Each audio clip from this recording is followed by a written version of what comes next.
Ding Hao quit his job and returned to the village, where he leased an abandoned reservoir. Everyone in the village said there was something wrong with his head. What they didn't know was that time in his reservoir was accelerating without limit.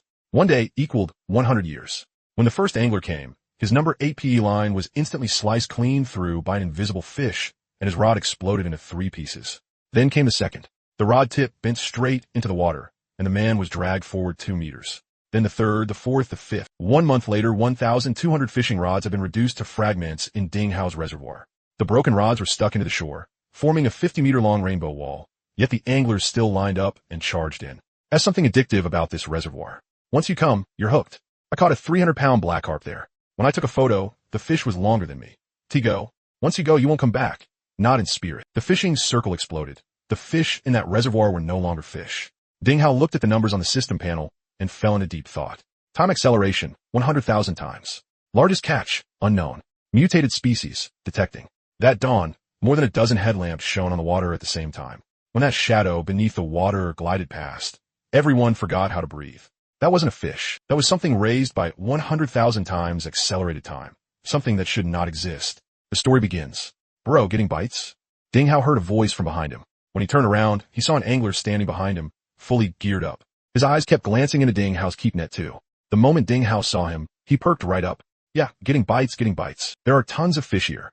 The angler casually lifted Ding Hao's keep net and glanced at the completely empty mesh bag. Looks like you're not doing too well either, bro. If there are bites, why haven't you landed a single fish? Ding Hao's expression turned a little awkward. I just got here, okay? The angler gave him a meaningful smile. Got it. As he spoke, he set down his fishing gear. He pulled out a pack of Bailecan cigarettes and handed one to Ding Hao. Ding Hao didn't stand on ceremony. He took it and lit it up. You heard? The higher-ups recently put out a rule saying recreational fishing doesn't count as harvesting. Damn it. Isn't that just insulting people? Ding Hao said nothing and silently took a drag. So this guy's taking a roundabout way to mock me? At that moment, the angler was already tidying up his spot and getting ready to fish. Ding Hao walked over. Bro, you're here to fish? The angler looked at Ding Hao in confusion. He spread both hands. This isn't obvious. I came all the way out to this godforsaken wilderness. What? You think I came out here for outdoor action? Besides, I didn't even bring a girl. After saying that, he even looked Ding Hao up and down. Ding Hao felt a chill run down his back. What kind of insane crap was that? Fishing here isn't free. Someone already leased this place and turned it into a paid fishing spot. Ding Hao said, no way. Out here. The angler clearly didn't believe him. After all, it was a 2-hour drive from the nearest county town. Sure, this place really was nice. Beautiful mountains, clear water, fresh air. But no matter how he looked at it, it didn't seem like a place where anyone could run a fishing spot. That boss doesn't have brain damage, does he? Opening a fishing spot out here? If he has that kind of money, wouldn't donating it to charity be more direct? Ding Hao was speechless. Why the hell is your mouth so damn busy? Yeah, I think that boss is kind of sucker too. Hey bro, where's that boss anyway? I really want to see what he looks like. Ding Hao no longer wanted to talk to him. This guy was going to get beaten to death sooner or later. Half a day, 100. Full day, 200. Fish buyback, 2 per pound. WeChat or Alipay. Ding Hao took out a sign with a QR code on it and held it in front of the angler. The angler was clearly stunned for a moment. Then he realized, oh damn bro, it's you. Look at you, this can't be easy. You're out in the middle of nowhere, and it doesn't seem like anyone would come to a fishing spot like this. I won't pay then. Otherwise, you'd lose even more. He crushed countless fishing spot owners before. All the fishing spots around here have blacklisted me. But 2 per pound for buyback. Don't you think that a bit too much a ripoff? This time, Ding Hao didn't answer. He just kept the QR code in front of his face. Seeing that Ding Hao wouldn't respond, the angler also found it boring. Since he had already come all this way, there was no way he was just going back. He took out his phone and started scanning the code. And he kept talking the whole time. Just wait, bro. You'll be crying in a bit. You got any free-range chickens at home? If I catch too much, just let me use a chicken to offset the fish buyback fee. At the same time, a payment notification sounded from Ding Hao's phone. WeChat payment received, 100 yuan. The moment the code scan succeeded, a mechanical voice sounded in Ding Hao's mind. Fishing personnel +1, water time acceleration +100 times. Current time multiplier 200 times. That's right, Ding Hao had a system. He had originally been just a fresh college graduate, but the job market was too terrible now. Even as a top student from a prestigious 985 university, he could only get a monthly salary of 3,000. And he had to work overtime every day while taking abuse from his boss. So he quit his job and returned to his hometown to lie flat. When he had been fishing at this small reservoir near his hometown, he had bound the system. As long as someone fished in the reservoir linked to him, the fish in the reservoir could grow at an astonishing speed as if time had been accelerated. One person could add 100 times. 100 people meant 10,000 times. At first, Ding Hao had been pretty excited. Wouldn't it take no time at all for him to make money until his hands cramped? marry a rich beauty, and reach the peak of life. But more than a month had passed. No matter whether Ding Hao advertised online or tried to pull people in offline, not a single person came. Still, fortunately, if he paid to fish himself, that also increased the multiplier. So for the past month, Ding Hao had been coming to fish every day. What he had been thinking was, it didn't matter if no one came. If he fished by himself, at 100 times speed, one day was still more than 3 months. Wouldn't it be enough if he just sold the grown fish himself? When the time came, he could still make money until his hands cramped, marry a rich beauty, and reach the peak of life. Hey bro, what are you thinking about? You gone dumb? Zhou Chuanqing waved his hand a few times in front of Ding Hao's eyes. He felt this guy definitely had something wrong with his head, opening a fishing spot in a place where not even birds would shit. And now he was standing there grinning stupidly, with no idea what he was thinking about. Ding Hao also came back to his senses. Now that someone had finally come to fish, that second option was directly void. The more people came, the bigger the multiplier would be. As for his first customer, Ding Hao felt he still had to maintain the relationship a little. That's fine. Go ahead and fish. If you need anything, call me. I'll be right nearby. As he spoke, he returned to his own fishing spot. Zhou Chuancheng also started mixing bait and arranging his fishing rods. He really was a skilled angler too. In the past, he had crushed many black pit owners. Later, he felt it had become boring, so he specifically started looking for remote places to fish. The thrill of wild fishing was something only people like them could understand. This time, he had just happened to see such a large body of water on the map. He had asked friends nearby, and not a single one of them had ever come here. His curiosity made him drive for more than 2 hours, then hike for another half hour before finally arriving. And that led to everything above. Hey boss, are there any big fish in here? I once caught a 100-pound big black carp before. That felt amazing. After that, a lot of fishing buddies started calling me Zhou 100 pounds, haha. Ding Hao had a bit of a headache. This guy could really talk. But for the sake of his first customer, he still answered patiently. Yes, there are. Forget 100 gene. Even 200 gene is possible in here. This time, it was Zhou Chuanqing's turn to freeze for a moment. 200 gene? Keep bragging. If there really is a 200 gene one here, I could fish you into bankruptcy. Ding Hao calculated in his heart. He had been fishing here for a month already. At 100 times the speed, the fish in here had already grown for more than 8 years. Adding in however many years these fish had before, they had to weigh dozens of gene at the very least. It wasn't impossible for some to be over 100 gene. As for 200 gene, as long as you came to fish, it was only a matter of time. Right in the middle of their chat, Zhou Chuansheng felt the fishing rod in his hand suddenly tighten, and a pulling force came from the rod. Zhou Chuansheng was stunned. That fast. He had only just cast it in and was about to twitch the rod a few times before checking. He hadn't expected to get a bite so quickly. Ha, boss. Hurry back and catch an old hen, or when the fish goes back later, you'll lose your shirt. After saying that, he pulled with both hands. The fishing rod was immediately lifted by him. The fishing rod bent into a half circle. A force was transmitted through the rod as well. Zhou Chuansheng was delighted. It was a big one. He immediately perked up. He grabbed the rod tightly with both hands. He planted his feet in a horse stance too, his body leaning slightly backward. At that moment, the fish started exerting force. The fishing line moved rapidly. At the same time, it gave off a buzzing sound as it sliced through the air. Ding Hao was also drawn over by the commotion. He threw down his own fishing rod and ran over. Damn, not bad luck at all. That fish looks pretty big. At this moment, Zhou Chuanqing's face was flushed red from holding back. The thing underwater was much bigger than he had imagined. What luck. This is skill, got it. Even so, he still turned back and snapped at him. But just from saying that one sentence, a bit of his strength slipped away. On top of that, the pulling force from below was just too great. Zhou Chuansheng stumbled and got dragged 2 steps forward. He dropped onto the ground with a thud and jammed the rod into the ground before managing to steady himself. Brother, need help? Ding Hao immediately stepped forward. This was his first customer, after all. He was hoping Zhou Chuansheng would help spread the word for him. So of course he wanted him to land the fish. Judging from the look of this fishing guy, his circle should be pretty good. No need. I'm Zhou 100 pounds. This fish is nothing. Zhou Chuansheng clung tightly to the rod, leaning his body back as much as possible. The fish at the bottom still hadn't finished exerting force, and the buzzing sound of the line cutting through the air kept stimulating both of their nerves. This fish is at least dozens of pounds, right? Bullshit. Dozens of pounds?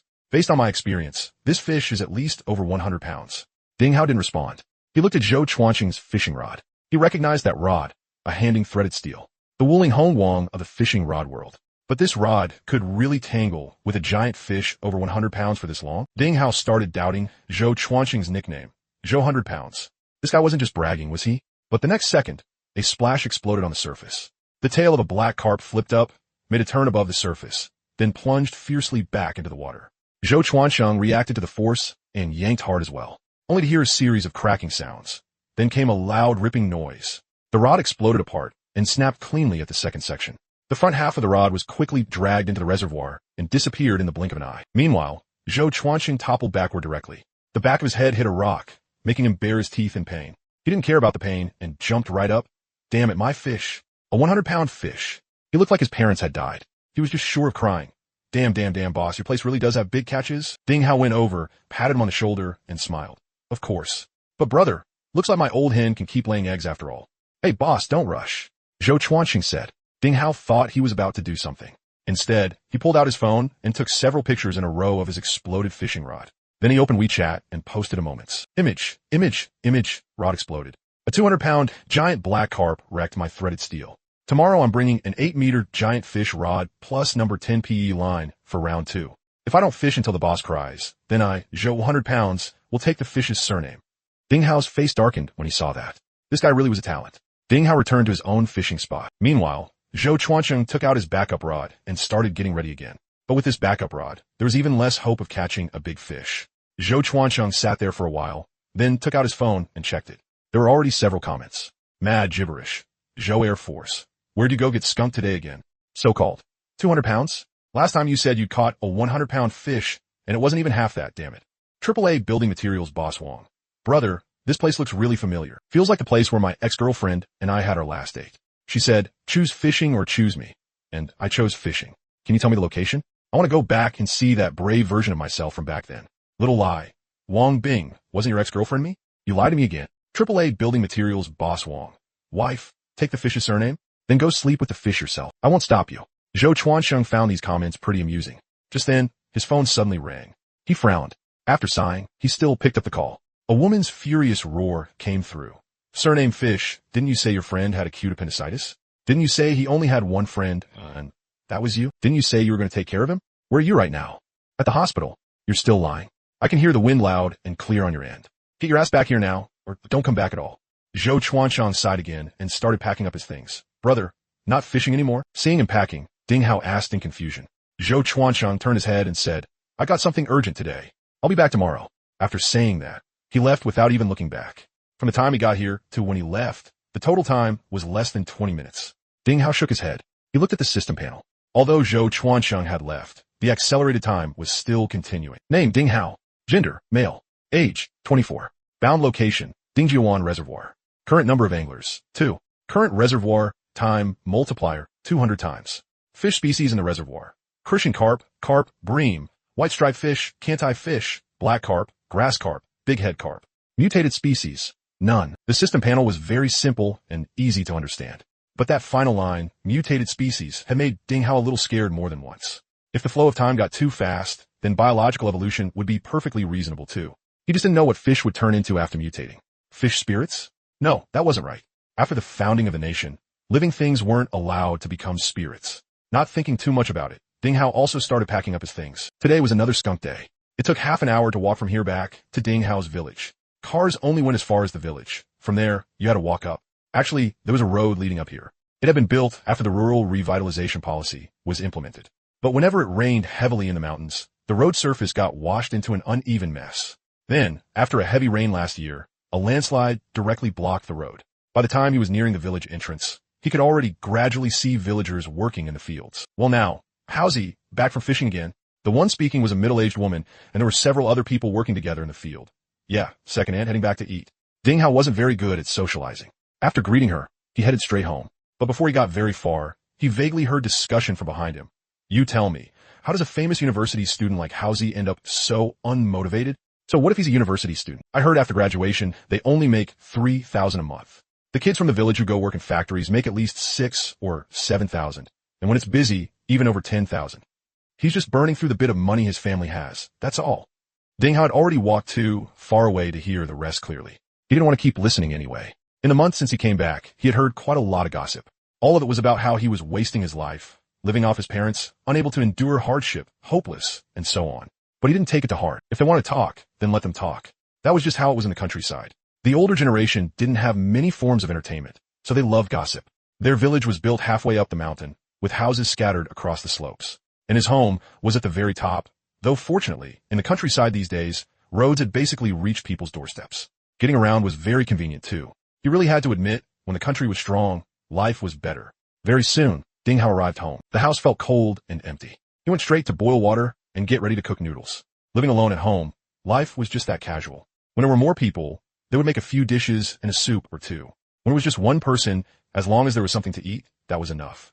Ding Hao's parents had gone out to work. His older sister had also married far away, so naturally, no one was home. A month ago, when Ding Hao said he wanted to come back and contract the reservoir, his dad had scolded him harshly and firmly refused. But 2 days later, the tens of thousands of yuan needed for the contract were still transferred into Ding Hao's bank card. The noodles were done. Ding Hao added a little chili and pickled mustard greens, then started eating just like that. The hard days will pass. Ding Hao looked at the single-digit balance left on his card and kept telling himself that. Early the next morning, Ding Hao had just gotten up when someone started shouting outside the door, "Boss, get up already. The sun's already shining on your butt."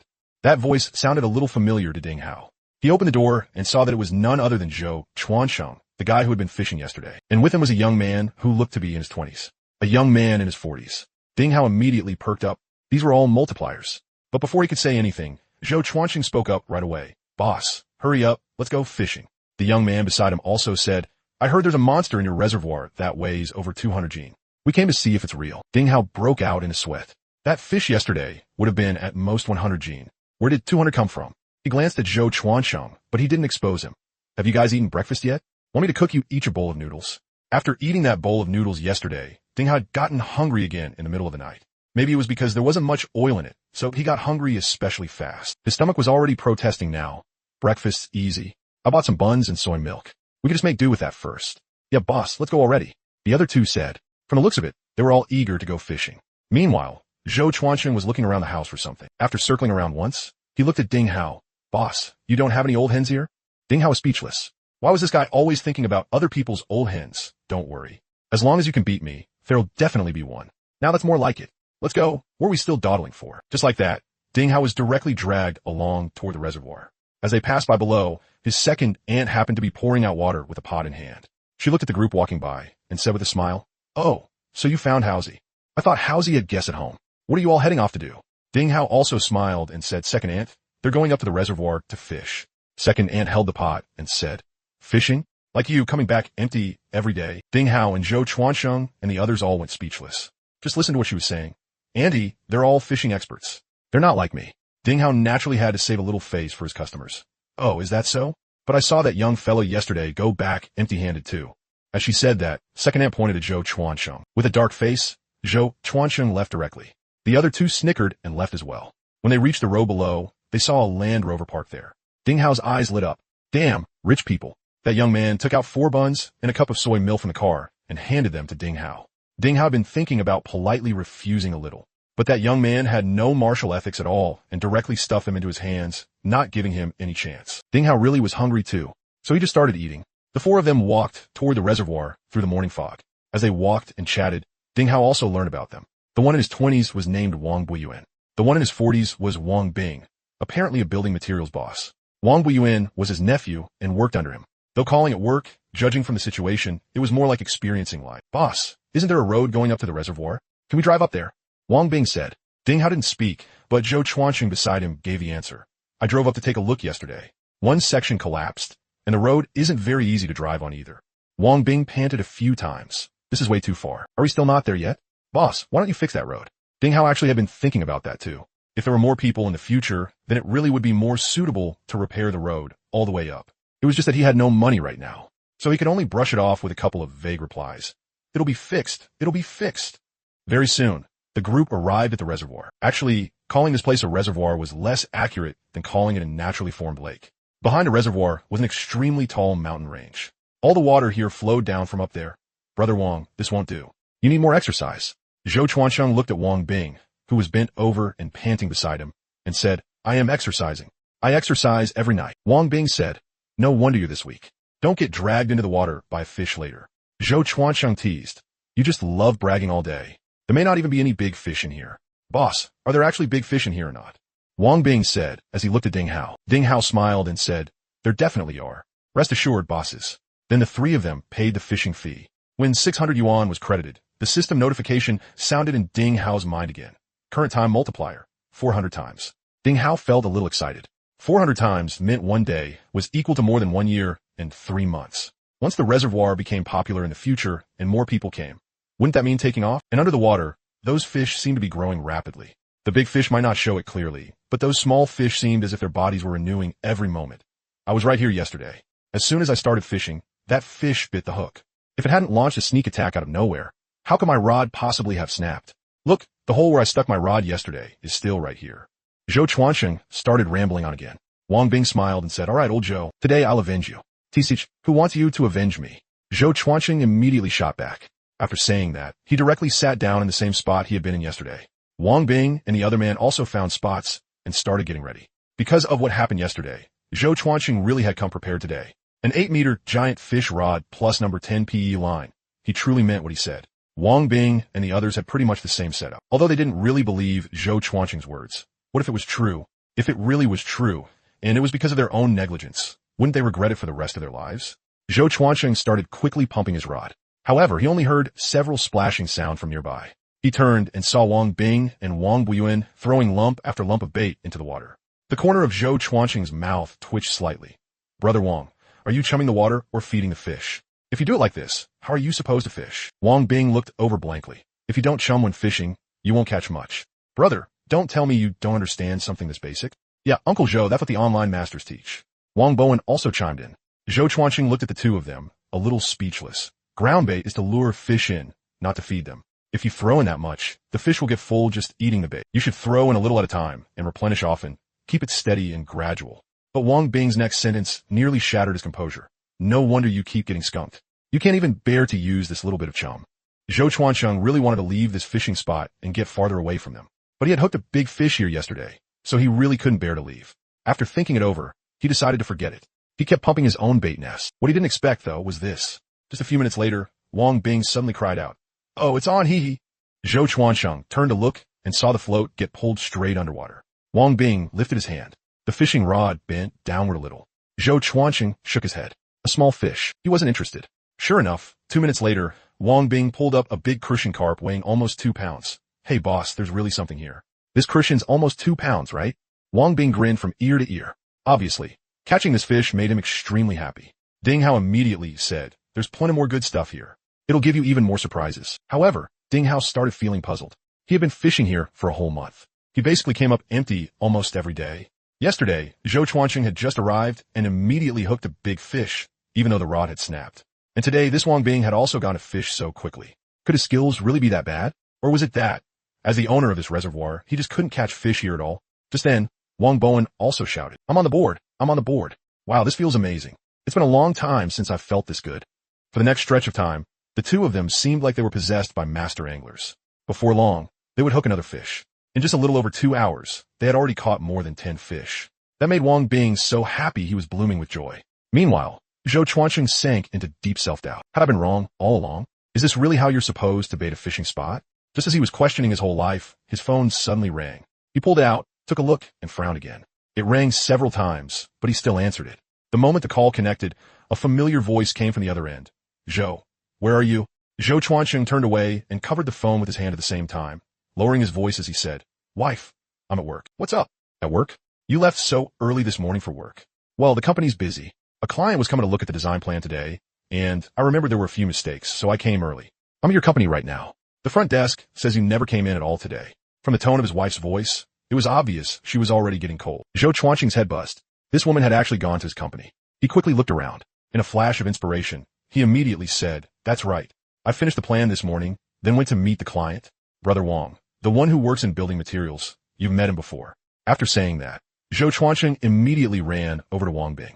He handed the phone over while whispering, My wife. Tell her we're discussing a project plan. Wang Bing instantly understood. He took the phone and immediately started bluffing. Hello, sister-in-law. It's Brother Wang. Right. I'm getting my house renovated, aren't I? I can relax, leaving it to Brother Zhou. Fishing? What fishing? Do I look like the kind of person who neglects proper work like that? However, right at that moment, Wang Bing suddenly felt the hand holding the rod grow heavy. Then a huge force came through. He was startled first, then delighted. That feel, this was definitely a big one. Big fish, I hooked a big fish. Damn, what strength. Wang Bing immediately threw away the phone in his hand and grabbed the rod with both hands. But, judging from his expression, he was struggling. The next second, the fishing line suddenly plunged downward. The giant creature in the water had started exerting force. Wang Bing staggered and nearly got dragged into the water. The line cut through the water with a woo-woo sound, setting everyone's nerves on edge. Seeing this, Zhou Chuancheng beside him immediately went over to help too. The two of them began locking into a stalemate with the fish. Wang Bowen and Ding Hao also came over to watch the excitement. The scene became extremely tense for a while. However, no one noticed that the phone on the ground had not been hung up yet. A woman's roar came from it. Zhou Chuancheng, you're fucking fishing again. At work? What kind of work? Fishing work? Get your ass back here right now. If I don't see you in 10 minutes, I'll smash every single one of your shitty fishing rods. Did you hear me? This marriage can't go on. I'm divorcing you. But at this moment, Zhou Chuancheng was working with Wang Bing to battle the giant thing in the water. How could he possibly hear what was coming from the phone? The two of them just kept deadlocked with the fish like that. More than an hour passed, and the fish surfaced for the first time. I saw it. Its back is black. A black carp. Wang Bowen shouted. The fish rolled over on the surface, slapped the water once with its tail, and sent a huge spray into the air. Just that tail alone was enough to scare people. Wang Bing and Zhou Chuancheng kept their odds bowed. He knew that with a fish this big, you couldn't rush it. If it got away, he would regret it for the rest of his life. Wang Bing's face was also flushed bright red. He liked fishing, but because of his skill level, he had never caught anything over 10 pounds before. But this fish in front of him looked like far more than 10 pounds. He would believe 100 pounds. Another 20 minutes passed. The fish surfaced again. This time, its whole body broke through the water. Black back, white belly, and a head almost as big as a wash basin. It also looked to be over a meter long. Damn, it's huge. Wang Bing shouted excitedly. At this point, Wang Bing was already just watching from the side. His strength had long since been drained dry. Veteran angler Zhou Chuancheng was now the one keeping the rod bowed, wrestling with the giant beneath the water. The fish swam a few meters sideways along the surface, then sank again. But this time it didn't go deep, only about half a meter below the surface, slowly circling. Almost there. It's running out of strength, Zhou Chuancheng said. After leading around for another 10 or so minutes, the fish finally rolled belly up completely. Wang Bing excitedly took the landing net to the shore and waited for the fish to come over. The moment the fish got close to shore, Wang Bing immediately stepped forward to scoop it. When the fish's head entered the net, Wang Bing immediately steadied it. Wang Bowen jumped straight into the water and grabbed hold of the fish. However, the fish seemed to want to make one last struggle. It suddenly twisted violently. Wang Bowen almost lost his grip. Fortunately, the fish was in the net now. Otherwise, it might have escaped. Seeing this, Wang Bing was naturally startled. Not caring about anything else, he jumped in too. The two of them grabbed its gills together and dragged it onto the shore. By now, Zhou Chuancheng was almost out of strength. But at this moment, he was excited. It had been a long time since he had felt this kind of thrill. Wang Bowen went to get the scale, and the group worked together to weigh it. It weighed a full 68 pounds. Its length had even reached 1.3 meters. Boss, come help us take a picture. Yeah, we want a family photo. Only now did they remember Ding Hao. Ding Hao took more than 10 photos for them before they were satisfied. Then Wang Bing started taking selfies with the fish. Where's my phone? Zhou Chuancheng felt around in his pocket and realized his phone wasn't on him. He started looking around. After circling once, he saw his phone beside where he'd started fishing. He immediately walked over and picked it up. There were still clear shoe prints on it. Obviously, he'd been so absorbed when he started fishing that he'd completely forgotten about it. However, the moment he picked up the phone, he suddenly remembered something. It seemed like he'd been on a call with his wife earlier. Zhou Chuancheng immediately unlocked his phone. When he looked at the 31-minute duration in the call log, damn, he'd been too excited back then and actually forgot all about it. That tigress was definitely going to go crazy. But after thinking about it, he still didn't call back. At most, he'd just act meek when he got home. If he called now, she'd definitely tell him to get his ass back immediately. Come on, it's my turn to take pictures. Holding his phone, Zhou Chuancheng ran toward the fish. Not long after, all three of their moments were updated with the latest post. Wang Bing's post was a picture of him lying on the ground next to the fish. Wang Bing was only about 1.7 meters tall, and that fish looked even longer than him. It really was pretty shocking to look at. At the same time, below it he wrote in a humble bragging tone, "Came to the place where I broke up with my girlfriend. No big deal, not many fish, just one small grass carp, Doge." Obviously, it didn't take long before his moments exploded. Away. And you call this a small grass carp? President Wang, do you have some kind of misunderstanding about the word? This fish is bigger than my son. Facepalm. AAA Building Materials President Wang replied to Away. Then your son should eat more. Doge. AAA Tiles Lu Wei. President Wang, where did you catch it? Can you help me ask the fish if it has any brothers or sisters at home? Little lie. Wang Bing, you actually win? Old Chun. President Wang, this fish looks like it's about 1.5 meters, right? Where did you catch it? I'm begging for the location. Praying hands. Cousin, you caught this? Suspicious. Looking at his moments, Wang Bing felt amazing. This feeling was even better than his nightly workout. At this moment, Wang Bing felt like he transcended. Of course, Wang Bowen and Zhou Chuancheng also posted to their moments. It caused quite a stir as well. After all, a fish this big really was pretty rare. But when Zhou Chuancheng looked at his own moments, his wife's comment still hadn't appeared. She also hadn't called again, which surprised him a little. At this time, Wang Bing said to Ding Hao, "Boss, How much if I buy this fish from you? Ding Hao said with a smile. If it's over 20 jin, you can take it away. 20 yuan per jin. Zhou Chuanqing had been hesitating over there, but the moment he heard Ding Hao say that, he jumped out and shouted, "Holy crap, boss, that's way too ruthless. If we return the fish, it's only 2 yuan, but if we take it away, it's actually 20 yuan. Ding Hao shrugged. If you don't want to take it away, you can release it. I'll give you the return fish money. But Wang Bing said indifferently, come on, being able to catch a fish like this, what does 20 yuan per gene matter? Even if it were 100 yuan per gene, it'd still be worth it. He said to Wang Bowen beside him, Bowen, pay up, pay up. Wang Bowen immediately took out a calculator and worked it out. It was over 20 gene, 48 gene, so that was 960 yuan. Wang Bowen asked, boss, that's right, isn't it? Ding Hao nodded. That's right, that's right. Soon after, the 960 yuan came through. Zhou Chuancheng said to Wang Bing, Brother Wang, where are we putting this? I'm afraid your fish keep won't hold it. Wang Bing burst out laughing. Holy crap, you're still thinking about fishing? With a monster like this, shouldn't we go show it off first? Zhou Chuancheng immediately understood what he meant. Got it. A giant catch with a Land Rover. That's the perfect combo. Zhou Chuancheng and the others immediately started packing up their things, lifting the fish and getting ready to leave. They even poured all the big Christian carp they'd caught straight back into the water. Ding Hao wanted to go over and ask whether they wanted to return those fish too. Who would have thought they wouldn't care at all? Take care, bosses. Help spread the word for me. Wang Bing waved at him. Worry, your place is going to blow up tomorrow. But just as Ding Hao sat back down, getting ready to keep wasting time here, he heard Wang Bowen calling him from over there. Boss, come help us out. Ding Hao walked over. He saw Wang Bing and Zhou Chuancheng down below, not too far away, panting heavily. And that fish was lying on the ground beside them. This thing's too heavy. We can't carry it. And there's still such a long way to go.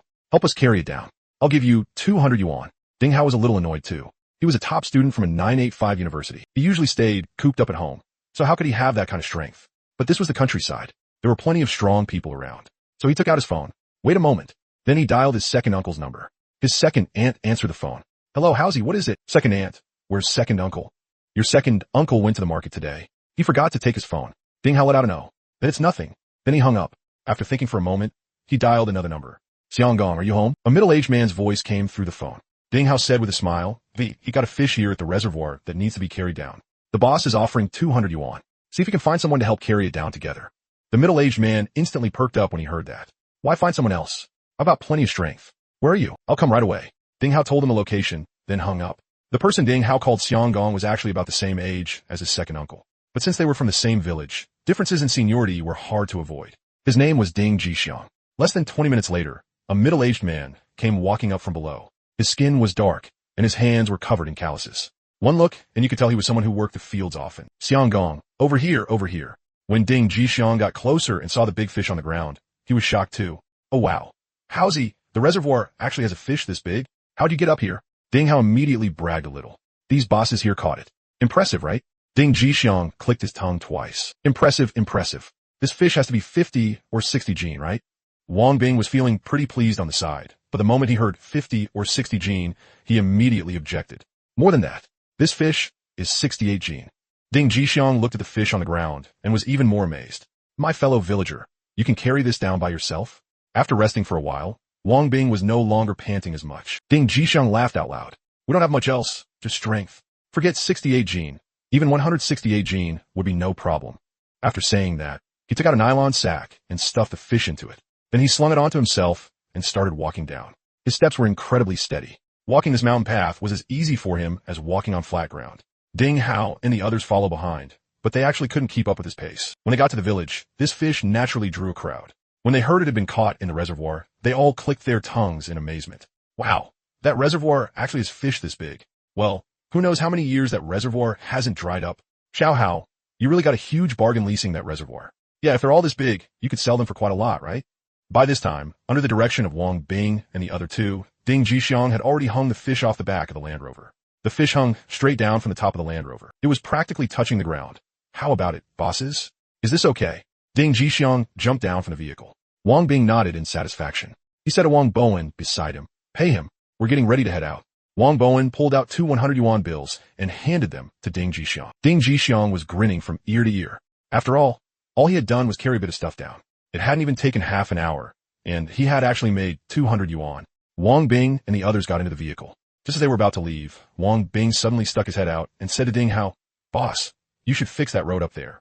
Maybe do it soon too, so our vehicle can get up there. Walking is way too tiring.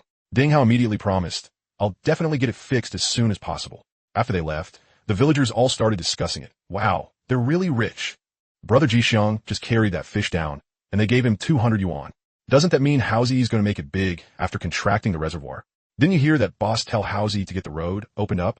Ding Hao didn't join their discussion. After greeting them, he headed back toward the reservoir. He had directly made more than 1,500 yuan today. He was feeling pretty pleased inside. As for the fee standard, he had thought about it for a long time too. Use a low entry price to attract people. Anyone who managed to catch fish would definitely want to take them away. But if they wanted to take them away, that was when he would make money. After all, for someone with a system like him, big fish really weren't anything rare anymore. As long as he had time, he could mass produce big fish endlessly.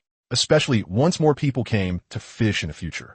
One day might even equal dozens or hundreds of years worth of time. Then he thought about it and made a call. That road really didn't need to be fixed. It didn't need to be repaired that well. As long as vehicles could get through, that was enough.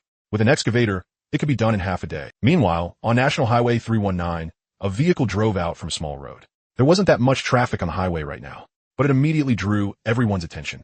Not because it was driving slowly, and not because it was an expensive Land Rover, but because hanging off the back of that vehicle was an enormous fish.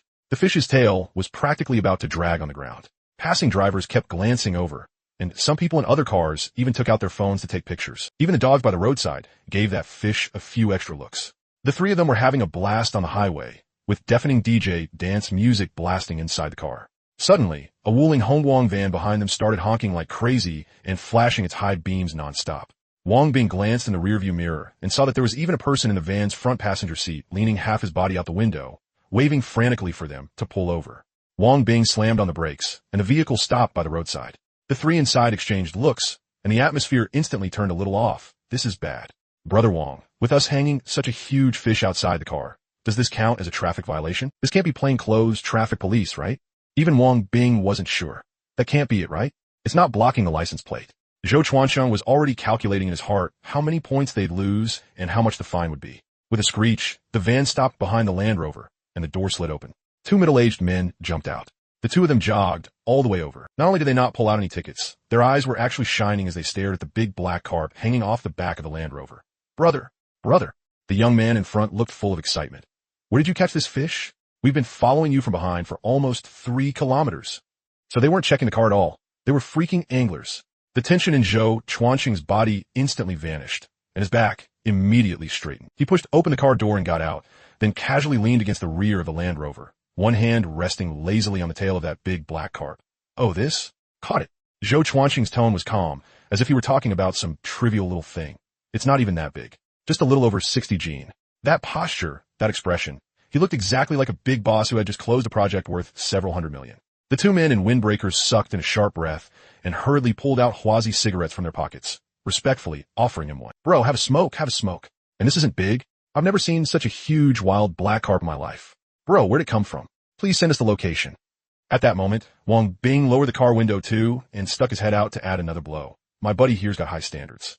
He even thinks this fish is small. In that reservoir, there are plenty even bigger than this one. The two anglers' eyes were practically about to pop out. They were so anxious they kept rubbing their hands. After showing off enough, Zhou Chuanqing slowly took out his phone and opened his QR code. Alright, seeing that you two really do love fishing, add me on WeChat. I'm going again tomorrow, and I'll send you the location then. But let me say this first. The place has monsters. If you can't land any fish, don't blame me for not warning you to bring enough gear. Don't come back crying after snapping your rod and cutting your line. Got it. Thanks, bro. We're tying heavy line tonight. The two of them thanked him over and over as they scanned the code, then got back into the van while repeatedly looking back. Watching Zhou Chuanqing walk back from inside the car, Wang Bing was laughing his head off. Old Zhou, that pose just now, leaning against the rear and touching the fish. If someone snapped a picture, it could totally be a cover ad for a fishing gear company. Obviously, Zhou Chuanqiang smugly pulled the car door shut. Let's go. Into the city, the Land Rover started up again and drove into the county seat.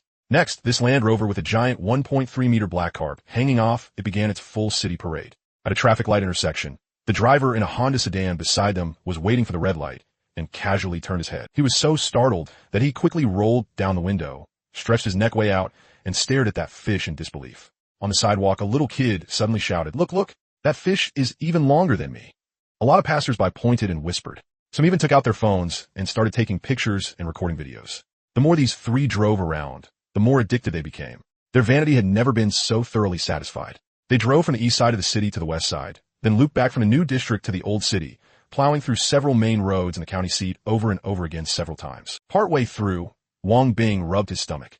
How about we find a place to eat first? They had only eaten 2 buns in the morning, and now it was already almost 3 in the afternoon, and they still hadn't eaten anything else. No way. Zhou Chuanqing quickly stopped him. Let's do a few more laps. There were a lot of people over by the pedestrian street earlier. Let's go through there again. Yeah. Wang Bowen joined in too. There were several pretty girls there earlier too. I need to show my face a few more times. Maybe I'll find a girlfriend. The hell do you need a girlfriend for? Didn't you see your Uncle Zhou? His wife keeps him under control all day long. So annoying. Then just don't get married. And just like that, they forcibly drove around for more than 5 hours. They drove from noon all the way until the streetlights were fully on. The Land Rover's fuel gauge was practically at empty before the 3 of them finally stopped with lingering reluctance. However, during that time, some videos had already started spreading online. The title was simple and blunt. A Land Rover with a fish hanging off it got lost in the city. Hashtag daily life of an angler. In just half an hour, the views had directly broken 100,000 and the likes had passed 10,000. The comment section had completely exploded too. You sure this is getting lost? This is a freaking parade through the streets. If I caught a fish that big, I'd get lost too. I'd drive until the tank ran dry. That fish is making me drool. Bro, send a location. Which county is this? It looks kind of familiar. Any locals want to claim it? Need the reservoir address. The comments below were all kinds of jokes from netizens, though of course a lot of them were asking for the address. At 8 in the evening, the 3 of them finally parked in front of a country-style restaurant. With a grand wave of his hand, Wang Bing ordered a whole table full of dishes. He even specifically had the kitchen chop off the head of that big black carp and make an enormous chopped chili fish head dish. When the fish head was served, it came out in an extra-large iron pot. All the other diners in the hall stopped eating and pointed in their direction. One bold customer even ran straight to the register and asked the owner for one that big too. The owner could only wave his hand with a bitter smile. We don't have anything like that in the restaurant. They caught that fish themselves and just brought it here for processing. During the meal, the 3 of them kept raising their glasses and drinking. After 2 beers, Zhou Chuanqing habitually pulled out his phone and glanced at it. The screen was completely clean. From the afternoon until now, his wife hadn't sent a single WeChat message or made one call. It was so quiet that it felt a little abnormal. Normally, if he came home late, his wife would have already bombarded him with life or death chain calls. What was going on today? Zhou Chuanqing felt a faint uneasiness in his heart. But looking at the steaming giant fish head on the table and listening to Wang Bing and Wang Bowen brag about today's epic fight with the fish, that bit of worry was quickly thrown to the back of his mind. After eating and drinking their fill, the few of them said goodbye outside the restaurant. Zhou Chuanqing carried the remaining half of the fishtail and took a taxi home. When he got to his door, he took out his key and opened it. The living room was pitch black with no lights on. He called out a couple times cautiously. Honey? Honey? No one answered. Zhou Chuanqing let out a long breath of relief. Not home. Good. That saved him from getting chewed out again later. He tossed the half fishtail into the kitchen sink, humming a tune as he went into the bathroom to take a shower. After his shower, in an excellent mood, he headed straight for the small room where he kept all his fishing gear. He was planning to sort out tomorrow's equipment. He still had to take people to the reservoir tomorrow for another big run. The moment he pushed the door open, the smile on Zhou Chuanqing's face froze completely. By the light coming in from the living room, he saw a complete mess covering the floor. Scattered all over the ground were all his fishing rods. Every single one of them had been snapped clean in half by brute force. He hurriedly flipped on the wall switch. Under the light, he finally saw the full extent of the disaster in front of him. The hardshell rod case he had spent 600 yuan on had been stabbed to shreds with scissors. The carefully tied line rigs had been cut into countless pieces. Several unopened bags of bait had all been dumped into the nearby trash can. What nearly suffocated him the most was that his most treasured rod, the Daiwa big game rod worth 6,000 yuan, had been cruelly broken into 3 sections. Zhou Chuanqing's legs went weak, and he dropped into a crouch on the floor. His trembling hand reached out and picked up a broken piece of the Daiwa rod. As his fingers traced the jagged break, his nose suddenly stung. Ruined. It was all ruined. After the heartache came a nameless fury that shot straight to his head. Zhou Chuanqing suddenly stood up, pulled out his phone, and dialed his wife's number. The call was picked up after 2 rings. What did you do to my fishing rods? On the other end, his wife's tone was sharp. I said I'd do it, and I did. Didn't you post on your moments, saying you were going to take the fish's surname? Those broken sticks got exactly what you deserve. Do you even know how much those rods were worth? Zhou Chuanqing completely exploded and roared into the phone. That Daiwa rod alone was 6,000. 6,000. 6,000. His wife let out a cold laugh on the other end. You can bear to spend 6,000 on some broken stick, but when our daughter said she wanted to sign up for dance classes, you told me the family expenses were too high, and we had to save money? Zhou Chuanqing, are you even human? That sentence was like a heavy hammer, instantly smashing all the anger in Zhou Chuanqing's chest into silence. He opened his mouth, but for a long time, No words came out. Right then, the sound of a key turning in the lock came from outside the front door. Click! With that sound, the door was pushed open. His wife walked in with a cold face. Right after that, another man in his 50s walked in behind Chen Xinshin. The man wore a buzz cut, had a square face, and was dressed in a gray jacket.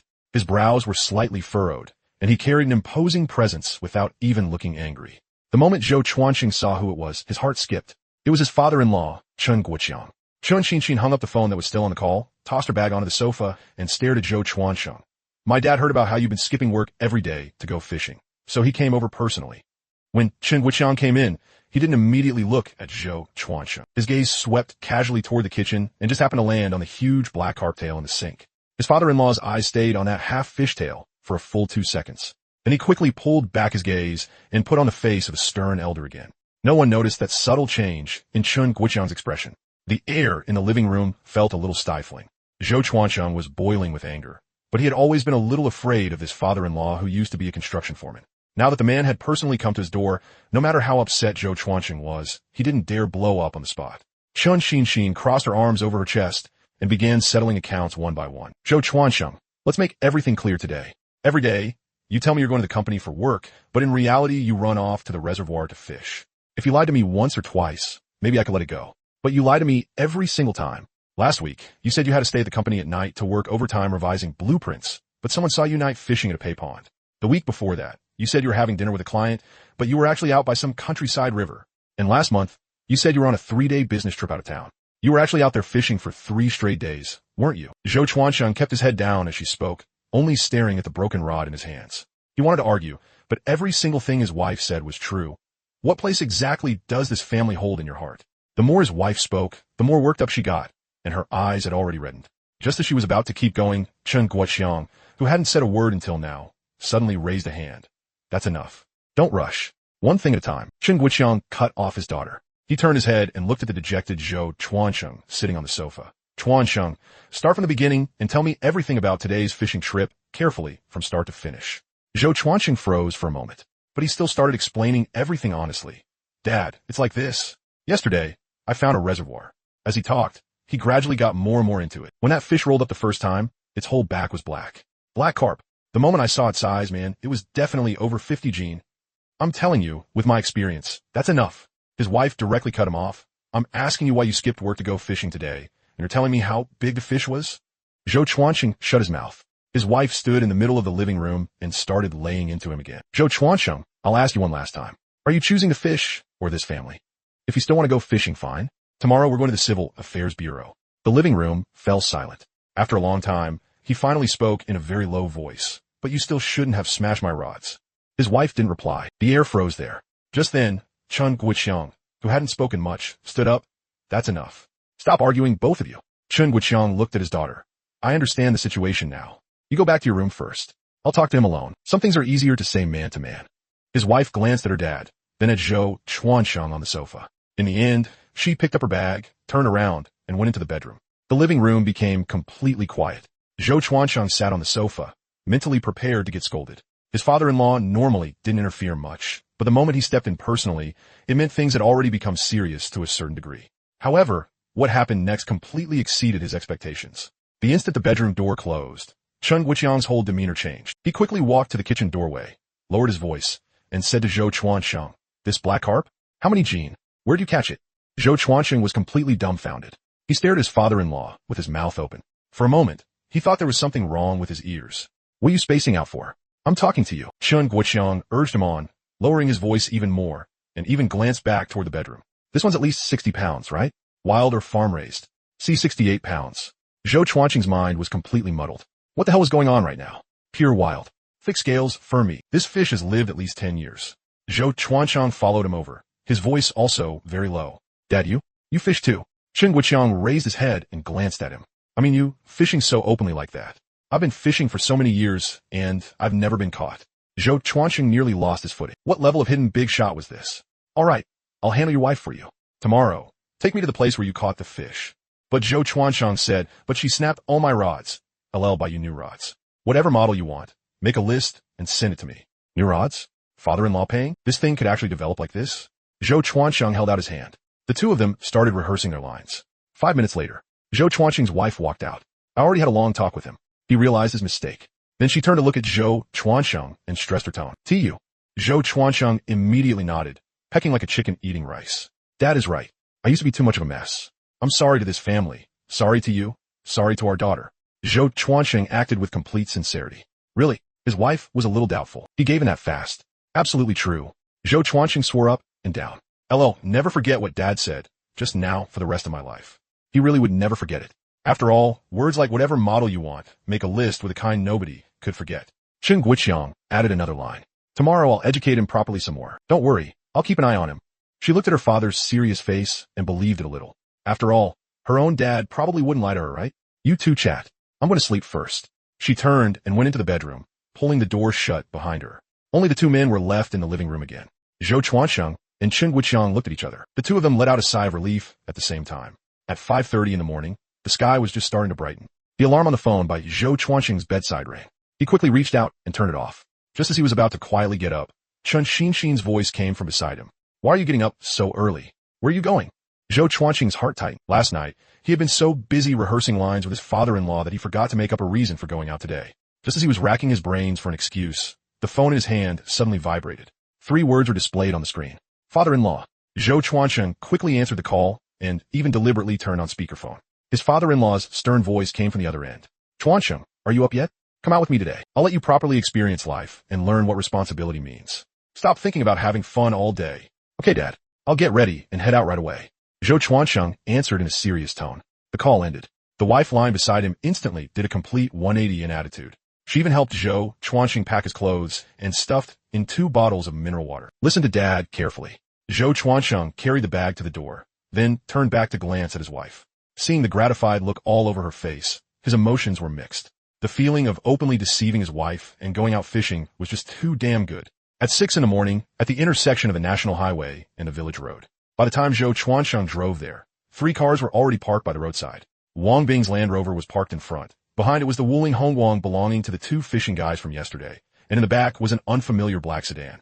Zhou Chuansheng parked his car and pushed the door open to get out. Chen Guiqiang also got out from the front passenger seat. Less than 2 minutes later, another white SUV drove over and stopped behind the sedan. Everyone greeted each other. They continued heading into the village and soon stopped inside Ding Hao's village. Ding Hao had gone to sleep late yesterday, and at this moment he had just been woken up by the sound of car engines outside. Then he heard someone outside shout loudly, "Boss, get up and open for business." Ding Hao instantly woke up completely. As soon as he walked out the door, he saw several cars parked outside. Some people were standing there smoking. Ding Hao counted them. There were 12 people in total. Ding Hao sighed inwardly. Things were finally about to get better. "Boss, can cars actually get through the road up there or not? You said yesterday you'd fix it." Wang Bing walked over and asked. Ding Hao quickly nodded. Fixed. Yesterday afternoon, I called in an excavator and had the collapsed part filled in. The road surface is a bit bumpy, but cars can definitely get through." After getting that little over 1,000 yuan yesterday, Ding Hao had immediately handed all of it over to the excavator driver. Now only single digits were left in his pocket again. Everyone immediately got into their cars, and the convoy slowly made its way toward the reservoir. The newly repaired dirt road really was hard to drive on, with mud pits and broken stones everywhere. Wang Bing's Land Rover had high ground clearance, so driving it took no effort at all. The Wuling Hongguang behind it was even more fierce, swaying left and right, yet steady as a mountain. Lu Jun, who was driving the Wuling Hongguang, stuck his head out the window and shouted at the sedan behind him. "Wuling Hongguang, the Akina mountain god car. What's a little broken road like this? You sedan guys, slow down, don't scrape your chassis." The sedan behind them really was having a rough time, only daring to move slowly for fear of scraping the undercarriage. A few minutes later, the convoy finally stopped on the dam by the reservoir. Everyone got out one after another. The reservoir was far larger than they had imagined. They couldn't even see its end in the distance. Shrouded in mist, the mountain shadows in the distance were faint and hazy. The water surface was quiet and still, and every now and then a fish broke the surface. Ding Hao took out his QR code sign and started collecting fees with a grin. The scanning sounds rose and fell one after another. In Ding Hao's mind, the system notifications were going off like firecrackers. Fishing participant +1, water area time multiplied by 100. Fishing participant +1, water area time multiplied by 100. Fishing participant +1, water area time multiplied by 100. It rang 12 times in a row. He even renewed his own access for himself anyway. It wasn't like he actually had to pay himself for real. 1,300 times. That meant when one day passed in reality, the fish in the reservoir would have effectively grown for nearly 2 years. At this very moment, beneath this vast expanse of water, those fish were growing and transforming wildly at a speed that defied the laws of nature. After paying, everyone began searching along the reservoir shore for suitable fishing spots. Wang Bing continued setting up his fishing platform in the same place as yesterday. Then he carried 2 large buckets out of the car. He opened the lids, and inside were all fermented corn and pellet feed.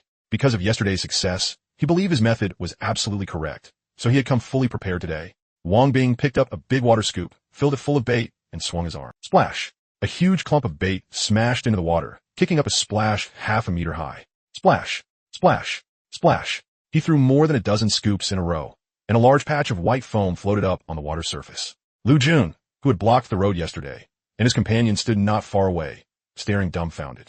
Is this big brother here to fish, or to feed pigs? The other experienced old anglers immediately picked up their gear and walked off into the distance without even looking back. Stay away from him.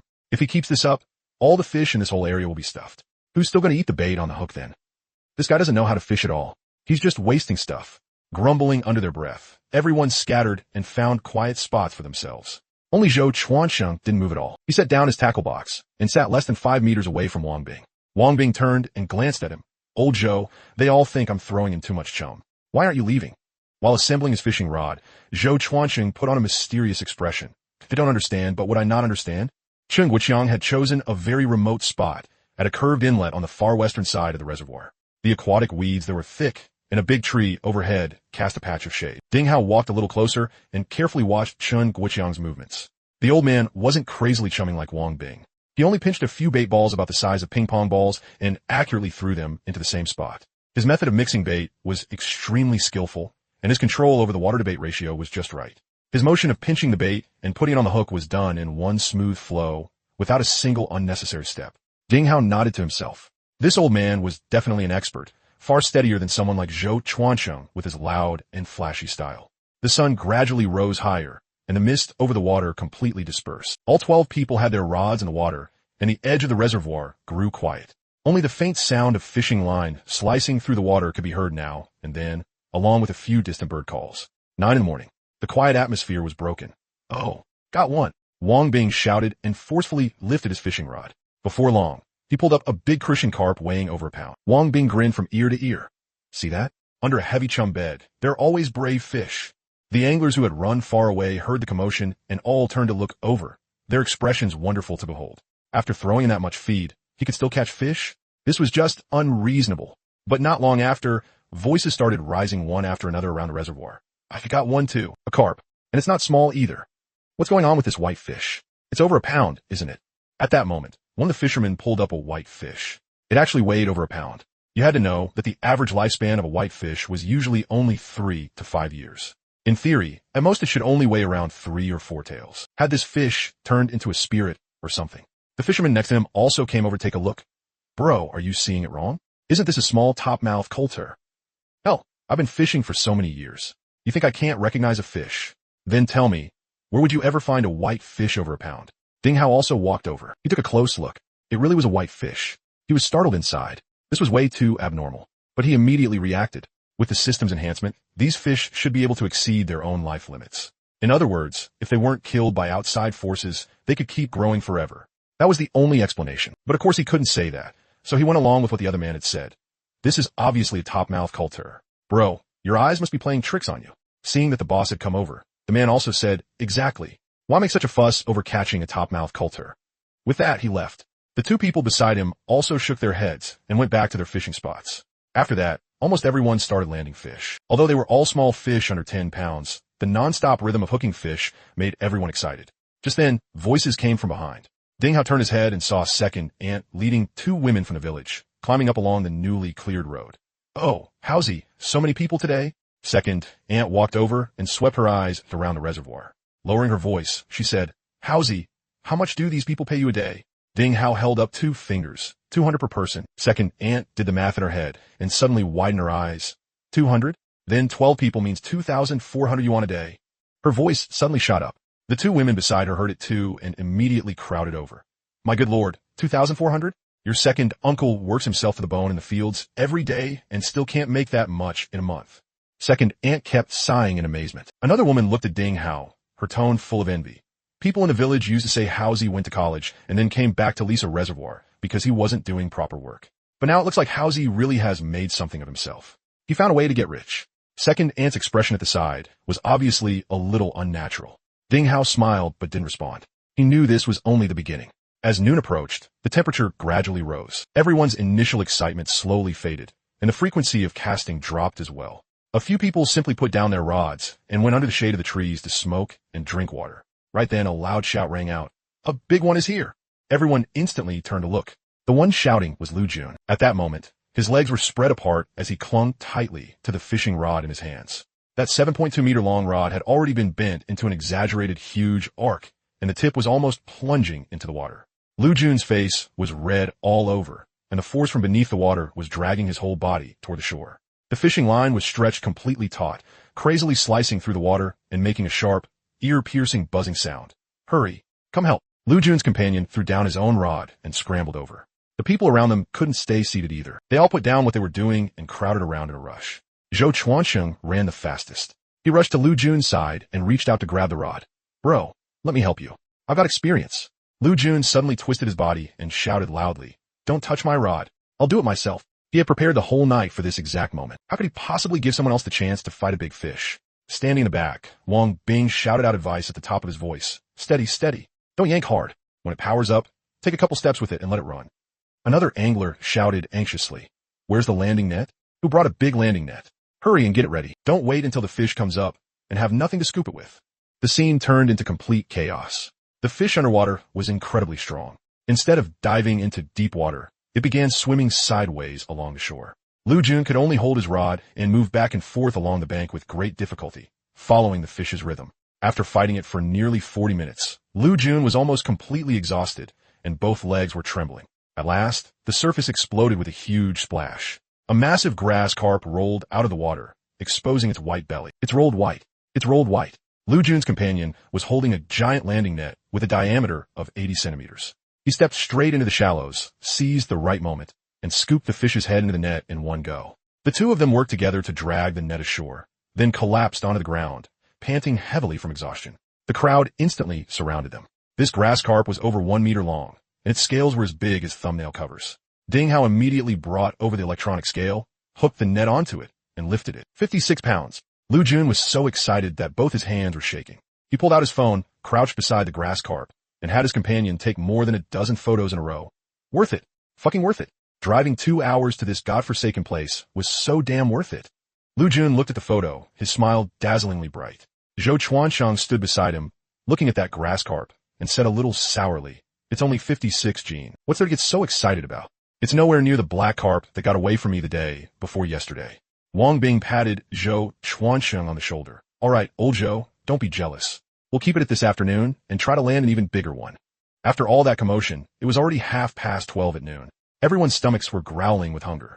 Rubbing his belly, Wang Bing asked Ding Hao, "Boss, do you provide meals here? We only had a few buns this morning, and now we're starving."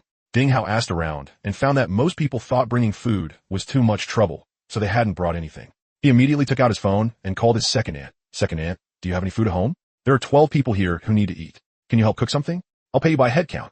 His second aunt agreed right away on the other end. "Sure, I happen to have some meat at home, and I can go pick some fresh vegetables from the field. I'll make a few farmhouse dishes and make sure there's plenty." After hanging up, Ding Hao began to think. There would definitely be more and more people coming here to fish in the future, and meals would absolutely become a big problem. He couldn't have his second aunt cook everything at home and carry it over every single time. That was way too inconvenient. Looking at the flat open space beside the reservoir, he started making plans. Once he earned a bit of startup money in the next few days, he would put up a simple shed there and set out a few tables. He could directly turn it into a small farmhouse retreat, with food and fishing together, full one-stop service.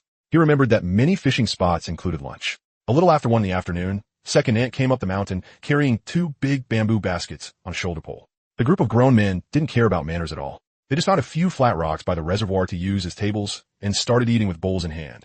Maybe because they were hungry, they all felt the food was especially delicious. Or maybe it was because everyone was used to eating good food in the city. So when they occasionally had a farmhouse meal, of course it tasted great. After eating and drinking their fill, everyone returned to their own fishing spots and continued the battle. Ding Hao directly paid second aunt 240 yuan. The wrinkles on second aunt's smiling face deepened with joy. The afternoon sun was a bit harsh, and the fish were clearly less active than in the morning.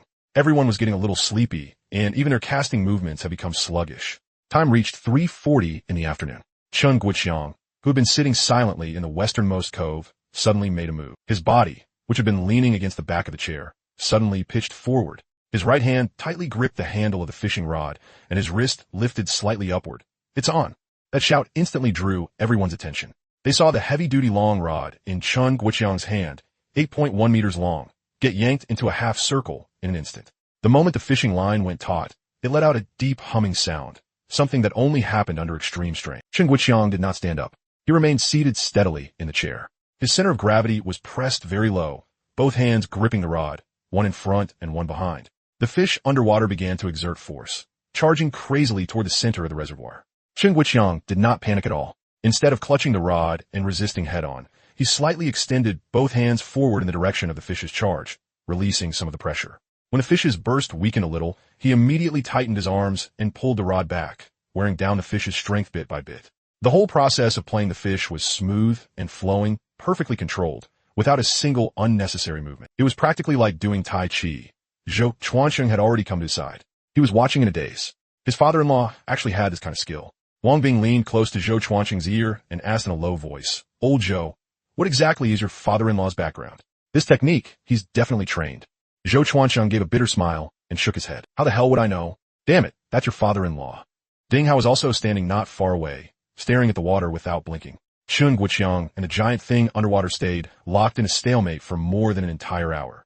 At 5 in the afternoon, the sun began to slope westward. The giant thing underwater finally exhausted the last bit of its strength and was slowly dragged toward the shore by Chun Guiqiang. When that black back cut through the water surface and revealed its full form, the reservoir bank fell into dead silence. It was a black carp. Compared to the grass carp Lu Jun had caught, it was more than one whole level bigger. Just the section of body above the water was as thick as a child's waist. Oh my God. Everyone held their breath, more than a dozen pairs of eyes fixed on the surface. The fish rolled once, and its huge tail fins slapped the surface, splashing water straight onto the faces of several people by the shore. Then it plunged back down. But this time, it did not rush into deeper water. Instead, it swam slowly 1 or 2 meters below the surface, no longer carrying that earlier explosive force. Chun Guiqiang still sat steadily in his chair. His forehead was covered in sweat. Ding Hao was close enough to notice that the muscles in the old man's arms had been trembling slightly the whole time. He was clearly close to the end of his strength. An hour and a half. From 3:40 in the afternoon until now, a full hour and a half had already passed. Why hasn't this fish turned belly up yet? Wang Bing was so anxious behind them that he kept pacing in circles. Zhou Chuansheng crouched beside Chun Guiqiang and said in a low voice, "Dad, do you want me to take over?" Without even turning his head, Chun Guiqiang spat out a single word, "Scram." Zhou Chuansheng could only stand back up awkwardly. More than 10 minutes later, the water exploded again. The black carp surfaced for the second time. This time, its entire body came out, rolling sideways across the water once. Everyone saw its full appearance clearly. Holy crap, how long is that? 1.5 meters? No, it's definitely over 1.5 meters. That fish is longer than our family's tea table. The fish sank again, this time cutting sideways to the left for more than 10 meters with the line. Chun Guiqiang finally stood up and adjusted his footing slightly. He shifted a few steps sideways with the fish's direction, extending his arms forward for a distance and unloading the lateral pulling force from that side cut. Once the fish stopped, he reeled the line back an inch by inch. There was not a single unnecessary movement in the whole process. At exactly 5 in the afternoon, the fish surfaced for the third time. This time, it stayed up longer than the first 2 times, struggling on the surface for several seconds before sinking again. Almost there. Play it for another 10 minutes, and it'll be completely out of strength. Chun Guiqiang finally said a sentence. Sure enough, about another 10 minutes later, the black carp surfaced for the 4th time. This time, it had completely turned belly up. Its huge body floated sideways on the surface, white belly facing the sky. Its mouth opened and closed as it gasped for air, and its tail only twitched weakly once in a while. It's rolled. It's rolled. It's rolled. Wang Bowen was the first to rush to the water's edge. Lu Jun also ran over carrying the big landing net. The two of them stepped straight into the shallows. Wang Bowen reached out to grab the fish's lower jaw, while Lu Jun scooped the net over from the direction of the fish's head. The fish struggled one last time. The force wasn't great, but its enormous size still nearly made Wang Bowen fall into the water. Lu Jun hurried over to help, and with one grabbing the head and the other supporting the tail, the two of them dragged and hauled the giant onto the shore. The moment the fish was dragged onto land, everyone watching crowded around. Ding Hao took out the electronic scale, threaded the scale hook through the net bag, and lifted it together with Wang Bing. The pointer began to turn. One circle, two circles. Finally, it stopped steadily on a number, 81 Gene. Ding Hao announced the number. The whole place went quiet for 2 seconds. Then everyone exploded at the same time. An 81 Gene big black carp. This old man is insane. I've lived for over 30 years, and this is the first time I've seen a fish this big with my own eyes. No, I've lived for over 40 years, and I haven't seen one either. Lu Jun squatted beside the fish and compared its length with his arm. He was completely dumbfounded. This fish is a full 25 Gene heavier than mine. How can the gap between fish and fish be this huge? Cheng Guoqiang took off the straw hat on his head and wiped the sweat from his forehead with his sleeve. A gratified smile appeared on his face. Zhou Chuanqing rushed over and threw an arm around his father-in-law's shoulders. Dad, you're amazing. For now on, I'm calling you Zhou 81. No, Chen 81. Cheng Guoqiang, shove him away. Quit yelling nonsense. I remember you calling yourself Zhou 100 Gene. Wait until I hit 200 Gene before you call me that. Zhou Chuanqing immediately changed his words. Understood. The future Chen 200. But Dad, if you happen to catch a 250 Gene fish, what should I call you then? The moment Cheng Guoqiang heard that, he kicked straight at him. All that could be heard from the reservoir was a scream like a pig being slaughtered. The setting sun hung on the ridgeline, dyeing the reservoir's surface orange red. It was time to pack up the rods. With a notebook and that electronic scale in hand, Ding Hao started settling accounts one by one with the anglers. Out of the 12 people, nearly 10 of them had caught small fish. Crucian carp, common carp, white bait like small fish, adding the big and small ones together, it came to around 70 to 80 Gene. At the fish buyback price of 2 yuan per Gene, Ding Hao had to pay out around 160 yuan. But most of them still chose to take the fish home. After all, at 2 yuan per Gene for buyback, not even a dog would sell them back. As for Lu Jun's 56 Gene grass carp, the portion over 20 Gene was 36 Gene. At 20 yuan per Gene, that came to a total of 720 yuan. For Cheng Guoqiang's 81 Gene big black carp, the excess portion was 61 Gene. At 20 yuan per Gene, the total came to 1,220 yuan. Both owners of the big fish chose to take them away. Patting that grass carp, Lu Jun said, "This is my battle record. Sell it back for 2 yuan? Not a chance. I'll go find a restaurant to process it and treat the brothers to a meal." After writing down the final entry in his notebook, Ding Hao silently calculated today's total in his heart. Fishing fees were 2,400 yuan. Add the 1,940 yuan from taking the big fish away, then subtract the 160 yuan spent on buybacks. Net profit, 4,180 yuan. 4,180 yuan. Ding Hao looked at the amount that had come into his phone, closed the notebook, and stuffed it back into his pocket.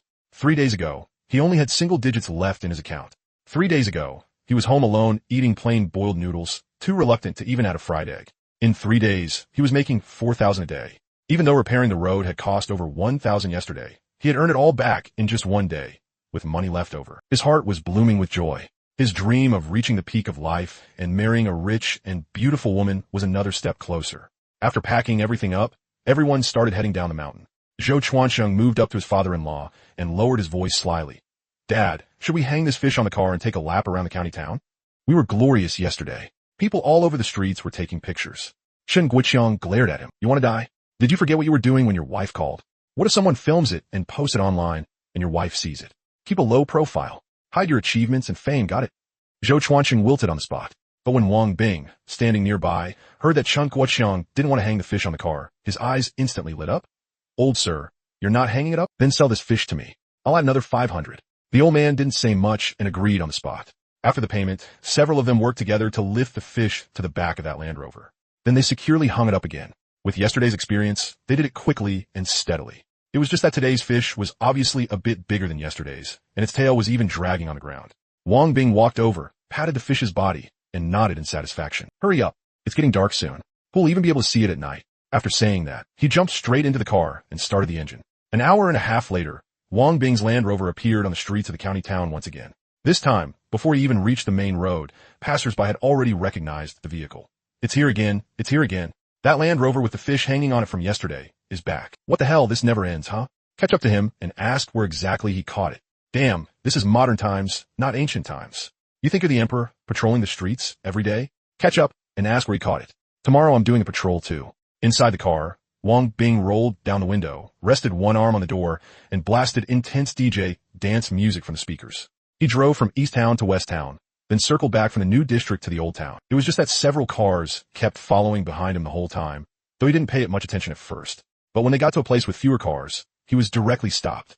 Several people got out of their cars. After being stopped last time, they already knew the ropes clearly, and he had checked afterward too. Even if it was the police, if they weren't on duty, they couldn't do anything to you.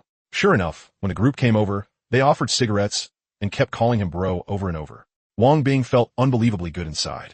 They all added each other on WeChat, and he said he'd take them there tomorrow. But right at that moment, a police car passed by and saw so many cars stopped there, and several people were gathered around, doing who knew what. Could they be about to start a fight? What era was this? This definitely had to be dealt with strictly. They immediately got out of the car and walked over. What are you all doing? Wang Bing was just enjoying himself when he heard that shout and immediately turned to look. He saw 2 police officers walking this way. His heart skipped. No way. Was hanging a fish off the back really against the law? But he also felt a little guilty. After all, even though he was a boss, when he saw the police, he instinctively felt a bit scared. Nothing, officers. They're asking me where I caught the fish. That police officer looked like he was only in his 20s. When he heard Wang Bing call him officer like that, he froze slightly. Damn it. I could be calling you uncle, all right? He walked over and asked about the specific situation. The people beside them also said they had only come to ask for directions. But when he saw the big fish hanging behind the car, he was still a bit shocked. He had lived this many years and had only ever seen a fish this big on TV. Officer, me hanging this fish and driving around isn't illegal, right? The police officer nodded. Not illegal, but dragged on for a long time. Wang Bing's heart tightened. Officer, just say it all at once. But your fish is blocking the license plate. According to Article 95 of the Road Traffic Safety Law, you are now being penalized. A fine of 200 yuan and 9 points on your license. Please cooperate and sign. In addition, you are ordered to immediately eliminate the illegal condition and expose the license plate. Wang Bing's head buzzed. He looked over. Sure enough, because the fish was too big, more than half of the license plate below was blocked. At that moment, Wang Bowen beside him immediately jumped out. Officer, I was the one driving. I'll do it. The people around looked at the young man. Damn, so sensible? He was definitely someone who'd be capable of big things in the future. 9 o'clock at night. In a city more than 300 kilometers away from Dinghao Reservoir, a fishing fanatic named Zhang Lei dragged his exhausted body as he pushed open his front door. He had worked overtime until 8 o'clock again today. The fishing trip he had arranged for the weekend had just been mercilessly vetoed by his wife. He was in an awful mood right now. Zhang Lei collapsed onto the living room sofa, took out his phone, and started scrolling through short videos. With a casual swipe upward, a black Land Rover SUV appeared on the screen. The car was slowly driving along the streets of a county town. What really caught people's eyes was the huge fish hanging off the back of the Land Rover. That fish was absurdly large. Its tail was almost dragging on the asphalt. Zhang Lei immediately sat up straight. He watched that video, which was only a little over 10 seconds long, 3 times over and over. His finger quickly tapped open the comment section on the right. Among the tens of thousands of comments, almost all of them were asking the same question. Everyone wanted to know where exactly that fish had been caught. Zhang Lei quickly backed out and kept scrolling. As a result, the next 5 or 6 recommended videos in a row were all related to it. Someone had recorded a side close-up of the Land Rover while it was stopped at a traffic light. Someone had filmed that giant fish head inside the restaurant, sitting in an extra-large iron pot. Someone had even filmed the scene of Wang Bowen getting a ticket from the traffic police. The comment section had completely exploded. Zhang Lei laughed out loud when he saw the top-liked comment. Traffic police, what's hanging off the back of your car? Wang Bowen, that's my trophy. Traffic police, then your 12 points are my trophy too. These days, the Land Rover itself isn't worth much anymore. What's valuable is the fish hanging behind it. I suggest Land Rover officially sign this fish as their spokesperson. Fish, I lived for decades in this life. Never thought that after death, I'd still get to ride around town on a Land Rover. Worth it. The most ridiculous one was a math problem. The young guy got 9 points deducted and fined 200. If the fish is priced at 20 per gene, it's only worth a little over 1,000. He traded 9 points for a fish worth a little over 1,000. So that's a huge loss. But he also traded 9 points for several million views across the entire internet. So that's a huge profit. So how much is this fish actually worth? The more Zhang Lei watched, the more hooked he became. How he wished the protagonist of that story were himself. But the most common comments were still people asking for the fishing location. Naturally, he wanted to know too, so he left a comment as well. Bro, this place looks really familiar to me. Last time I ran into an old man there, and he told me, young man, do you believe I once fished up a bicycle from this pond? I said I didn't believe him. He immediately cast a line and pulled up a handlebar. Then he cast again and pulled up a seat. Then he told me, see, isn't it almost complete now? Then he cast one more time and the rod snapped. Can you tell me the location? I want to go check whether that handlebar is still there.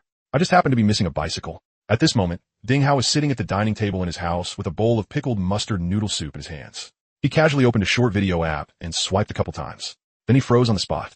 The very first recommended video on the homepage was footage of Wang Bing's Land Rover driving through the streets with a fish hanging off it.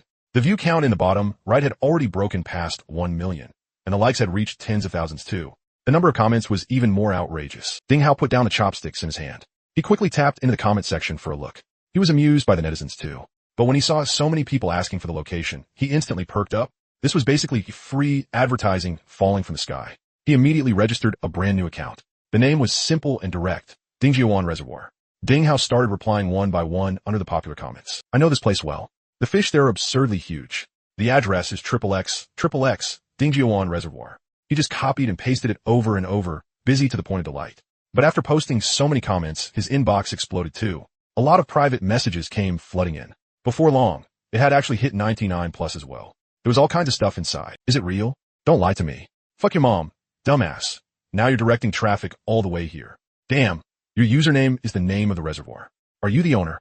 Bro, I'm coming over tomorrow. How's the fishing condition?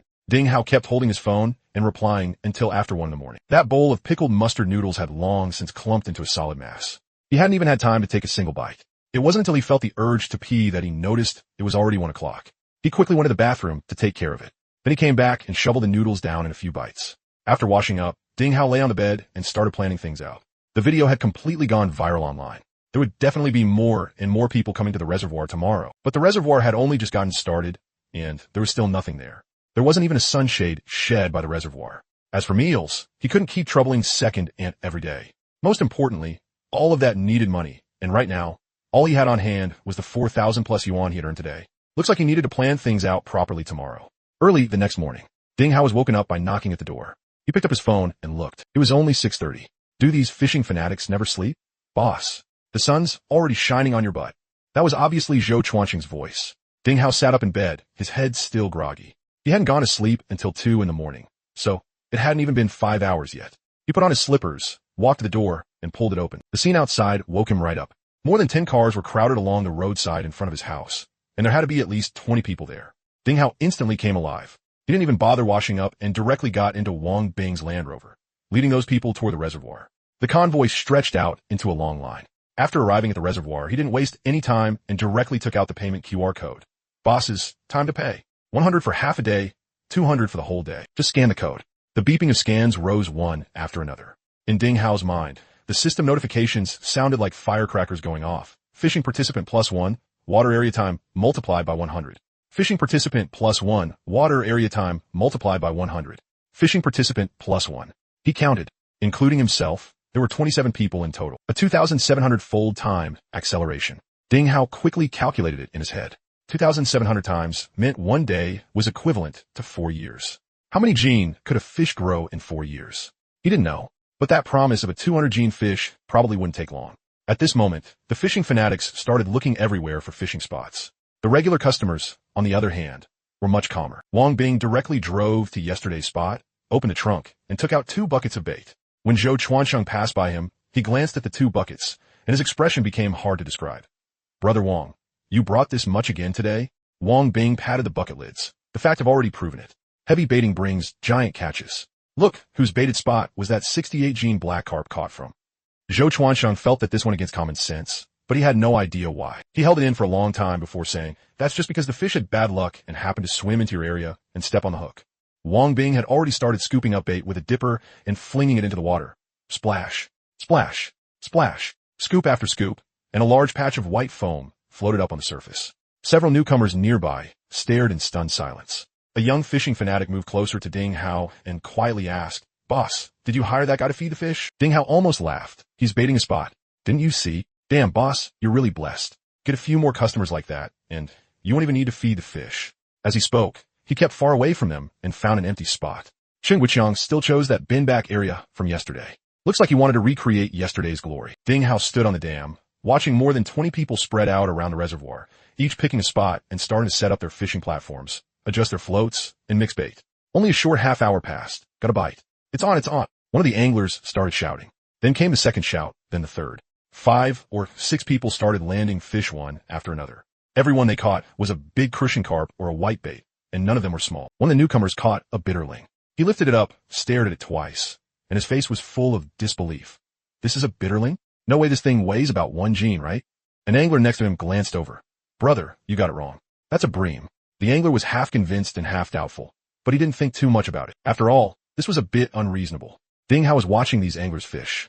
A man stood in front of Ding Hao, his legs clamped tightly together, the expression on his face hard to describe. Boss, Where's the restroom? Ding Hao lifted his chin toward the patch of grass behind the reservoir. It's everywhere. The man hesitated, turned his head to look at the dense crowd of anglers around him, then looked at the grassy patch. In the end, he gritted his teeth and jogged over into it. Watching his back, Ding Hao realized the problem. Today, everyone here was a man. They could just duck into the grass and be done with it. But this was something that would have to be solved sooner or later. What if a female angler came one day? He couldn't exactly point her at the bushes too. Could he? Build a road, put up sheds, make a restroom. Every single one of those things cost money. But looking at the anglers now, he felt that making money was only a matter of time. He touched the phone in his pocket, planning to deal with the most urgent issue first. Lunch. Lunch for more than 30 people. Looks like he'd have to trouble Second Aunt again. He planned to talk to her later and see if he could just pay her wages directly and have her come cook. Just as he was about to call Second Aunt, his phone rang first. Caller ID. Aunt. Ding Hao picked up, and a loud middle-aged woman's voice immediately poured into his ear. Howsy? Where are you? The door's locked and you're not home. What did you run off to? Ding Hao moved the phone farther from his ear. Aunt, I'm up at the reservoir. I can't get away right now.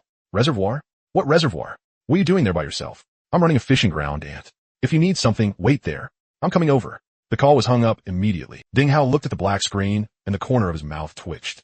His aunt was still the same as ever. Less than 20 minutes later, footsteps came from the mountain road. A round-faced woman in her 40s walked up along the newly cleared mountain path. The way she walked made it seem like she came with a gust of wind. As soon as she got up there, her steps suddenly stopped. More than 20 people were seated along the reservoir bank. Colorful tents and sun umbrellas were scattered around the shore. Some were bending their rods as they played fish. Some were squatting on the ground mixing bait. And farther away, someone was running toward the bank with a landing net. My heavens, Howsy, what exactly did you set up here? Aunt stood on the dam with both hands on her waist, turning her head from side to side as she swept her gaze across the whole reservoir. Ding Hao walked over. I contracted this reservoir and opened a fishing ground. These are all customers here to fish. Fishing. Aunt frowned, like she was digesting the information. How much do you charge per person? 100 for half a day, 200 for the whole day. Aunt's mouth opened slightly. She counted the people on the bank all over again. More than 20 people, 200 each. Her eyes lit up. Howsy, just from ticket fees alone, aren't you making several thousand a day? Ding Hao smiled but didn't answer. Aunt's attitude visibly changed. Your mom told me to come check on you. She said you were home alone and worried you weren't eating properly. When I got to your place, the door was locked. I thought something had happened to you. It's fine. I've just been busy. Busy is good. Busy means there's money to make. Aunt looked around the reservoir again, then suddenly asked, where are all these people eating at noon? That was exactly what Ding had been about to bring up. I was just going to call Second Aunt and ask her to help cook. Why are you looking for Second Aunt? Aunt's voice was so loud that even two nearby anglers turned to look. Isn't your uncle a chef?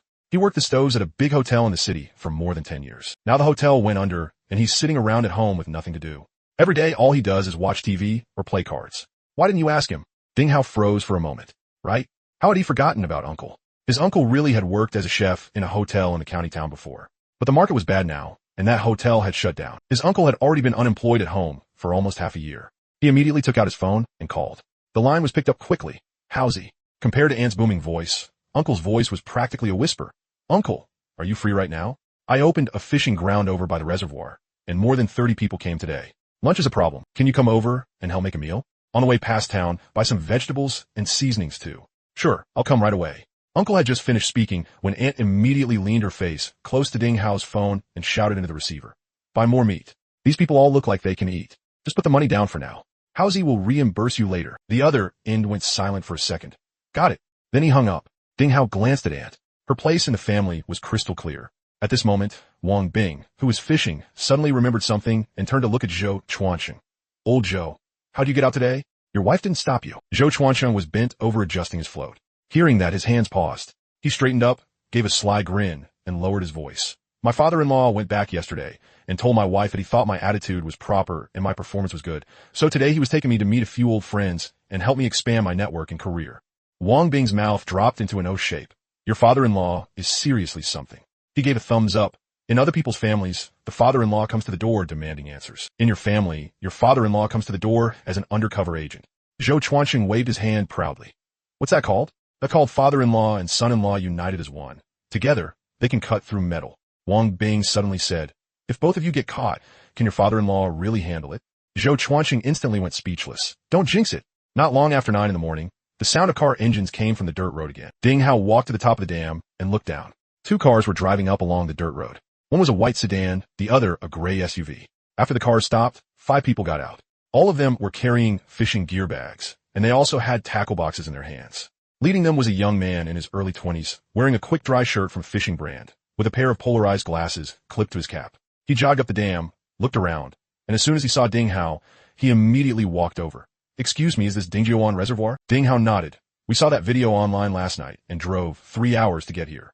"Are there really a lot of big fish here?" The fisherman asked Ding Hao. "Don't worry. I guarantee they're big, but I don't guarantee you'll land one." After saying that, Ding Hao pulled out the QR code, 100 for half a day, 200 for the whole day. The 5 of them didn't hesitate at all. They pulled out their phones and scanned it.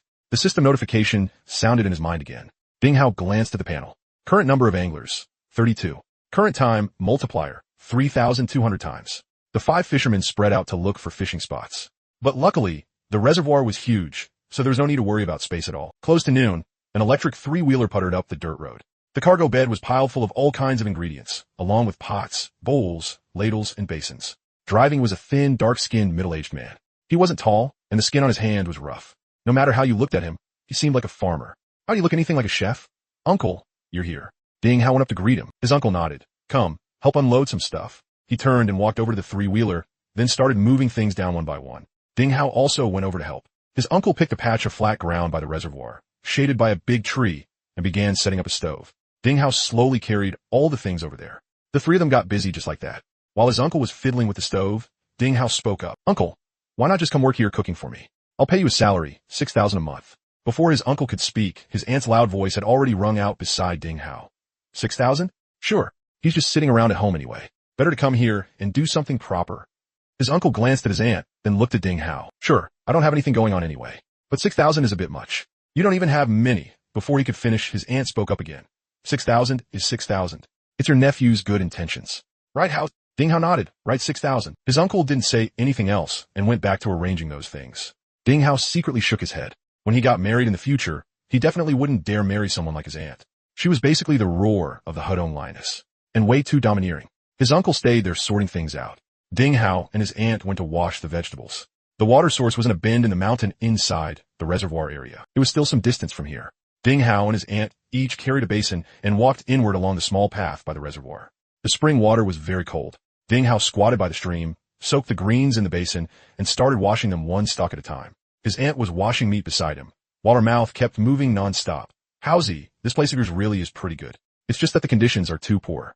You don't even have a proper stove. Once you make money, get these basic facilities set up first. Then your uncle can cook properly for you." Ding Hao agreed along with her. Just then, a commotion came from the reservoir. Several people were shouting at the same time. Their voices were loud, but with the distance between them, it was impossible to hear exactly what they were saying.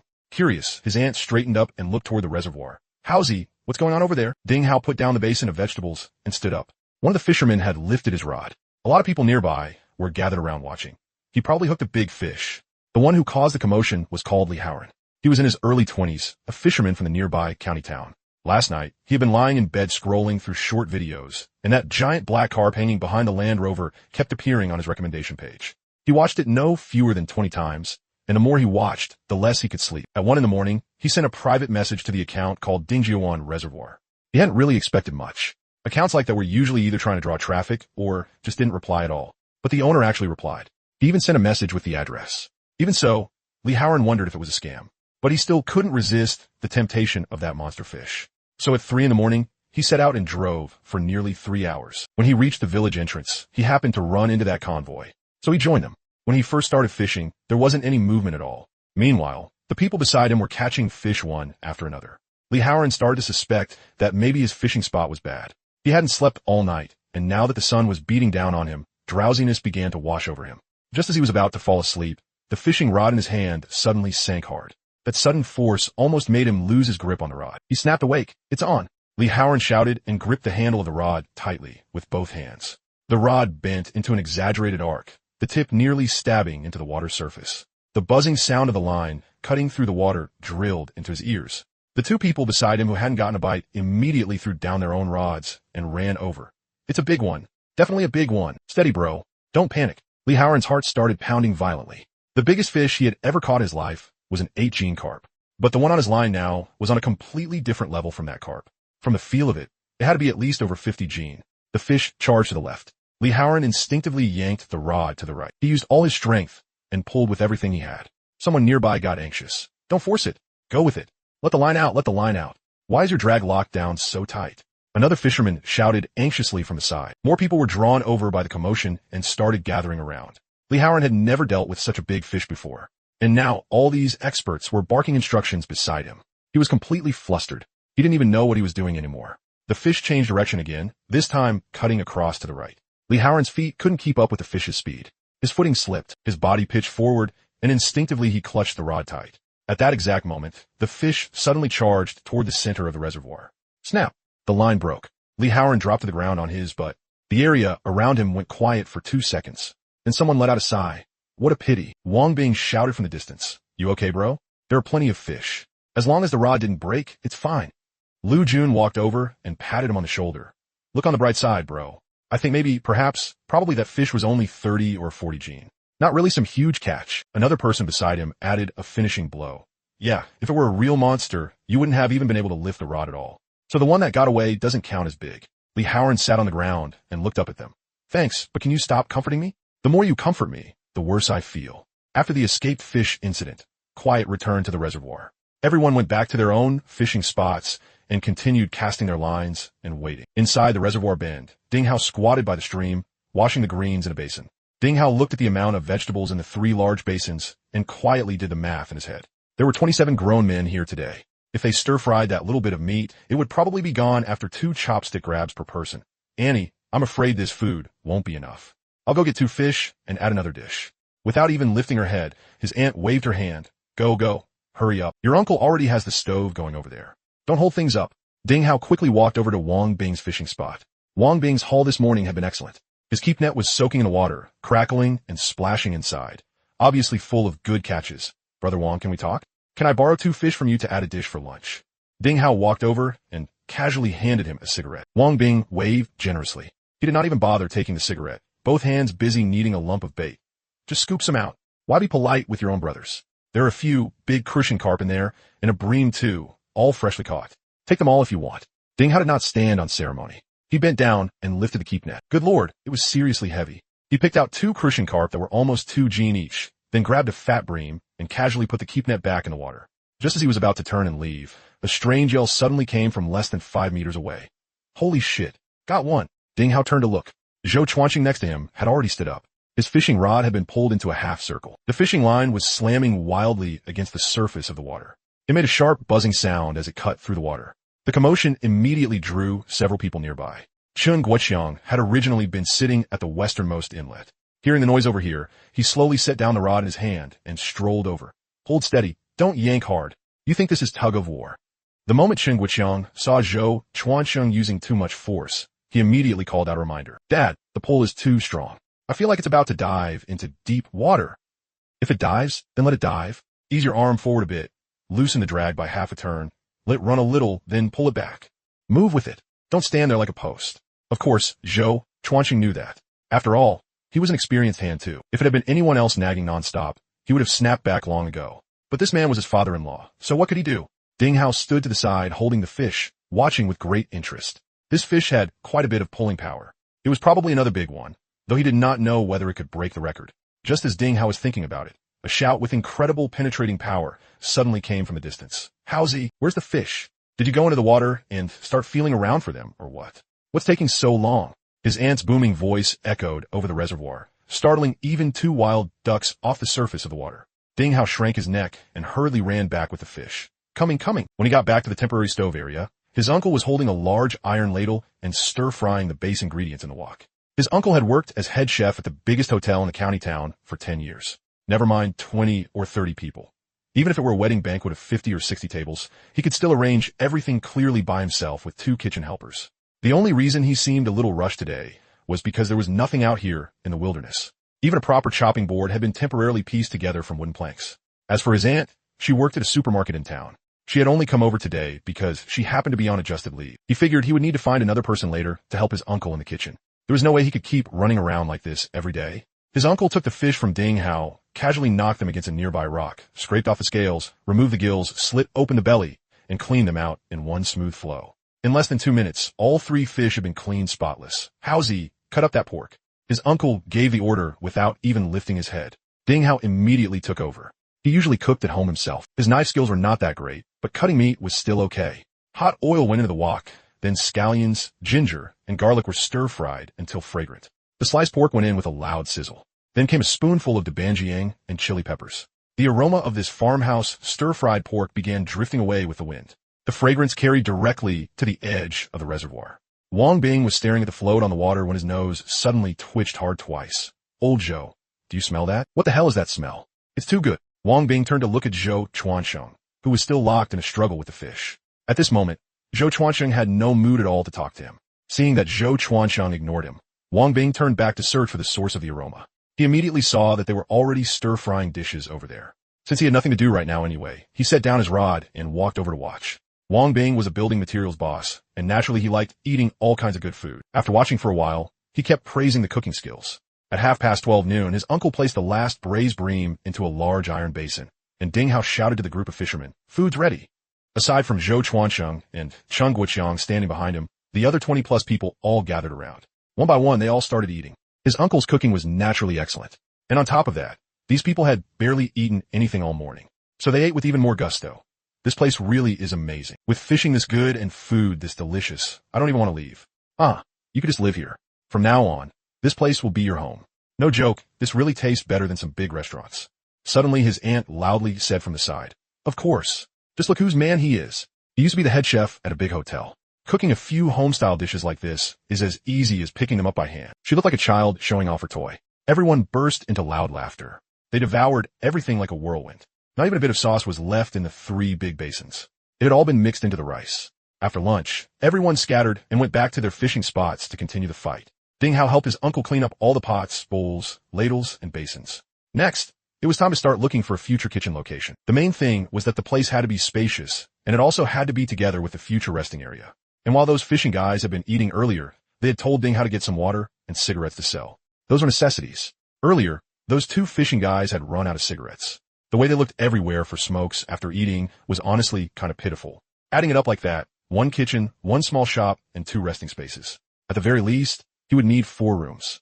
Ding Hao took out his phone and called Ding Jixiang. "Grandpa Xiang, are you home?" "Busy." "How's the yum home?" "Just finished eating." "What's up?" "Got another big fish to carry." "Not carrying fish. I want to put up 2 rooms by the reservoir. I need some timber. Could you trouble yourself to call 2 uncles and go up the mountain to help me cut a few beams? I'll pay 200 a day per person." "How about it? What kind of trouble is that?" "But freshly cut ones won't do. My family has more than 10 already, and your Uncle Ning's family should still have some too. How many do you need altogether? I'll ask around for you in a bit." Ding Jixiang answered. In the countryside, as long as trees on the mountain had matured into usable timber, many people would cut them down and leave them home to dry. Later, when building a house, they could use them directly. Of course, most of that had been cut in earlier years. These past 2 years, things have been managed much more strictly. Even cutting trees on your own forest land required a logging permit. That's great then, but I'm not sure either. I don't know how to calculate it. I'll come up and take a look for you. After saying that, Ding Hao heard the call end on the other side. Before long, Ding Jixiang came up with 2 middle-aged men. Those 2 were also Ding Hao's elders. Being from the same village, they all shared one surname to begin with, passed down from the same ancestor. So they addressed people according to seniority. Ding Hao's generation ranking was considered low, and all of them were 2 generations above him. "Xianggong, Guigong, Linggong, you're here." When the 3 arrived, they also curiously looked at those fishing fanatics. They really couldn't understand why these people were so idle that they'd spend so much money just to fish. But after they calculated Ding Hao's current daily income, they all said Ding Hao had a promising future. After that, Ding Hao explained where the house was going to be built. Ding Jixiang and the other 2 did the math.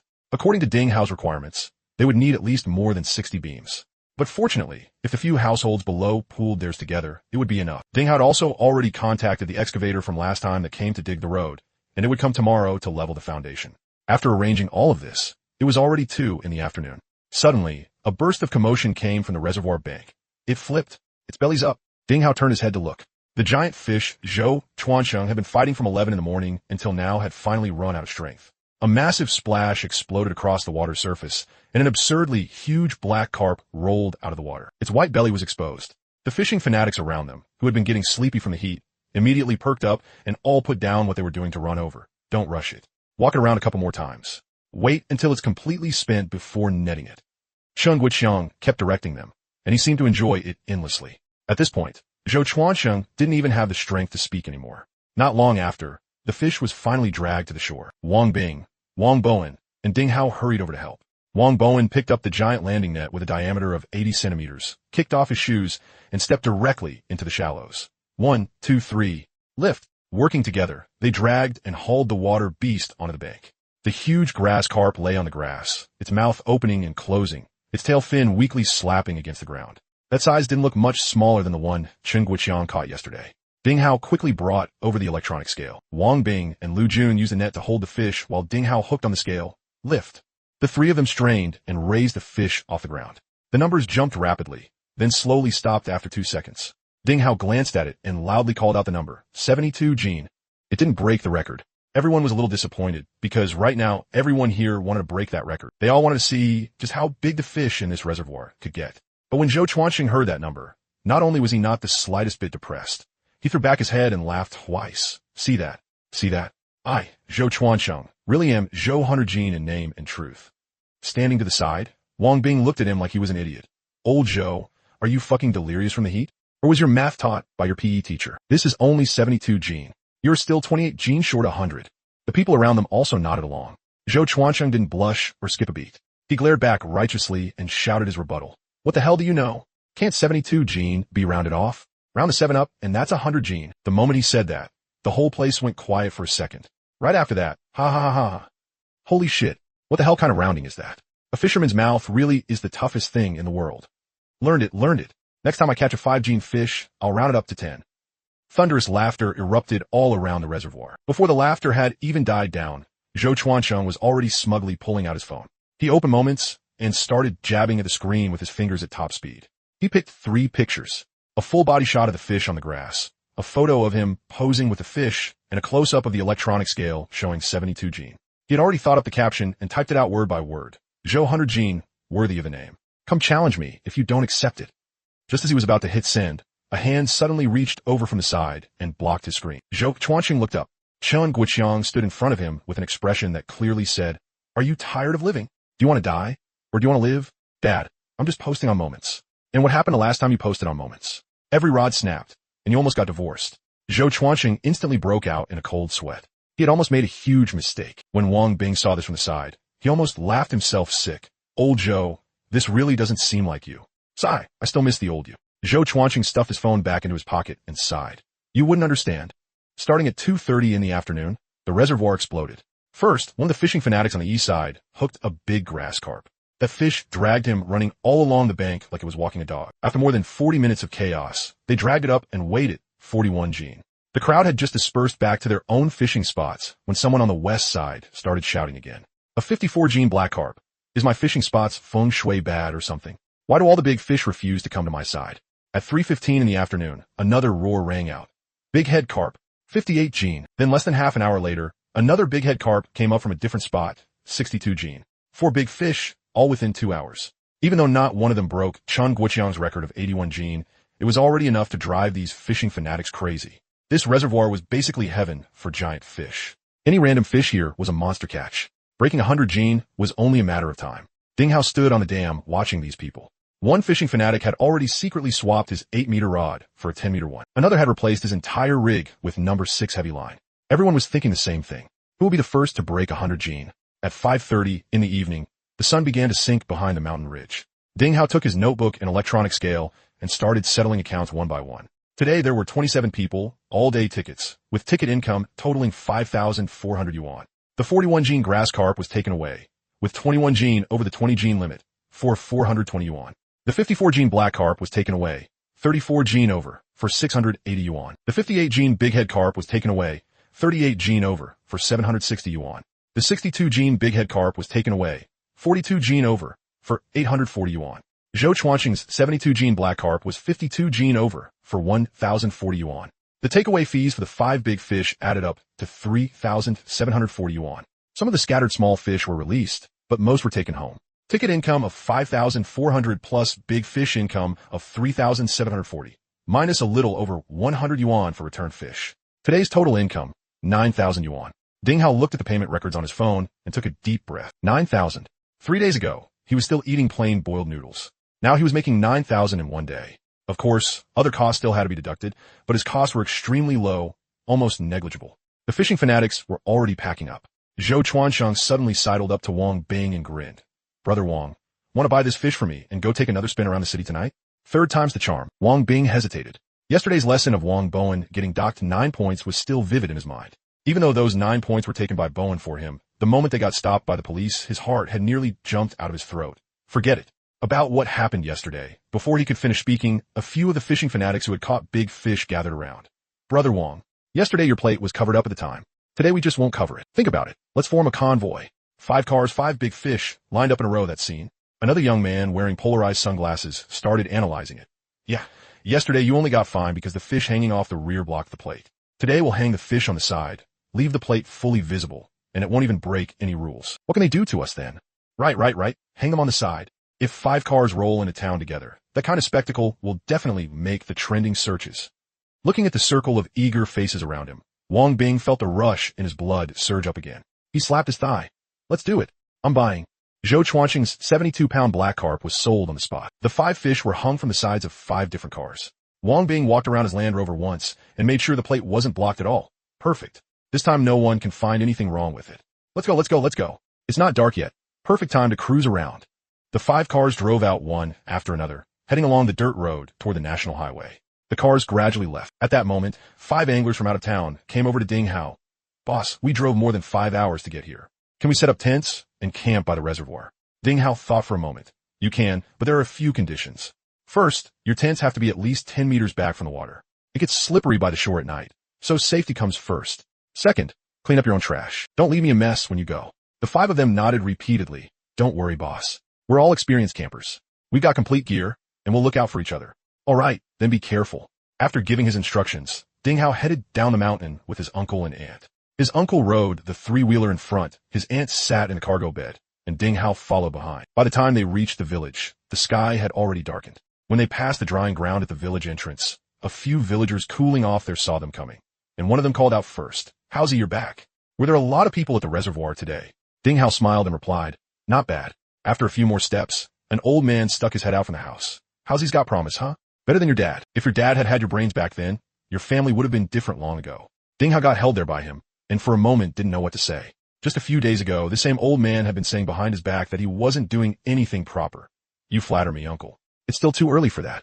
His uncle and aunt went back to cook, but Ding Hao still had one more thing to settle. He wanted to build a house by the reservoir, and the foundation site was on a patch of hillside land. Ding Hao had already asked around before. That piece of land was under his granduncle's name. In other words, his grandfather's own younger brother. That was second aunt's whole side of the family. Ding Hao first went home and put his things down. Then he went to ask at his eldest uncle's and second uncle's homes. Their family lived together, and a few years ago they had built a house together, with the 2 brothers each taking half. When Ding Hao arrived at his 2 uncles' place, he explained the situation. Both uncles said that patch of hillside land was currently under their grandfather's household registration. They told Ding Hao to ask his granduncle. So Ding Hao could only go to his granduncle's house. His granduncle still lived in that kind of old wooden house. At that moment, the old man was sitting on the stone steps by the door, husking corn. "Granduncle, have you eaten yet?" His granduncle looked up at him. "I've eaten. Why are you here this late?" Ding Hao sat down on the stone steps beside him and explained that he wanted to put up a few rooms by the reservoir. He would need to use a corner of that patch of hillside land under his granduncle's name. After hearing him out, his granduncle didn't even stop husking corn. "It's a good thing that your reservoir is getting going. Use that land however you want." That was it. He didn't ask how much land, didn't ask how much money, and didn't mention any conditions at all. "Thank you, granduncle." His granduncle waved his hand, then lowered his head and went back to husking corn. Ding Hao sat there for a while, helped his granduncle husk a few ears of corn, and only then got up to go home. When he got home, his aunt was waiting at the door. "Got it settled?" "Yeah." Granduncle said, "I could use it however I want." "That's good." The few of them ate dinner. Ding Hao started washing the dishes. His aunt said from behind him, "All right, your uncle and I are heading back first. Tomorrow morning your uncle's going into town to buy groceries. Then he'll head straight to the reservoir." She turned and shouted at his uncle, who was tidying up the 3-wheeler. "Old Zhao, you're getting up at 5:30 tomorrow morning." 5:30. Hear me. Heard you. Not long after, the 3-wheeler puttered away. Ding Hao stood alone in the yard, watching them leave. Suddenly, he felt his phone vibrate. He picked it up and looked. The short video app had pushed a notification. He hadn't planned to look at it, but the corner of his eye caught the title. 5 cars parading fish through the streets, all intercepted by police. Ding Hao froze for 2 seconds. Then he immediately tapped into it. Time rewound to 6:30 in the evening. The 5 cars drove from the village road onto the national highway. At the very front was Wang Bing's Land Rover. Behind it, in order, were Zhou Chuanqing's gray sedan, a Wuling Hongguang, a white SUV, and a black Honda. The 5 big fish were each hanging from the side of a car. Their tails swayed in the wind. There weren't many cars on the national highway, but every passing vehicle slowed down. Some people even rolled down their windows and stuck their phones out to film. Wang Bing's window was wide open, and loud DJ dance music blasted from the speakers. One hand rested on the steering wheel while the other beat to the rhythm. Doesn't this feel awesome?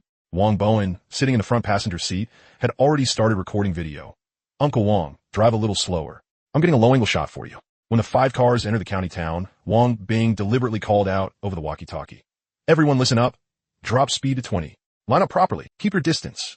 The 5 cars obediently formed a single line and slowly drove down the main road. The effect was 10 times more explosive than the previous 2 days. 5 big fish hung from 5 cars, passing one after another right in front of the pedestrians. Some people chased the convoy through 2 intersections. One delivery guy rode his electric scooter alongside them for 3 whole streets, filming while riding, and nearly crashed into a trash can by the roadside. A mother with a child pointed at the convoy and said to the kid, "Look, fish." The child stared for 2 seconds, then turned and asked, "Mom, did those fish commit crimes? Are they being escorted away?" When the convoy passed the pedestrian street, the crowd was at its thickest. All the pedestrians on both sides of the road stopped to watch. Every phone was aimed at them. At that moment, Wang Bing felt like he was the coolest guy on the whole street. When the convoy passed the entrance to an old residential complex, an old man walking his dog stood by the roadside and stared at them for quite a while. Then he lowered his head, took out his old-style phone, and dialed a number. The convoy made 2 loops, drove from East Town to West Town, then circled back to the pedestrian street. Just as the convoy passed the pedestrian street intersection for the 3rd time, a police car was parked sideways in the road ahead at the traffic light. The police lights flashed. Wang Bing slammed on the brakes. This is bad. Before he could even react, another police car appeared in the rearview mirror. It came up from behind and blocked off the way back. Trapped front and back. All 5 cars pulled over to the side of the road. Wang Bing's palms started sweating. He quickly turned back to glance at the fish hanging from the side of the car. The license plate was fully exposed, with nothing blocking it. Don't panic. This time the plate isn't covered. He took a deep breath and waited for the police to come over. 6 police officers split up and walked toward the 5 cars. The one in front stopped by the Range Rover, bent down, and knocked on the window. Feeling guilty, Wang Bing rolled the window down and forced a smile onto his face. "Officer, we didn't block the license plate this time." The policeman lowered his head to look at the fish hanging off the side of the car, then looked back up at Wang Bing. "We receive a report from the public that your 5 vehicles were driving at an extremely low speed on urban roads, suspected of deliberately causing traffic congestion and disrupting normal traffic order." Wang Bing opened his mouth. At the same time, hanging large objects on the outside of the vehicle creates a safety hazard. If it falls and hits a pedestrian or another vehicle, we'll take responsibility. Wang Bing closed his mouth again. "Please cooperate with the investigation and come with us." The other cars behind them each had police officers talking to them as well. Lu Jun's voice came from inside the Wuling Hongguang. Even with 2 cars in between, it could still be heard clearly. "I told you nothing good would come from following them. I said so, didn't I? I shouldn't have stopped their car last time." His companion in the front passenger seat muttered softly. "But weren't you the one who wanted to come? Who forced you?" "You did. What did you say yesterday?" "You said, let's hang 1-2 and experience President Wang's happiness." "You said that." The 2 fishing guys in the white SUV also started shirking responsibility and blaming each other. "You were the one who first suggested forming a convoy." "Bullshit. I only said we could hang the fish on the side." "You were the one who suggested the convoy. Then hanging it on the side was your idea too." The 5 cars followed the 2 police cars in a grand procession into the traffic police brigade's yard. In a parking lot, the 5 cars were lined up in a row. Each car had a big fish hanging from its side. Several auxiliary officers in the traffic police brigade duty room heard the commotion and all ran out. They stood at the edge of the parking lot, looking at the row of fish cars in front of them, their expressions priceless. One young auxiliary officer secretly pulled out his phone and took a panoramic photo of all 5 cars. Another auxiliary officer walked up to the Wuling Hongguang and bent down to look at the grass carp. "This fish has to be around 80 pounds, right?" The fisherman answered reflexively, 82 pounds. As soon as he said it, he froze himself. He had already been brought to the traffic police brigade, and he was still reporting the fish's weight. Meanwhile inside, they were taking Wang Bing's statement. "How many times have you done this?" Wang Bing answered honestly, "Teach the 2nd time. I've seen the video online. Yesterday, 1 car had 1 fish hanging on it. Today, 5 cars have 5 fish." The policeman flipped through the statement notebook. "At this rate, are you planning to get 10 cars tomorrow? 20 the day after?" Wang Bing hurriedly waved his hands. No, absolutely not." The policeman set the notebook down on the table. "All right, register one by one. Take out your driver's licenses and vehicle registrations." At Dingjiawan, dozens of kilometers away from the county town, Ding Hao was holding his phone, watching the video that had shot up the trending searches. The comment section had already exploded. Last time one Range Rover had one fish hanging off it, and I thought it was just a special case. This time 5 cars have 5 fish. I'm sure of it now. This group found the fish nest. The hell kind of fish nest is this? They dug up the fish ancestors' grave, or what? That picture of 5 fish lined up in the traffic police brigade parking lot can directly win best fishing photo of the year. That reservoir produced at least 7 giant catches over 100 pounds in 3 days. Has this fishing spot become sentient or something? Attached navigation screenshot. More than 1,200 miles. Brothers in Heilongjiang. I've already taken 3 days of annual leave. Fishies, wait for me. Attached navigation screenshot. Brothers, see you in the finals. I suggest the traffic police just set up a toll booth right at the entrance of that reservoir. Catch your fish, pay your fine on the spot. One-stop service, much more convenient. At this moment, Ding Hao had started frantically replying in the comment sections of all the popular videos again. The address is XXX, Dingjiuan Reservoir, pure wild giant fish, guaranteed big fish, but not guaranteed you'll land one. His fingers flew across the screen, copying and pasting one message after another. In less than 10 minutes, his private messages in the back end had completely blown up. Ding Hao picked out a few that looked reliable and replied to them first. Some asked about the fish conditions, some asked about the route, and some asked whether they could bring tents and camp overnight. Early the next morning, Ding Hao was woken up again by a burst of urgent knocking on the door. He rubbed his messy hair and pulled open the front door. The scene in front of him made him freeze on the spot. On the dirt road in front of his house, which had never been wide to begin with, more than a dozen cars were packed bumper to bumper. The license plates were all kinds of different ones, with at least 4 or 5 different provincial abbreviations. Sichuan, Hunan, Guangdong, Hubei. Ding Hao swept his gaze across the crowd and realized that Zhou Chuansheng and Wang Bing's group surprisingly hadn't come today. He muttered to himself for a moment, but quickly let it go. One was a designer, and one was a building materials boss. It was impossible for them to fish like this every day and do nothing else. After all, they still had to live their lives. Boss, hurry up and lead the way. I've been driving all night. A burly man with an out-of-town accent shouted at the top of his lungs. Coming, coming.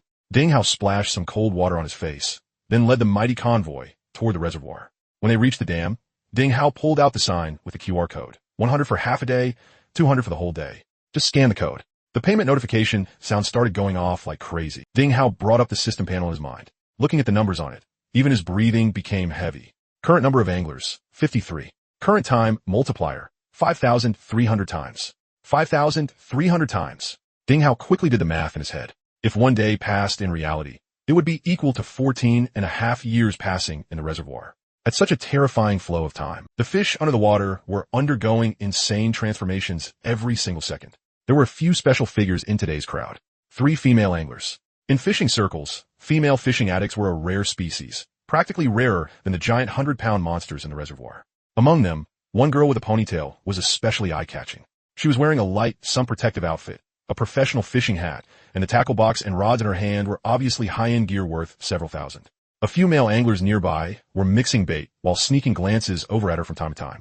Out here in the middle of nowhere, the sudden appearance of such a bright spot really did lift people's spirits. Even Ding Hao couldn't help stealing a few more looks. Those calves really did look good. At 10 in the morning, things around the reservoir started getting lively. An excavator rumbled onto the open ground beside the reservoir and began leveling the foundation.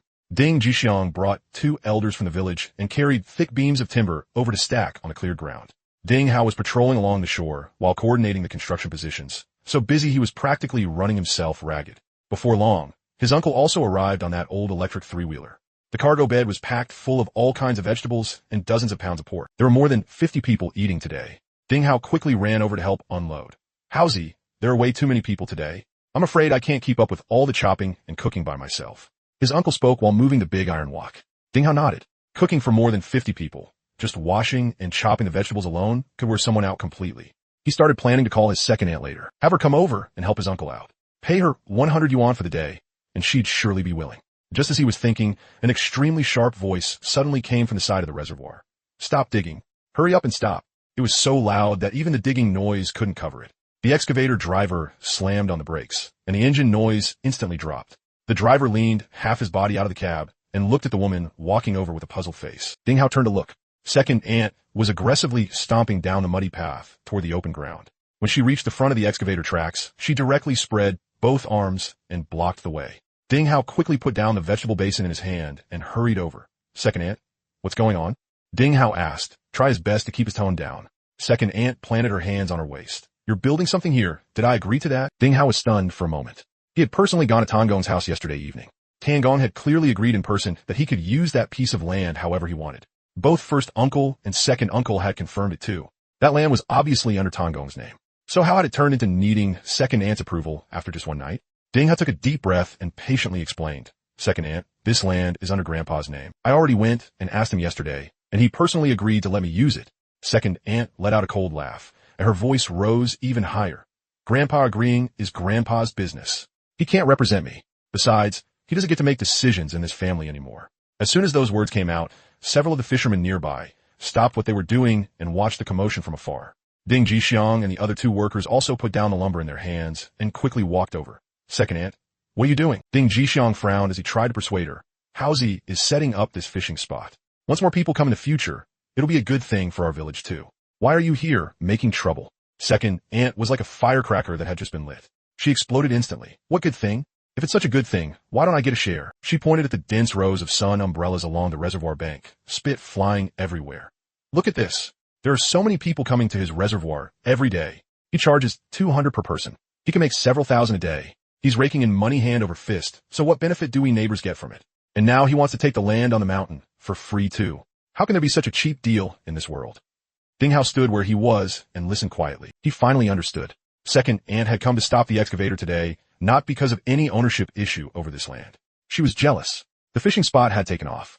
A daily cash flow of several thousand yuan was basically an astronomical figure in this remote countryside. That kind of sudden wealth had directly stabbed at certain people's nerves. If they couldn't get a share of the money, then they'd find an excuse to choke you with. The other two men tried to persuade her too, but second aunt wouldn't listen at all. Instead, the more she cursed, the nastier it got, looking like she was about to throw herself on the ground and make a scene. Everyone thought Ding Hao would lose his temper or choose to compromise and pay money just to keep the peace. But Ding Hao didn't. He didn't argue along with second aunt, and he didn't mention money either. He turned his head and looked directly at Ding Jixiang beside him, his tone so calm that there wasn't the slightest ripple in it. Uncle Xiang, from here to the mountain boundary of second aunt's house, exactly where does it start and end? Ding Jixiang froze for a moment, then thought along with Ding Hao's question. He raised his hand and pointed at a dirt slope more than 50 meters away, starting from that crooked neck pine tree over there to this side, going up all the way to the mountain top. It all belongs to your Tongong's family. He deliberately stressed her Tangong, clearly making a point at second aunt. After all, she was only a daughter-in-law. None of the Ding family members in that household had said anything, yet she was the one making a scene here. Ding Hao also felt a little worn out. Who would have thought he'd run into something like this? He immediately called Tangong. After 2 rings, the call connected. Haozi. Ding Hao asked directly. Grandpa, about that piece of land by the reservoir. Second aunt says she doesn't agree to let me use it. What do you say about this? There was silence on the other end for several seconds. Then a long sigh came through. Haozi, I'm old. My words don't count anymore. Go talk it over with your uncles. Beep, beep, beep. The call was hung up. Second aunt stood in front of the excavator tracks with her arms crossed, and the smugness on her face was already impossible to hide. Tongong's attitude made it obvious he didn't want to deal with it and had directly backed down. Ding Hao said nothing. His fingers swiped twice across the screen and dialed second uncle's number. It rang for a full half-minute before second uncle picked up. He kept his voice very low, speaking hesitantly. Haozi, this matter is up to your second aunt.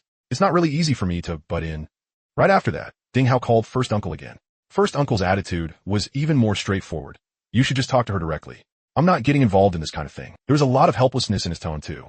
Clearly, he didn't want to offend either side. After the 3 calls were finished, second aunt's chin was practically lifted to the sky.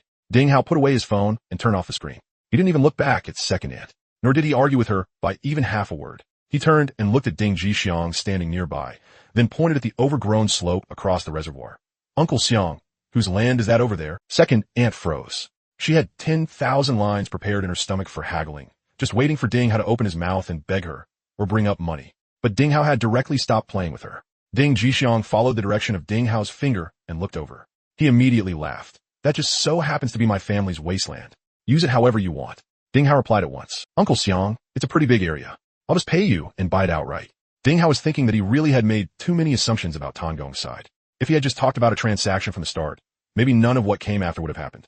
But with the way second aunt was acting now, he was extremely angry inside. If it had been someone else, maybe he would have felt a little better, but this was someone so close to him. By what by? Ding Jixiang cut him off directly and waved his big hand. It's just a piece of wasteland. It's been sitting there growing weeds, not worth a damn thing. What you're doing with this fishing spot is proper business. Don't bring up money with me. If you bring up money, you're looking down on me. Ding Hao nodded and didn't stand on ceremony anymore. He turned around and shouted toward the excavator cab. Sir, turn around and head to the other side. Very soon, The excavator headed toward the opposite bank. This is rural life for you. The moment someone makes a little money, their own relatives are the first to jump out.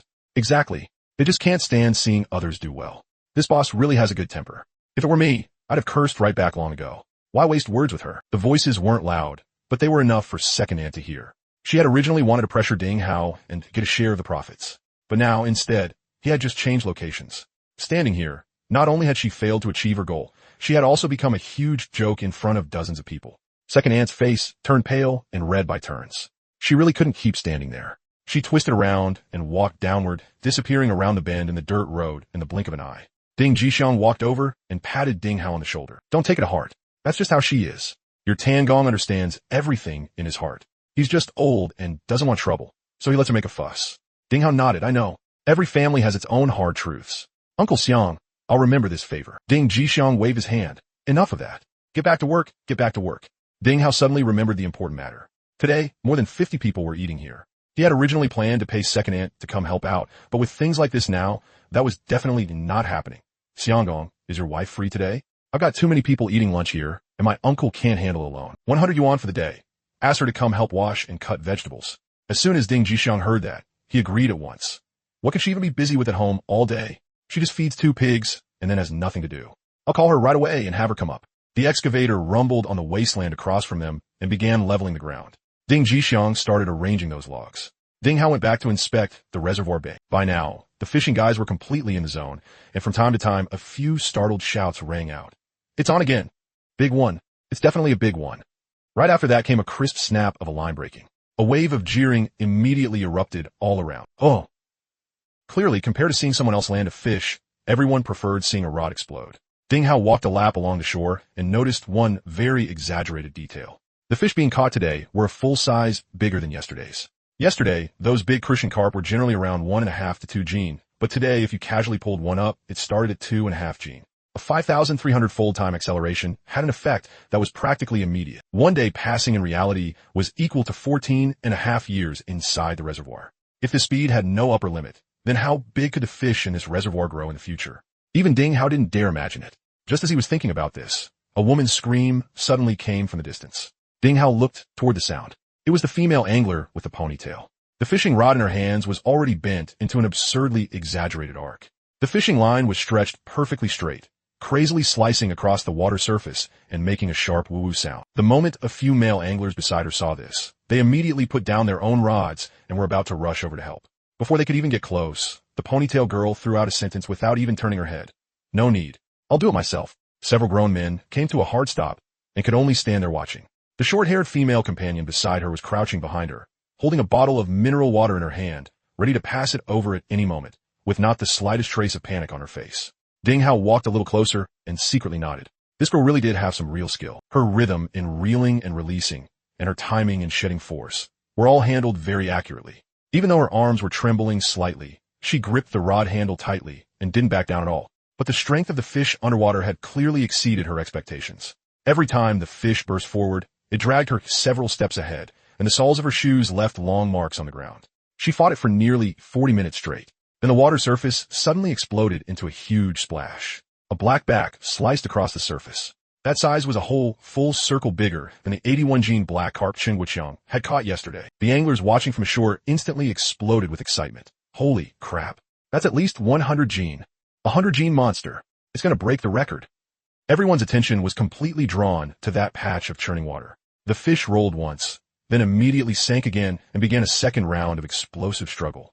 This time it changed tactics. Instead of diving into deep water, it started cutting sideways along the shore. The ponytail girl could only hold up the rod and move sideways with the fish's direction. The gravel on the shore was loose, and moss was growing on it too. Her footing became more and more unstable, and her body swayed badly. The men nearby were already getting anxious. Miss, want me to help? With those skinny arms and legs of yours, you're definitely not a match for it. Yeah, that fish is at least 100 gene. It'd be a shame if you lost it. Miss, I'll help you land it. I don't want anything. How about it? Obviously, although the beauty really did have some looks, the moment they saw that fish surface, their hearts were already completely filled with that 100 gene monster.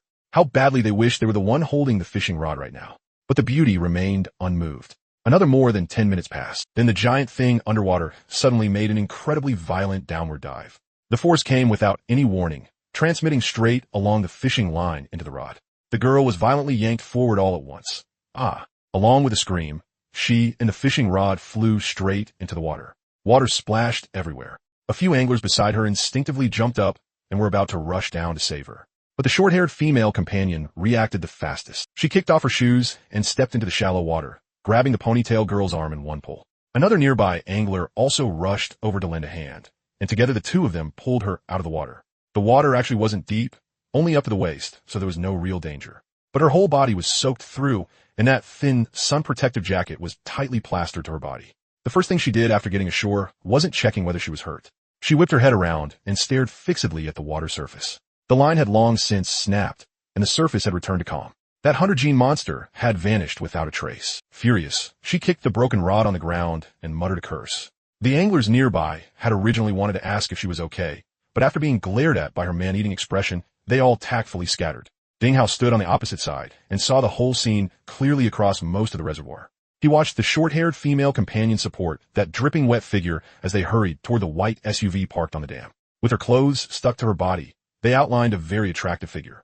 Ding Hao was a normal 24-year-old guy. He unconsciously looked a couple more times, then quickly coughed and withdrew his gaze. Ding Jixiang, who happened to be passing by carrying wood, chuckled twice and nudged Ding Hao with his elbow. "How's he? You're 24 too, right? Time to find yourself a wife." Ding Hao pretended not to hear and lowered his head to look at his phone, acting like he was replying to messages. Ding Jixiang refused to let it go and kept teasing him. "Your reservoir's getting bigger and bigger. In the future, there'll be plenty of girls coming here to fish. You got the advantage of proximity. Get it? Xianggong, just do your work. Don't ask about young people's business." Ding Hao urged him helplessly. "Teach like I was never young." Ding Jixiang walked off carrying the wood. About more than 10 minutes later, the door of the white SUV opened. The ponytail girl came out after changing into a dry black sports outfit. Ding Hao just happened to be making his rounds over here, and thinking that as the boss, since a customer had fallen into the water, he ought to at least ask after her. He walked over and greeted her politely.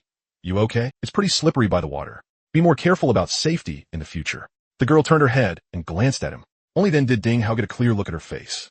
Her skin was very fair, and her features carried a heroic sharpness. She wasn't the traditional delicate and gentle type, but she was indeed very beautiful. It was just that her expression right now was ice cold, like someone owed her several million. She stared at Ding Hao and suddenly said something completely out of nowhere. "Boss, don't get smug too early." Ding Hao was completely baffled and pointed at himself. "When was I smug?" The girl didn't answer him at all. She turned around, picked up a new spare rod, and walked toward her fishing spot, leaving Ding Hao standing there alone in the wind, his head full of question marks. From 10 in the morning to 12 noon, the sound of car engines on the dirt road by the reservoir never stopped. The power of that video of the Land Rover driving around with fish hanging from it had fully shown itself. Several more cars arrived one after another, almost filling up the open space outside the reservoir. The number of people had also reached 65. Current number of anglers, 65. Current time multiplier, 6,500 times. A 6,500 times acceleration of time. One day in reality was equivalent to nearly 18 years passing beneath the reservoir. At this speed, the fish down there would probably break the growth records of their respective species. At 12:30 noon, lunch was served right on time. Today, Uncle had truly brought out all the skills he used as a head chef at a big hotel. These fishing guys were used to roughing it outside all the time. How could they have ever eaten such authentic stir-fried farmhouse dishes? "Boss, just for this meal alone, I'm more than willing to pay the 200 yuan ticket fee. With your cook skills, if he opened a big restaurant outside, it'd be packed every day. Having him make boxed meals out here in the middle of nowhere is wasting his talent." Ding Hao smiled and said a few words in response. He turned his head and looked around, noticing the ponytailed girl who had fallen into the water that morning. She was holding a bowl now and quietly walked up to the big iron basin, adding another half bowl of rice for herself. Looks like she really was hungry, but the food really was delicious too. Uncle came over with a big iron ladle in hand, wiping sweat as he walked to Ding Hao's side. "Howsy, you have to find me a helper for tomorrow. Cooking for more than 60 people. My arms are about to give out from all the stirring. There's no way I can handle it alone." Ding Hao immediately nodded. "Don't worry, Uncle. Xianggong's wife was pretty quick at washing and cutting vegetables today. Tomorrow I'll officially hire her to help, 100 yuan a day." Only then did Uncle return, satisfied, to wash the pots. 1:30 in the afternoon. The sun turned scorching and the temperature rose high. Logically, the bite should have gotten worse at this hour, but the fish in this reservoir were like they'd been injected with adrenaline. Instead, they became even crazier. On the east side, a big brother wearing a straw hat suddenly lifted his rod hard. "Holy crap, a bye!" Before he could finish shouting crack. With a sharp sound, the fishing rod in his hand one that cost a little over 200 yuan from an online purchase, exploded directly from the second section. The snapped line, along with half the rod, flew straight into the sky. Before the people around him even had time to start yelling. 50 meters away on the west side, another crisp crack rang out. Another rod had blown. In just 10 short minutes, 3 rods snapped one after another by the reservoir. The entire shoreline rang with waves of "oh," one after another, each louder than the last. It was practically as loud as cheers at a concert. One beginner had lost his fish and was squatting on the ground, staring at his fishing rod broken into 2 pieces, his expression uglier than crying. An old angler beside him, smoking a cigarette, patted him on the shoulder and loudly joked, "Brother, take this old guy's advice. If you come to this reservoir, don't even take out a rod that costs less than 1,000 yuan. Otherwise, you're just giving the fish down there a toy."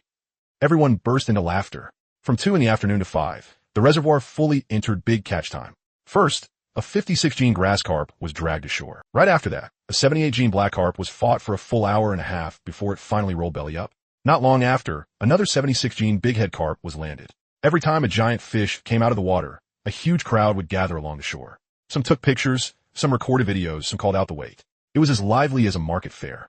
As evening approached, 3 more big fish came ashore one after another. 52-gene, 60-gene, 66-gene. In total, 6 giant fish over 50-gene were caught in the entire day. This kind of explosive fishing situation was explosive even by the standards of the entire fishing world. But the topic of discussion among the crowd always circled back to one point. How come nobody's broken that old man's 81-gene record from yesterday yet? Just a little short, just a little short. If that 78-gene black carp had grown for a few more years, it would have made it. Then come back and catch in a few years. One local fishing guy shouted at the top of his voice, "I'm putting my words right here. Whoever is the first to catch a giant fish over 100-gene in this reservoir, I'll kneel down and kowtow out to him on the spot." Everyone burst into laughter again, and the atmosphere was pushed to its peak. 6 in the evening. Most people started packing up their rods, and Ding Hao went around with a notebook and an electronic scale to settle accounts one by one. That ponytail girl walked over carrying an empty fish keep net. She had paid the full 200 yuan entrance fee for the day, but only caught a little over 10 small fish. When it came time to settle up, she didn't take a single one and released them all back into the reservoir. Ding Hao had just been about to say a couple of polite words and asked how her experience had been today. The girl suddenly pulled off the sun hat on her head. She held it in her hand and fanned herself, then directly glared at Ding Hao. "Boss, just you wait. In a couple of days, I'll bring someone to get revenge." After saying that, she turned and left, pulled open the door of that white SUV, got in, and drove off with one stomp on the gas. Ding Hao stood there on the spot, his head full of question marks. If you can't catch a big fish, or if a big fish drags you into the water, that just means the fish is strong. What does that have to do with me, the boss? Bring someone to get revenge? How? Drain the whole reservoir dry? Ding Hao shook his head and continued doing the math. After calculating the full accounts for today, ticket revenue was 13,000 yuan. The take-home fees for the 6 big fish added up to 4,800 yuan. After subtracting the money spent on groceries at noon and uncle's wages, the net profit was over 15,000 yuan. But he didn't get carried away inside. What happened that morning when second ant blocked the excavator and caused a scene instead made him completely understand one thing. The biggest taboo in doing business in the countryside was eating alone. If you made a fortune all by yourself while the people around you couldn't even get a sip of soup, sooner or later, something big would go wrong. If the fishing ground wanted to keep operating for the long term in peace and stability, then the pie had to be made bigger. Building roads would need village people. Building houses would need village people. Later on, the kitchen would need extra hands, the trash around the reservoir would need cleaning, and even nighttime patrols would need manpower everywhere. Only by sharing out part of the benefits, so the villagers could all earn money along with him, could this fishing ground truly take firm root. The sky gradually darkened. At this time, the fishing guys who had only arrived at noon still hadn't had their fill. They came over directly. "Boss, we drove more than 1,000 kilometers to come here. During the day, all we did was watch other people land big fish. We didn't even get to touch a single scale from a big one. Can we keep fishing tonight?" Ding Hao hesitated a little. At night, it's pitch black by the reservoir. There isn't even a street light. It's too unsafe. That fishing guy patted his chest. "We're all experienced night anglers. We brought high-powered headlamps, luminous floats, and life jackets. The few of us will stay together. We definitely won't run around. Boss, how about we each pay another 100 yuan as a night fishing fee?" The nearby locals who also hadn't had enough fun during the day heard that and started chiming in too, wanting to stay for night fishing. Ding Hao counted them. There were 14 people in total. Since their equipment was complete, Ding Hao nodded and agreed. But when it came to charging extra, he still didn't do it. Night had fully fallen. The daytime noise faded away, and the reservoir side became so quiet that the only sounds were the frogs calling all around. The headlamps of the dozen-plus night anglers lit up along the shore, beams of light sweeping back and forth across the pitch-black surface of the water. Ding Hao glanced at the system. Number of night anglers, 14. The 1,400 times time acceleration was still continuously running. Seeing it was still early, Ding Hao strolled back to the village. As the reservoir expanded in scale, the staffing shortage became more obvious. During the day, people were needed to patrol the grounds, and at night, safety and security for the night fishing crowd was even more essential. Ding Hao went over a few suitable candidates in his head and started going door to ask around. Now that the busy farming season was over, most people in the village were basically free. Hearing they could work right near home, they were naturally very willing. The wages Ding Hao offered were all above 3,000. Even in the county town, that counted as above average. A lot of people doing odd jobs there couldn't even make 3,000. Still, hiring people didn't go completely smoothly. Most of the young and middle-aged workers in the village had already gone elsewhere for work, and those left behind were mostly older people who couldn't handle overly strenuous physical labor. After making arrangements with several selected villagers to report to the reservoir tomorrow morning, Ding Hao turned and hurried back toward the reservoir. There were still more than a dozen fishing addicts night fishing over there. Since it was the first time the night session had opened, safety couldn't be taken lightly. When Ding Hao got back to the reservoir, his uncle had just finished arranging dinner. A few fishing addicts who hadn't cast their rods were squatting nearby with bowls in hand, eating casually. Ding Hao also filled himself a bowl of rice and went over. His uncle lowered his voice and asked, "Did you get the matter of finding helpers for tomorrow sorted out?" Ding Hao shoveled a mouthful of rice into his mouth and nodded. "It's all arranged." His uncle hesitated for a moment, then spoke again.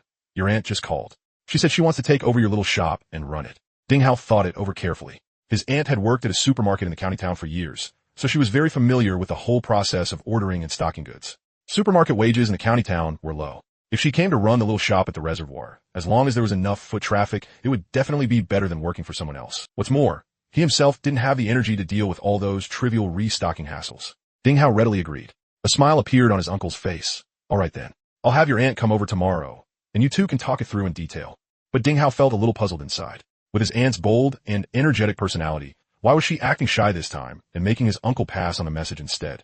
Night had fully fallen. After cleaning up the dishes, his uncle went home. Ding Hao set up his own fishing rod, found a quiet spot, and cast his bait. He wanted to make one final attempt and see whether the halo of being the reservoir's owner could actually work.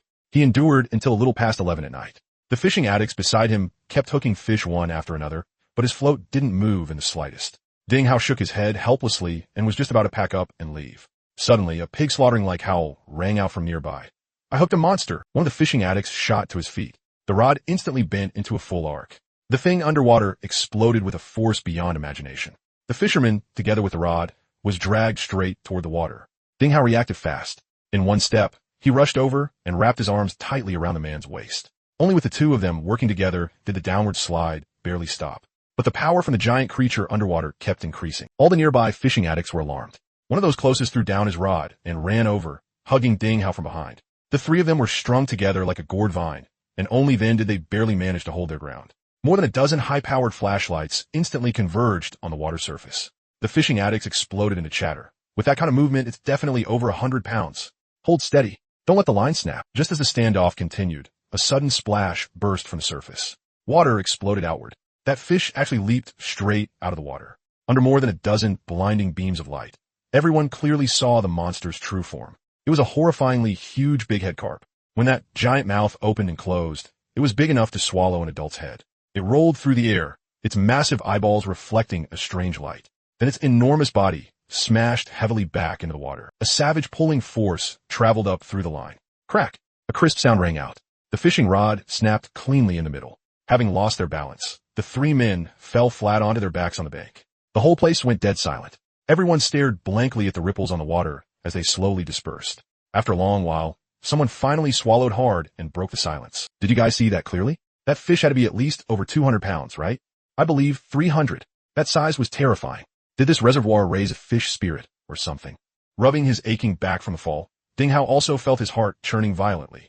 That fish's size really was beyond common sense. He immediately brought up the system panel, but under the mutated fish species section, there were no new prompts at all. After this incident, all the fishing addicts were pumped up like they'd been injected with adrenaline, stubbornly guarding the shore. Ding Hao also gave up the idea of going back to sleep and stayed up with them. But all the way until 3 in the morning, let alone that giant bighead carp, not even a single silverfish bit again. The entire reservoir was lifeless and deathly still. Ding Hao really couldn't hold out any longer, so he crawled into an empty tent nearby and made do for the night. Early the next morning, he was jolted awake by his aunt's booming voice. "Howsy, get up. All the fishermen are here. Ding Hao rubbed his throbbing head and crawled out of the tent. A large crowd of fishing addicts had already gathered in the open area outside, noisily arguing about something. His aunt had also arrived and grabbed Ding Hao to ask. They're saying a fish spirit came out of the reservoir last night. Is it true? Before Ding Hao could answer, his aunt fired off another string of words like a machine gun. They said it was some giant thing weighing several hundred pounds. 3 people still couldn't hold it, and it even snapped the rod.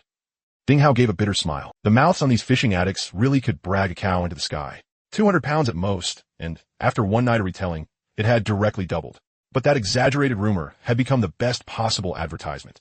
Fishing addicts who had hardly ever even seen a 100-pound fish a few times could no longer hold themselves back after hearing there was a giant creature here, weighing over 200 pounds. The moment they saw Ding Hao appear, a whole crowd immediately surrounded him to scan codes and buy access cards.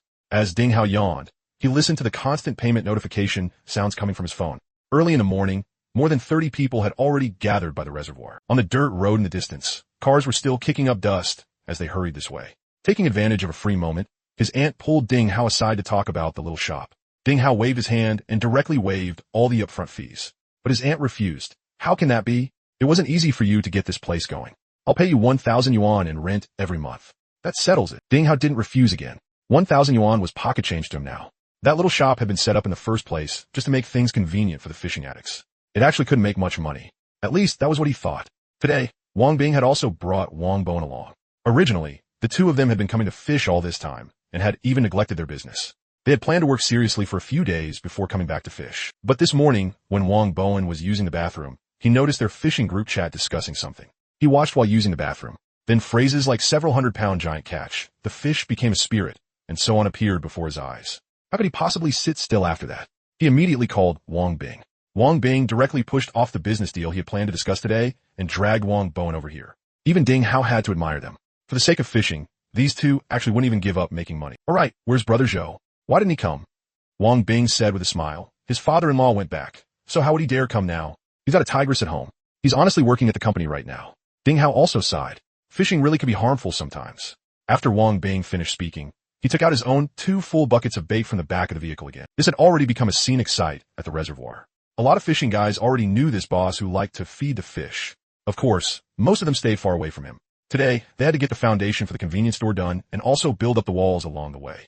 The area by the reservoir was all solid rock layers, which saved them the trouble of digging a foundation. After leveling the ground, they could lay bricks directly. The vehicles transporting the bricks had also arrived early. Cement, sand, and the other materials were all brought in one after another. In less than 2 days, this simple little house would be built. At this time, Uncle also drove over on his 3-wheeler.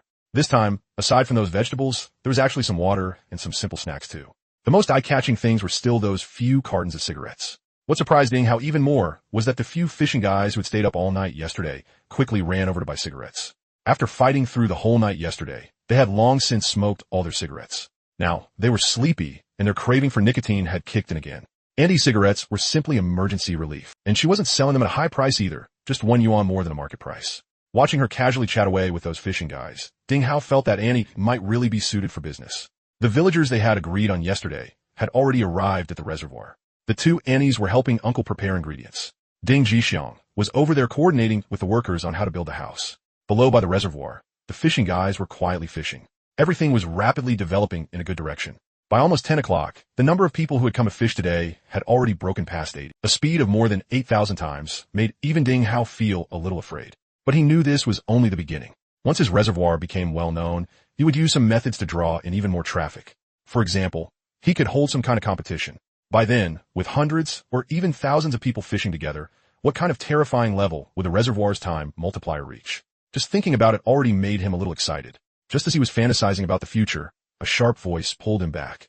You're not allowed to pass through here. Who said you could go through here? Ding Hao froze. Why did that voice sound so familiar? He looked in the direction of the voice. He saw a woman standing by the reservoir, shouting at the fishing guys passing by in front of her. Who else could it be but Second Aunt? Those 2 fishing guys were pretty interesting too. They said to Second Aunt, Auntie, is this road your family's? Why can't I pass? Unexpectedly, Second Aunt exploded right away. That's right, it is my family's. From here all the way to the mountaintop, it's all my family's. Her voice was extremely loud, and it was obvious she was nearly cracking at the end. Almost everyone looked over in that direction. Ding Hao had a headache. What was she trying to stir up this time? He immediately walked over there. After only taking 2 steps, one of the village aunties came over and said, Howsy, When you asked us to come yesterday, I already noticed your second aunt's expression was off. She must be upset because you didn't let her come work. Ding Hao understood, but he really couldn't praise second aunt's style of not discussing anything with you at all and just coming straight over to block the way and start trouble. Second aunt?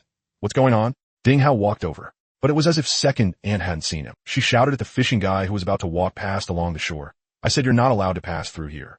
Didn't you hear me? The fishing guy was startled. He looked at second aunt with a blank expression.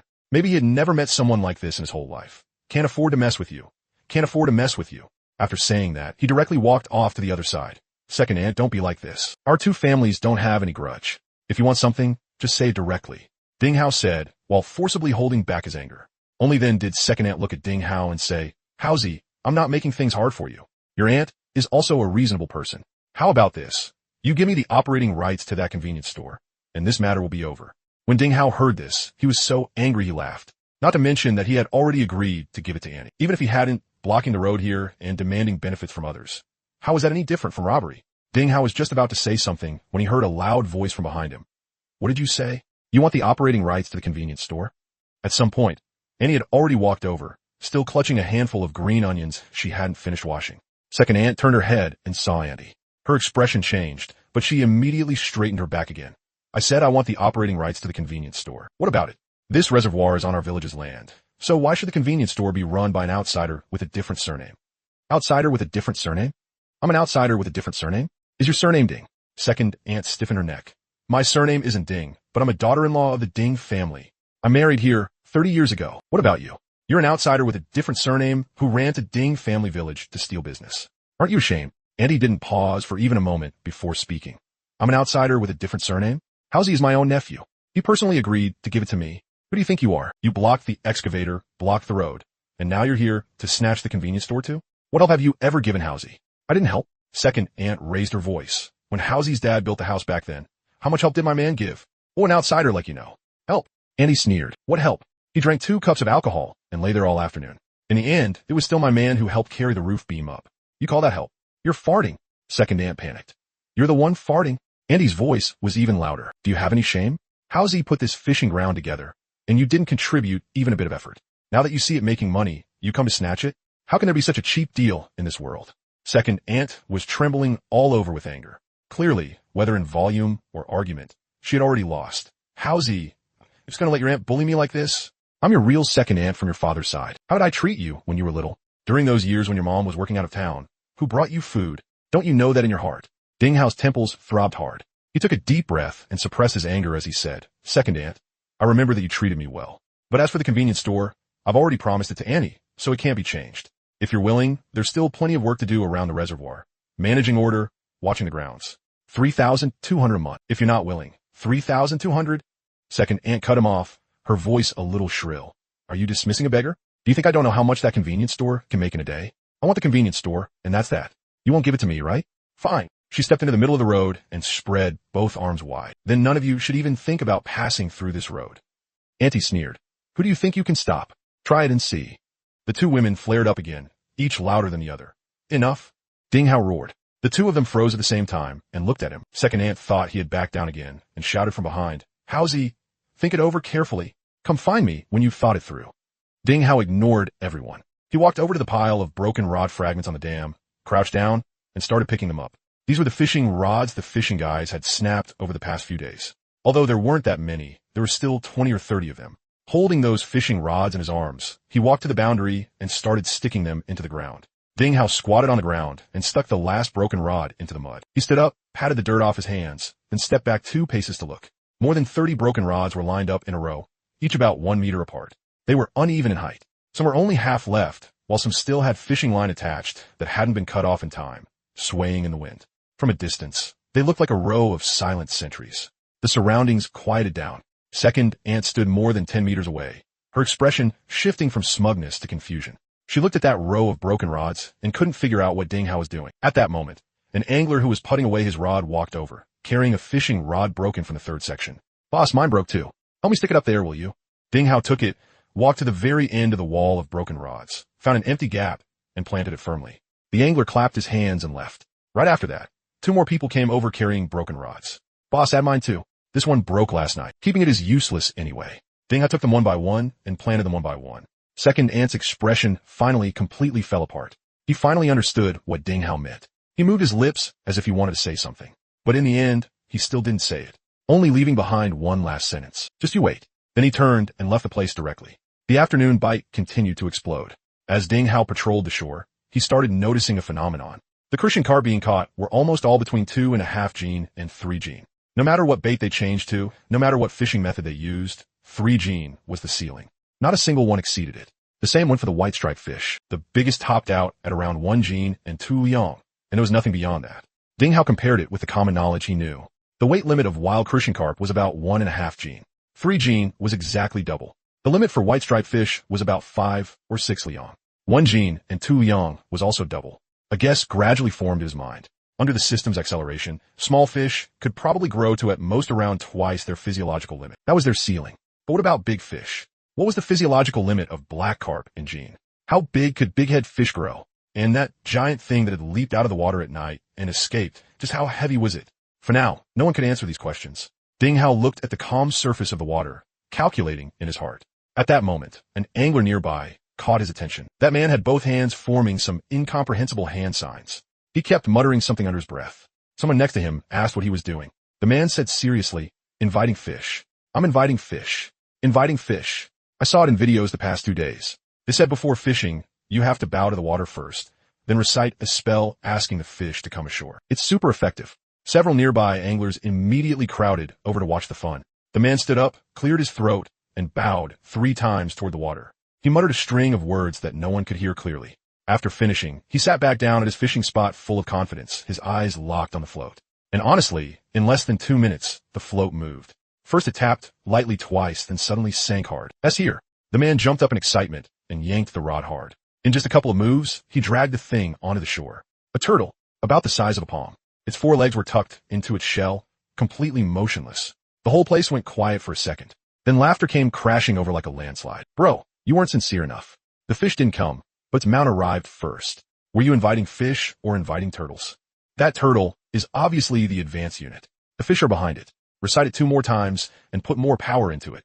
The man held the turtle with an expression too complicated for words. Even Ding Hao couldn't help laughing. The atmosphere at this fishing ground was getting more and more interesting. By the time people started packing up at dusk, the number asking for night fishing had doubled compared to yesterday. Ding Hao arranged for Ding Xiaojun, who had just returned to the village after leaving the army, to stay on night watch and patrol the grounds for 200 yuan a night. Ding Xiaojun was in his early 20s. He wasn't tall, but he was solidly built. He had spent 3 years in the military and worked efficiently. After explaining everything, Ding Hao prepared to head back to the village and get a good sleep. He had been busy from morning until now, and his eyelids were already fighting each other. Just as he reached the entrance of the village, his phone rang. Caller ID. "Dad." Ding Hao picked up. "How's he? Have you eaten?" "Yeah. Dad, what about you and Mom?" We ate. Your mom worked overtime today, so I just made do with something by myself."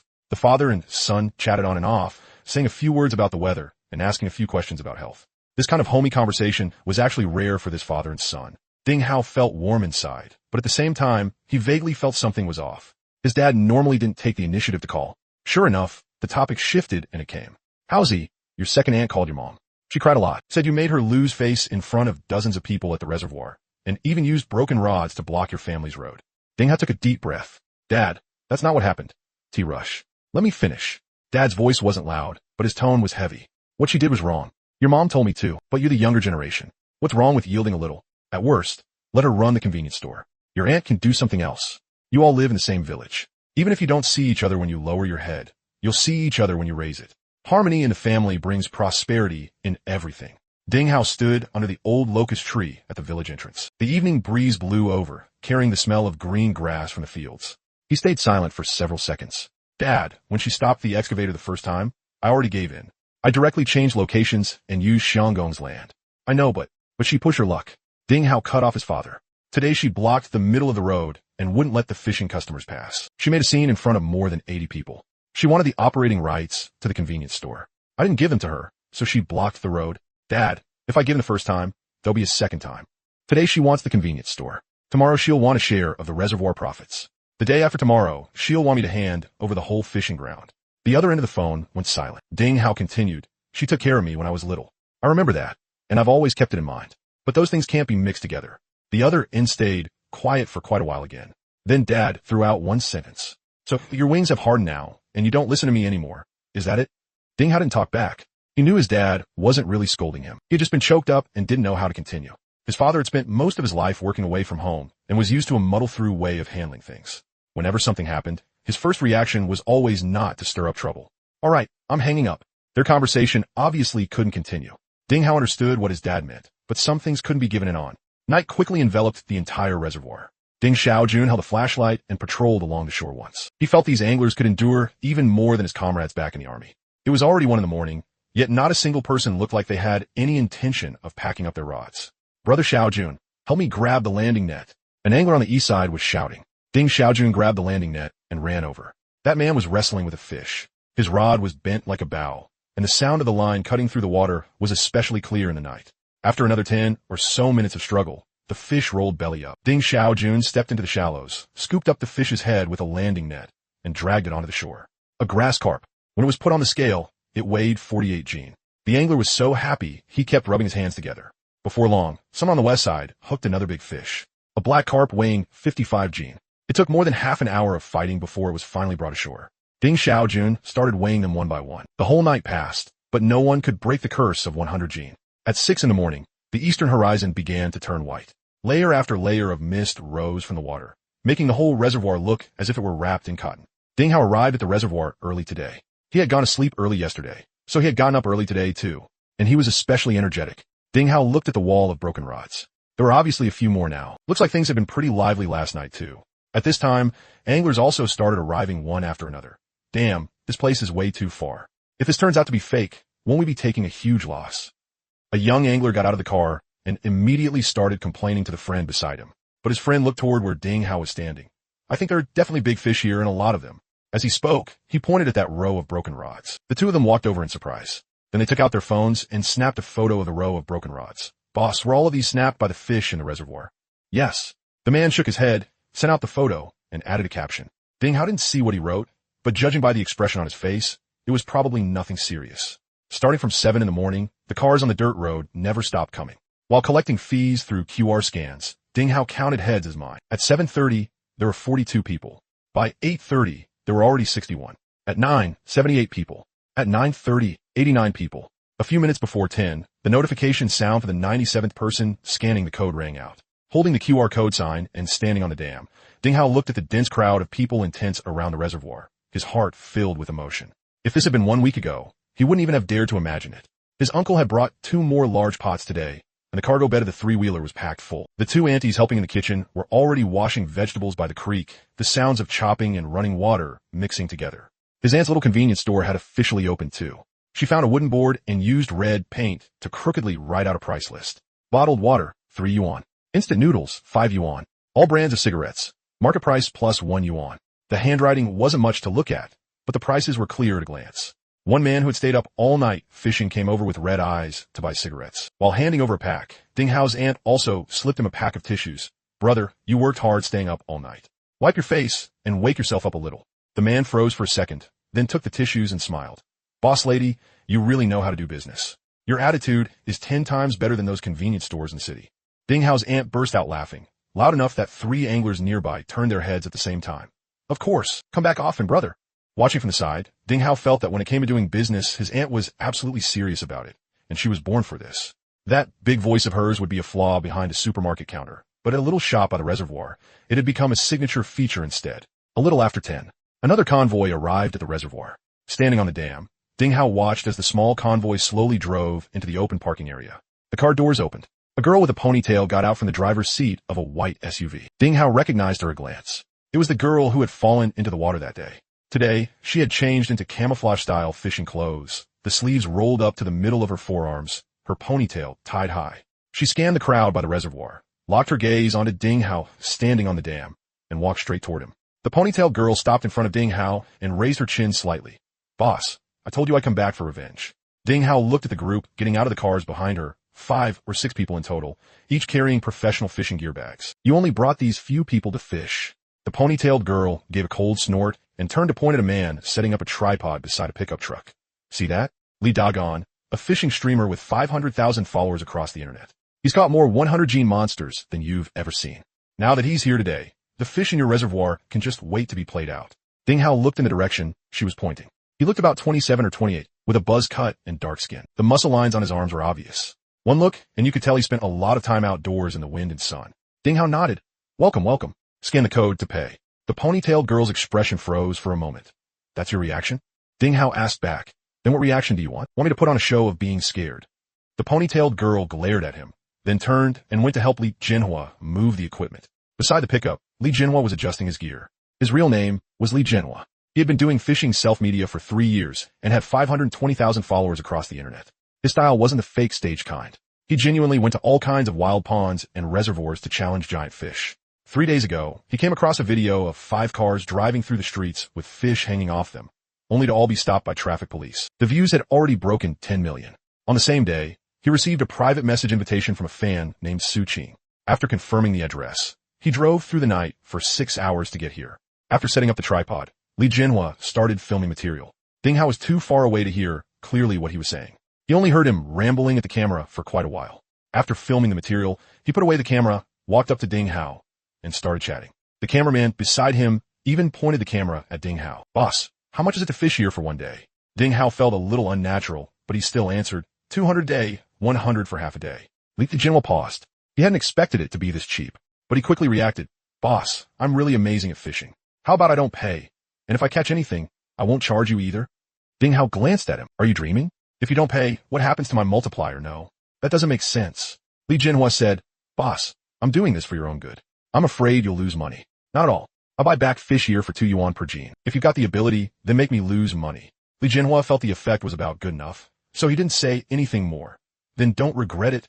Ding Hao said nothing and took out the QR code sign. The scanning sound rang out 6 times in a row.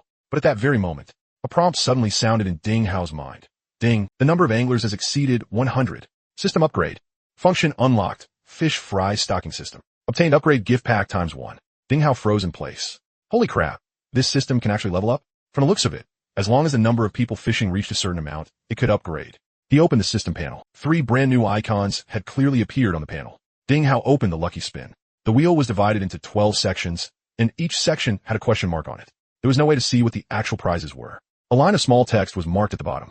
Cost per draw, 1,000 yuan. Ding Hao glanced at his account balance and muttered softly, what a ripoff. 1,000 yuan per draw. And you couldn't even see what the prize was. Right now, he still couldn't afford to gamble on something like this. He decisively closed the spin page. He tapped the second icon, Fish Fry Stocking System. After opening it, a list appeared showing all the fish species currently in the reservoir. Black carp, grass carp, silver carp, and big head carp, Crucian carp, common carp, bream, and whitebait. Each species had a price mark behind it, roughly the same as market price. The stock fry would appear directly in the reservoir. Ding Hao instantly perked up. This meant he could restock fish species in a targeted way. Whatever fish he wanted, he could stock that fish. He could control the fish population structure in the reservoir, adding whatever was lacking. It was 10,000 times more convenient than going outside to buy fish fry. He read through the entire list from beginning to end, but for the moment, he did not make a move. Finally, he opened the Level Up gift pack. The gift box ballooned open on the panel. Congratulations, you have obtained 1 Mekong giant catfish juvenile. Description: one of the world's largest freshwater fish, with an adult weight exceeding 300 kilograms. Congratulations, you have obtained 1 10-fold acceleration card. Description: adds an extra 10-fold acceleration on top of the current time multiplier for 1 hour. Ding Hao stared at the words Mekong giant catfish, and his breathing quickened. He had long heard of this fish's fierce reputation. An adult specimen weighed over 600 gene. Based on the pattern he had observed before, under the system's acceleration, fish could grow to at most twice their physiological limit. Twice 600 gene was 1,200 gene. What kind of concept was 1,200 gene? He did not dare keep thinking about it. He first released the free Mekong giant catfish juvenile into the reservoir. Then he flipped back to the fish fry stocking list and found that a new option had been added at the very bottom. Mekong giant catfish juvenile, 1,000 yuan each. Ding Hao gritted his teeth. He directly placed an order for 10. 10,000 yuan was deducted from his account balance on the spot. Looking at how such a huge chunk of his balance had evaporated after only being in his hand for a few days, Ding Hao felt his chest twitch. A huge chunk of the money from the past few days was gone again. Next, he stared at that 10-fold acceleration card, his mind racing. The system panel currently showed that the number of anglers had just exceeded 100, and the current time multiplier had exceeded 10,000-fold. If he stacked the 10-fold card on top of that, it would be over 100,000-fold. 100,000 times. 1 hour would equal more than 11 years in reality. 11 years. Then that Mekong giant catfish had to be at least 2 or 300 gene, right? Ding Hao did not hesitate and directly used the acceleration card. The water surface remained calm, but beneath the surface, some invisible force had already begun to operate. Those 11 tiny fry that had just appeared in the reservoir's bottom mud were growing at a speed that defied the laws of nature. Their bodies were lengthening and thickening every second. Li Jinhua had already set up his full equipment by the shore. 2 cameras were mounted on tripods at different angles. 1 phone stood vertically in front of him, and a professional recording microphone was clipped to his collar. Facing the camera, he started the live stream. All right, brothers, your rod bro is here. Today I'm at a legendary wild monster reservoir. It's the same reservoir from a few days ago, where 5 cars paraded around with fish hanging off them and got stopped by the traffic police. He pointed behind himself, and the camera followed his gesture, panning around to capture the full view of the reservoir. The distant shore was packed with anglers, along with that wall made of more than 30 broken rods. The viewer count in the live stream began climbing. The comments started flooding in. Rod bro is awesome. A big streamer finally went there. First question, are the traffic police nearby? Hanging on the side, don't block the license plate. Li Jinhua smiled and replied to one of the comments. Relax, I'm here to fish today, not parade through the streets. A few anglers by the reservoir recognized Li Jinhua and ran over to watch. Someone leaned in the camera and waved hello, only to be laughingly pushed aside by Li Jinhua. Brother, do me a favor. This is a live stream shot. Your big face is blocking the whole reservoir. The people around them burst into laughter. Su Qing stood beside Li Jinhua as a temporary assistant, helping pass things over and adjust the camera angles. Ding Hao was also standing not far away, watching. Li Jinhua truly deserved his professional background. His bait mixing technique was extremely meticulous. Different bait flavors were mixed according to precise ratios, and even the amount of water was measured down to the milliliter. Every step was explained in detail to the camera. Just choosing the fishing spot took 15 minutes. He walked back and forth along the reservoir shore several times before finally choosing a drop-off with a large depth difference. This is the spot. There's a submerged ridge underwater, a transition zone from shallow to deep water. Big fish love patrolling and feeding in places like this. After watching his process, several experienced veteran anglers nearby were secretly nodding. This guy really did have genuine skill. Su Qing walked over to Ding Hao's side, folded her arms, and lifted her chin toward Li Jinhua. See that? This is what you call professional. Last time when I lost the fish, it wasn't because my skills were bad. It was because the fish in your reservoir are way too ridiculous. She paused, the corners of her mouth curling up. Now Rod Bro is here. Those big fish of yours have finally met their nemesis. Ding Hao did not pick up that thread and merely nodded. Su Qing frowned. What are you smiling about? I'm not smiling. The corners of your mouth are moving. That's the wind blowing them. Su Qing stared at him for 2 seconds, feeling that there was definitely something hidden in Ding Hao's expression today. The livestream viewer count kept climbing. After 1 hour of streaming, it had already broken 10,000. Several small fish came onto Li Jinhua's hook one after another. Crucian carp weighing 2 or 3 gene. He unhooked them as soon as they came up and released them straight away.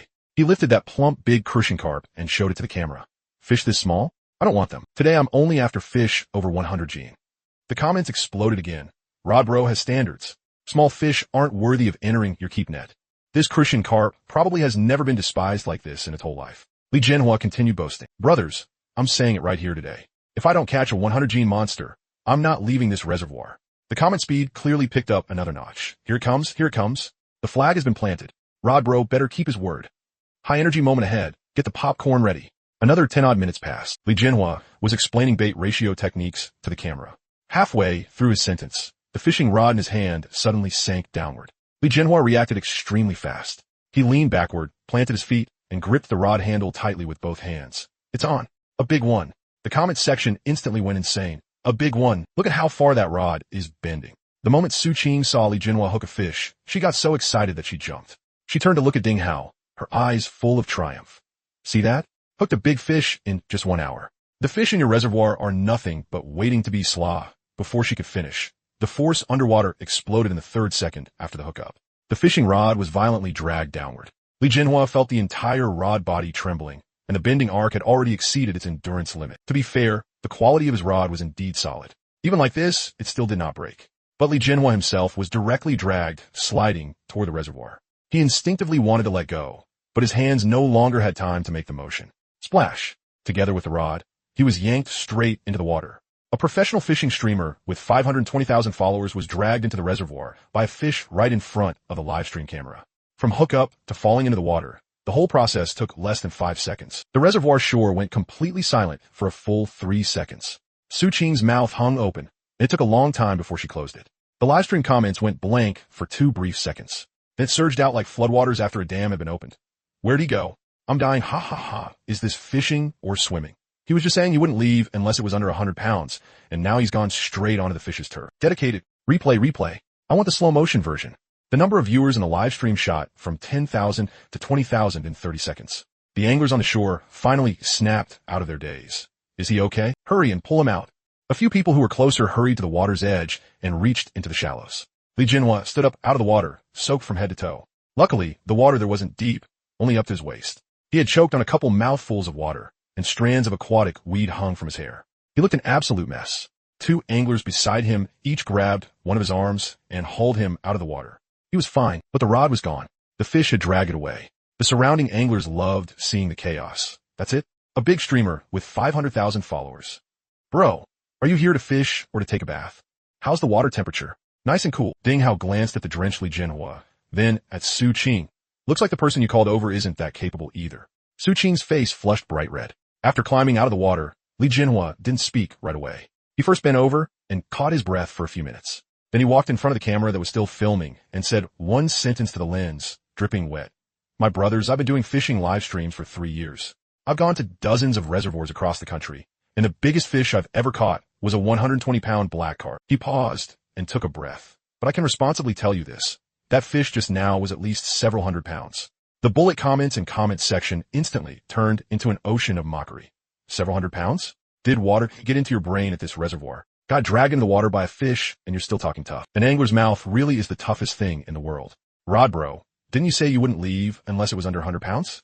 Guess now the fish made you leave. I suggest changing your name to Drag by the Rod. Li Jinhua wiped the water off his face and looked at the surface of the reservoir. There wasn't the slightest trace of dejection in his eyes. Instead, he was excited to the extreme. My brothers, I mean what I say. If I don't catch a giant over 100 pounds, I'm not leaving. No, if I don't catch the fish that dragged me down, I'm not leaving. Li Jinhua turned to look at Ding Hao. Boss, can I switch to offshore fishing gear? The explosive power of that fish just now already exceeded the limit of freshwater rods. Ordinary gear can't handle its first burst at all. Ding Hao thought for a moment, then nodded in agreement. He needed the hype too. As long as someone could pull a big fish out of the reservoir, his reservoir would blow up too. What did it matter how it was caught? With Ding Hao's approval, Li Jinhua walked to the bed of the pickup truck and flipped open the gear case. He took out a set of heavy-duty boat fishing sea rods. A thick carbon rod body, a metal drum reel the size of a fist, and on it was wound 500 meters of 8-strand PE line. This setup would have no problem dealing with tuna weighing several hundred pounds. Its tensile strength exceeded 1,000 pounds. All the surrounding anglers gathered around and clicked their tongues at the exaggerated gear. Damn, he really brought this thing out. Using a sea rod for freshwater fishing? Rod Bro is going for a brute force haul. Li Jinhua set up the live stream equipment again, fixed the sea rod onto a heavy-duty stand, and loudly announced to the camera, my brothers, the gear's been switched. If I can't catch a giant today, I'm not ending the stream. The bullet comments instantly exploded, and the live stream viewer count started rocketing upward from 20,000. At the same time, many netizens clipped the footage of him falling into the water during the stream and spread it online. By now, a few of those clips had already gone mildly viral. Those people followed the clips and found the live stream. The stream's popularity was still soaring. When Li Jinhua saw the viewer count, he was practically blooming with joy. Normally, he only had a few thousand people watching his stream. He never expected to jump straight to tens of thousands today. He was about to take off. He immediately started showing off his fishing skills in the live stream to hold on to this wave of traffic. But the netizens didn't seem interested in his skills. A lot of them joked about when he would fall into the water again. Just then, one of the anglers beside Li Jinhua jerked up his rod hard. He had obviously hooked a big fish too. But his gear was just an ordinary fishing rod. It didn't even last one exchange before the rod exploded. The rod shattered into several pieces. The atmosphere in the live stream got even more heated.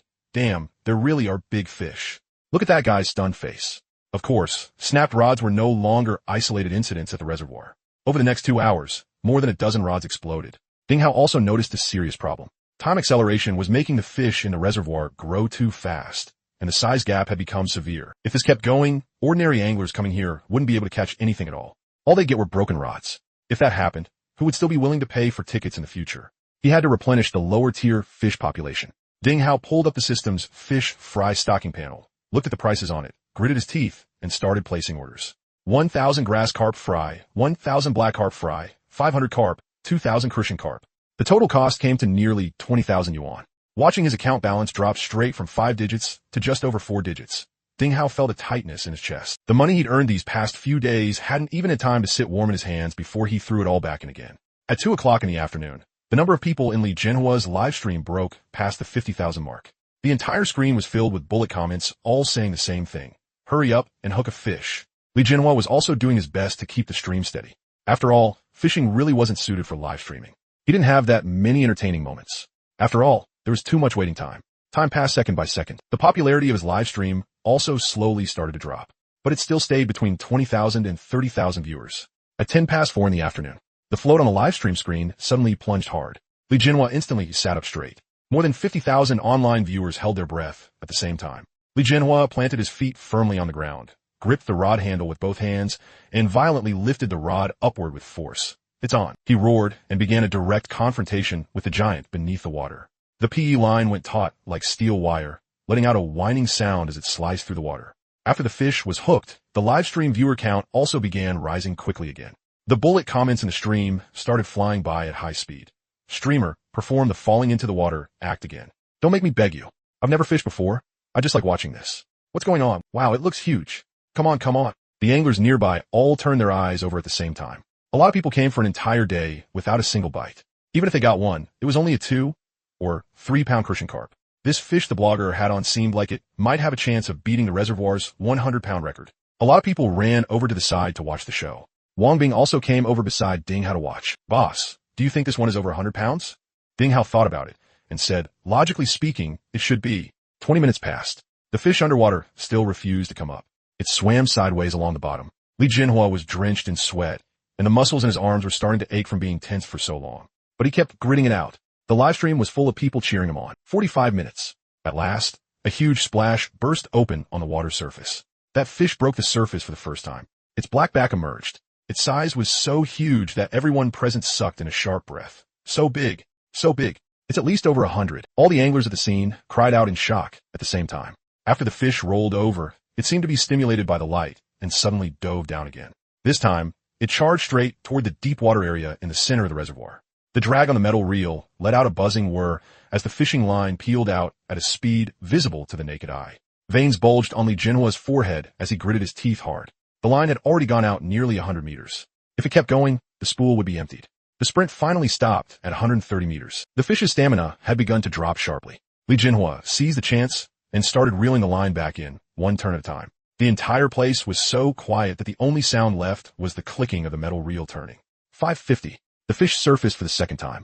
This time its whole body came out. It was a giant black carp, clearly longer than 1.5 meters. It rolled twice on the surface, but it still had not completely given up. Its huge tail fin still slapped the water powerfully, splashing up columns of water half a meter high. At this moment, everyone began holding their breath. They knew the most dangerous moment was still to come. A lot of anglers failed at the very last step because they let their guard down at this point. 6 o'clock. The fish rolled belly up for the third time. This time, it completely stopped moving and floated directly on the surface. The three of them worked together, took off their shoes, stepped into the water, and only managed to haul it ashore by dragging and pulling with all their strength. Ding Hao brought over the electronic scale and hooked it onto the landing net. Several people heaved upward together, and the pointer spun wildly. 108 Gene. The whole place exploded. The live stream comments instantly turned into a screen full of fireworks effects. The reservoir's historical record had been broken. Lee Jinhwa panted heavily, walked in front of the camera, and pointed at the giant fish on the ground. Brothers, 108 Gene. But this isn't my target today. He turned his head to look at the calm water, his tone arrogant. The one that dragged me into the water is at least 3 times its size. I'm continuing tomorrow. He turned off the live stream, turned around, looked at the fish, and smiled silently. Lee Jinhwa walked up to Ding Hao. Boss, I'm not taking this fish away. Put it back. This isn't the one I want. Lee Jinhwa pointed at the water. What I want is that one. The sun had completely set. The news of the 108 Gene black carp being landed had already spread across the entire internet through the live stream and short videos. The hype was still continuing to ferment. The anglers who had not left were holding bowls and eating the dinner Uncle had made. At the same time, they excitedly recapped the battle from earlier. The whole reservoir shore was as lively as New Year's. Ding Hao sat to one side, calculating today's total earnings. Ticket revenue had come to a little over 20,000, and the fee for taking away big fish was a few thousand more. After subtracting the 20,000 just spent on fish fry, along with all the labor costs and the cost of buying fish back, today's profit was actually already very thin. But he was not worried. The foot traffic was surging, and the name had gotten out. That was the most important asset. Ding Jixiong walked over and handed Ding Hao a cigarette. Howsy, the brick wall will be finished tomorrow, and the roof beam goes up the day after. That's a lot faster than we expected. Ding Hao nodded, took the cigarette, and lit it. He confirmed tomorrow's material and labor arrangements with Ding Jixiang. Not far away, Su Qing had still not gone to get food. She was sitting on a folding chair beside the white SUV, looking down at her phone by herself. After washing his face and changing into clean clothes, Li Jinhua walked over to Su Qing and said a few words to her in a low voice. Su Qing put away her phone and stood up. The two of them got into Li Jinhua's pickup truck together. More than 10 minutes later, Ding Hao was discussing with Ding Jixiang how the kitchen's drainage pipes should be laid. From the direction of the open parking area in the distance, a girl's angry cursing could be heard. Everyone turned their heads to look all at once. Su Qing jumped down from the passenger seat of that pickup truck. Her hair was a little messy, with the distant headlights shining over. The fury on her face was impossible to hide. She bent down, picked up a fist-sized rock from the pile of gravel by the roadside, and hurled it straight into the open car door. Ah! A scream came from inside the vehicle. Are you fucking crazy? You're the crazy one. Who the fuck do you think you are? How dare you put your hands on me? Ding Hao immediately sprinted over, and the anglers who had been watching the drama nearby all crowded around too. Li Jinhua pushed open the car door and got down from the driver's seat, one hand clamped tightly over his other arm. Blood dripped down through his fingers. It was obvious that the first rock had hit his arm directly. You bitch, how dare you hit me? Li Jinhua stepped forward menacingly. Su Qing picked up another rock from the ground beside her. She raised her hand and was about to throw it again. Ding Hao rushed over and grabbed Su Qing by the wrist. Stop throwing. Talk it out. At the same time, Ding Jixiang took the rock out of her hand. Su Qing struggled hard twice, but could not break free. I'm not that kind of casual woman. Put away those disgusting thoughts of yours. The moment those words came out, the scene became extremely awkward. Even without anyone saying it outright, everyone had already guessed what had happened in the truck. The watching anglers looked at each other. Some wanted to say something to smooth things over, but none of them knew how to begin. After all, outsiders simply could not interfere in this kind of matter. Li Jinhua looked at his bleeding arm and let out a cold laugh through clenched teeth. Fine. Just you wait. After throwing down that line, he turned and got into the passenger seat. Bang. He slammed the door shut. What are you still standing there for? Take me to the hospital. He shouted loudly at the assistant beside him, who was still watching the show. The assistant responded and immediately got into the vehicle. The pickup kicked up a cloud of dust and drove off at once. Su Qing stood where she was, her whole body still trembling uncontrollably. Ding Hao let go of her hand and looked at her. Are you okay? Su Qing turned her head away, her eyes red. I'm fine. She coldly dropped those 3 words and turned to walk toward her white SUV. Her short-haired female companion hurried after her. The vehicle started and drove straight away from the reservoir. The whole thing had taken less than 5 minutes from beginning to end, so fast that people could barely react. But in one corner of the crowd, one angler had held up his phone the entire time and recorded everything, from the shouting match to Li Jinhua bleeding. 10 that night. This video, titled 500,000 follower fishing influencer crashes hard, gets smashed open on the spot by a beauty, was uploaded to the internet.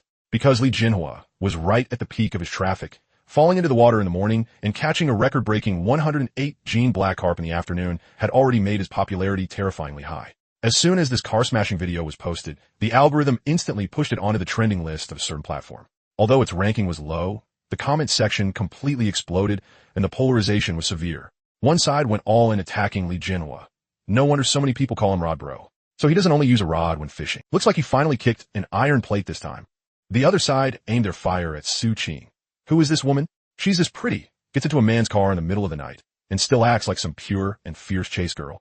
But among all the gossip-filled comments, more people in the fishing circle noticed one extremely crucial detail. The place Li Jinhua was injured was his hand. With his arm bleeding that much, can he still stream tomorrow? If his hand is hurt, how's he supposed to hold a rod? What about that giant fish weighing several hundred gene? It's over. This time Rod Bro didn't just lose face, he can't even fish anymore. Those internet-famous fishing influencers and major streamers who had still been sitting on the sidelines all had their eyes light up when they saw Li Jinhua's injured arm in the video. Li Jinhua was injured, but the traffic was still here. This heaven-sent wealth and traffic had now become ownerless. Whoever could seize it would become the next million-follower or even 10 million-follower influencer.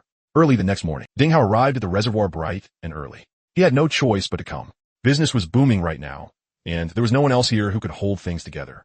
Originally, he thought he had come early enough, but to his surprise, quite a few cars were already parked there. There were far more people today than yesterday. By 9 o'clock, the number of people who had scanned to pay had already exceeded 100. At this rate, breaking 150 today definitely wouldn't be a problem. After paying, the first thing those newly arrived fishing guys did was not look for a fishing spot. They all ran over to that row of broken rod stakes. More than 30 broken rods were stuck in the mud, swaying slightly in the morning breeze. This place had already become the reservoir's signature attraction. Everyone took out their phones to snap a picture and post it on their social media to show off. In the crowd, Ding Hao spotted several people carrying professional equipment. Tripods, reflectors, recording microphones. They had everything. These people were obviously influencers. The most eye-catching among them was a young woman. She was wearing a tight sun protection outfit, with a hot figure and a sweet face. There were 4 or 5 assistants following beside her, some holding umbrellas, some handing her water. Ding Hao heard the fishing guys beside him discussing her, saying this woman was called Fishing Little Junior Sister. She had more than 1 million followers online. As soon as these influencers got settled, they started filming videos. One small-time influencer paid the fee, then came over to Ding Hao. "Boss, help me shoot a skit, okay? You just play a black-hearted boss. I catch a big fish, and you absolutely refuse to let me take it away." Then we argue. Ding Hao expressionlessly waved his hand. "No, I'm busy right now." Another male influencer still wouldn't give up. "Boss, it's just a few lines. I'll say there aren't any big fish in your reservoir at all. Then you jump into the water and catch one to slap me in the face." Ding Hao was so annoyed he laughed. "The water's more than 10 meters deep, and you want me to jump in and catch a fish? Why don't you jump in yourself?" He couldn't be bothered with these people and turned around to go handle other things. After everyone had paid, they began looking for their own spots. That Fishing Little Junior Sister didn't choose the open water outside. She took her team and headed straight for the small inner bend at the very back of the reservoir. That spot was relatively secluded. If people outside didn't deliberately walk over there, it was hard for them to clearly see what was going on inside. Ding Hao didn't pay it much mind either. The reservoir was huge anyway. As long as they had paid, they could sit wherever they wanted. On the open ground not far from the reservoir bank, things were just as bustling. To speed up the progress, Ding Hao had Ding Jixiang bring in more than a dozen extra people from the village to help. Some mix cement, some carry bricks, some built walls. Everyone was working at full tilt. What made Ding Hao happiest was that the water pipes had finally been connected. Clear mountain spring water flowed through the white PVC pipes into the temporarily built vegetable washing pool. The 2 Annies helping out no longer had to carry big basins all the way to the stream deep inside the reservoir area just to wash vegetables. The morning bite was still keeping up the same crazy pace as yesterday. Not long after the sun rose, cries of surprise at hooked fish rang out one after another by the reservoir. A fat man in his 30s used all his strength to drag up a grass carp weighing over 30 gene. Right after that, someone not far away caught another grass carp about the same size. Watching those fish flop around energetically on the grass, Ding Hao nodded to himself. It looked like the fish fry he had stocked yesterday at great expense had already grown to hookable size under the system's time acceleration. Seeing one big fish after another come out of the water, the fishing guy's emotions were instantly ignited. While Ding Hao was making his round around the reservoir, he saw a group of people walking toward the inner bend along the path by the shore. There were 5 people in that group, and on their shoulders they were carrying a black bundle nearly 2 meters long. The bundle was wrapped tightly in black waterproof cloth, making it impossible to tell what was inside. But judging from their labored steps and flushed faces, the thing definitely wasn't light. Ding Hao found it a little strange and quickly walked over. "Bosses, what exactly are you carrying?" A bald man walking in front stopped and wiped the sweat from his forehead. "Boss, this is our little junior sister's specialized fishing equipment. That equipment looks pretty heavy. Need a hand?" Ding Hao asked casually. The bald man's eyes flickered for a moment, and he quickly waved his hand. "No need, no need. We can handle it ourselves. It's all precision equipment inside, and we're afraid of bumping it." Ding Hao didn't think much of it. These major influencers with millions of followers could make quite a bit of money from a single ad. For them to bring some expensive high-tech equipment for better livestream results was perfectly normal. He nodded, then turned around and went back to other matters. Not long after, the 5 people carrying the black bundle met up with Fishing Little Junior Sister's team in the inner bend. Fishing Little Junior Sister had already started her livestream. She smiled sweetly at the camera. "Everyone, today your junior sister has come to the legendary Dingjiuan Reservoir. I heard there are giant monsters weighing 200 gene in here, so today your junior sister is going to challenge one for you." The livestream comments immediately started scrolling rapidly. Her fans sent gifs one after another, cheering her on. Meanwhile, in a blind spot the camera couldn't capture, the 5 people carefully set the black bundle down on the ground. They untied the outer waterproof cloth, revealing a specially made rectangular glass container inside.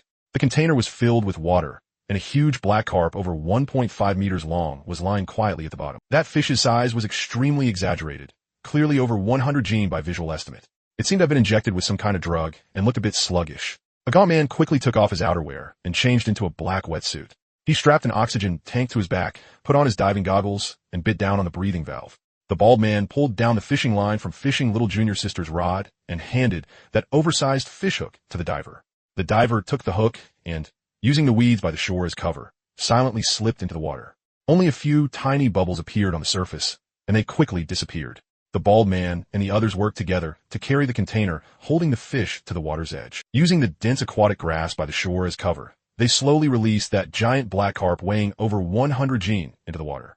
The diver caught the fish underwater and skillfully hooked the fish hook onto the edge of its mouth. The whole process was perfectly coordinated. Fishing little junior sister sat on her fishing chair, looking at the float on the water, and a faint smile appeared at the corner of her mouth. She turned to the camera and began building tension. Everyone, I feel like a big fish has entered the swim. The float just moved slightly. That's definitely a monster down there testing the bait. The viewer count in the live stream started skyrocketing. A stunt like challenging a 100-gene monster fish, combined with a pretty female streamer, was irresistibly attractive to traffic. Stay steady, junior sister. Wait until the float fully sinks before setting the hook. Is this reservoir really that magical? I want to see just how big a catch comes out today. The fans discussed it excitedly in the comments. The diver underwater judged that the timing was about right and gave the fishing line in his hand a hard tug. The float on the surface was instantly pulled under. Fishing little junior sister let out an exaggerated scream. It's under. She grabbed the fishing rod with both hands and leaned back with all her strength. The rod instantly bent into an exaggerated semicircle. Everyone, I've got one. It's definitely a monster. She shouted at the camera, her expression looking extremely strained. Just as the junior fishing girl was shouting loudly in the inner band, all the anglers outside who had been quietly waiting were drawn by the commotion. They hooked a big one. They hooked a big one over at the inner band. I heard them say over there it's definitely over 100 gene. Dozens of anglers who normally loved watching the excitement immediately put down the rods in their hands. They followed the small path along the shore and rushed toward the inner band. In an instant, the entire reservoir's attention was focused on that remote corner. Ding Hao had just carried several newly stocked cases of mineral water from his aunt's convenience store into the shed. Hearing the noise from this side, he wiped his hands too and followed the crowd inside. At this moment, the inner band was already packed so tightly that not even water could get through. The junior fishing girl was standing by the shore, both hands tightly gripping the fishing rod that was bent into a full arc. Her body was leaning sharply backward, and the expression on her face looked extremely pained. The fishing line beneath the water was being yanked wildly from side to side, making a harsh slicing sound through the water. Family, this fish is way too strong. I feel like my arms are about to break. While struggling against the giant creature underwater, she still didn't forget to turn her head and interact with her livestream chat. Standing behind the crowd, Ding Hao watched the scene in front of him, and his brows gradually furrowed. Yesterday, he had personally seen how that professional angler, namely Manhwa, fished. That was a fully grown man who worked out year-round and had a muscular build. Even he had almost failed to hold on when facing the first burst from a giant fish weighing over 100 gene. And this delicate-looking female internet celebrity in front of him, although her expression was exaggerated, had her feet planted firmly on the ground. There wasn't even any sign of the soles of her shoes slipping in the mud. No matter how the fish underwater charged from side to side, she simply was not being dragged into the water. This was way too unreasonable. But Ding Hao had to admit that the show effect was indeed very strong. A beautiful woman fighting a water monster was a spectacle that would always attract attention. For a while, the news that the junior fishing girl had caught a giant creature weighing over 100 gene at Dingjiawan Reservoir spread wildly online. Many netizens who had originally been watching other live streams followed the trending topic straight into her stream. The popularity in her live stream shot up like it was riding a rocket, directly breaking past 100,000 plus. The hype was even more explosive than when Li Jianhua fell into the water yesterday. However, among the anglers watching on site, there was no lack of experienced experts. Several old anglers stood to the side and watched for a while. After exchanging glances, they all noticed something off. This isn't right. The fish looks like it's making a big commotion underwater, but the pulling force is obviously wrong. Forget over 100 gene. Even a fish weighing 20 or 30 gene could make her stumble during the first charge. Look at those skinny arms and legs of hers. If it were really a giant over 100 gene, it would have instantly crushed her already. How could it let her stand there chatting with the camera? The old anglers discussed it in low voices. They were all old foxes. What kind of trick was this? They saw through it at a glance. Ding Hao also took out his phone and searched up the junior fishing girl's livestream. On the screen, the beautiful host was sweating fragrantly as she battled the giant creature. That hot figure of hers, wrapped in tight clothes, rose and fell with her movements. It was indeed very pleasing to the eye. The bullet comments in the live stream were almost entirely cheers and praise. Junior sister is too fierce. She can even suppress a giant over 100 gene. With that figure and that strength, amazing. Big sis is so cool. Can I call you mom? This reservoir is way too insane. You can casually catch a fish over 100 gene. But among all those screen-filling compliments, there were occasionally a few glaring comments. Is someone helping underwater? This looks way too easy. Would a fish over 100 gene really behave this well and let you tire it out? But those doubtful voices were quickly drowned out by the overwhelming gift effects and the fans' rebuttals. Can the haters stop being so salty? If you've got the skills, go catch one yourself. Exactly. They're just jealous that junior sister is pretty and skilled. After watching for a while, Ding Hao suddenly got interested and typed a line into the live stream chat. Beautiful lady, you're amazing. You probably don't even weigh 100 gene yourself, yet you can catch a fish weighing 100 gene. Less than 2 seconds after that comment was sent out, a prompt box popped up on the screen. You have been muted in this live stream. Ding Hao froze for a moment, then immediately understood. He put away his phone and turned his head to glance in the direction of the live stream. Those moderators really were fast at watching the screen. Any comment with even the slightest hint of doubt was instantly muted. The beautiful woman's live stream was still lively as ever. While carrying the fishing rod bent into a full arc, the junior fishing girl was also accurately picking out flattering comments to read. Thank you, handsome guy, for the rocket. Junior sister will work hard. For the family member who said junior sister is strong. I do work out normally, okay. As for the increasingly dense, doubtful comments, her gaze slid precisely over the tops of those lines, as if they simply did not exist. Meanwhile, the old anglers watching at the reservoir found it more and more boring the longer they watched. A bald guy in his 40s clicked his tongue, shook his head, turned around, and left. Forget it. I can't keep watching this. I'd rather go back and watch my own float. Let's go. Whether it's fake or not has nothing to do with us. Might as well catch a real one ourselves. One after another, more than a dozen people dispersed and went back. Ding Hao was also considering whether he should go up and end this farce. But then he thought about it again. No matter what method this beauty was using, over 200,000 people were watching her live stream. And a location listed in her live stream was Dingjiuan Reservoir. The traffic and exposure brought by this popularity would all ultimately benefit him. He wasn't spending a single cent and was getting free hype out of it. Why wouldn't he be happy with that? Thinking of this, Ding Hao decided to leave it alone for the time being. Just then, a loud, booming voice, so loud it could shatter glass, came from the reservoir dam. Howsy, someone's looking for you. It was his aunt. Ding Hao quickly walked out from the inner bend and strode up the dam. A black business van was parked on the dam, and 7 or 8 people were standing beside it. Leading them was a man around 30 years old, wearing a casual suit and sunglasses. Behind him were 2 cameramen carrying professional cameras, along with several assistants doing miscellaneous work. Ding Hao took one look and recognized him. He had seen this guy many times on short video apps. His online name was Wilderness Old Chun, and he had over 2 million followers. He counted as a major internet celebrity in the outdoor fishing circle. Wilderness Old Chun took off his sunglasses, sized up Ding Hao, and broke into a grin. Boss, hello. I've heard so much about you. Ding Hao shook hands with him. Brother Chun, what wind blew you here? What's up?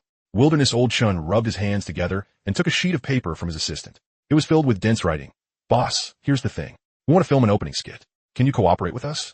You'll just play yourself, the reservoir owner. I come to your reservoir, and you introduce the fish situation here and stuff. It's very simple. We'll be done in 2 or 3 minutes.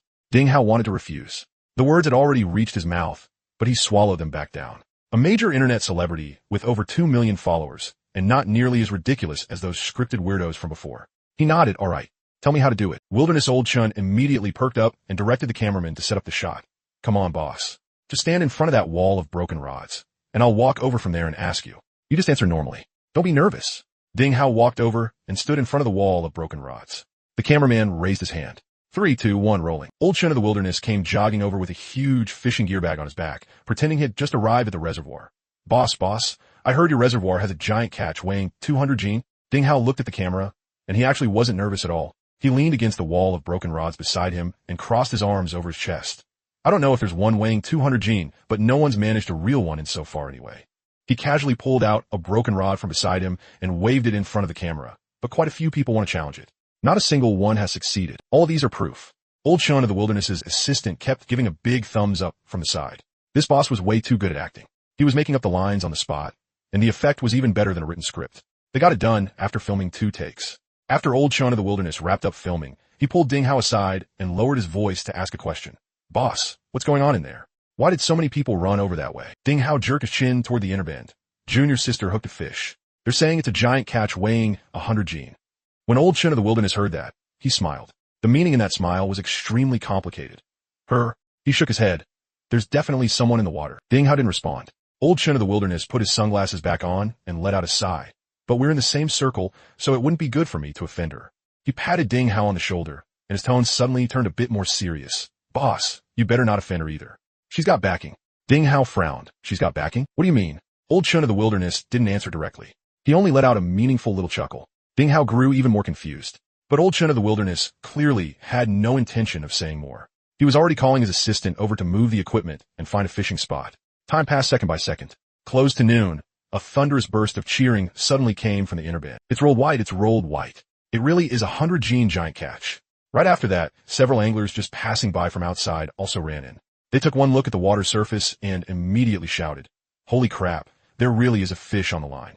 At that size, it's definitely over 100 gene. More people rushed over when they heard the noise, and the anglers by the reservoir surged toward the inner bend like a tide. Ding Hao followed them over as well. The shore at the inner bay was already packed with people. Ding Hao squeezed to the front and saw Fishing Junior's sister bend over, both hands gripping the fishing rod tightly as she dragged that belly-up giant fish toward the shore bit by bit. She really did look like she was struggling. Her forehead was covered in sweat, and her legs were stepping backward one step at a time on the muddy ground. Beside her, 2 members of her team were already standing in the shallow water, holding a giant landing net. Ding Hao looked at the big black carp floating belly up on the water, and a trace of doubt flashed through his heart. At first, he thought they were just having someone pull that fish brought in from outside underwater, putting on a show to create live stream effects. But now, that fish really was floating belly up on the water surface. The hook and fishing line hanging by the fish's mouth were perfectly clear. The anglers beside him also looked baffled. A middle-aged man in a bucket hat nudged his companion next to him. Is this real or fake? It looks real. Who cares if it's fake or not? The fish is real. That much can't be wrong, right? But how can she make it look so easy? Look at her feet. She's barely moving. Why do you care about that? Maybe she was born with divine strength. Very soon, the fish was dragged ashore by the combined effort of 3 people. Fishing Junior Sister's team moved extremely fast. The moment the fish hit the ground, one assistant immediately took out a brand new electronic scale. The scale hook went through the net bag of the landing net, and 2 people lifted it together with force. The pointer turned, then stopped steadily, 120 gene. The assistant loudly called out the number, as if he wanted the entire reservoir to hear it. Everyone erupted once again. 120 gene. That number was a full 12 gene higher than the 108 gene record Li Jinhua had just set yesterday. Just like that, the record was broken. The anglers watching all felt like this was a bit surreal. But the facts were right in front of them. The fish was real, and the weight of 120 gene was real too. The people who had doubts opened their mouths, but for a moment, they didn't know what to say. The reaction online was even more explosive. Videos and live stream clips of Fishing Junior Sister catching a 120 gene giant fish at Dingjiuan Reservoir spread wildly across every platform as if they had grown wings. The popularity of her live stream shot straight past over 200,000 the moment the fish came out of the water. Her follower count was also rising at a speed visible to the naked eye, climbing by more than 100,000 in just a little over 10 minutes. If this wave of hype kept fermenting, no one could say how much it would grow in the end. At that moment, Fishing Junior Sister was facing the camera, 1 foot planted on top of that big black carp, striking a victorious pose. Her smile was radiant, and her voice was sweet. Family, 120 gene. Junior Sister did it. Thank you, family, for your support and encouragement. Without you, there's no way Junior Sister could have held on. Gift effects flooded the live stream room. Rockets, sports cars, carnivals, every kind of effect nearly filled the entire screen. But the direction of the bullet comment section was quietly changing. The voices of doubt were no longer just scattered here and there. They were becoming denser and denser. The speed of muting was already unable to keep up with the speed at which the comments were refreshing. Would a 100 gene fish really be this obedient? It barely struggled the whole time. She doesn't even weigh 100 gene, right? How did she drag a 120 gene fish? Fake, right? Way too fake. Just ask a fishing expert and you'll know. No. Do you people calling it fake have any evidence? All you know how to do is act tough behind a keyboard. The moderators were muting and kicking people like crazy, but this wave of doubt was already impossible to suppress. Fishing Junior Sister still had her smile on her face, but when her eyes quickly swept over the bullet comment section, her fingers visibly tightened around the handle of the fishing rod. She selectively ignored every comment questioning her and continued reading the messages praising and congratulating her. Thank you to this handsome guy for saying Junior Sister is the strongest female angler. Junior Sister will keep working hard. But right at that moment, someone suddenly shouted, "Look, what's out in the water?" Everyone looked toward the water surface. They saw a large amount of bubbles rising from the water about a dozen meters away from them. It was like something huge under the water was churning. The area covered by the bubbles kept getting bigger, and the water's surface began to roil violently. Fishing Junior Sister's live stream still hadn't been turned off. The camera clearly caught those strange bubbles on the surface of the water. The bullet comments in the live stream instantly exploded. There's something underwater. What is that? A water monster. Holy crap. Could there be something even bigger? Just when everyone was holding their breath, the surface of the water suddenly exploded open. A black figure shot straight up from underwater. The person was wearing a black wetsuit, carrying an oxygen tank on his back, and had diving goggles on his face. Everyone was stunned. The scene went completely silent for a full 2 seconds. Then the entire inner bend erupted like a lit powder keg, instantly thrown into an uproar. Holy crap, there really is someone in the water. A diver. It's a diver. Her fish was fake. I knew it. How could someone who doesn't even weigh 100 gene drag a 120 gene fish? That's insane. Cheating in front of millions of people. How thick does your skin have to be? The bullet comments in a live stream were no longer just flooding the screen. They were exploding. Ah, there really was someone underwater. Hard proof, hard proof. Brothers who said it was fake just now, you've been vindicated. Where are the moderators? Mute people now. Why aren't you muting anymore? Can't suppress it now, huh?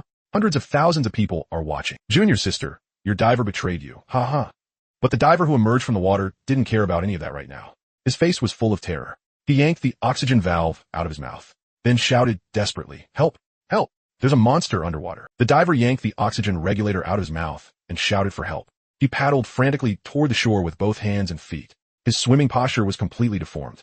He even choked on several mouthfuls of muddy water in a row. The people from those teams on the shore were all dumbfounded. They stood in the shallow water and didn't dare go down to pull him out at all.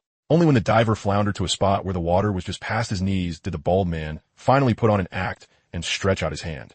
He grabbed the diver and yanked him out of the water. A flash of panic passed across Junior sister's face, but she quickly calmed down again. The diver collapsed onto the muddy ground and gasped for air. He pointed at the surface of the water and shouted at the bald man in a stutter. "A huge monster down there biting me. I almost couldn't make it back up." An old angler beside him leaned over and asked loudly, "What did that monster look like?" The diver forcefully wiped the water off his face. The water was too muddy. I couldn't see what it looked like at all. I only saw a dark shadow rushing at me. At this moment, the stream chat had already gone completely out of control. What the hell is this, a script or a total train wreck? I'm dying laughing. This diver's acting is pretty good. Junior sister, explain why there's a person in the water. Junior sister looked at the comments on her phone screen. She suddenly shouted at the camera, "I don't even know him. Frame me." That one sentence immediately snapped her team awake. The bald man instantly let go of the diver's hand. He took 2 steps back and questioned him loudly. "Who are you? Why are you here?" Confusion showed in the diver's eyes, but he immediately went along with the act. "I'm a diving enthusiast. I heard there were big fish here, so I came to take a look." Standing in the crowd, Ding Hao rolled his eyes. This was plainly treating everyone like idiots and trying to fool them. The fishing guys around them also started discussing it loudly. "That speed at clearing ties is way too fast. This really refreshed the lower limit of my understanding. Putting on this kind of cheap act in front of hundreds of thousands of people." Junior sister started playing the victim to the live stream again. "Guys, someone must be trying to frame me. That diver was definitely hired by someone else to sabotage my stream. You have to trust Junior sister's character." Unexpectedly, those words really did stir up some sympathy from a few fanatic fans. Exactly. It must be that boss getting jealous of Junior sister. "Junior sister, don't cry. We'll always support you." The live stream became lively again. At that moment, one of the anglers standing beside that big grass carp suddenly shouted, "Look, this fish is already dead. Have you ever seen a fish that was just caught already dead?" Everyone looked at that fish in perfect unison. Sure enough, the fish had turned belly up and wasn't moving at all. Its gills were tightly shut, with no sign of breathing whatsoever. Ding Hao immediately thought of the black package those people had carried in this morning. That had to be the container holding this fish. It was just that even after soaking in the water for so long, the fish was still dead. Or maybe it had already been dead when they first brought it here. This time, several hot-tempered anglers started cursing on the spot.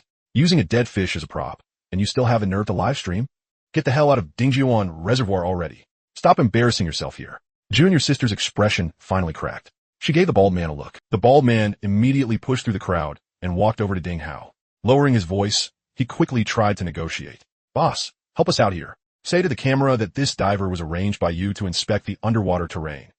Transfer 100,000 yuan to you right away." Ding Hao really was tempted for 1 second when he heard that number. 100,000 yuan was something he hadn't even dared imagine before. But now he could make tens of thousands in a single day. And this reservoir would only become more and more profitable in the future. He shook his head decisively. "I refuse." He raised his voice and loudly declared to Junior sister and her team, "We don't welcome cheaters here. Please leave immediately." Faced with accusations from so many people both online and on-site, no matter how thick-skinned Junior sister was, she was now furious from shame. Gritting her teeth, she threw a harsh threat at Ding Hao. "Tia just a lousy fishing ground. Tia just a few big fish? That's so special about that. Just you wait." After saying that, she directly shut off the live stream. She took her team and slunk away without even taking the dead fish on the ground. As soon as Junior sister's team left, Old Chin of the Wilderness came over to Ding Hao's side. "Boss, you'd better be more careful from now on." Ding Hao turned to look at him. "Careful of what?" Old Chin sighed. "Already told you earlier that she has someone backing her. That person's name is Wang Hao. That's the big boss of a major fishing gear brand. His connections in the fishing circle run very deep, and he personally holds shares in many large fishing grounds. If he wants to mess with you, he really has too many ways to do it." After hearing that, Ding Hao just smiled. "Let him come. Take it right here." Seeing that, Old Chin didn't try to persuade him any further. He shook his head and went back to tending his own fishing rod. The incident of Junior sister's cheating backfiring spread rapidly online. The attention it drew was several levels higher than Li Jinhua falling into the water yesterday. The overwhelming majority really were cursing Junior sister, but quite a few people's attention had gone off in a strange direction. They focused on the monster the diver had shouted about at the end. All kinds of opinions clashed online, and the arguments were endless. That diver definitely had some kind of hallucination. It was probably just a slightly bigger fish. There has to be a monster underwater. I took a screenshot and zoomed in. There really is a dark shadow. Go compare it to the videos of the Nile lake monster. It's practically identical. These mysterious rumors instead stirred up even more curiosity. A lot of people were leaving comments saying they wanted to come see it for themselves. After lunch, Ding Hao sat beside the convenience shop scrolling through his phone. Looking at the online hype, he smiled so hard he could barely contain it. This wave of free traffic had directly sent Dingjiuan reservoir soaring. The farce from that morning had also become post-meal conversation for the anglers. They smoked and joked about that unlucky diver. By the afternoon, the weather started becoming unusually muggy. There wasn't the slightest breeze in the air. Ding Hao pulled out his phone and checked the weather forecast. It showed there would be a torrential downpour tonight, and the next 2 days would also bring continuous rainfall. He felt a little regretful inside. If it rained heavily for several days in a row, how much ticket money would he lose? Maybe because the air pressure was too low, the fish activity in the afternoon became extremely poor. The entire reservoir edge was quiet in a way that felt almost abnormal. A long time passed without a single angler landing a fish. Everyone stared at the water in boredom. Just then, several giant fish of exaggerated size surfaced to breathe. That sight instantly got the anglers on the shore incredibly excited. A lot of the people who had just come today hadn't even seen the shadow of a big fish yet. And after watching that fake farce in the morning, they had all been feeling doubtful inside. Now, seeing so many giant fish rolling at the surface with their own eyes, they were so excited they were practically about to jump up. Look, that big head carp over there. That size is definitely over 80 gene.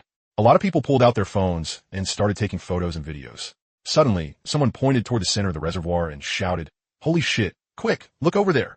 Just as everyone was holding up their phones and crazily recording videos, that cluster of giant creatures suddenly seemed to have been startled by something.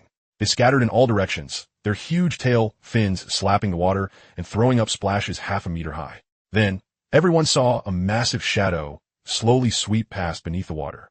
The outline of that shadow was blurry, but its size was absurdly huge, several times bigger than those giant creatures nearby that weighed 70 or 80 gene. It only swam by at a leisurely pace and never even surfaced, yet those giant creatures that had just been calmly coming up for air fled in all directions like mice that had seen a cat. Everyone who saw that scene was stunned. Holy crap, did you guys see that? How big was that fish? I saw it, I saw all of it. It was longer than that boat over there. Some people who were still fishing and hadn't looked up stared blankly at their companions, who were now in an uproar. What's going on? Why are you all so excited? A big fish, a giant fish. Just now some monster of unknown size swam under the water and scared all those giant creatures away. Do you know how big the fish it scared off were? Every one of them had to be over 50 or 60 gene, and that shadow scattered them like it was herding sheep. The anglers who had just found out what happened were so regretful their guts were practically turning green. I only lowered my head to change bait for a second, and now you're telling me a water monster swam past? Did you get it on video? Let me see. At least a dozen people at the scene had recorded it, and some directly held up their phones in front of their companions to replay it. In the footage, the water churned, the giant creatures scattered, and then the outline of a dark, enormous thing slid past beneath the surface. Even though the recording wasn't very clear, the size comparison alone was enough to make anyone's scalp go numb. In less than 20 minutes, those videos had been uploaded online. Together with the female streamer diver incident from the morning, the popularity of Dingjiuan Reservoir shot straight through the roof. The comment section once again turned into a massive debate battlefield. This isn't photoshopped, right? That black shadow is way too huge. That diver this morning said there was a monster underwater. I thought he was acting, but now it looks like he might really not have been lying. What kind of place is this reservoir? This is way too ridiculous. The biggest freshwater fish record in the country seems to be 300 or 400 gene, right? This shadow looks like more than that. Location, Guangzhou. I'm already packing my gear. Anyone want to carpool to Dingjiuan Reservoir? A little after 5 in the evening, the clouds on the horizon were pressing lower and lower. Normally it would still be bright and sunny at this hour, but now it already felt like night was about to fall. Ding Hao glanced at the sky, picked up the walkie-talkie, and shouted into it. Attention, everyone. There's going to be a heavy rainstorm tonight. Night fishing will not be open. Everyone must reel in and leave before 6. A wave of protests immediately rose from the shore. Boss, what's there to be scared of with some rain? I brought a tent. Exactly. A rainstorm is perfect for fishing. Big fish like coming out to feed in this kind of weather. One burly guy with his shirt off even patted his chest and guaranteed it. Boss, don't worry. Forget a rainstorm. Even if a flood comes, I can still fish. Ding Hao left no room for discussion. No. Mountain rainstorms can hit without warning. The water level rises faster than you can reel in your line. If something happens, no one can bear that responsibility. Anyone camping has to leave too. Not a single person stays. There wasn't the slightest give in his tone. No matter how unwilling everyone was, they could only curse under their breath and start packing up. Before 6 o'clock, the taillights of the last car disappeared at the end of the dirt road. Since the reservoir had become popular, this was the first time it had been so deserted. Ding Hao stood alone on the dam, looking at the empty shoreline. The wind swept across the water, stirring up layer after layer of white waves. A few days ago, the reservoir had still been deserted. A few days later, hundreds of people were pouring in every day. It felt like a dream. And more than 300 kilometers away from Dingjiuan, in the provincial capital, inside a suite at a 5-star hotel, a series of sounds that made people blush came from a room. Only after a long while did everything finally quiet down. Fishing little junior sister lay in a man's arms, her eyes still red, her lips slightly pouted, looking as if she had suffered some enormous grievance. Brother Hao, that reservoir owner, is too hateful. He humiliated me in front of so many people. You have to help me get revenge. As she spoke, she lightly traced her fingernail across the man's chest. The man's name was Wang Hao. He was in his early 40s, kept himself in very good shape, and wore a Patek Philippe on his wrist. He was the big boss of a well-known domestic fishing gear brand, and he also held shares in 4 or 5 large fishing grounds. In the entire fishing industry, he was considered a prominent figure. Wang Hao wrapped an arm around little junior sister's shoulders and smiled. Don't worry. Whoever dares bully my little treasure, I'll make sure he pays for it dearly. After saying that, his hands started wandering downward again. Baby, help me out. Little junior sister gave a coy snort. So annoying. Then she shrank her whole body under the blanket, and another burst of intimate sounds came from the room. More than an hour later, Wang Hao walked onto the balcony in a bathrobe, lit a cigar, and made a call. Did you find out everything clearly? A man's voice immediately sounded from the other end of the line, extremely respectful. Yes, Brother Hao. We checked it all out. The other party is just a college graduate who finished school this year. His name is Ding Hao, 24 years old, with no background at all. Both his parents work away from home. The reservoir belongs to the village collective. He signed a lease contract with the village and only just started operating it. It hasn't even been a month. Wang Hao exhaled a mouthful of smoke, his gaze falling on the flashing neon lights in the distance. All right, I got it. He flicked the ash from his cigar, his tone turning casual. For someone like this, I don't need to show up personally. You can handle it. Remember one thing. I don't just want him shut down. I want the ownership rights to that reservoir. He narrowed his eyes in the smoke, and his voice sank lower. That place is going to be a cash cow in the future. 8 o'clock at night. The rainstorm arrived, right on schedule. Raindrops the size of beans slammed against the roof tiles, making a dense crackling sound. Ding Hao had already returned home. His uncle and aunt had gone back before the rain started in the evening. Before leaving, his aunt said that with the rainstorm over the next couple of days and no one coming to fish, she would take the chance to stock up on more goods at the wholesale market in the county. After all, the walls of those few houses by the reservoir were about to be finished, and the small shop would soon be able to officially move indoors. Ding Hao took a hot shower and changed into a fresh, dry set of clothes. Lying on the bed, he habitually took out his phone and started scrolling through short videos. However, the direction of things online made him frown. Although the reservoir had quieted down because of the rainstorm, the online buzz not only hadn't died down, it had actually become even livelier. It was just that the direction of that excitement was a little off. Several fishing influencers with over 1 million followers had all posted videos at the same time. Their talking points were surprisingly consistent. Every one of them was questioning the authenticity of Dingjiuan Reservoir, a reservoir that has been open for less than a month, producing 100-gene giant fish every single day. Does that sound reasonable? Just think about it. How could there be so many giant wild black carp lining up in a natural body of water waiting for you to catch them? I can guarantee it. Those big fish from the past few days were all recycled black pit fish bought by the reservoir owner from outside. They're just hooking fish underwater in advance and then having a few plants acted out. It's purely for hype so they can sell high-priced tickets. Ding Hao scrolled through the comment sections under those videos. A huge number of accounts were steering the narrative there. Boycott these shady fishing grounds that scam anglers out of their hard-earned money. I was wondering how anyone could possibly haul in fish weighing hundreds of gene. So it was all scripted. Don't go there and be suckers, guys. That boss is black-hearted. Ding Hao looked at those neatly coordinated comments from the paid trolls. He felt a little puzzled. These big influencers normally had nothing to do with him, so why had they suddenly all jumped out together to smear him? Even if what happened with his junior sister that morning had caused a huge stir, it still shouldn't have triggered a full internet-wide siege. A little past 10 that night, his phone suddenly vibrated. An unfamiliar number from the provincial capital was calling Ding Hao's phone. Ding Hao pressed the answer button. Hello, who is this? A man's low voice came from the other end of the line. Boss Ding, right? Who I am isn't important. What's important is that I've taken a liking to your reservoir. Leaning against the headboard, Ding Hao let out a laugh.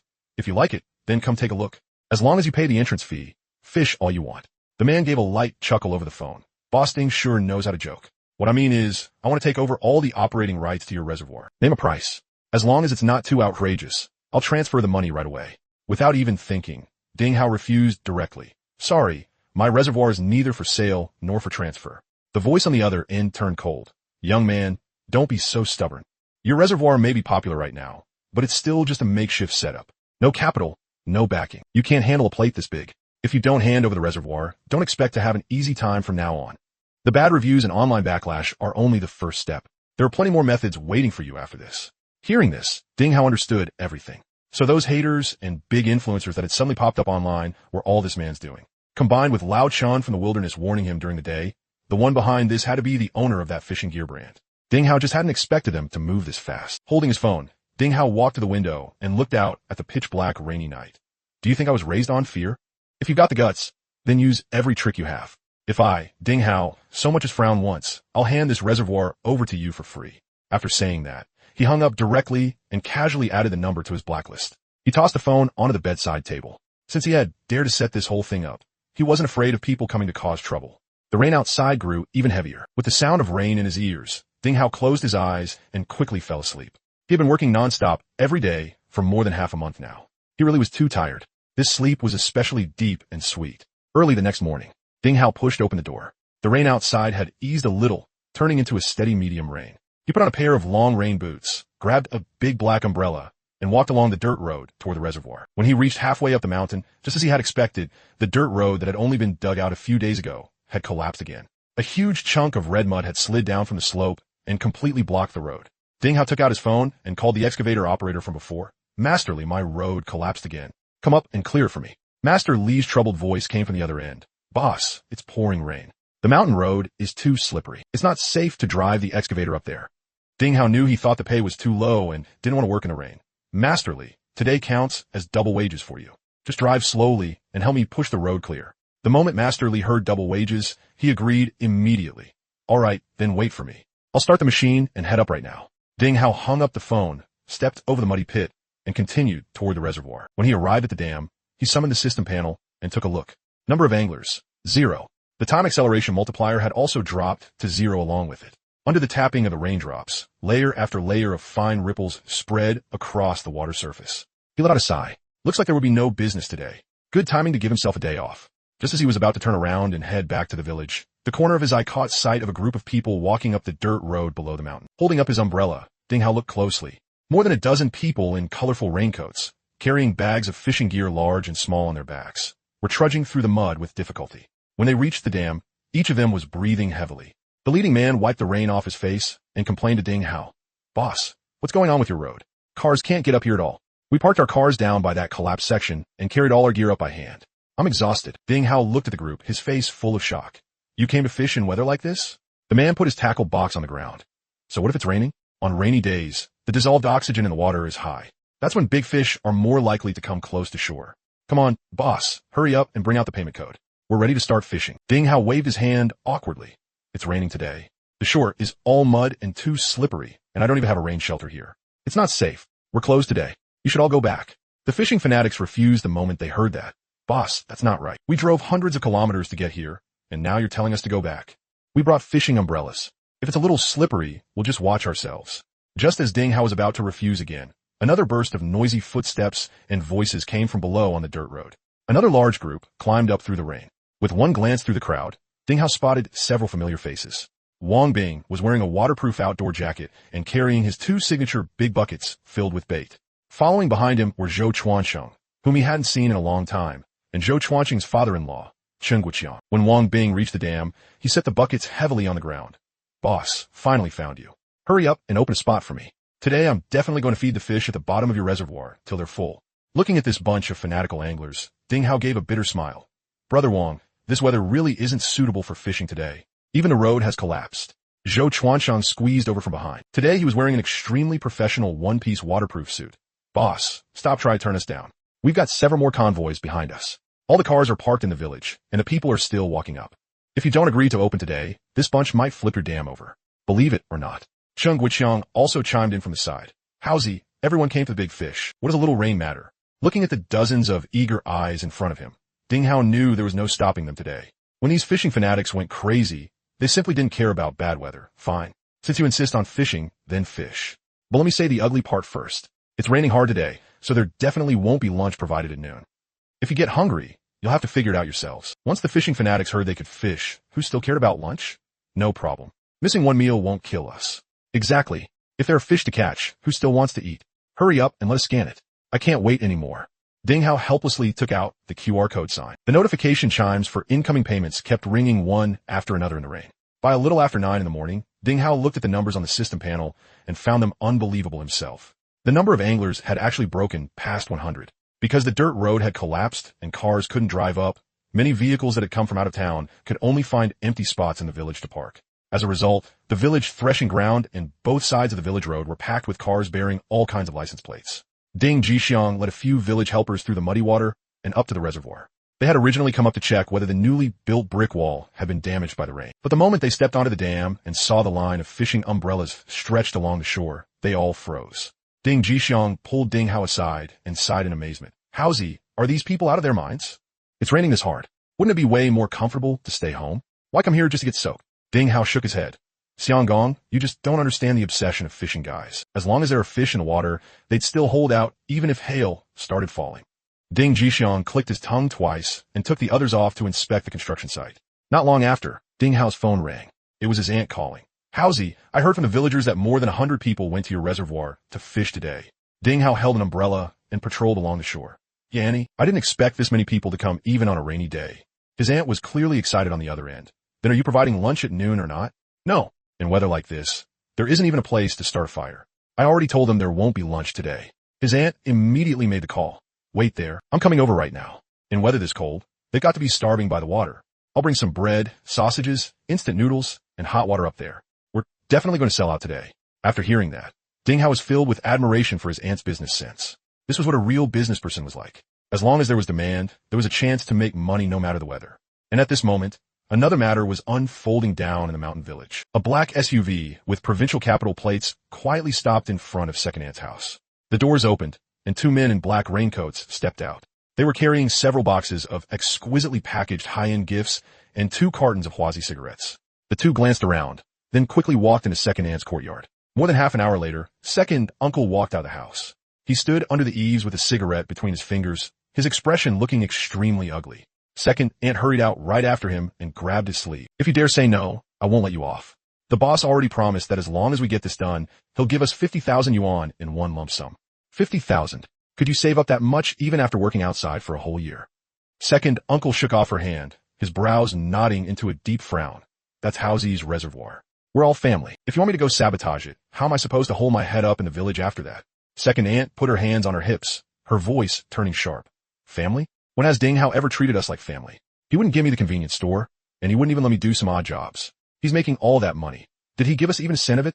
He forced us into this. You can't blame us. Second Uncle smoked in silence. After a long while, he let out a sigh. If this gets found out, we could end up in jail. Second Aunt let out a cold laugh. What are you scared of? It's raining hard, and the reservoir is a total mess. Who's going to notice you? You just have to do what they said and pour that stuff into the reservoir. No one will know. The anglers at the reservoir had no idea about the plot brewing in the village. At this moment, they were completely immersed in a crazy fishing frenzy. What Ding Hao hadn't expected was that the fish were biting unbelievably well in this heavy rain today. Maybe it was because the rain had brought in abundant oxygen, along with the stacked effect of the system's time acceleration. The schools of fish underwater had become unusually active. Excited shouts kept rising from the shore from time to time. I'm on a streak. I hooked another one. Damn, this grass carp is insanely strong. At a fishing spot on the eastern side, a young guy was clutching his rod with both hands. Half his body was practically being dragged down toward the ground. Someone help. Net this for me. This is definitely a big one. But with the rain today, the red mud along the bank had been soaked slick, as slippery as if it had been greased. A man next to him ran over to help net the fish, but his foot slipped. Ow. He landed flat on his, but in the mud, and slid straight down the slope toward the water. With a splash, his whole body fell into the shallow area. Ding Hao and Ding Xiaojun were wearing raincoats and patrolling back and forth along the shore. They had already expected this kind of situation. Ding Xiaojun was holding an oversized, long-handled landing net. The moment he saw someone fall into the water, he immediately ran over. He reached out with the long-handled net and shouted, "Grab the net." The man flailed twice in the water, then grabbed the edge of the net bag with all his strength. Ding Xiaojun planted his feet firmly and yanked backward hard. Several nearby anglers also hurried over to help pull on the handle. Like they were hauling in a giant fish, everyone forcibly dragged that man out of the water. The man was covered head to toe in mud and shivering from the cold. But the first thing he said was, What about the fish? Did that fish get away just now? The people around him burst into laughter. In just this one morning, Ding Xiaojun had already fished 4 or 5 people out of the water this way. Even though the rainy weather made conditions harsh, scenes like this only added to the fun of fishing. Everyone fished while joking around with each other, and the atmosphere was incredibly lively. A little after 10, the roar of a tractor came from the dirt road. The excavator operator had finally pushed flat the section where the road had collapsed. The surface was still all rotten mud, but at least people could barely get through now. Uncle drove that beat-up 3-wheeler up the dam with great difficulty, its cargo bed packed full of goods. Annie sat in the passenger seat, still holding a huge insulated barrel in her arms. The moment the vehicle came to a stop, Annie jumped out at once and greeted Ding Hao. Uncle pulled an enormous red and blue striped market umbrella out of the cargo bed. He opened it and secured it in the muddy ground, blocking off a large patch of rain. Auntie carried the cardboard boxes down from a vehicle. They were packed full of bread, sausages, and marinated eggs. The insulated barrel was filled with scalding hot water, and beside it were several boxes of cup noodles. Instead of waiting under the umbrella for customers to come by from her, she found a plastic bag and filled it with snacks. With the bag in one hand and an umbrella in the other, she directly walked along the muddy shore and asked at each fishing spot one by one, "Boss, hungry? Fresh bread and sausages here. Want a bowl of piping hot instant noodles? I can pour the hot water for you right away." Those anglers who had been freezing in the rain for half the day couldn't possibly resist once they smelled the aroma of instant noodles. "Ma'am, give me 2 cups of noodles and add 2 sausages. I want 5 loaves of bread, and give me a bottle of Red Bull too." Annie made a full round along the shore. By the time she returned under the big umbrella, the plastic bag of snacks in her hand was already empty. She stuffed the cash she had collected in her waist pouch, then took out her phone and checked the payment records.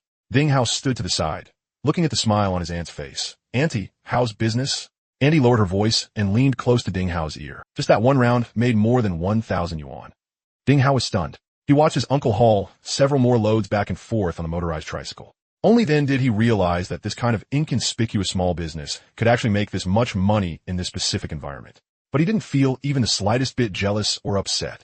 After all, just from collecting admission fees alone, he could already bring in over 10,000 yuan a day. If the relatives could make money along with them, then the reservoir business could last long-term and stay stable. 2 in the afternoon. The rain still hadn't let up. Even though Ding Hao had an umbrella and was wearing tall rain boots, after pacing back and forth along the shore on patrol, his pant legs were still completely soaked by rainwater and mud, clinging cold and icy to his legs. He told Ding Xiaojun, then headed back to the village first to change into a clean set of clothes.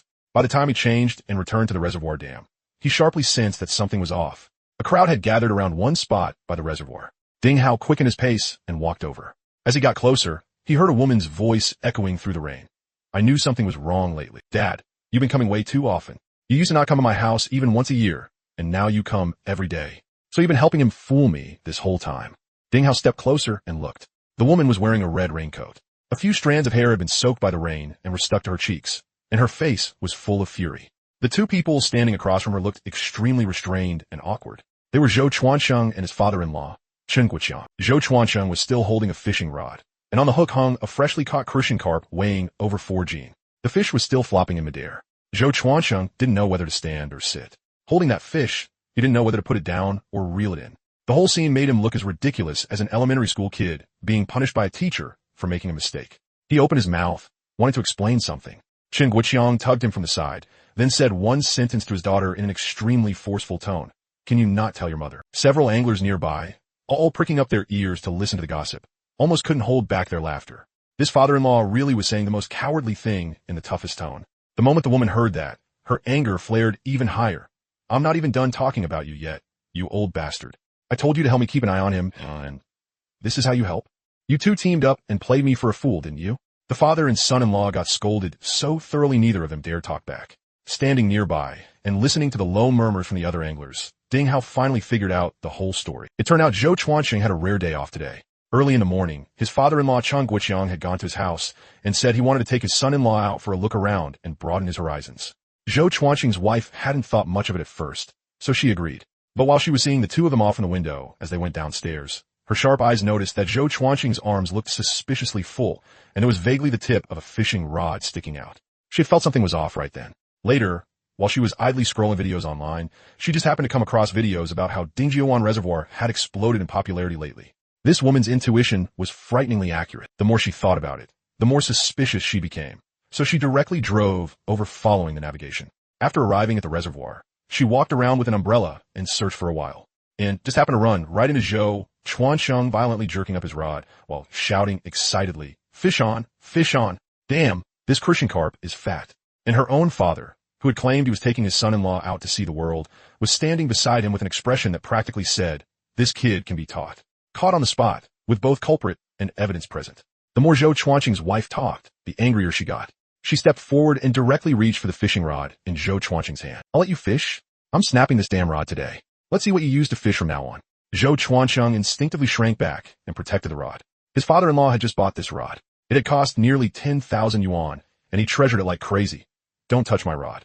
The moment his wife saw that he actually still dared protect the fishing rod, she completely blew up. "Fine. If you want to fish that badly, then go live with the fish. There's no way to keep living like this. We're getting divorced." The moment those words came out, the air around them seemed to freeze instantly. Zhou Chuanqing had been keeping his head down and taking the scolding the whole time, but when he heard the words, "get divorced," he suddenly raised his head. His eyes were red, and the emotions he had suppressed for so long finally erupted at that moment. "Then let's divorce." Annie was selling instant noodles not far away. When she heard the commotion, she quickly put down what she was holding and ran over to smooth things over. "Oh my, an argument is one thing, but how can a young couple keep throwing around divorce like that?" Ding Hao also quickly stepped forward. Sister-in-law, Brother Zhou, finally got a rare day off to relax a little. "If there's something to say, let's talk it out properly." Chun Guiqiang hurried over to Zhou Chuanqing's ear and quietly tried to persuade him. "Say less. Just bear with it and it'll pass. Wait until she calms down, then talk." Zhou Chuanqing flung away his father-in-law's hand and roared loudly. "I can't take it anymore. I've endured this for 8 years. He pointed at his own chest, his voice hoarse from emotion. "Do you know how I've lived these 8 years? These 8 years, I've been walking on thin ice at home. I hand over my entire salary.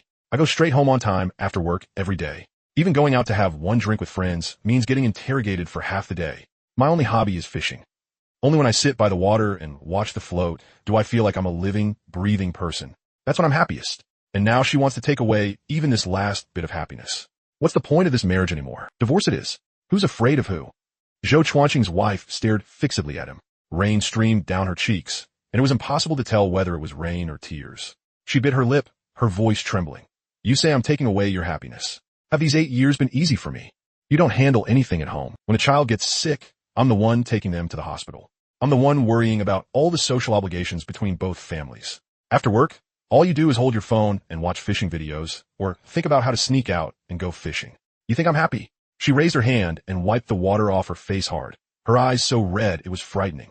She took a deep breath, and her voice suddenly became very soft, carrying a kind of utterly hopeless exhaustion. "Forget it. There's no point saying more to you. I'm really tired." After saying that, she didn't look at Zhou Chuanqing again. She turned around, stepped onto the muddy dirt road, and left the reservoir without looking back. Chen Guiqiang was so anxious he kept slapping his thigh. "Oh no, what kind of mess is this?" He hurried after her, shouting as he chased her, "Daughter, wait for Dad. Think it over carefully. This isn't something to joke about." The figures of father and daughter quickly disappeared into the curtain of rain. Zhou Chuanqing stood there in place, still gripping that fishing rod tightly in his hand. That Christian carp had already stopped flopping and hung quietly from the hook. Like he had lost his soul, he stood there blankly for a long while, staring hollow-eyed at the surface of the water. The anglers around him all looked at each other, and no one felt comfortable going up to talk to him. After a while, Zhou Chuanqing silently turned around and dragged his heavy steps back to his fishing spot. He took the Christian carp off the hook and threw it into the keep net, baited up again, cast the rod, and sat down on the fishing chair. Wang Bing put away his umbrella, walked over, and squatted beside him. "Old Zhou, thought it through?" Zhou Chuanqing looked at the float bobbing with the waves on the water surface and let out a bitter laugh. "Do I even have a choice?" Zhou Chuanqing sat on the fishing chair, rainwater dripping down along the ribs of the umbrella. The sound of those droplets hitting his umbrella also struck deep into his heart. He stared at the float bobbing with the ripples on the water, his mind full of the image of his wife's back as she turned and walked away. Wang Bing squatted beside him and handed over an unlit cigarette. "Old Zhou, you really planning to go through with the divorce?" Zhou Chuanqing took the cigarette and held it between his fingers, but didn't light it. "I don't know. That burst of anger hit me right in the head just now, and the words came out like that. But thinking about it now, have I really gone too far these past 8 years?" Wang Bing sighed. Sister-in-law is actually a pretty good person. She's the one worrying about everything big and small at home. You keep running out every day like this. No matter who it was, they feel bad. Zhou Chuanqing lowered his head and looked at his rain boots covered in mud. "Brother Wang, was I really wrong? Is fishing really more important than my wife and kid? When I saw her crying just now, honestly it hurt." Wang Bing patted him on the shoulder. "When we're done fishing, pack up and head back. Buy some good groceries and apologize to sister-in-law properly." Zhou Chuansheng was just about to nod when the fishing rod in his hands suddenly sank downward. A huge pulling force he knew all too well transmitted up through the rod. His whole body lurched forward, and he almost toppled off with the chair straight into the muddy water ahead. "Damn, a big one's on!" Zhou Chuansheng shouted as he gripped the rod handle with both hands and dug his feet hard into the mud on the ground. Wang Bing immediately threw away the cigarette in his hand. "Hold steady. Don't let go no matter what." Wang Bing rushed over and wrapped his arms around Zhou Chuansheng's waist from behind. Wang Bowen heard the commotion and ran over too. "Old Zhou, this pull isn't normal. It's definitely some giant thing that's going to break records." All the fishing guys nearby, who had been sheltering from the rain, gathered around. "He hooked another monster. That rod's bent so far it's about to snap." Sure enough, rainy weather really brings out the big catches today. By now, Zhou Chuansheng's face was completely red, and he was gasping for breath. "Brother Wang, this fish is way too strong. I can barely hold on anymore." Wang Bing braced him hard from behind. "Hang in there. If you can haul up this record-breaking beast today." Zhou Chuansheng gritted his teeth and began focusing with his full attention on fighting the monster beneath the water. His wife, the divorce, he threw all of it right out of his mind. A little after 2 in the afternoon, a black business van stopped below the dam. Old Chin from the wild carried his fishing gear bag up. He walked over to Ding Hao. "Brother, didn't you say there wouldn't be any fishing today because of the heavy rain?" Ding Hao spread his hands helplessly. "Brother Chun, it's not that I wanted to open. Look at this bunch. They insisted on fishing. If I didn't let them, they'd probably fill up my whole reservoir." Old Chin looked at the rows of fishing umbrellas along the bank and smiled as he shook his head. When fishing fanatics go crazy, it really is scary. "Let me scan too. I'll join in on the fun." Ding Hao pulled out the payment code. "Brother Chun, there's no food today." Old Chin scanned the code. "No problem. I brought dry rations." Old Chin found a spot and set up his fishing umbrella. He had his assistant set up the equipment and started the live stream right away. Because it was storming today, he was the only person live streaming at the entire reservoir. Not long after the stream started, the viewer count shot up fast and quickly broke 10,000. Old Chun greeted the camera. "Brothers, today Old Chin's bringing you along to challenge the giant catches of Dingjiuan Reservoir in a rainstorm." The assistant watched the screen from the side. "Brother Chun, the traffic's really high." Old Chin smiled. "It's raining today, so everyone's just idle at home. Perfect time to come watch our show." He had just cast the bait into the water when his assistant's expression changed. "Brother Chun, something's wrong with the comments." Old Chin leaned over and took a look. The screen was packed densely with negative messages. "This reservoir is a scam. They're all shills hired by the reservoir owner. That junior sister yesterday was set up by them. Don't go there and throw your money away." Old Chin frowned. "What's with these paid trolls?" He waved at the assistant. "Hurry and get the mods to ban people. Kick out all the ones stirring things up." The assistant hurriedly started working, but the haters were like an endless tide. Ban 1, and 10 more popped up. In less than 2 minutes, the stream suddenly froze, then the screen went black. A line of text popped up in the middle of the screen. "Your live stream has been banned for suspected violations." The assistant froze. "Brother Chun, the stream's gone." Old Chun was so angry he almost threw the fishing rod in his hand. "These bastards are actually mass reporting me." He pulled out his phone. "I don't believe this crap. Appeal it right now." The assistant quickly submitted the appeal materials. After more than 10 minutes, the live stream was finally unbanned. Old Chun started the stream again. "Brothers, there was a little accident just now. Let's continue." But the moment he finished speaking, those paid trolls flooded in again like an overwhelming wave. "You still dare to stream? Everyone keep reporting. A streamer colluding with a black-hearted owner. Get him banned." Old Chin looked at the screen, full of insults. Before he even had time to speak, the live stream went black again. Old Chun tossed his phone onto the tackle box. "That's enough. I'm not streaming anymore." The assistant was a little unwilling to accept it. "Brother Chun, we're just letting it in like this?" Old Chun lit a cigarette. "There's someone behind this pulling strings. Wang Hao's group is dead set on ruining this reservoir. We're just a small internet streamer. Better not wade into this muddy water. Let's just fish in peace." Old Chun looked at the water surface. He knew the trouble Ding Hao was about to face was only getting bigger. And on the other side of the reservoir, Zhou Chuanqing's tug of war was still going on. He had already worn himself down against the fish underwater for more than 2 hours, and his arms were so sore he could barely lift them. "Brother Wang, I can't do it anymore. Take over for a bit." Wang Bing shouted from behind him. "Old Zhou, this fish is almost out of strength. Just hold on another 10 minutes, and it'll definitely come up." Zhou Chuansheng clenched his teeth and slowly reeled the line back bit by bit. After 2.5 hours of fierce battle, the water surface finally exploded with a huge splash. An absurdly massive bighead carp rolled out of the water. Its huge mouth opened and closed, as if it could swallow a wash basin whole. When Wang Bing saw that, he shouted excitedly, "Damn, it's huge. Old Zhou, you're about to break the record." The fishing guys around them all got a clear look at the fish's outline, too. Has this bighead carp become a spirit or what? It's definitely over 100. Getting drenched in this rain was worth it today. Everyone pulled out their phones and started recording. More than 10 minutes later, the bighead carp had completely rolled belly up. Several people worked together to get it ashore with an extra-large landing net. Ding Hao came running over carrying an electronic scale. Come on, put on the scale. Several people hung the fish on the hook and heaved upward hard. The numbers on the electronic scale jumped wildly before finally settling steadily. Ding Hao loudly read out the number, 132 gene. The entire place erupted in deafening cheers. 132 gene. A new reservoir record is born. Old Zhou, you become a god today. Zhou Chuanxiang collapsed onto the muddy ground, gasping for breath in huge mouthfuls. But his face was full of ecstatic smiles. He struggled his feet and walked over to the big head carp. Quick, Brother Wang, help me take a picture. Wang Bing held up the phone and snapped several shots of Zhou Chuanxiang with the fish. Zhou Chuanxiang took the phone, opened WeChat Moments, and picked the best-looking photo. Just as he was about to type, his wife's despairing look when she left suddenly flashed through his mind. He froze for a moment, and the smile on his face slowly disappeared. How did I forget about that? She's about to divorce me, and I'm still here showing off on Moments. Zhou Chuanxiang sighed. He thought about it, deleted the boastful caption he had originally planned to post, and typed in a new line instead. I caught the biggest fish of my life today, but I lost the most important person in my life. If I could do it all over again, I'd rather never touch a fishing rod for the rest of my life. He hit send. Before long, his Moments blew up. Likes and comments kept pouring in. Old Zhou, damn, that's awesome. This fish is way too insane. What do you mean lost? What happened? Zhou Chuanxiang kept staring at his phone screen, waiting for that familiar profile picture to appear. But as the sky gradually darkened, there was still no reply from his wife on WeChat. By evening, Ding Hao started settling today's accounts one by one. Looking at the numbers in the notebook, his brows furrowed slightly. Because of the rain, the fish had been biting especially well today, and almost every angler had caught quite a few fish. Ding Hao had spent a huge amount of money just buying back fish, and after doing the math, he had only made a little over 2,000 yuan today. Ding Hao walked over to Zhou Chuanxiang. Brother Zhou, are you taking this big head carp with you? Zhou Chuanxiang shook his head. No. Catching it was enough already. Even if I brought it back, there'd be no one to cook it for me. Let go. Maybe I'll catch it again next time. Ding Hao nodded and had Ding Xiaojun release the fish back into the reservoir. It was completely dark now, and the rain was still drizzling down. Ding Hao picked up the walkie-talkie and shouted, Bosses, time to pack up your rods. Time to pack up. It's too dangerous with the rain at night. No night fishing today. The anglers immediately started complaining. Boss, the bite's just getting good.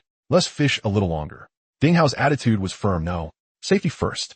As long as it's not raining knives tomorrow, you can fish however you want. Seeing there was no room for negotiation, everyone could only pack up their gear and leave one after another. Annie walked over carrying several empty cardboard boxes, grinning from ear to ear. Howsy? More than half the stuff I brought today sold out. I made almost 2,000 yuan. Ding Hao smiled. Auntie, it'd be a waste if you didn't go open a supermarket with your business sense. Auntie waved her hand. That's different. Tomorrow let your uncle do the cooking. When it comes to business, you gotta take the long view. Annie went back with uncle on the three-wheeled vehicle. Ding Hao returned home and lay on his bed, scrolling through his phone. The mood online had already completely changed. Reviews of Dingjiuan Reservoir had become severely polarized. One group was smearing it like crazy, while another group, the people who had been there today, were trying hard to clear things up. But there were just too many paid trolls, and a lot of netizens who didn't know the truth had started joining in and cursing along. Ding Hao put down his phone. He felt like an invisible net was closing in around him. At midnight, the rain was still falling.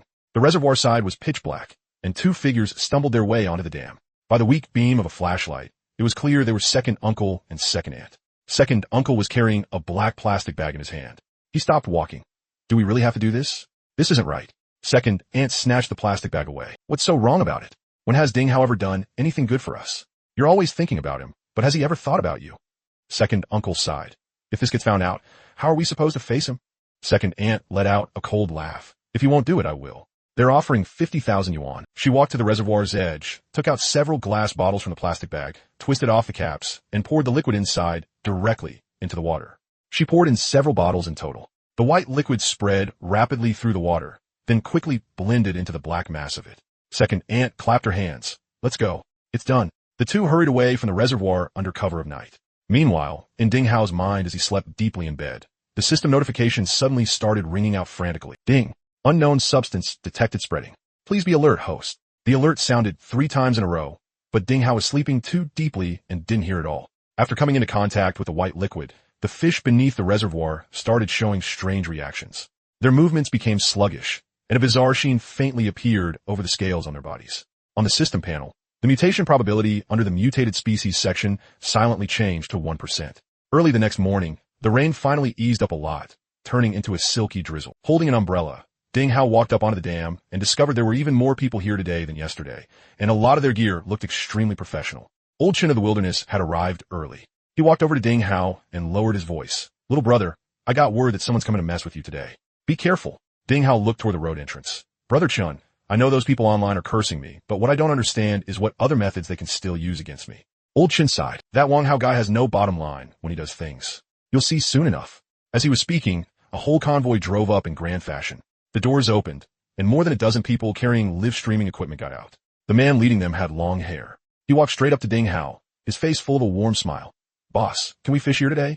Ding Hao recognized him at a glance. This was the big influencer who had posted a video online yesterday, falsely accusing him of faking things. His name was Violent Angler. Ding Hao looked at him and sneered inwardly. Of course you can. Welcome, bosses. Violent Angler scanned the code. Boss, today we're really going to get a good look at these 100-gene monsters of yours. Ding Hao's expression stayed calm. As long as you've got the skill, catch whatever you want. Those influencers all started picking fishing spots and setting up their equipment, then opened their streams one after another in perfect unison. Ding Hao made a round along the shore and noticed something very strange. Out of these more than a dozen influencers, only 3 or 4 people, including Violent Angler, were able to stream normally.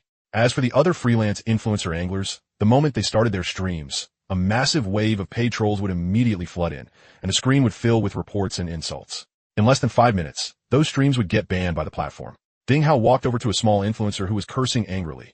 Brother, what's going on? The small influencer was so mad, he almost smashed his phone. Boss, someone's stirring up trouble in my stream.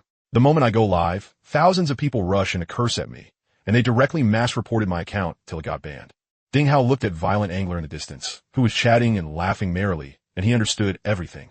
Wang Hao was controlling the scene. He was only allowing his own people to stream here, while silencing every other real voice. That way, all public opinion about Dingjiuan Reservoir would be completely in their hands. Ding Hao walked over to Old Chun. Brother Chun, you didn't go live today? Old Chun shook his head. I tried yesterday. Couldn't do it. As long as you're not from their circle, nobody's getting to stream here today. Ding Hao let out a cold snort. That's a dirty enough trick. But then something even stranger happened. Something that made Ding Hao feel even more uneasy. The fish bite this morning was unbelievably bad. 2 hours passed, and out of the 100+ people around the reservoir, only a few had occasionally caught a few small crucian carp weighing 2 or 3 gene. The big black carp and grass carp that were usually active had vanished into thin air. The water surface was so quiet it made people's scalps go numb. Facing the camera, Violent Angler loudly mocked. Brothers, you saw it, right? We've been sitting here for 2 hours, and we haven't even seen a shadow of a big fish. Those so-called 100+ gene monsters from yesterday were all planted in advance by the reservoir owner for a show. The paid trolls in the live stream immediately started chiming in. Scam fishing spot. Finally exposed. Everyone, take a good look at this black-hearted boss. A few of the anglers nearby were getting restless too. Boss, are there no fish in this water today? Yeah, yesterday the bite was so good. Why is it that today, not even a white-striped fish is stirring the swim? Ding Hao looked at the calm water surface, and a powerful sense of unease rose in his heart as well. This was absolutely not normal. Even if the weather had changed, it was impossible for not a single big fish to bite. He immediately called up the system panel, and the moment he saw the data on it, his breathing froze for an instant. Mutated species probability, 0.1%. Water quality status, mildly polluted, interference from unknown chemical substances. Ding Hao's fingers trembled slightly. Someone had poisoned the reservoir. So this was your method. Drug the water first, so the fish stopped biting, then spread rumors through live streams and completely smash my reputation. What a ruthless move. Ding Hao stared at the line on the system panel that read, mutation species probability, 0.1%. Confusion rose in his heart. The mutation probability had jumped straight from 0 to 1 in 1,000. Before this, he had searched through the entire system panel and never found any way to make fish mutate. Now that someone had dumped an unknown chemical into the reservoir, this probability had appeared instead. Could it be that mutation could only be triggered through outside stimulation? Ding Hao had no time to think deeply about that question. Right now, the most fatal issue wasn't the mutation probability, but the water pollution. All the fish had shut their mouths. He quickly ran through the timeline in his head.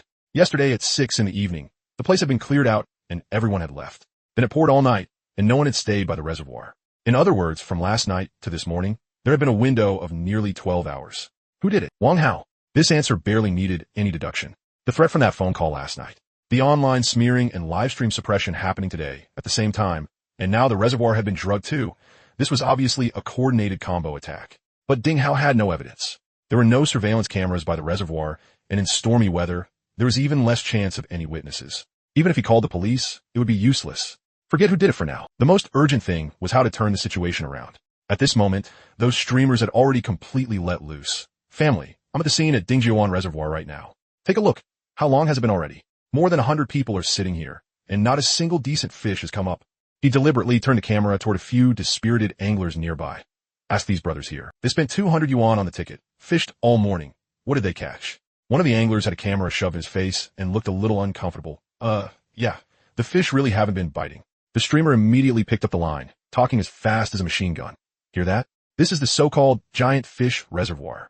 It was hyped to the skies online before. 100 catty black carp, monsters under the water. All of it was fake hype. All of it was planted actors. Brothers, keep your eyes open. Don't come here and get harvested like chumps anymore. In his live stream, the bullet comments rolled upward in dense waves. I knew it. How could there be a reservoir that ridiculous? I thought those videos were fake from the start, obviously staged. A 200 yuan ticket and you can't even catch a tiny silver fish. This owner is really black-hearted. Good thing I didn't go. I almost got scammed. That 108 catty black carp from 2 days ago was definitely put in ahead of time too. Now and then, a few different voices appeared. I fished there the day before yesterday. There really were a lot of fish. Stop forcing the slander. I saw with my own eyes someone catch a grass carp weighing dozens of catties. But the moment those comments appeared, they were drowned out by the overwhelming flood of paid trolls. The other two streamers were also pushing the same narrative at the same time. One of them, called Catch King, was sitting on a fishing chair, shaking his head and sighing. I'm too disappointed, brothers, really too disappointed. I drove more than 400 kilometers just to see this legendary Dingjiuan reservoir for myself. And what happened? Where are the fish? Not a single one. He picked up the empty keep net beside him and held it up to the camera. Look, spotless. Not even a loach. This is your beloved internet famous reservoir. The bullet comments kept crazily fanning the flames. I'm dying laughing. There are fewer fish here than in the stinking ditch below my apartment. Where's the reservoir owner? Come out and explain. Hurry up and refund the money. Combined, the few live streams had more than 100,000 viewers online. Dingjiuan Reservoir had already been trending recently, and large numbers of netizens who didn't know the truth were clicking in from the hot searches. The first thing they saw was this content. The tide of opinion was being completely reversed. Ding Hao stood on the dam, the light from his phone screen reflecting on his face. He watched through the 3 live streams one by one, then exited and scrolled through a round of short videos. Everywhere was filled with curses. He put away his phone and took a deep breath. There are not many paths left in front of him now. Calling the police to investigate the poisoning would never produce results in the short term. Arguing head-on with those streamers would only get edited into even more outrageous material. He had to solve the problem at the root. The fish had to start biting. Ding Hao reopened the system panel and swept his gaze across the icons. His eyes landed on the lucky wheel. When it had unlocked last time, he had checked the price, 1,000 yuan per spin. It was outrageously black-hearted, so he had closed it immediately. But now, Ding Hao glanced at his account balance. 21,520 yuan. Gritting his teeth, he opened the wheel page.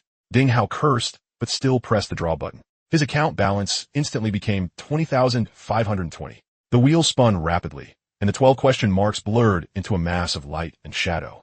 3 seconds later, it began to slow down. The pointer wobbled as it slid past one slot after another, finally stopping in front of a blue glowing question mark. That question mark enlarged, shattered, and revealed the contents inside. Ding. Congratulations, you obtained 1 special fish fry pack. Choose one of 3 rare species. Note, first draw guarantees a rare item. Ding Hao froze for a moment. It wasn't what he needed most, but the word rare really did spark his curiosity. He found this option in the system backpack and opened it. Images and descriptions of 3 kinds of fish unfolded before him side by side. The first kind was the discus fish. Native to the Amazon basin in South America, it was known as the king of tropical fish because of its brilliant colors. Its ornamental value was extremely high, and a single high-quality one could sell for over 10,000 yuan. But this fish was absurdly delicate and extremely demanding when it came to water temperature and water quality. The second kind was koi, a top-tier ornamental fish species, symbolizing good fortune and luck. Top bloodline koi could easily sell for hundreds of thousands or even over 1,000,000 yuan each at auction. They had strong vitality and adapted well. The third kind was the Asian arowana, the king of fish among freshwater ornamental fish, regarded in Southeast Asia as a treasure for safeguarding the home. A mature Asian arowana had an imposing body and glittering golden scales. A top-grade specimen could sell for several million yuan. After reading the descriptions, Ding Hao couldn't help muttering, "These 3 are all treasures if you keep them in a fish tank. Throwing them into my wild pond would be such a waste. Might as well give me a tiger fish instead." After thinking it over, he still chose the koi. The discus fish was too delicate. It wouldn't survive 2 days in Dingjiuan's water quality. The Asian arowana was valuable, but way too eye-catching. If someone caught it, it might bring other trouble. At least koi were tough, and the symbolism was good too. Besides, it was just a better-looking carp anyway. The system notified him that the koi had been released into the reservoir. Ding hadn't bothered with that fish. He continued and opened the draw panel again. But this time, he chose a 10 draw. The wheel started spinning.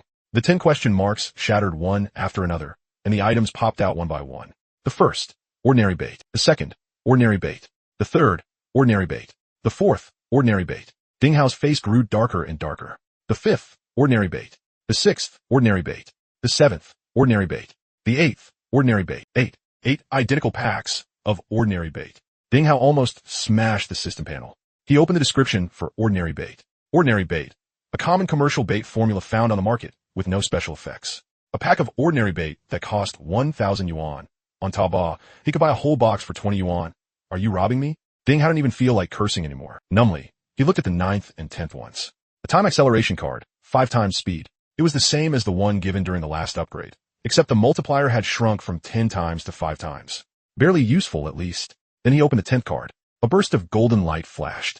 Ding Hao's eyes lit up. A gold pull? The golden glow scattered, and a card appeared before his eyes. Random mutation card. Description. After use, one fish in the reservoir will randomly undergo a genetic mutation.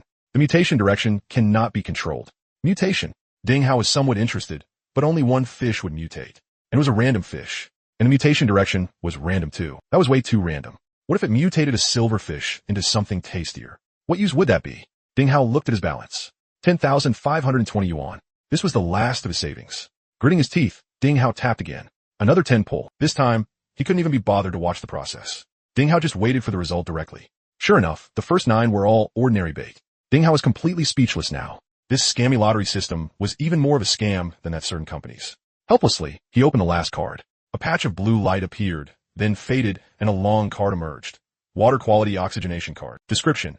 After use, the oxygen content in the reservoir water will increase dramatically, purifying the water quality and increasing fish activity by 100%. At the same time, the effects of other stack cards will be increased by 50%. Duration, 1 hour. Ding Hao's breathing suddenly quickened. Purify the water quality? That should be useful, right? And the effects after that. Activity increased by 100%. Other card effects increased by 50%. That was also a pretty good buff. Without any hesitation, Ding Hao used the water quality oxygenation card directly. Right after that, he stacked the 5 times acceleration card on top as well. On the system panel, both cards activated at the same time. In an instant, some kind of unbelievable change seemed to happen beneath the water. Countless tiny, transparent bubbles rose from the depths of the reservoir, and the oxygen content of the entire reservoir was skyrocketing like crazy. A few seconds later, I got one. On the east bank, a fisherman who had been squatting there all morning without a single catch suddenly shot to his feet.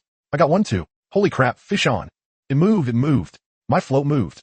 Shouts rose one after another from all around the reservoir at the same time. But their excitement lasted less than 10 seconds. The fisherman on the east bank who hooked a fish first was dragged straight into the water along with his rod. Bang! A fishing rod beside him exploded into 2 pieces from the middle, and the rod tip flew into the air with the fishing line. Another person's feet slipped, and he landed on his butt, sliding straight toward the water down the muddy slope. It wasn't 1 or 2. It was everywhere. Ding Hao's eyes widened. He saw at least 60 or 70 fishermen hooking fish one after another. Some were small fish, but even more of them had hooked monsters. Splash! Another one got dragged in. Crack! Another rod snapped. Within 10 seconds, at least 20 people had been pulled into the water. Just a moment ago, that streamer had been talking excitedly at the camera, foam flying from his mouth. Guys, just look at this. It's almost noon, and in such a huge reservoir with over 100 people here, not a single fish. He pointed behind himself, and the camera turned with him. He was about to film those bored fishermen sitting there in silence, to show his stream hard proof that there are no fish in this reservoir. The camera slowly swept across the shore, and it just so happened to catch the scene as it began. In the shot, one fisherman was dragged 3 or 4 meters across the mud by a fish before falling into the water with a splash. Farther away, dense sprays of water exploded across the surface. The fisherman's screams, laughter, and curses all mixed into one chaotic mess. Violent Angler's mouth was still open, but his voice got stuck. His live stream exploded. Are my eyes blurry, or is he running his mouth? Not a single fish? This is what you call not a single fish. This scene is too beautiful. Streamer, listen to yourself. That's your face? Do you even have any dignity? I'm dying laughing. That slap to the face came way too fast. The barrage flew by so quickly that the words couldn't even be seen clearly. The streamer froze for a full 5 seconds. Before he could even react, the fishing rod in his hand suddenly sank hard. A force he had never experienced in his life surged up through the rod. It was so great that he couldn't react at all. His whole body was yanked flying toward the water. The selfie stick and phone flew out of his hands at the same time. The livestream image spun madly twice before landing on the water surface with a smack. The screen went black. The last frame in the livestream was the streamer with his mouth wide open, limbs spread, diving into the water in an extremely undignified posture. Tens of thousands of viewers witnessed it with their own eyes. The comment section instantly became an ocean of the netizens immediately rushed into several other streamers' live streams. In Fish Catch King's live stream, he was sitting on his fishing chair, his face ashen as he watched the chaotic scene around him. Everyone, I think this should be, before he could finish, a loud crash suddenly came from behind him. A fisherman, together with his tackle box, was being dragged toward the water by a huge fish. As he passed, he kicked over Fish Catch King's tripod with one foot. The camera fell to the ground, and the image tilted crookedly. Fish Catch King had just been about to go straighten the camera when his own rod moved too. No. He threw down the camera and grabbed for the rod with both hands. And then he went into the water too. The camera pointed crookedly at the sky, and the microphone faithfully recorded his pig-slaughtering scream as he fell into the water. The netizens laughed so hard they were almost out of breath, then rushed into another streamer's live stream. The scenes in those live streams were almost all the same. By the time they got to the last live stream, this one was clearly a smart man. After seeing the two streamers before him fall into the water one after another, when his own fishing rod started sinking, he made an extremely decisive choice. He let go immediately. Whoosh, his fishing rod was dragged straight into the water and disappeared in the blink of an eye. He stood on the shore, both hands empty. At the same time, his mind was full of question marks. Who am I, and where am I? Ding Hao stood on the dam, staring blankly at the crazy scene before him. Even he was shocked. He had never expected the water-quality oxygenation card combined with the acceleration card to be this powerful. A 100% increase in fish activity had actually caused 80% of all the fishermen present to be baptized by giant fish at the same time. This wasn't fishing anymore. This was the fish fishing for people. For a moment, Dingjiuan Reservoir displayed an extremely absurd spectacle. More than a dozen people were struggling toward the shore in the water. On shore, people were desperately locked in a tug-of-war with monsters in the water.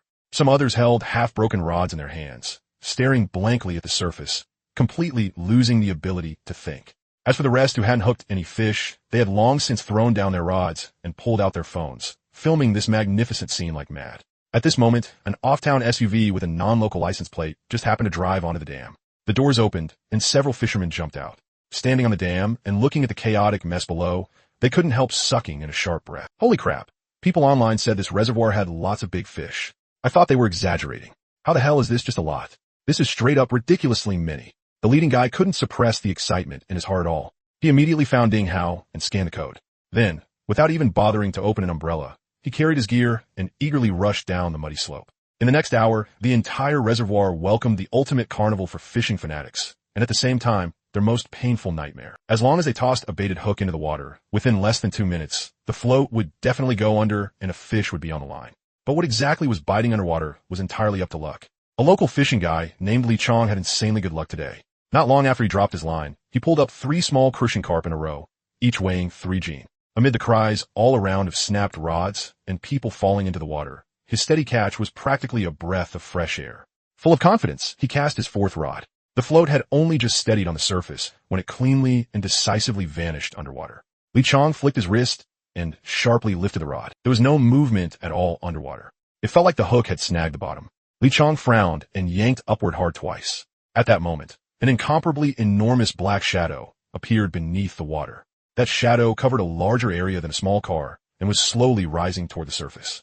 Looking at that terrifying outline growing clearer and clearer, Li Chong froze on the spot. Before he could even see what kind of creature it was, the shadow underwater suddenly whipped its tail. It plunged down hard, and an incomparable force came surging through. Crack! The carbon fishing rod in Li Chong's hand exploded into countless fragments right from middle. The powerful recoil sent his whole body flying backward, and he slammed heavily into the mud, splashing himself all over with filthy muck. Sitting in the muddy water and looking at the only piece left in his hand, the handle, Li Chong was completely dumbfounded. Nearly all the fishing fanatics encountered similar situations within this hour. Either they were directly dragged into the water by a savage force for an involuntary bath, or the equipment in their hands was destroyed on the spot. Only a very small number of absurdly lucky experts had run into giant fish whose size they could barely contend with, and they were still locked in a drawn-out tug-of-war. The crazy scene on the shore was recorded by countless phones and quickly uploaded online. These extremely real videos instantly blew up across all the major short video platforms. The direction of online public opinion began to make a complete 180-degree reversal. Those netizens who had previously been misled by the paid trolls all came to their senses after seeing these shocking scenes. More and more different voices appeared in the comment sections, quickly drowning out all the slander. Damn, which bastard said there were no fish in this reservoir? This is called no fish. Even fish farms stuffing feed don't go this crazy, right? You throw it in and they bite. Look at that streamer who fell into the water. He was just saying the boss here was a scammer, and now a fish dragged him in for a drink. Serves him right. Drop the location. I'm buying a plane ticket right now. I have to experience getting dragged into the water by a fish at least once in this life. An hour passed in the blink of an eye. As the duration of the water oxygenation card and acceleration card came to an end, the madness in the reservoir finally began to slowly die down. The fish regained their normal activity, and the water's surface became calm again. But the fishing fanatics on the shore had suffered heavy losses. Dinghao made a rough count. In this 1 hour alone, more than 80 fishing rods had exploded outright. That wall of broken rods, which had originally only had a little over 30, had now directly grown into a dense forest of snapped rods. More than half of the fishing fanatics had gone into the water for a bath, and now they were wrapped in raincoats, shivering in the wind and rain from the cold. There were still more than 10 people on the shore, locked in a final battle with the giant things underwater. The fishing fanatics who arrived later one after another were all stunned when they saw the mess all over the ground and the group of drenched people. They grabbed the people beside them and asked what had happened. After hearing about the madness of that 1 hour, these newly arrived fishing fanatics smacked their thighs in frustration. Why did I have to stop and smoke one extra cigarette on the way? I missed it. I actually missed this god-tier fish frenzy. That crazy hour was later passed around in fishing circles like some kind of legend. Everyone treated it as the beginning of the supernatural incident at Dingjiawan Reservoir. The reservoir had finally returned to normal. After that crazy hour passed, the fishing fanatics discovered that once they put their bait in, there was no longer that terrifying hookup speed. But every now and then, someone still caught a fish. As for those streamers who had crazily stirred things up in the live stream earlier, their situation had now become awkward to the extreme. They tried reopening their live streams. The moment the screen lit up, the chat was instantly flooded with curses. A scammer streamer still has the nerve to go live? Weren't you saying, just now, there wasn't a single fish? And you call this no fish? You stirred things up and smear the reservoir. Get the hell out of the fishing scene. In less than a minute, a violation and ban notice popped up in the live stream again. His live stream was directly banned. They were so furious, they smashed their phones on the ground.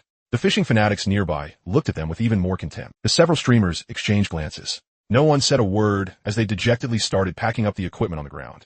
Then they left the place directly. Dinghao watched their backs and didn't bother with them. But he knew for sure this matter was definitely not over yet.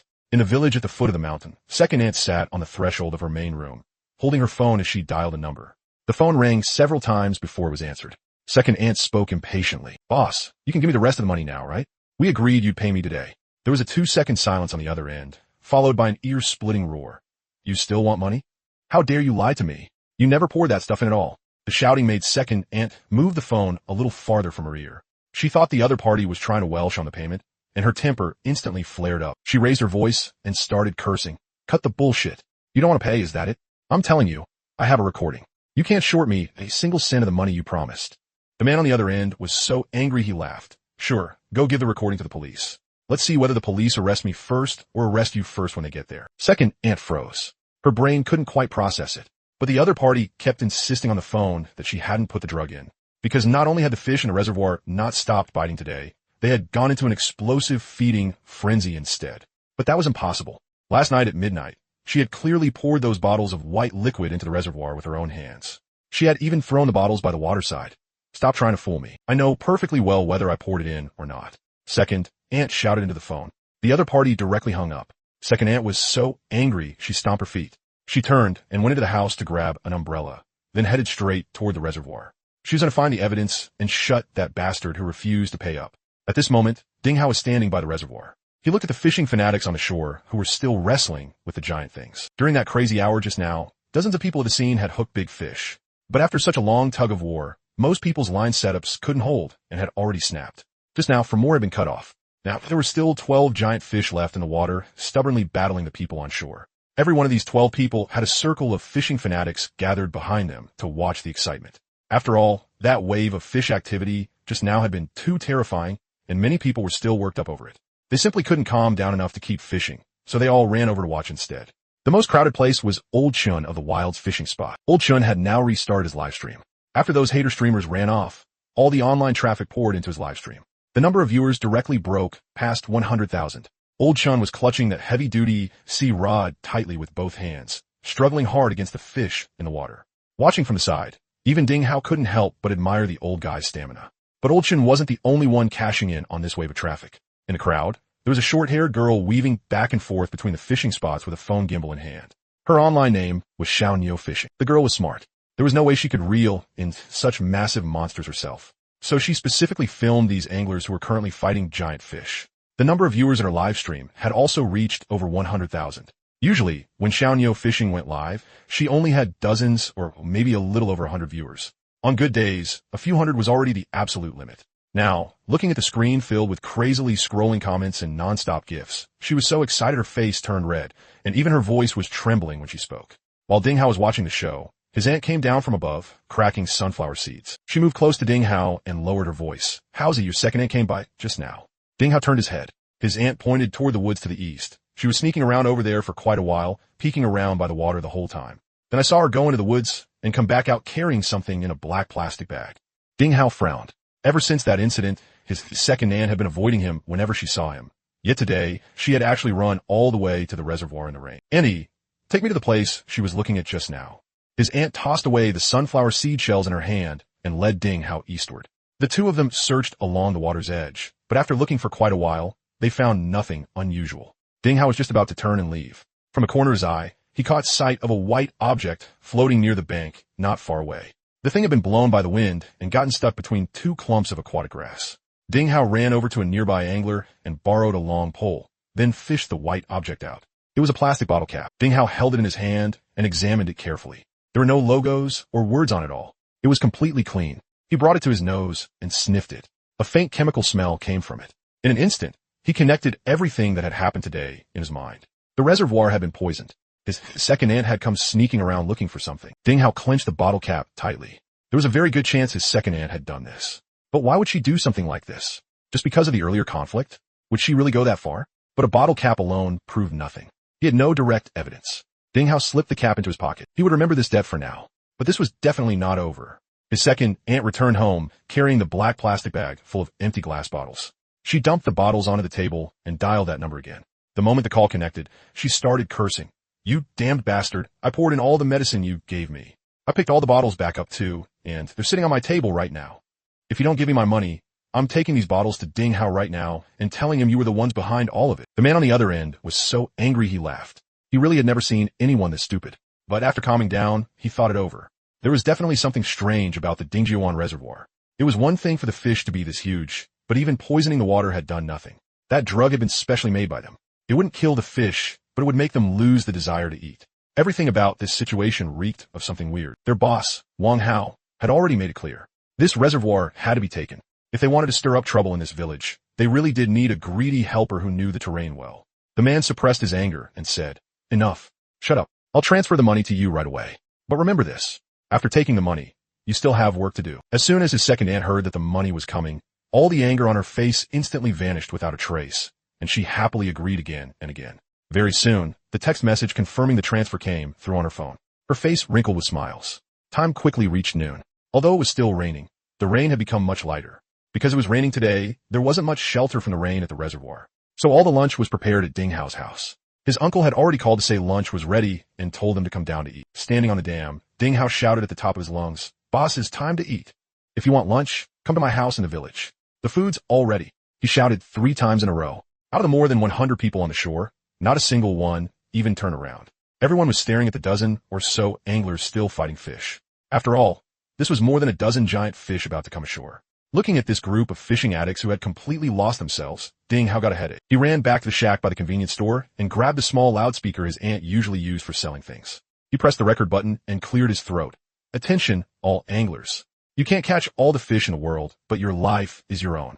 Lunch is ready. Anyone who needs to eat can come to my house. If you miss it, don't blame us.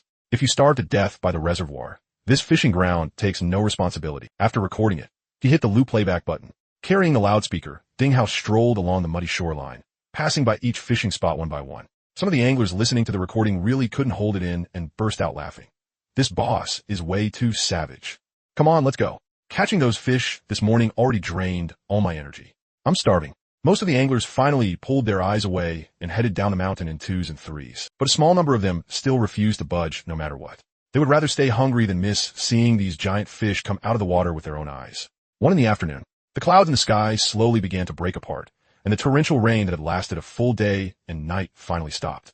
The whole world looked as if it had been washed clean. A thin layer of mist rose over the water's surface as well. The ones who had gone to eat had already returned, and even those anglers who had stubbornly refused to go at first had eventually gone to eat too. As for the ones still fishing, they truly refused to go no matter what. People beside them offered to hold their rods for them first. They only answered with a look. But thankfully, heaven did not disappoint the determined. It rolled belly up. "It's coming out of the water." An onlooking angler at one spot shouted loudly. Everyone turned to look, and they all swarmed over at once. This first giant fish had finally run out of strength. On the water surface, a dozen or so meters from the shore, its white belly rolled into view. It was a long, slender black carp. The angler carefully pulled the fish toward the shore, where several other anglers had already been waiting. The fish was hauled up. Ding Hao immediately ran over carrying the electronic scale.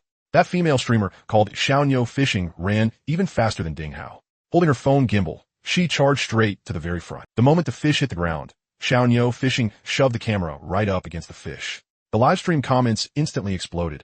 "Holy shit, that's a fish? It's bigger than the pig my grandma raised. This is what you call no fish. Those streamers need to come out and take a beating. Streamer, back up a bit. One slap of that tail, and it'll send you flying back to your hometown." Ding Hao hooked the scale through the landing net and lifted hard together with two burly men. The numbers jumped wildly. Then they stopped. 104 Gene. Ding Hao shouted out the weight. The surrounding anglers let out a wave of amazement. "That's insane, brother. Too bad it didn't break the record." Although this fish didn't break yesterday's record, a giant fish weighing over 100 Gene was a legendary existence in any reservoir. The guy who had caught the fish plopped down onto the muddy ground.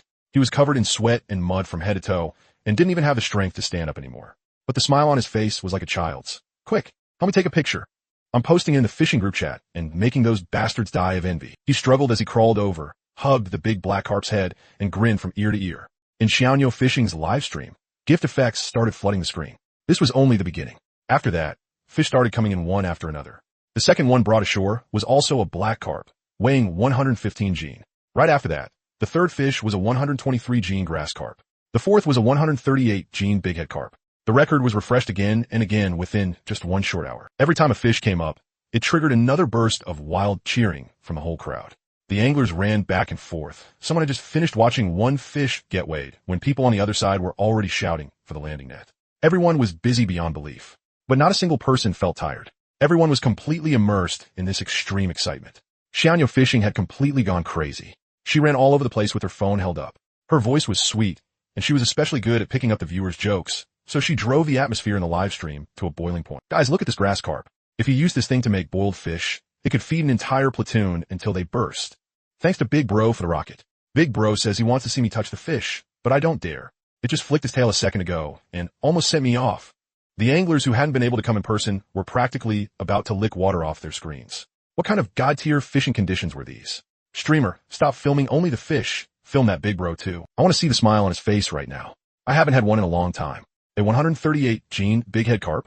How many pots of fish head with flatbread would that make? Bro above, the head of a fish like this is bigger than your wash basin. Would your pot even fit it? Did the reservoir owner feed these fish like pigs or something? How did they grow this ridiculously huge?" The scene had become lively to the extreme. By a little after 3, only the last two people were still gritting their teeth and holding on in the water. One was Wilderness Old Chun, who had 2 million followers. The other was the young man wearing sunglasses. Ding Hao had an especially deep impression of this young man. Not because he was still acting cool by wearing sunglasses in this rainy weather, but because he had driven an especially huge vehicle. It was several times bigger than the others. Parked by the dirt road, that vehicle looked like a steel monster, making the sedans beside it look like toys. At this moment, both of them were still holding on. After dragging on for so long, they had long since run out of strength. But neither of them would let anyone else touch the rod. Wilderness Old Chin's face was already turning pale. The young man wasn't doing any better either. He had directly collapsed onto the ground. Both of them were surrounded by anglers. The earlier records had kept everyone excited for a long time. Now these two were absolutely today's ultimate bombs. Finally, a huge splash exploded on the water by Old Chen's side. A massive black creature surfaced. At that instant, the whole place fell silent. Then, a world-shaking roar erupted. "Holy crap, that size. This has to be over 180 Gene, right?" Old Chen's livestream chat had already gone completely insane. "Brother Chun, hold steady. If you pull it up, I'll immediately send 10 carnivals. That above, I'm willing to be that fish. Just split one with me. Old Chun, come on, I'm rooting for you." When a fish got close to shore, several anglers jumped straight into the water without a word. Using 2 extra-large landing nets, They exhausted themselves before finally getting that black carp on the land. In the middle of it, the fish flicked its tail once and nearly flipped one of the anglers back into the water. Ding Hao had already been waiting nearby. Only with several people working together did they manage to weigh it. 178 Gene. The moment the number came out, Old Chen dropped onto the ground with a thud, as if all his strength had left him. This was the biggest record of his fishing career. The people around him crazily crowded in to take photos with him. With all the cries of Brother Chun is awesome, Old Chun felt like he was about to float up into the sky. Yet before everyone could finish celebrating, there was movement on the other side again. The fish hooked by that young man in sunglasses also started turning over near the surface. Seeing this, the crowd immediately ran over again. Only Wilderness Old Chun was left on his side. Even his assistant had run off. He froze for a second. Then he said to his live stream, which was visibly losing viewers, "Guys, who gets this?" The man in sunglasses had hooked a big head carp. Although black carp and grass carp looked long and slender, this big head carp had developed sideways to an absurd degree. When it opened its huge mouth, it felt like it could swallow a child's head whole. Everyone was stunned, and they started comparing this big head carp to Old Chen's black carp from just now. That's hard to say. The black carp is longer, but this big head carp is way fatter. I think this big head carp has to weigh more. But clearly, the fish hadn't completely spent its strength yet. It came up, swam around once, then went back into the water. Still, it was already at the end of its rope. Not long after, it was hauled up. When that big head carp was carried ashore and weighed, the whole place completely exploded. 198 Gene.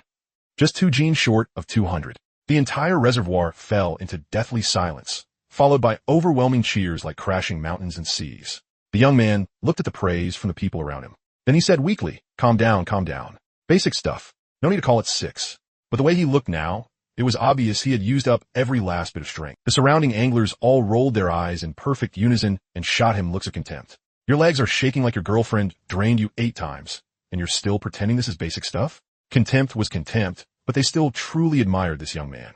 After that, everyone put all 12 fish together. 12 giant fish, each over 100 Gene, were laid out neatly on the grass. That scene was practically a visual wonder. Every phone was aimed at that patch of grass, and shutter clicks went off nonstop. One by one, they all turned into photo-taking maniacs. There were group photos with all the anglers and solo shots of other fishing guys too. In the end, everyone suggested that all the anglers present today should take one big group photo together. Everyone agreed unanimously. Ding Hao had originally planned to take the photo for them, but he was directly dragged into the middle. His aunt immediately ran over and said, "LL, do it. I'll help you take it. Come on, look over here. 1, 2, 3, cheese." The anglers online watched the live stream and photos, and tears were practically about to flow from the corners of their mouths. "I wanted you guys to eat a little better, but I didn't expect you to eat this well." A scene like this was worth seeing even once in a lifetime. After the celebration, that young man found Ding Hao. He pointed at the 198 Gene big head carp, then looked at the off-road vehicle parked in the distance. "Boss, do me a favor. Brothers, give me a hand and carry this fish onto my car." He turned to the anglers nearby, who still hadn't left. "Anyone want to come with me and parade around the county town? People need to see this treasure with their own eyes." Everyone shook their heads. They all clearly remembered how those 5 cars had been stopped by traffic police a few days ago. Showing off a little wasn't worth getting invited to the traffic police station for tea. Seeing that no one responded, the young man didn't get mad. He chuckled. "Fine, then I'll go by myself." When everyone helped him carry the fish to the trunk, all of them were stunned. The trunk of this young man's car had been modified, and the space inside was shockingly huge. He hung the fish on the edge of the trunk, then pressed the electric button. The trunk lifted up, and the fish's head just happened to rise with it. Then the trunk lid slowly came down and happened to close perfectly. The best part was that no one knew where he pulled out a red banner with yellow lettering that had clearly been prepared in advance. He directly hung it inside the trunk. It read, "Is the fish I caught big or not?" Ding Hao watched from the side, his eyelids twitching. This move had practically carved the words showing off into his bones. The people who had originally wanted to follow along immediately backed off the moment they saw that banner. If this guy got stopped by traffic police, they'd probably be stunned for a long while too. The young man paid for the fish, stepped on the gas, and that steel beast roared away from the reservoir with a massive banner. Because today had been too crazy, everyone was still riding high. So no one was in the mood to keep fishing anymore. They all stayed, gathered there chatting, only missing a few dishes and some wine. Sitting under the awning of the convenience stand, Ding Hao started calculating today's earnings. A total of 150 people had come today, so ticket sales alone were 30,000. As for those 12 big fish, aside from Old Chun and that young man taking away the heaviest ones, a few others had also chosen to take theirs home. According to the rules, any weight over 20 Gene was charged at 20 yuan per Gene. For that one weighing 198 Gene, the take-home fee alone came to 3,560 yuan. Adding in the fish buyback and other take-home fees, Ding Hao's net profit for the day had directly approached 40,000 yuan. Looking at the numbers in the notebook, the bit of gloom in his heart brought by the rainstorm was completely swept away. Awesome. Today was a total takeoff. Just as he was happily counting money, a crisp female voice interrupted him. Boss Ding busy? Ding Hao looked up. It was that girl, Xiao Niu Jiaoyu, who had been running all over the place today. She had already ended her live stream, but the excitement still hadn't faded from her face. What? Not streaming anymore. Xiao Niu Jiaoyu walked up to Ding Hao, looking a little awkward. Boss Ding, I want to talk to you about a partnership. Ding Hao was a little surprised. A partnership? What kind? Xiao Niu Jiaoyu pointed at her phone. At its peak today, my live stream hit 150,000 viewers. A lot of people were asking about this reservoir's address and pricing. I want to apply to become the official live stream channel for Dingjiuan Reservoir. From now on, I can stream here every day and help promote the place for you. What do you think? Ding Hao looked at her, and neither agreed right away nor refused. After all, the effect of internet influencers showing up these past 2 days had been obvious. The reservoir had directly gone viral. But this girl in front of him was just one person on her own. She wasn't some powerful team. So what exactly did she have to offer in a partnership? At this point, his reservoir would keep getting traffic even without promotion. Seeing Ding Hao just silently looking at her made Xiao Niu Jiaoyu feel a little uncomfortable. Her confidence suddenly faltered. Well, what I mean is, I can work for you. Would that be okay? Ding Hao smiled and said, add me on WeChat. Send me your ideas, and I'll think it over carefully. Xiao Niu Jiaoyu immediately smiled. Okay, boss, I'll scan you. Boss, my name is Lin Xiaoyu. Zhou Chuansheng and his wife walked out of the Civil Affairs Bureau in silence. They had another fight at home during the day. The two of them still couldn't understand each other, so they had ended up coming to the bureau. But there was a 1-month cooling-off period. 30 days later, if neither of them changed their mind, then this 8-year marriage would truly be over. Zhou Chuansheng started the car, shifted gears, stepped on the gas, and slowly drove onto the county town's main road. The car was so quiet that only the humming of the air conditioner vent remained. Chen Xinxin turned her face toward the window, watching shop signs flash past by the roadside, her lips pressed into a thin line. Zhou Chuansheng wanted to say something. He opened his mouth twice, then closed it again. What could he even say? The car passed 2 intersections, and the traffic light ahead turned yellow. Zhou Chuansheng was just about to speed through it when a gigantic vehicle cut in from the left lane and directly inserted itself right in front of him. That car was absurdly huge. Zhou Chuansheng instinctively slammed the brakes. The tires let out a sharp screech against the asphalt, and the car lurched forward half a meter before stopping. The front of his car ended up less than 20 centimeters from the rear bumper of that giant SUV. Chen Xinxin was thrown forward by inertia, and the seatbelt dug painfully into her chest. She turned her head and immediately shouted at Zhou Chuansheng. What are you doing? If you want to die, I don't. Zhou Chuansheng didn't answer her. His mouth was hanging open, and his eyes were fixed straight ahead. His reaction left Chen Xinxin baffled, so she followed his gaze and looked forward. Then she froze too. The rear hatch of the giant SUV ahead was slowly rising, the electric hydraulic struts giving off a faint mechanical sound. As the trunk lid lifted, a massive fish head was raised with it. That fish head was even wider than the big wash basin they use for laundry at home, its mouth half open. Its 2 cloudy fish eyes stared straight at them. Zhou Chuansheng swallowed. How fucking big is that thing? The big head carp he had caught at the reservoir the day before yesterday, the one weighing 132 gene, looked like a little brother compared to this monster. But what really broke people's composure was that after the trunk fully opened, a banner with yellow lettering on a red background hung behind the fish's body. There were 6 big characters written on it. Look at the fish I caught. Is it big or not? Zhou Chuansheng held it in for 3 seconds, failed, and burst out laughing. Holy shit, this fisherman is way too hilarious. He laughed while slapping the steering wheel. How had he never thought of a killer move like this before? Beside him, Chen Xinxin's face was livid. Looking at that giant fish and that line of words, she was so angry that her temples throbbed. Wasn't fishing exactly the reason they had ended up here today? And now someone was actually showing off his fishing results right out on the main road. Wasn't this deliberately trying to disgust her? Zhou Chuansheng read the danger signal from her expression, and his laughter abruptly stopped. Still, judging by his face, there was no way he could press down the curve at the corners of his mouth. The red light finally turned green. The giant SUV in front lowered its trunk and roared forward. Zhou Chuansheng started driving too, thinking this farce was finally over. But the car had gone less than 50 meters. There was another red light ahead. The giant SUV came to a steady stop, and the trunk slowly rose once again. The huge fish head was lifted again, and the banner was revealed again. Look at the fish I caught. Is it big or not? Zhou Chuansheng had already quietly taken out his phone, opened the camera, and started recording.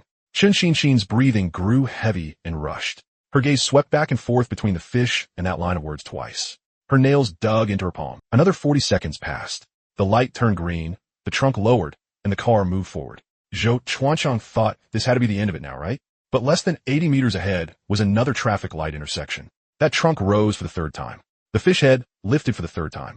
The banner made its third appearance. Chen Xinxin finally snapped. She pulled out her phone from her bag and quickly dialed a number. Hello, 110?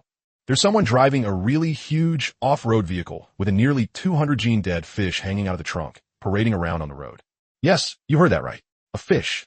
She hung up, turned to Zhou Chuansheng, and said one sentence in an icy voice. You stay right on him. I want to watch with my own eyes as this fisherman gets caught by the police on the spot. So you'll know that fishermen never get a good ending. When she said that through gritted teeth, Zhou Chuansheng felt a chill run down his back. He shrank his neck and said nothing, obediently following behind that giant SUV. The fishing guy up ahead was obviously prepared. He deliberately picked roads packed with traffic lights. Every time they hit a red light, the trunk rose right on cue, the fish head made its appearance right on cue, and the banner was displayed right on cue. One intersection, two intersections, three intersections. The fishing guy noticed through his rearview mirror that the same car had been following behind him the whole time, and he felt a little pleased with himself. Sure enough, the joy of a fishing guy really was contagious. That guy behind him must have been stunned by his fish, following along through more than a dozen traffic lights, and still unwilling to leave. He grinned inside the car, tapping his fingers on the steering wheel and humming a little tune.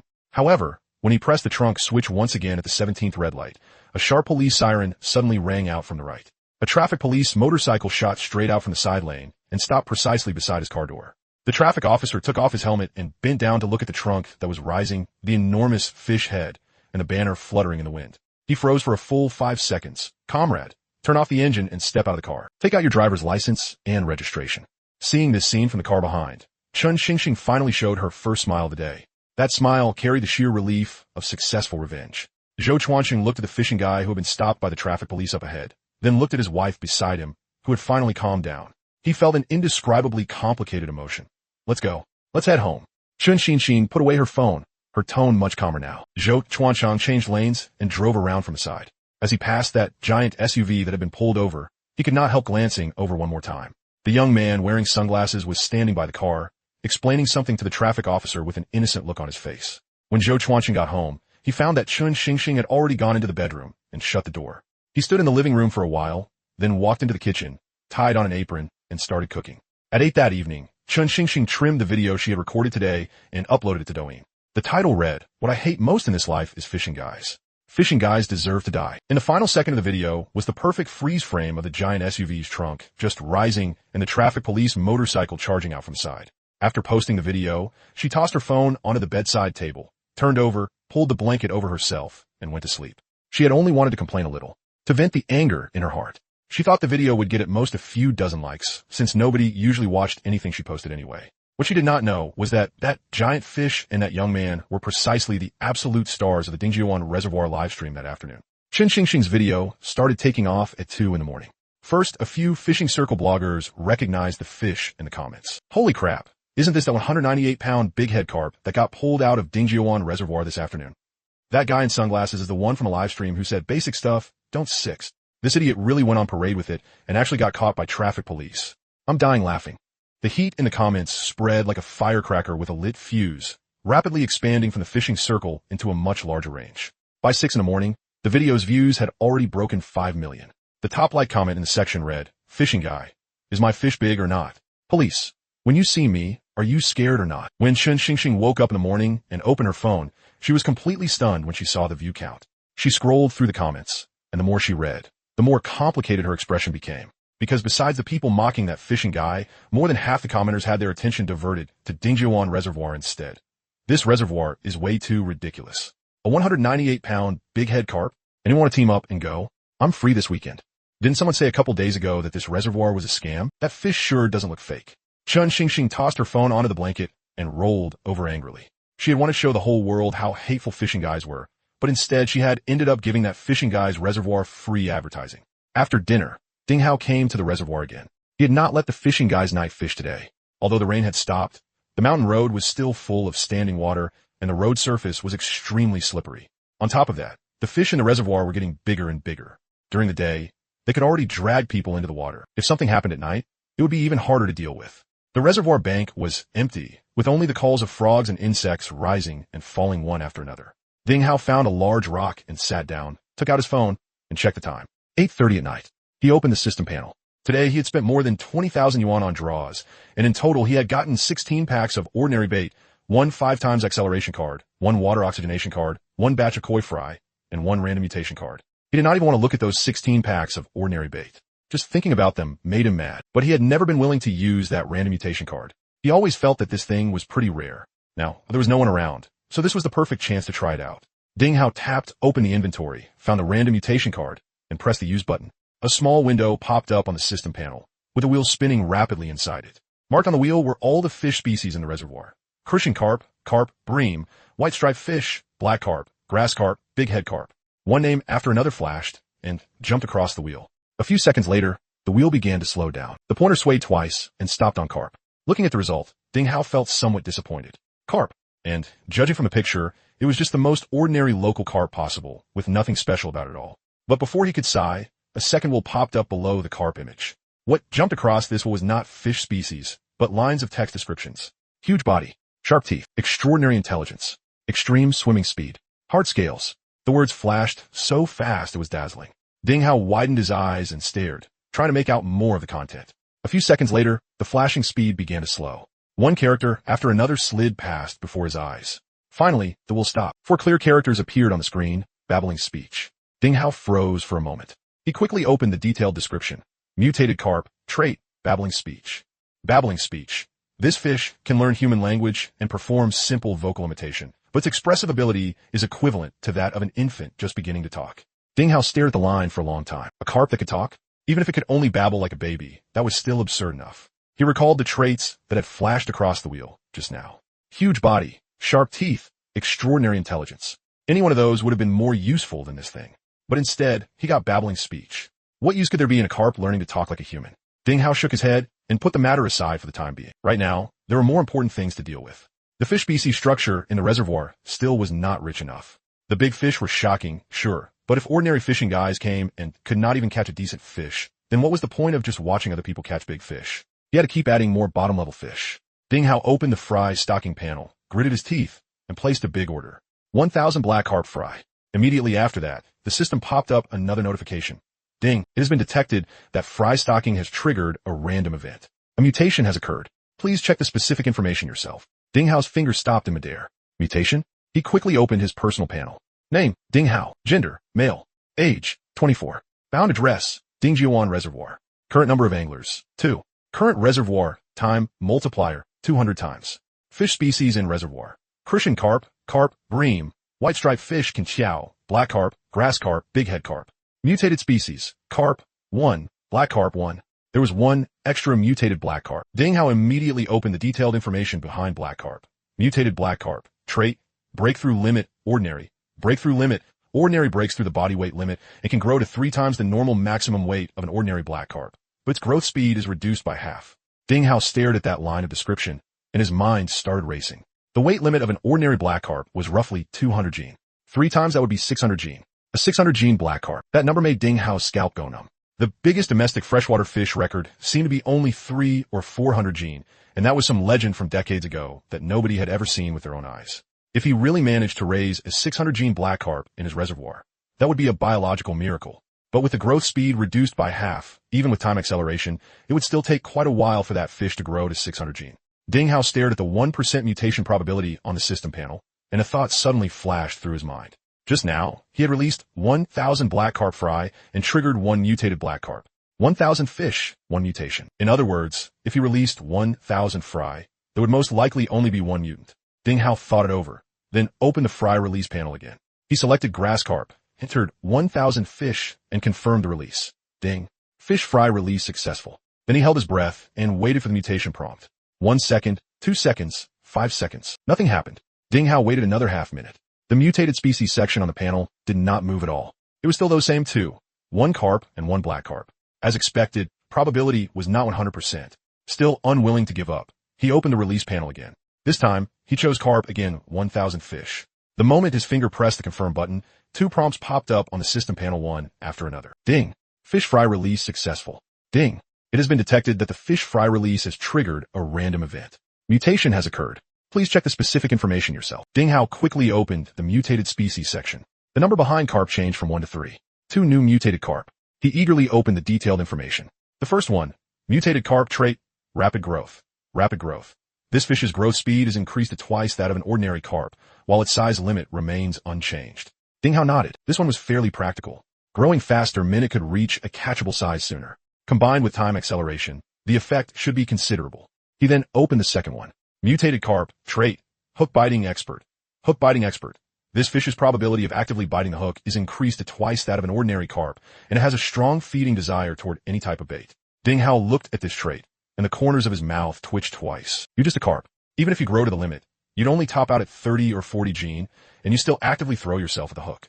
Isn't this just straight up delivering yourself to the table? If this trait were put on a Mekong giant catfish, then the fishing guys by the reservoir would get dragged into the water for a bath every single day. What a waste putting on a carp. Ding Hao closed the system panel, stood up, and patted the grass clippings off his pants.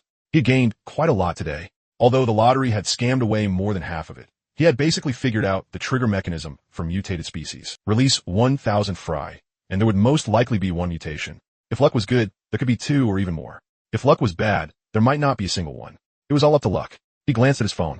It was already almost 10 o'clock. There was still a pile of things to deal with tomorrow. It was time to head back. Ding Hao walked to the edge of the dam, then suddenly stopped. He looked at the broad stretch of water in front of him and thought about everything that had happened over the past half month. From a penniless fresh graduate to a reservoir owner making tens of thousands a day. A surge of ambition welled up from his chest. Ding Hao walked to the edge of the reservoir, cupped his hands around his mouth, and shouted at the open water at the top of his lungs. Work hard, struggle. His voice echoed through the valley and carried far, far away. Even he himself was amused by this sudden burst of Chinibu energy. He shook his head and turned to leave. But just as his right foot stepped out, it landed on a patch of mud softened by the rain. His foot slipped. His whole body lost balance and fell backward. His hands flailed wildly in the air twice, but grabbed nothing. Splash. Ding Hao slid straight off the edge of the dam and into the water. The water by the edge of the reservoir reached his chest. The icy water instantly poured into his pant legs and clothes. Hiss. Ding Hao sucked in a breath of cold air and quickly grabbed at the nearby stone wall, trying to climb up. The wall was covered in slippery moss. The moment his hand touched it, it slid right off. He changed positions and tried again. The result was still failure. Ding Hao cursed in irritation. So cold. What kind of damn place is this? Why is there nobody to give me a hand? His voice echoed once across the empty reservoir. Aside from the sound of frogs in the distance, there was no response at all. He shook his head and stopped wrestling with the stone wall. He waded more than 10 meters to the left along the bank and finally found a place with a gentler slope, then climbed up with both hands and feet. He was soaked through from head to toe. When the night wind blew over him, he shivered from the cold. Ding Hao wrung the water out of his clothes and walked back while grumbling curses. Silence returned to the dam. Moonlight spilled across the water, and the croaking of frogs mixed with the chirping of insects. But about 2 or 3 minutes after Ding Hao left, several tiny bubbles suddenly rose in the waters near the dam. Right after that, a voice came from beneath the water surface. The voice was very light and broken, like a baby that had just learned to speak, imitating an adult's tone. Well, work hard, struggle. The voice paused for a moment, then sounded again. Work hard, struggle. Work hard, struggle. The tone gradually changed from muddled and unclear to smoother and smoother, as if it were repeatedly practicing a newly learned phrase. A few seconds later, the voice changed what it was saying. So cold, so cold. Pull me up. Nobody's pulling me up. So cold. Is there anyone to pull me up? At first, it was still broken and intermittent, with long pauses between each word. But every time it repeated the phrase, the pronunciation became a little clearer. By the final repetition, the voice had become so complete that it made one's scalp tingle. So cold. Is there anyone to pull me up? The night grew darker, and everything around was pitch black. This childish voice drifted over the surface of the water, mixed with the sounds of frogs and the wind, making it especially eerie. If someone had been standing on the dam and heard that voice at this moment, they probably would have gone weak in the legs from fright on the spot. But there was no one by the reservoir. No one knew that, in some corner of the deepest part of Dingjia Bay Reservoir, a koi that had just completed a genetic mutation was floating near the surface with its head tilted, endlessly repeating the first complete sentence it had learned tonight. Is there anyone to pull me up? I'm so cold. Ding Hao went home, took a hot shower, and changed into a clean set of clothes. He sat by the bed, drying his hair, and casually picked up his phone. At the top of his WeChat message list was a new message, and the note name displayed was Lin Xiaoyu. He tapped it open and was almost scared by just how much this girl had written. It filled an entire screen in a long block of text, and even the punctuation was used properly. It was obvious she had carefully organized her words. Ding Hao glanced over it and got the general idea. She wanted to run the official livestream room and official short video account for Dingjia Reservoir. No base salary, only a cut. She only wanted 20%. She would assemble the team herself, get the equipment herself, and Ding Hao wouldn't need to worry about anything on his end. She had even listed a simple operations plan. Every day, there would be at least 2 live streams guaranteed. one in the morning with real-time fishing conditions, and one in the afternoon with highlights. As for short videos, there would be at least 3 updates a day, with all footage taken from the reservoir on site. After reading it, Ding Hao smiled. This Lin Xiaoyu, setting aside whether she was actually capable or not, her eye for reading the situation was absolutely first-rate. At the reservoir today, she hadn't tried every possible way to force herself into the spotlight like the other influencers. Instead, she went with the flow and filmed the real-time action of all the anglers there, and her livestream room directly exploded to 150,000 viewers. She understood very clearly that this wave of traffic came from the reservoir's popularity itself, not from her personally.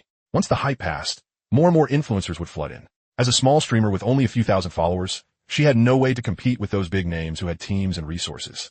At that point, she would be drowned in countless livestream rooms and never get to enjoy a bonus like today's again. So she chose the smartest path. Latch on to Ding Hao's leg. If she became the one and only official livestream room, then she would never be drowned out. Other streamers would come and go, but she would always stay here. Ding Hao thought about it. Just based on how quick-witted she was worth giving a try. He sent her a reply. Sure. Draft a contract tomorrow and bring it over. After sending the message, he put his phone beside the pillow, turned off the light, and got ready to sleep. In a budget hotel in the county town, Lin Xiaoyu was pacing back and forth in the narrow room in slippers. She bit her nail and stared without blinking at Ding Hao's WeChat profile picture on the phone screen. She knew she didn't have any advantage at all. In terms of follower count, she didn't rank anywhere in the fishing circle. In terms of fishing skill, she was even more of a half-baked amateur. As for looks, she was only a bit above average. Making a living off her face was impossible. She had been doing fishing live streams for 2 years, and her followers had always been stuck at around 2,000 to 3,000. She had never really taken off. Today was the first time she had tasted what traffic felt like. 150,000 people watching her live stream at the same time, gifts pouring in nonstop. That feeling made her whole body feel like it was floating. She didn't want to go back to those days when she live streamed for 3 hours a day to only 20-some viewers.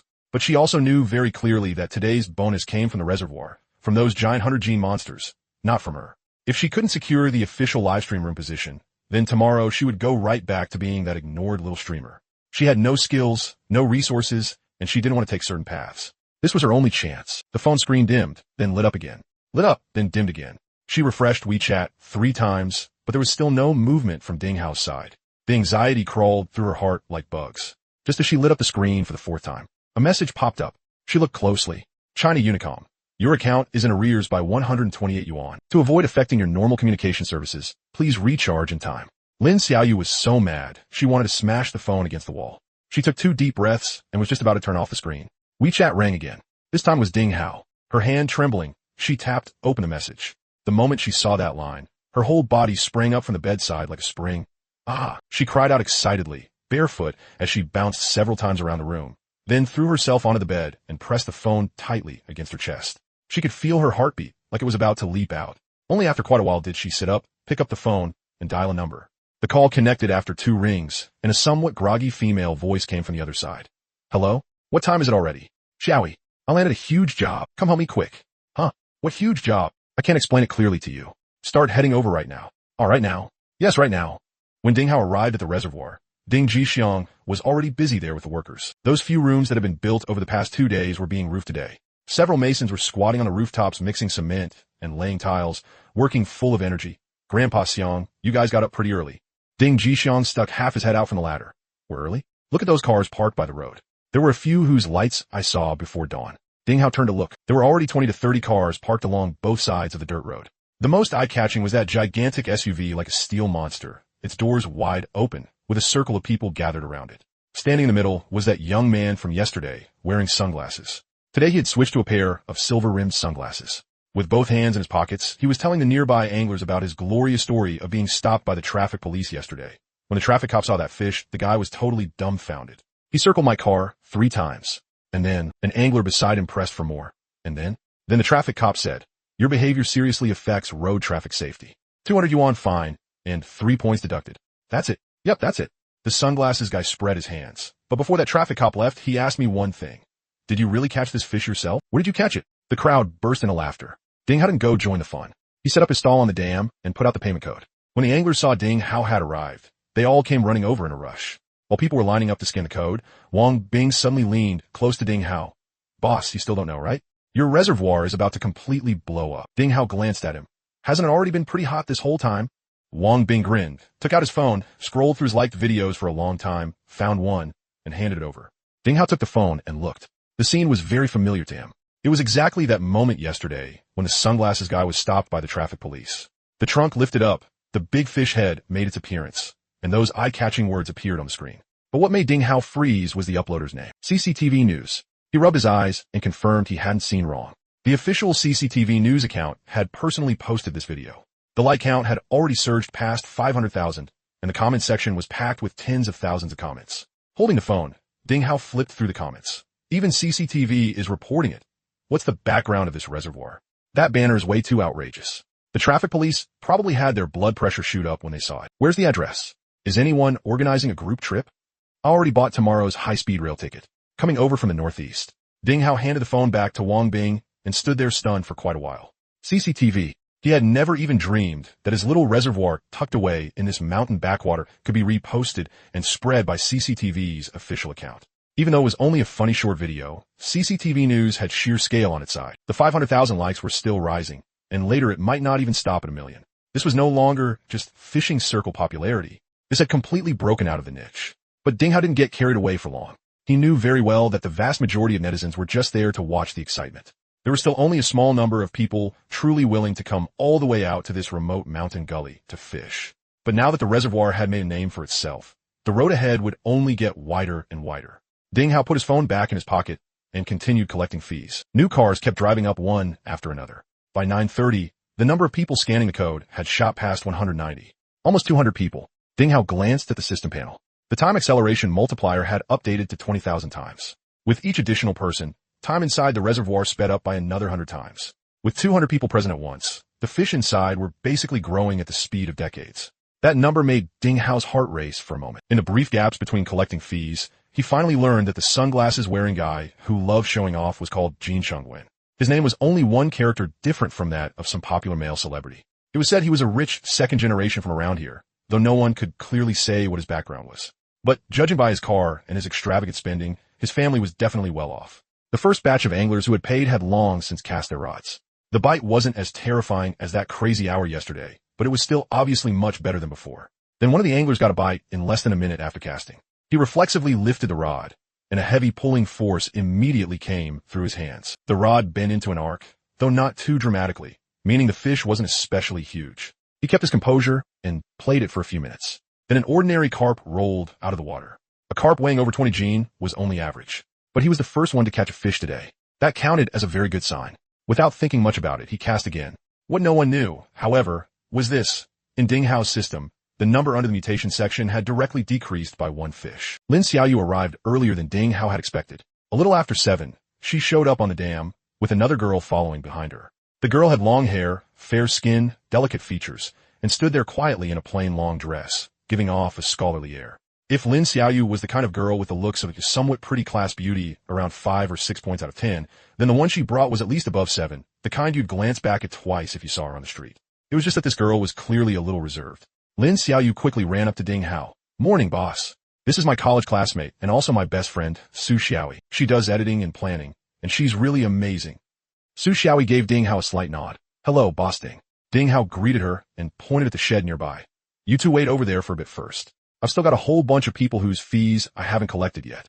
The two girls obediently walked over and sat under the shed. This wave of busyness didn't end until 9:30. Nearly 200 people had all scanned the code and entered. Ding Hao finally had some free time and walked over to the shed. Lin Xiaoyu immediately pulled out a printed document from her bag and handed it over with both hands. "Boss, I finished writing the contract last night. Take a look." Ding Hao took it and skimmed through it. The terms were written very simply and clearly. Lin Xiaoyu would be responsible for operating the official live stream and short video accounts for Dingjiuan Reservoir. Her team's setup and equipment costs would be paid by herself. The revenue split would be 80-20, with Lin Xiaoyu taking 20%. Ding Hao closed the document and looked at her. "I'll give you a 1-week trial period. If I'm not satisfied during this week, I may let you go at any time. Can you accept that?" Lin Xiaoyu and Su Wanqing looked at each other, then both nodded hard at the same time. "Don't worry, boss. We'll work hard." Ding Hao shook his head. "What I want isn't hard work. What I want is satisfaction." The smiles on the two girls' faces faded a little, then they immediately turned serious. "Understood, boss." Ding Hao took out his phone, opened Douyin, and found a side account he had registered earlier. This was the account he had used to leave comments with, and the follower count had somehow already risen to over 10,000. The private messages were packed densely as well, all asking about the reservoir's address, fee standards, how the fish were biting, and things like that. Ding Hao handed the account over to Lin Xiaoyu. I changed the password to yours. From now on, this account will be the reservoir's official account. Handle the earlier private messages however you want. Reply or don't reply. That's up to you. You two can discuss how to make the content. I won't interfere. But there's one rule. Anything you post must be real. No staged shots, no acting, no faking anything. Don't worry about that. Lin Xiaoyu took the phone, turned to Su Wan, and made an okay gesture. The two of them immediately began studying it. Ding Hao waved his hand and turned to leave. After taking a few steps, he looked back. The two young girls were squatting under the shed, one holding a phone and the other holding a notebook, chirping away as they discussed something. Fine then. Let's see what kind of tricks they can come up with. Today's fish activity couldn't compare to that crazy hour yesterday, but it was still a bit better than before. Throughout the morning, people kept catching fish one after another, big and small alike. But there was one scene that Ding Hao found especially interesting. Wang Bing had met his match today. A fisherman in his 40s had shown up, wearing a buzz cut and a camouflage outfit that had already been washed pale. The moment this man arrived at the reservoir, he didn't say a word. He paid the fee, then hauled a sack of corn out of the trunk. One sack weighed over 100 jin. When he walked to the water's edge, he happened to see Wang Bing throwing in bait. Unexpectedly, he put the sack of corn right next to Wang Bing. Then he went back to the car and carried down another sack. A full 200 jin of corn. He didn't even start fishing. He went straight to chumming the spot. Wang Bing kept throwing chunks of bait into the water, and he kept pouring spoonful after spoonful of corn into it. Neither of them spoke, but the rhythm clearly showed they were competing. Every time Wang Bing threw in a scoop of bait, the buzz-cut man threw in a scoop of corn. Wang Bing sped up, and the buzz-cut man sped up with him. One threw to the left, the other scattered to the right. There was less than 5 meters between them. The bottom of that stretch of water was probably already covered in a thick layer of grain. There had originally been 3 or 4 anglers sitting near them, but after seeing this scene, they immediately packed up their gear and retreated without a word. Can't mess with them. Seriously can't. Another older guy who ran off with them looked back and kept shaking his head. I've seen people fish with the chumming style before, but never this crazy. Very soon, an empty buffer zone of over 10 meters opened up on both sides of Wang Bing and the buzzcut man, and not a single person dare go near them. The two of them went on like that, ignoring everyone around them, throwing bait for nearly half an hour. Wang Bing's 3 buckets of bait were almost gone, and the buzzcut man's 2 sacks of corn were nearly empty too. Only then did the two of them stop. Each sat down in his own chair and quietly began adjusting floats and baiting hooks. Only at this point did they finally glance at each other. Wang Bing spoke first. Master, that was some nice chumming. The buzzcut man grinned. You're not bad yourself. You mixed that bait yourself, right? Smells pretty good. An ancestral secret recipe. The blood and sweat of 3 generations. Then we got to have ourselves a proper match. The two smiled at each other, then cast their rods at the same time. After Wang Bing and that fishing guy had each cast their rods, they looked at each other. Brother, what's your name? Wang Bing. You. Zhao Deong. Wang Bing handed him a cigarette. Brother Zhao, you've really got something with this chumming. Zhao Dajuan took the cigarette and held it in his mouth. Ah, this little bit of chumming is nothing. He glanced at the water, his tone carrying a bit of emotion. I'm from the neighboring province. I usually like going after black carp, those big beasts. Every time I go out and chum, I start with 300 or 400 jin at minimum. He nudged the empty woven sacks on the ground with his foot. As for today's 200 jin, that's still on the low side. After saying that, he looked at Wang Bing's empty bucket. The meaning was obvious. You were still lacking a bit. Hearing that, Wang Bing also sighed with feeling. Yeah, it really hasn't been satisfying enough. He thought for 2 seconds, then suddenly stood up. Then I'll chum a little more. That fishing guy froze. He saw Wang Bing walk straight over to Wang Bowen, who was not far away. Wang Bowen had also brought 2 buckets today, but had only used half a bucket. Who chummed like the two of them? This was basically a competition. Wang Bing picked up that full bucket of bait, then walked back. He said to the man, when it comes to fishing, you've got to chum more. As he needed the bait, he spoke. What was that master online saying again? If you want to catch fish, you've got to trade grain for them. Brother, let me tell you, I once caught a giant here that weighed nearly 100 jin, and it was all thanks to chumming it out. As he spoke, clumps of bait started flying into the water again. Seeing Wang Bing like this, Zhao Dajuan's smile was starting to fail. He was clearly unconvinced, but both bags of corn were already empty, and this was all he had brought today. Brother, how about we compete again tomorrow? Wang Bing kept throwing bait as he turned back and grinned. Sure. You'd better prepare well tomorrow. Zhao Dajuan chuckled. All right, but you'd better prepare well too. If you lose, don't blame me. Su Xiaoyi recorded this whole scene from the side. After she and Lin Xiaoyu had discussed how to divide the work, they each started moving on their own. Su Xiaoyi was responsible for moving around the reservoir to capture shots and film daily footage, while Lin Xiaoyu handled the live stream at fixed times. Su Xiaoyi looked at the video she had just shot with satisfaction, running through editing ideas in her mind. The way these two were chumming was like they were having a duel. If she posted it online, it would definitely blow up. She put away her phone and walked toward the east bank again, continuing to look for new material. Lin Xiaoyu had already started the live stream on her side, and it wasn't just her streaming. There were at least more than a dozen, maybe 20 people around the whole reservoir, holding up phones and live streaming. Most of them had their phones set up while they fished and streamed at the same time. There were also streamers like her yesterday, walking around and filming everywhere. Because Dingjiuan Reservoir was now a hot topic across the entire internet. Every live stream had quite a lot of viewers. The smallest ones still had a few thousand people, while bigger creators like Old Shone of the Wilderness, the kind of major influencer, were directly at over 100,000 viewers. The moment Lin Xiaoyu's live stream started, since it was the official stream, it instantly pulled away a huge wave of traffic from the other live streams. The barrage exploded immediately. This account name changed. Dingjiuan Reservoir official live stream? They finally made an official account. Holy crap, this idiot boss finally figured it out. He knows to start streaming himself and catch the traffic now. Who's this streamer? The boss's little secretary? What's the use of an official account? That boss definitely doesn't know how to operate one. There's no way he can handle traffic this huge. When Lin Xiaoyu saw the barrage, she quickly started interacting with the viewers. Hello, everyone. I'm the operator of Dingjiuan Reservoir's official live stream. My name is Lin Xiaoyu. Holding her phone, she slowly walked along the shore, the camera sweeping past the fishing guys staring intently at their floats. If you have any questions, you can ask me in the barrage. If I can answer them, I definitely will. The viewer count in the live stream began climbing rapidly, and the questions in the barrage came in all kinds. Some asked about ticket prices, some asked about the route to get here, some asked how the fish were biting, and some asked whether the boss had a girlfriend. Naturally, Lin Xiaoyu couldn't answer every single one, but she picked some questions she could answer and chatted with the viewers as she walked, controlling the pace very well. And right at that moment, a truck drove up the dirt road at the reservoir entrance. Behind the truck was a sealed metal container, and it was impossible to tell what was inside. After the truck stopped, two middle-aged men got out of the cab. After getting out, the two of them looked around, then huddled together and muttered in low voices for a while. Then the two men walked over toward Ding Hao. One of them, a slightly shorter man, pulled out a pack of cigarettes, took one out, and handed it to Ding Hao. Brother, you're the boss here, right? Ding Hao took the cigarette and nodded.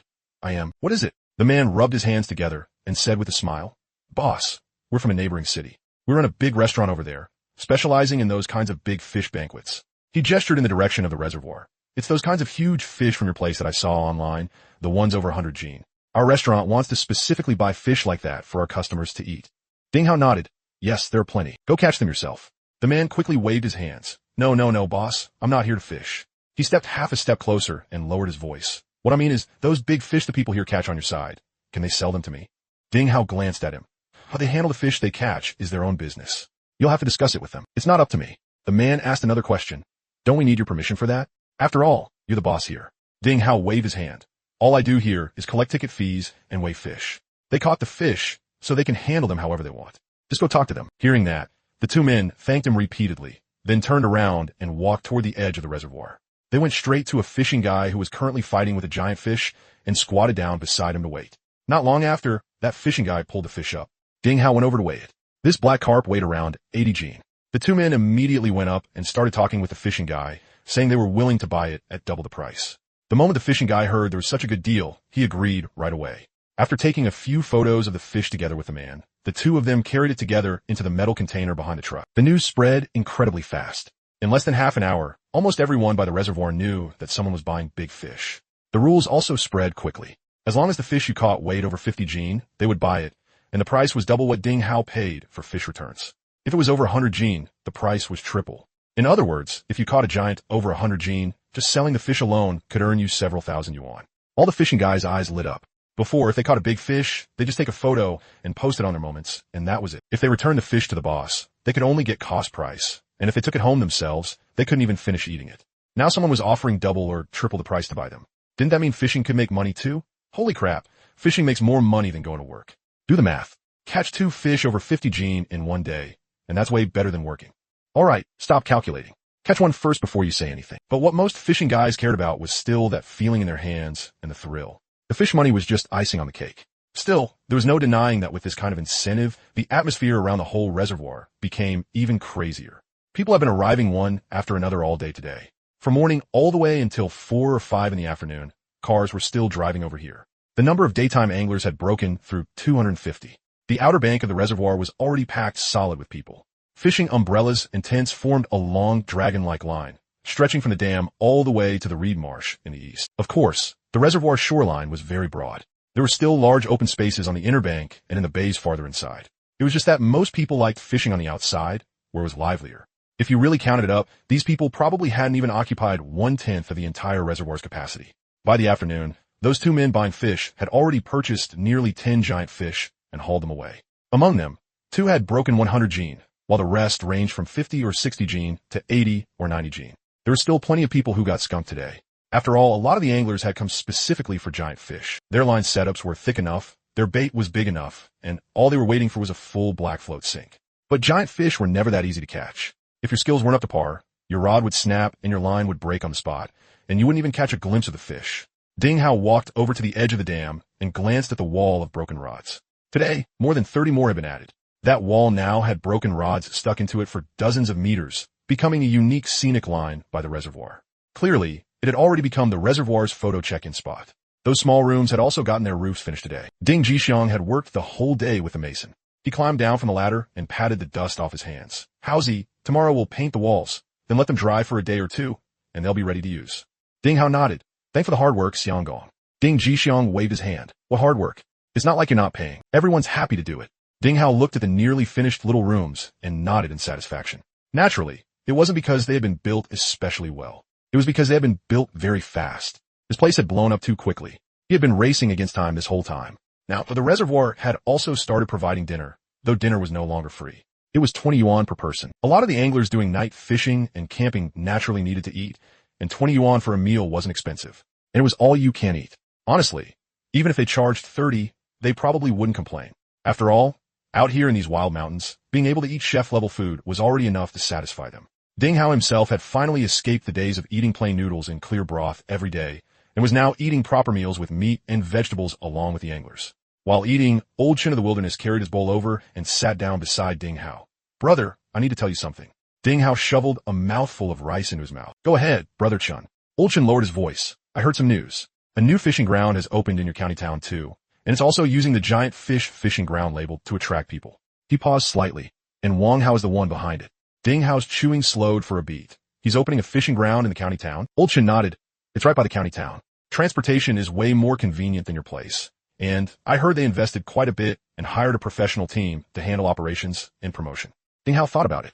That place had a good location, resources, and money to throw at promotion. It really could stir up some noise. But if Wang Hao wanted to beat him in the giant fish lane, then Wang Hao would need a system too. Ding Hao was just about to say there was nothing to worry about when Old Chin's next sentence made his chopsticks freeze in midair. There's one more thing. Of the two people who came to buy fish today, I've seen one of them before. He's one of Wang Hao's men. Ding Hao narrowed his eyes. You're sure?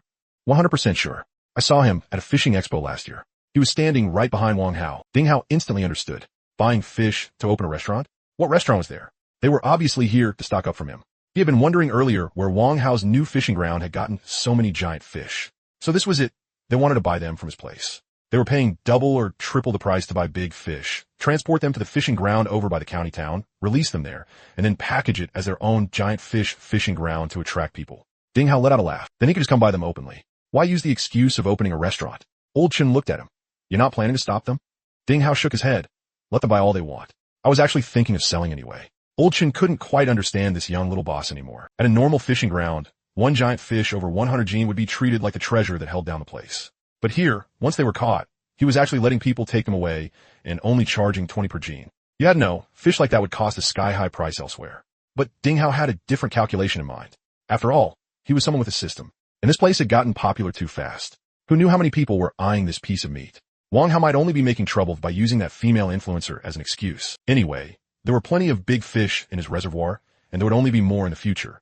You could say it was a business with no capital cost. If there were a few more giant fish fishing grounds nearby, they could actually help him split some of the heat. What wasn't there to be happy about?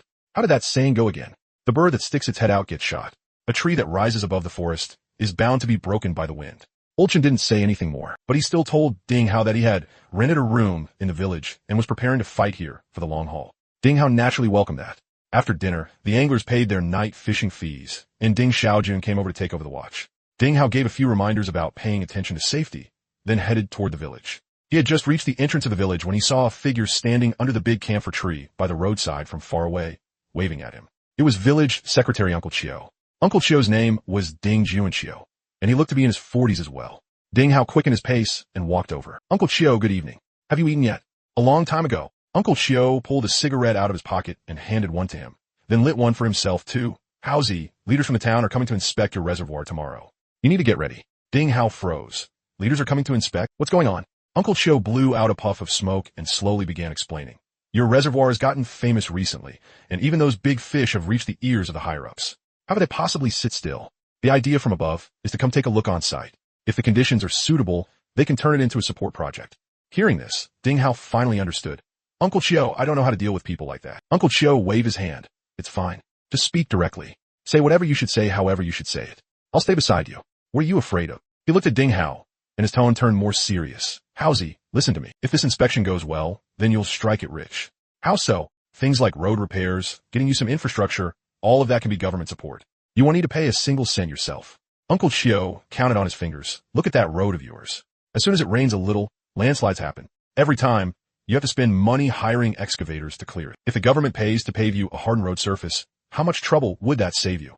The moment Ding Hao heard road repairs, his eyes lit up. That dirt road really was his biggest pain point right now, but if he had to pay for it himself, he truly couldn't come up with the money anytime soon. More importantly, if he had the government backing him, then if those little shrimps wanted to come stir up trouble in the future, they'd have to think twice. After all, this would be a government-supported project, and the higher-ups needed achievements too. A reservoir in a remote mountain village suddenly blowing up across the entire internet, driving the local economy and employment. This was a ready-made success story. Take it out, and it would be a beautiful report card. All right, Uncle Chiu, I'll cooperate tomorrow. Uncle Chiu patted him on the shoulder in satisfaction. That's more like it. You're a smart kid. I don't need to teach you what to say. The two chatted a little longer, then Ding Hao got ready to head home. When he reached the center of the village, a group of people were sitting on stone stools, chatting and enjoying the evening breeze. When they saw Ding Hao walking over, someone called out to stop him. Howsy, come over and tell us about it. Ding Hao walked over. What is it? An auntie in her 40s grabbed his sleeve. Howsy, someone rented a room at your fourth grandpa's place today. Did you know that? Ding Hao remembered what Old Chun from the wilderness had said, and immediately understood that it was Old Chun who had rented it. Yeah, I know. What about it? The auntie looked around at the others, then looked back at Ding Hao. Do you think we could do that too? Clean up the empty rooms in our homes, and rent them out to those people who come fishing. Ding Hao froze for a moment. He hadn't expected them to have that kind of awareness. Of course you can. A lot of people who come fishing don't want to go back, and camping by the reservoir isn't convenient. If the village has clean rooms for them to stay in, they'd be more than happy. You can make some simple homestays. I can help promote them for you. He paused, then added an extra emphasis. But they need to be clean and tidy. The sheets and quilt covers all need to be new. You can't let people move in and frown the moment they see a sloppy mess. No problem. An old man thumped his chest and guaranteed it. We'll buy new beds and new bedding. I guarantee they'll be so clean you could see your reflection in them. Everyone immediately started chattering excitedly. Some of them had already begun counting on their fingers. Think about it. If people stay every day and I fix up 3 or 4 rooms, charging 100 yuan a night for each room, I can make several thousand yuan a month. In the countryside, most houses are 2-story buildings. Who doesn't have a few empty rooms? Clean them up a bit and they're ready to use. The more they calculated, the more excited they became. Their eyes were practically shining. Right then, another person walked over from not far away. It was Second Aunt. When Second Aunt saw Ding Hao, her eyes flickered a few times and her steps clearly paused for a beat, as if she wanted to turn back, but felt that would be too obvious. She adjusted herself very quickly and walked over with a smile plastered across her face. What are you all talking about? It sounds so lively. Everyone knew what had happened recently. With Ding Hao present, they all chose to keep quiet. After all, they were all counting on Ding Hao to help them make money now. No one wanted to stir up trouble at a time like this. For a moment, the atmosphere turned awkward. Ding Hao understood everyone's difficulty too, so he didn't let the awkwardness last long and nodded to the group. All right, talk it over. If there's anything you don't understand, come find me at the reservoir tomorrow. He turned to leave. Second Aunt suddenly spoke up from behind him. Howsy? Ding Hao stopped walking. I can be a little blunt sometimes when I talk. Don't take it to heart. Ding Hao sneered inwardly. More than blunt. If you really were the one who put in that medicine, then you're downright vicious. But he didn't have any solid evidence, so it wasn't convenient to tear things apart to her face. Without even turning his head, he waved a hand and kept walking home. After Ding Hao's figure disappeared at the end of the alley, the others repeated the homestay idea to Second Aunt. After listening, Second Aunt's eyes lit up, and she immediately said she wanted to join too. Ding Hao returned home. His uncle was sitting on the doorstep smoking. Now his uncle and aunt were staying at his house. His aunt was going to county town tomorrow to buy shells and merchandise, so she was staying in the county town tonight. She had left in the afternoon. Ding Hao sat down on the doorstep too, took out his phone, and started looking through the few videos Lin Xiaoyu and the others had posted today. The first one was the video Su Xiaoyi had filmed of Wang Bing and Zhao Dajuan competing over baiting their fishing spots. The editing had a strong sense of rhythm, and the background music was the kind of hot-blooded competitive tune. It made the scene of two middle-aged men crazily throwing bait into the water feel like some kind of epic showdown. Ding Hao glanced at the numbers. The likes were already pushing toward 100,000, and the popularity was still rising. The comment section was even better. These two big bros aren't fishing. They're feeding fish. Fish, thanks for the meal, but I'm not taking the hook. With this amount of bait, the fish at the bottom must already be so full they're floating belly up. The final form of a fishing addict is a fish farmer. Ding Hao smiled, then scrolled through the other videos. They were all real-time footage of the fishing addicts landing big fish today. Even though the views weren't as high as the first one, the likes had all passed 10,000. Looks like those two were doing pretty well. He didn't need to worry too much himself anymore. Over by the reservoir, night had completely fallen. Jin Chungwen wore his trademark sunglasses and carried his gear toward the inner bay. No one knew how he could still see clearly this late at night. During the day, he had caught a black carp weighing 40 or 50 gene. Compared to the 198 gene bighead carp he had caught before, this result clearly left him very dissatisfied. So he decided to keep fighting through the night. He had thought the inner bay was already remote enough, but when he got there, he found that there were actually two other fishing addicts keeping watch there too. Jin Chunwen didn't greet them. He directly set down his tackle box about 5 or 6 meters away and started mixing bait, preparing to cast. The night grew deep. The surface of the water was pitch black, with only the three men's headlamps shining as 3 points of light in the dark. Jin Chungwen stayed there until around 11 or 12, yet he still hadn't caught a single decent fish. Irritated, he lit a cigarette and was just about to try switching bait. Suddenly, a faint drifting voice floated over from not far away. So cold, so cold. The voice sounded muddled and unclear, like a baby just learning to speak, broken and intermittent. At first, Jin Chungwen didn't pay it any attention. He thought it was just the wind or the cry of some animal. He lowered his head and kept kneading the bait. But then the voice sounded again, so cold. This time it was a little closer. Jin Chungwen suddenly shuddered, and the lump of bait in his hand dropped to the ground. He jerked his head up and shone his headlamp toward the direction the voice had come from. The beam swept across the rocks on the shore, swept across the ripples on the water, and found nothing. He turned to the two fishing addicts beside him. Brothers, did you hear any sound? The two of them lifted their heads from their floats and looked at him blankly. What sound? It sounded like someone was talking just now. One of them, a fatty, scratched his head. I didn't hear anything. Are you hearing things? The wind's strong at night, and the water's noisy too. It's normal to mishear something. The other one, a tall skinny guy, nodded along. Exactly. Don't scare yourself. Jin Chungwen frowned.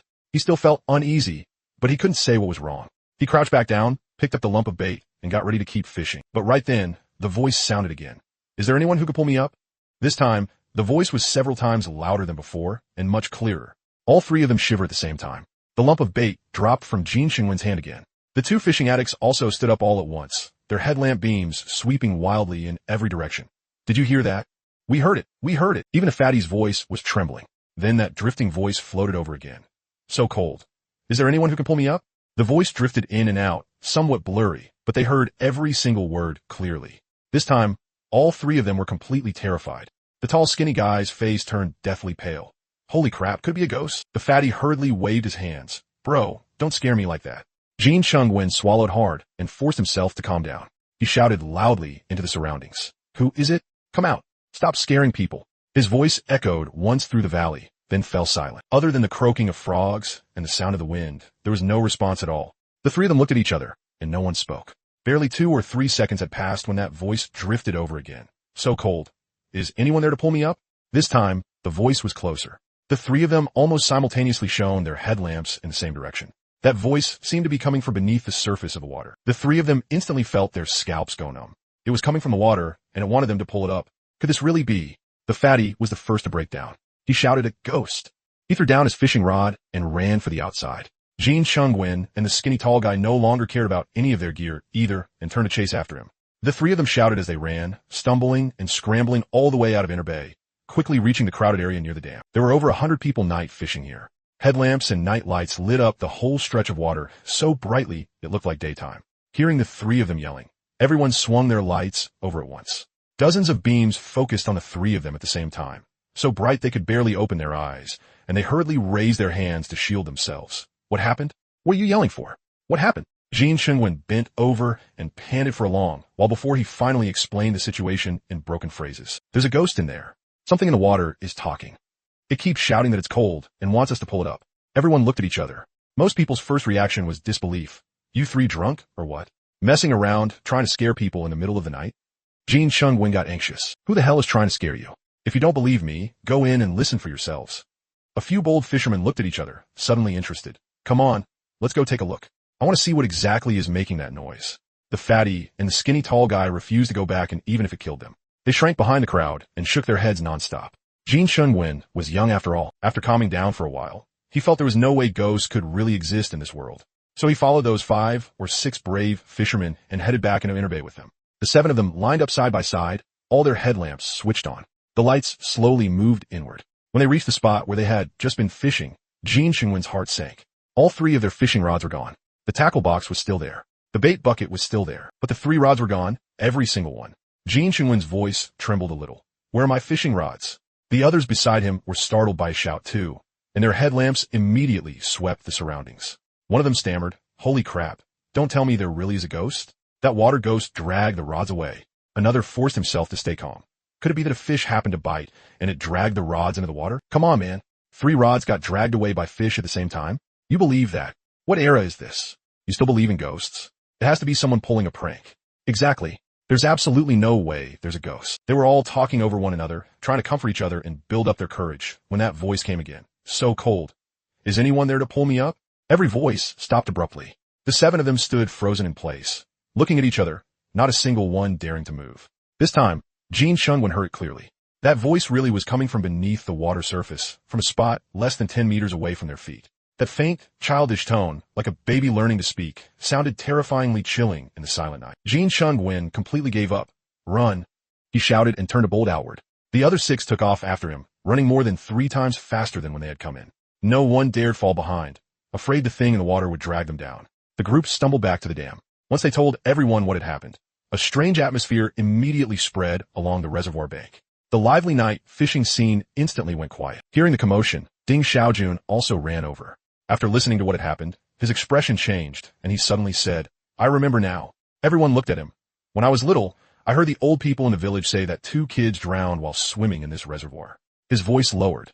Their bodies didn't float up until the next day. Their bodies had already turned pale, swollen up like balloons. Hearing that, everyone's scalp tingled, and they instinctively moved a little farther from the water. But with enough people around, courage grew. A burly northeastern man stepped forward. "What's there to be scared of? There are so many of us packed together. It's not like it can drag all of us down, right?" He patted his chest. "If it dares to pull, then we'll pull it up instead. I want to see whether the ghost is stronger or we are." Hearing that, everyone found some courage too. So over 100 people moved all their fishing spots over near the dam on one side of the reservoir, lining up one after another. All headlamps turned to maximum brightness, lighting up this stretch of water like daytime. Ding Xiaojun hurriedly called Ding Hao. When Ding Hao answered, his voice was still sleepy. "Xiaojun, what is it?" Ding Xiaojun quickly explained the situation. When Ding Hao heard that something in the reservoir was talking, his heart also jumped at first, but his mind worked fast, and he suddenly remembered that carp in the system mutation section today. Babbling speech. He instantly understood. And that line, "So cold, is anyone there to pull me up?" Ding Hao clearly remembered that those were the exact words he had said after falling into the water last night. That koi had learned his words. Ding Hao let out a breath, and the corners of his mouth twitched twice. "It's fine, Xiaojun. There's no ghost in the reservoir. Maybe they misheard it, or maybe it was some animal sound. Just tell them not to worry." Ding Xiaojun was half convinced, half doubtful. "Really nothing's wrong?" "Really, nothing's wrong. Just tell them I said it. There's absolutely no way there's a ghost." After hanging up, Ding Hao lay in bed and finally had time to open the system panel and take a careful look. He flipped to the mutated species section. The number behind carp had originally been 3. Now it had become 1. 2 mutated carp were gone. That koi with babbling speech was still there. But the other 2, rapid growth and hook-biting expert, had disappeared. As for hook-biting expert, he had been mentally prepared for that. This fish's trait was to bite hooks like crazy. If it had managed to escape that, then that would have been the strange part. But rapid growth had probably just been unlucky. Ding Hao actually wanted to release more fish and create more mutations. But right now, one issue was that he did not have much money. More importantly, the reservoir could not possibly hold too many fish. If he kept putting more in, then sooner or later there would only be fish and no water left. Wouldn't all the fish die then? So there had been a reason he agreed to let those people come buy fish during the day. They could take away all the big fish they wanted. He needed turnover. Ding Hao checked the time. It was only a little past 2. He put down his phone and drowsily fell asleep again. Early the next morning, Ding Hao was woken by the ringing of his phone. Still groggy, he grabbed it and saw that it was Uncle Chiu calling. "How's he? Are you ready yet? The town's vehicle will arrive at 10. Go wait by the reservoir early." Ding Hao rubbed his eyes and checked the time. It was only 6:30. Did it really have to be this early? All right, got it. I'll head over right away. Ding Hao really did need to go up and take over his shift too. By the time he reached the reservoir dam, Those fishermen who had been night fishing last night were already gathered in twos and threes, chatting. There was no need to guess what they were talking about.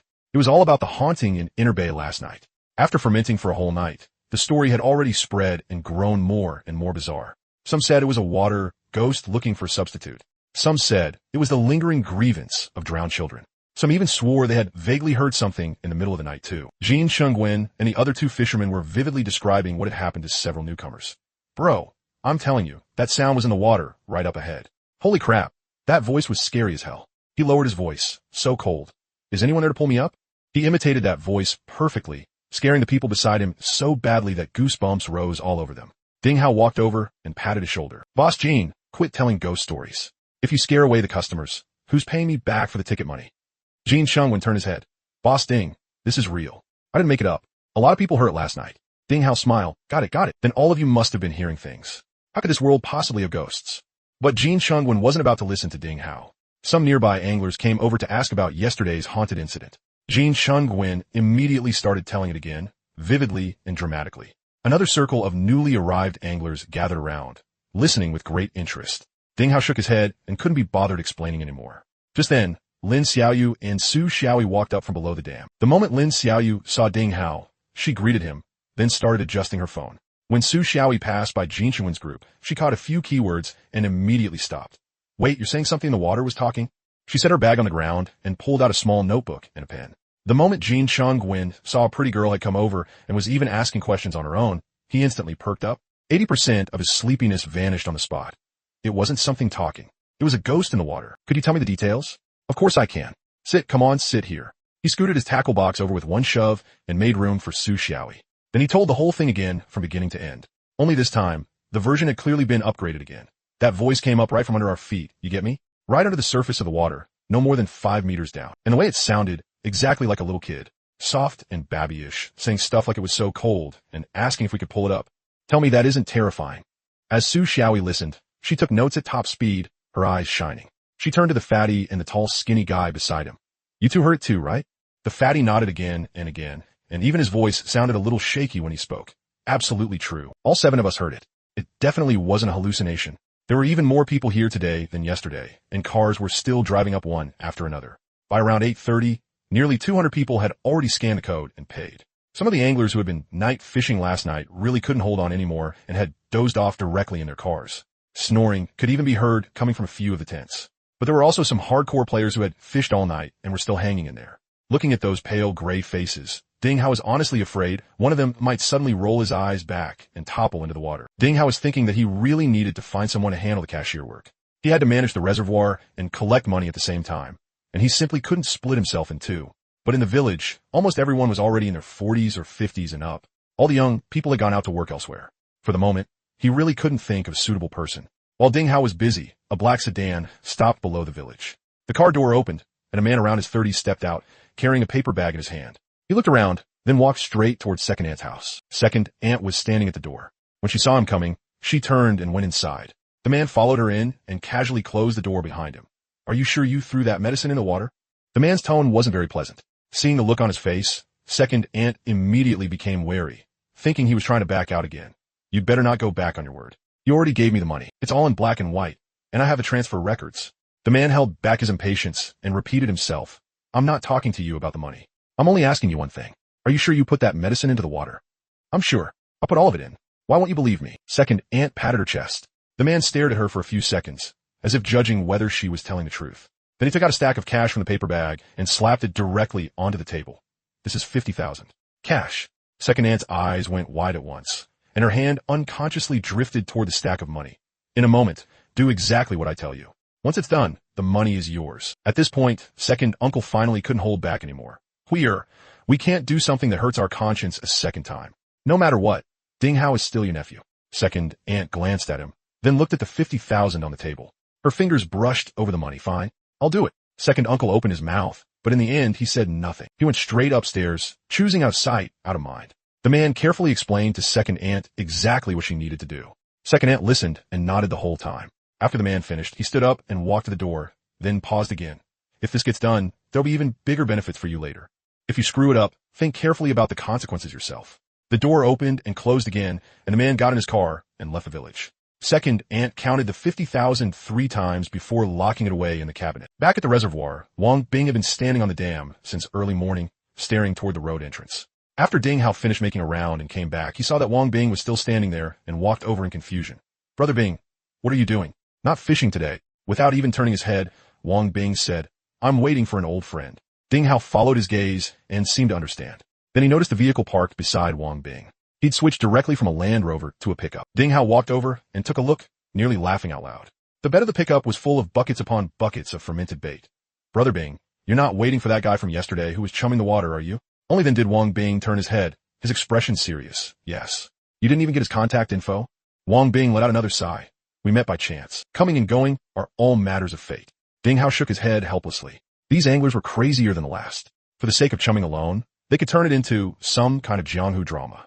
He was just about to leave when Ding Juanxiu came puttering up from below on a motorcycle. The moment Uncle Chiu got off, he grabbed Ding Hao by the arm. Howsy, are you ready? They'll probably be here in another half hour. Ding Hao said with a smile. Didn't you say yesterday I should just speak plainly? That's true, but watch your wording when you talk. Say what should be said, and don't run your mouth about what shouldn't. Whatever the leaders ask, just answer that. I understand. Ding Hao nodded. Uncle Chiu was still a little uneasy, and he kept nagging him with several more reminders from the side. Just then, the sound of an engine came from the direction of the road entrance. Wang Bing suddenly whipped his head around, his eyes lighting up. A small truck emerged from behind the bend, and the back was piled with sack after sack of stuff. At least half a truck bed full. He's here. A smile finally appeared on Wang Bing's face. The truck stopped nearby, and Zhao Dajuan jumped straight down from the cab, grinning as he walked toward Wang Bing. Hee brother, sorry to keep you waiting. So what do you think of this? Wang Bing glanced at the half-truck bed of corn and let out a snort without changing expression. Not quite enough. As he spoke, he turned and walked straight to his own pickup, then slapped the side panel of the truck bed. Zhao Dajuan looked over. Good Lord, how much would all that cost? But he quickly recovered. Not bad, brother. You came prepared. So, shall we get started? The two of them each started carrying things down to the shore. Wang Bing called over Wang Bowen, and the two of them carried bucket after bucket down. Zhao Dajuan was by himself, hauling bag after bag down on his shoulders. Uncle Chiu watched the two groups with a somewhat dumbfounded expression. Howsy, your reservoir really is full of all kinds of strange talents. Ding Hao let out a bitter laugh. You don't understand the world of fishing addicts. And there had originally been 4 or 5 fishing addicts sitting by that fishing spot. When they saw Wang Bing and Zhao Dajuan had come again, they didn't say a word. They picked up their tackle boxes and immediately started moving elsewhere. One guy shook his head as he walked. They're here again. These two big shots are here again. Go, go, go. Stay farther away. Once they're done chumming, don't even think about catching any normal fish within a 30-meter radius. It took the two of them more than half an hour to finish moving all the bait down. Then they started chumming the water. Wang Bing still used his hands to squeeze the bait into balls and throw them into the water. Zhao Dajuan had changed equipment today. He took a small iron basin out of the car and started scooping and pouring basin after basin into the water. His efficiency was more than double what it had been yesterday. Neither of them looked at the other, but their speed kept getting faster and faster. The fishing addicts who had moved farther away watched the scene from a distance, feeling both helpless and amused. While collecting fees from the fishing addicts who kept arriving behind him, Ding Hao took a moment to glance at the battle between those two. The area around them for 20 to 30 meters had already become a vacuum zone. There wasn't a single fishing addict there. Just as Wang Bing and Zhao Dajuan were chumming like mad, 3 black business vans drove in from the direction of the road entrance. Uncle Chiu's eyes lit up. He tossed the cigarette, but in his hand, onto the ground and ground it out with his foot twice. They're here. He straightened his clothes and quickly walked toward the roadside. Ding Hao followed behind him. The 3 vehicles slowly stopped in the open space beside the dam. The doors opened, and more than a dozen people got out one after another. Leading them was a man around 50 years old. His hair was combed immaculately, and at a glance, he looked like someone from official circles. Uncle Chiu went up to greet him, introducing Ding Hao while shaking hands. Mayor Zhang, this is the person in charge of Dingjiuan Reservoir, Ding Hao. Ding Hao stepped forward and shook hands with him. Hello, Mayor Zhang. Mayor Zhang sized him up from top to bottom, then said with a smile, Young man, you're much younger than I imagined. Uncle Chiu then introduced several other town officials behind him, and Ding Hao greeted them one by one. But it was obvious Uncle Chiu didn't know the few people who got out of the last vehicle. He looked toward Mayor Zhang, who took the initiative to explain. Oh, these are experts from the county. This one's surname is Zhou, Professor Zhou. He also heard about what's going on here and was very interested, so he wanted to come take a look in person. The man called Professor Zhou looked to be in his 50s. He wore gold-rimmed glasses and had a rather thin build. 2 young people in their 20s or 30s followed behind him. Professor Zhou walked over and politely shook hands with Ding Hao. Boss Ding, I've heard so much about you. Ding Hao also greeted him politely. When Lin Xiaoyu saw the leaders had arrived, she immediately ran over with her phone and started live streaming after adjusting the angle. The camera aimed at the group, and the barrage comments in the live stream instantly became active. Is this going to make the news? Holy crap, government people are here. Is this reservoir about to get official recognition? Who's the guy with glasses? He looks like an expert. It's a good thing the leaders came. Hurry up and fix the road. Last time I came, my chassis was almost scraped to pieces. Fishing addicts. We don't need leaders, we just need fish. Standing on the dam, Mayor Zhang looked around at the full view of the reservoir. I didn't expect a small place like yours to have this much popularity. That's really rare. Mayor Zhang nodded, his tone carrying a bit of sincere admiration. But this road really is too terrible. On the way up, our chassis hit the ground several times. It absolutely needs to be repaired. Ding Hao seized a chance to say, Mayor Zhang is right. Every time it rains, this road has landslides. We have to spend money to hire an excavator to clear it each time, and the guests who come here to fish have quite a few complaints too. Uncle Xiu added from the side, Mayor Zhang, the village has also started setting up homestays on its own now. Quite a few families have already cleaned out their spare rooms, planning to rent them to fishing guests. If the reservoir can get support, the whole village's income can go up to the next level. Mayor Zhang turned his head and quietly gave a few instructions to an official beside him. That person immediately took out a notebook and began writing. The scene looked harmonious and cheerful. But right at that moment, Mayor Zhang casually glanced downward. He saw Wang Bing and Zhao Dajuan. The two of them were crazily throwing things into the water by the shore. One was grabbing bait balls by hand and smashing them into the water like rapid-fire shots, while the other was holding an iron basin and pouring in basin after basin of corn. Pointing over there, Mayor Zhang asked, Little Ding, does your reservoir need to be fed this much stuff every day? Ding Hao followed his finger and looked over, the corner of his mouth twitching. Sir, those two aren't my employees. They're guests here to fish. Mayor Zhang's expression froze for a moment. This is fishing? He looked again at the way those two were throwing bait into the water. Why does it look to me more like they're feeding fish? The livestream chat instantly exploded. Mayor Zhang just said exactly what I've always wanted to say. So the fish feeder label is confirmed. Fishing is just a cover. I suggest putting these two on the reservoir keeper payroll. Even the leader is confused. This scene really is hard to understand. I'm dying laughing. The leader's confusion is exactly my confusion. Just as Ding Hao was about to explain a little, Professor Zhou, who hadn't said much the whole time, suddenly spoke. I think the water quality in this reservoir seems to have some problems. Professor Zhou walked to the edge of the dam and bent down to look at the water surface below. Look at this water. Although it appears clear, there's a faint green tint to it. Based on my experience, some kind of chemical substance is probably over the limit. He turned to face Ding Hao, a faint smile on his lips. Boss Ding, you didn't add some shady high-tech stuff in there, did you?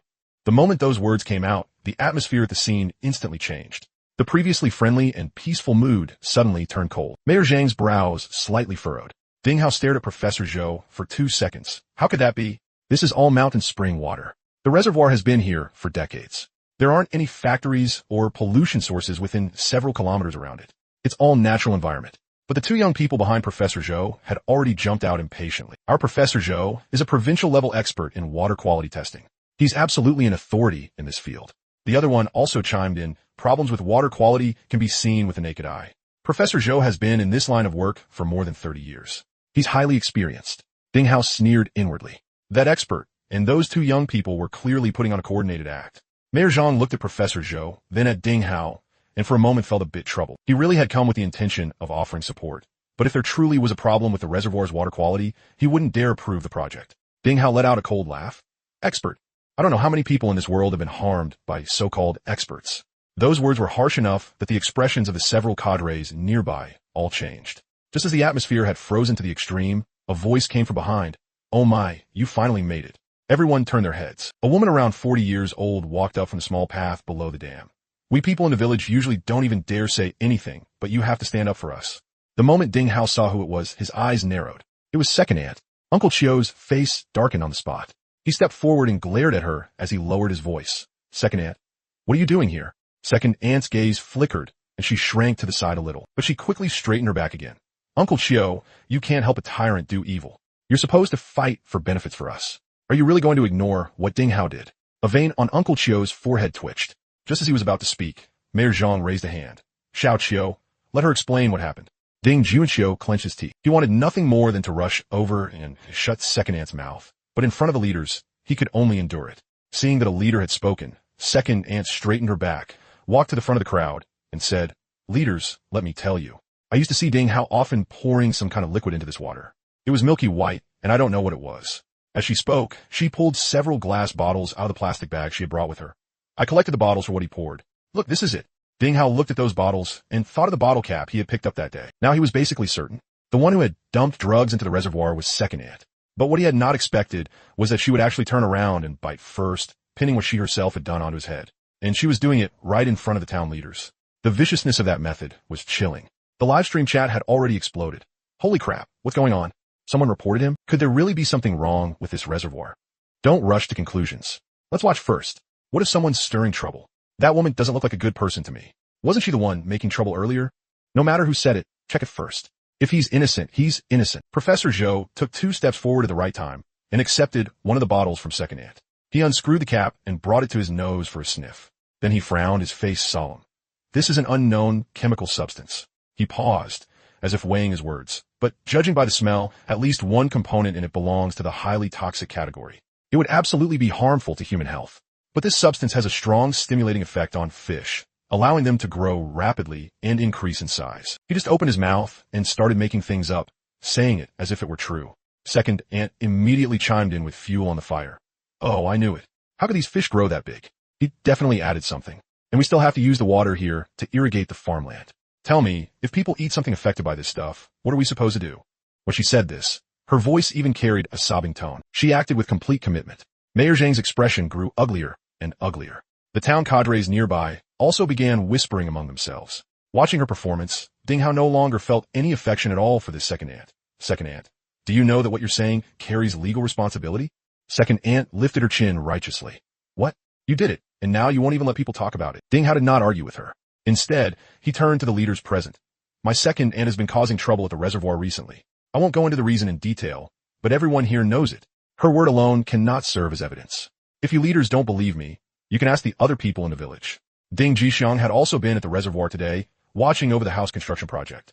He had already come over when he heard the commotion. He looked at second aunt, and the expression on his face changed from shock to anger. Second aunt, causing a scene in the village would have been one thing, but you actually did something like this. You actually framed Ding Hao. You really are. Ding Jixiang could not continue halfway through. He was an honest man, and he simply could not bring himself to say curse words. But he truly was furious. Second aunt, however, was not afraid of him at all. Uncle Xiang, stop protecting him. I saw it with my own eyes. Why can't I say it? If there's a problem with the reservoir, the whole village suffers. That expert seized the timing and added a sentence. What this lady says is not entirely unreasonable either. Words alone prove nothing, so we can just test the water quality. He clapped his hands, turned to the 2 young people behind him, and said, go bring the equipment down. The 2 turned and left. In less than a minute, they actually carried out a complete set of water testing instruments from the trunk of the car. Looking at that equipment, Ding Hao understood everything. These people had come prepared. The expert, the bottles, second aunt's testimony, the testing equipment. One coordinated combo after another. All of it perfectly arranged to trap him. The expert said to the leaders, Mayor Zhang, since there's a dispute, how about we test it on the spot? That way everyone will have a clear answer in their hearts. Mayor Zhang looked at Ding Hao, then at the expert. Xiao Ding, do you have any objections? Ding Hao shook his head. Test whatever you want. Instead, he felt more at ease inside. The drugs in the water had already been completely used up during that 1 hour of crazy outbreak a few days ago. The water quality status on the system panel had long since returned to normal. If they wanted to test it, then let them test it. The 2 young men carried the equipment down to the edge of the reservoir and began collecting water samples. During the sampling process, the 2 crouched by the water and muttered a few words to each other. Is there really something wrong with this water? It looks pretty clean. The other one lowered his voice. Don't worry. If that woman really poured it in, it won't dissipate for at least half a month. The 2 took the water samples back to the dam and started operating the instruments. Everyone gathered around. Even the fishing guys put down their rods and ran over to watch the excitement.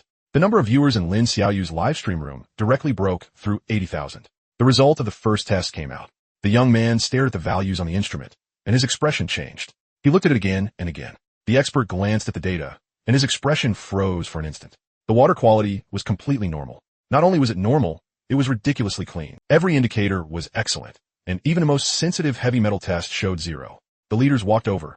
How is it? The expert stammered for 2 seconds. Maybe the sampling location wasn't quite right. The reservoir is large, and the water quality in different locations may vary. He waved at the 2 young men.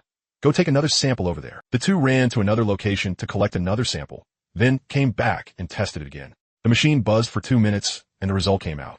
Exactly the same. Every indicator met the standard. The water was so clear that no one could say a thing against it. The expert's expression was already starting to crack. The instrument may have malfunctioned a little. The barrage of comments in a live stream had already laughed themselves crazy. They tested it twice, and both times there was no problem. The expert is panicking. What expert? He just sniffed it and said it was highly toxic, but the test showed nothing at all. Is that nose a dog's nose or what? The first time he said the location was wrong. The second time, he said the equipment was broken. Is the third time going to be him saying the reservoir water has a grudge against him? Isn't this just someone coming here to pick a fight? He can't even act properly. This is way too awkward. My toes are curling through the screen. The leader's expression had already turned unpleasant. He looked at the expert and spoke in a flat tone. Professor Zhou, how about this? You take the equipment back and get it fixed, then come test again in a couple of days. Just as the expert was about to respond, Ding Hao spoke up. I don't trust this expert. Everyone looked at him. If we're going to test it, I want a fair third-party testing agency to do it. Whether there's a problem with the water quality or not should be determined by an authoritative institution, not by some random person sniffing it and making a conclusion. The leader was silent for a few seconds, then nodded. That works too. Right and wrong will be judged fairly. We'll arrange for a third-party testing agency to conduct a formal test. He glanced at the expert, and there was already something different in that look. The expert finally couldn't keep his smile up anymore. He pushed his glasses and said nothing more, instead signaling the two young people behind him to start packing up the equipment. The leader exchanged a few more polite words with Ding Hao and Ding Junxiu, then got into the car with the group. The three cars drove down the mountain one after another. Second aunt also headed out. Ding Junxiu chased after her a couple of steps and glared at her. Second aunt, why exactly are you doing this? Second aunt didn't answer. She let out a couple of humphs, quickened her pace, and left. As second aunt walked back toward the village, all she could think about was the money in her card. 150,000. So what if they were relatives?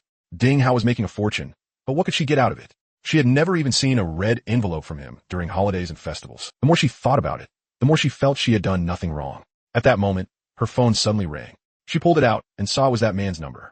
The moment she answered, the other side started cursing at her. You filthy bitch, how dare you play me? Second aunt froze. Play you? What do you mean play you? Did you pour that stuff in there or not? Second aunt got anxious. I did. I really did. What kind of way are you talking to me in? The other side clearly didn't believe her. Then why did the test show nothing? 2 tests, both passed, and you're telling me you poured it in? Second aunt couldn't explain it either. She really had poured it in. That night, she had walked in the dark to the water's edge and dumped everything from several bottles into the water. As for how the test showed nothing at all, she couldn't figure it out either. The other side was silent for a few seconds, then lowered his voice. What you're saying is hard for me to believe. How about this? Pour in again tonight. Second aunt immediately refused. You only gave me that little last time, and now you want me to do it again? You need to pay more. Her greed made the man on the other end laugh in anger. Fine. But this time you do it first, then we talk. And you have to film it for me. Last time you said you poured it in, but there was no result at all. Why should I trust you? Second aunt muttered a couple of complaints. Then where's the stuff? In a bit. Go to the bend 500 meters past the village entrance. I'll have someone leave it there. Second aunt hung up and calculated things in her heart for a moment, then walked toward the village entrance with a grin. Over at the reservoir, after the leader and the expert had left, those fishing guys quickly forgot what had just happened. Those who should keep fishing kept fishing, and those who should keep chumming kept chumming. Wang Bing and Zhao Dajuan had already used up all the bait and corn and finally sat down to start baiting hooks and casting their rods. The two of them sat 5 or 6 meters apart. Neither said a word, and with perfect tacit understanding, they began the real contest. Ding Hao sat under the shed, thinking about what had happened today. That expert had clearly come with bad intentions, and second aunt had people behind her giving orders too. There was no way they would just let this go. It was entirely possible they would tamper with things again. Ding Hao looked at the balance on the system panel. Although some more money had come in today, after deducting the investment in fish fry, it was only enough for a few temples. Last time, that water quality oxygenation card had saved the day, but that had been luck.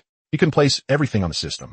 After thinking for a moment, he said to Ding Jixiang beside him and Ding Junxiu, who had just walked over, Grandpa Xiang, Uncle Chiu, I want to ask you two for a favor.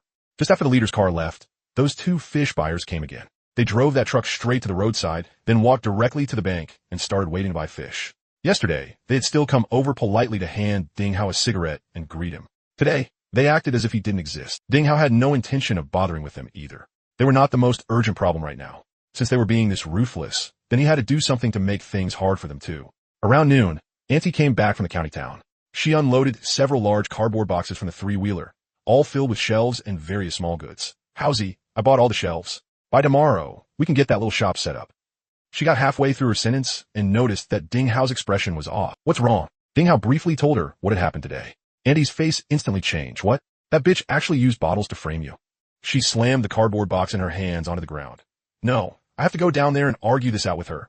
She can even do something like this? Isn't she afraid of being struck by lightning? Uncle quickly grabbed her from behind. What are you doing? She's already gone. Who are you going down there to argue with? Ding Hao also tried to calm her. Annie, don't be impulsive. I have my own plans. This can't be rushed. Annie took several heavy breaths before she barely managed to suppress her anger. Fine, I'll listen to you.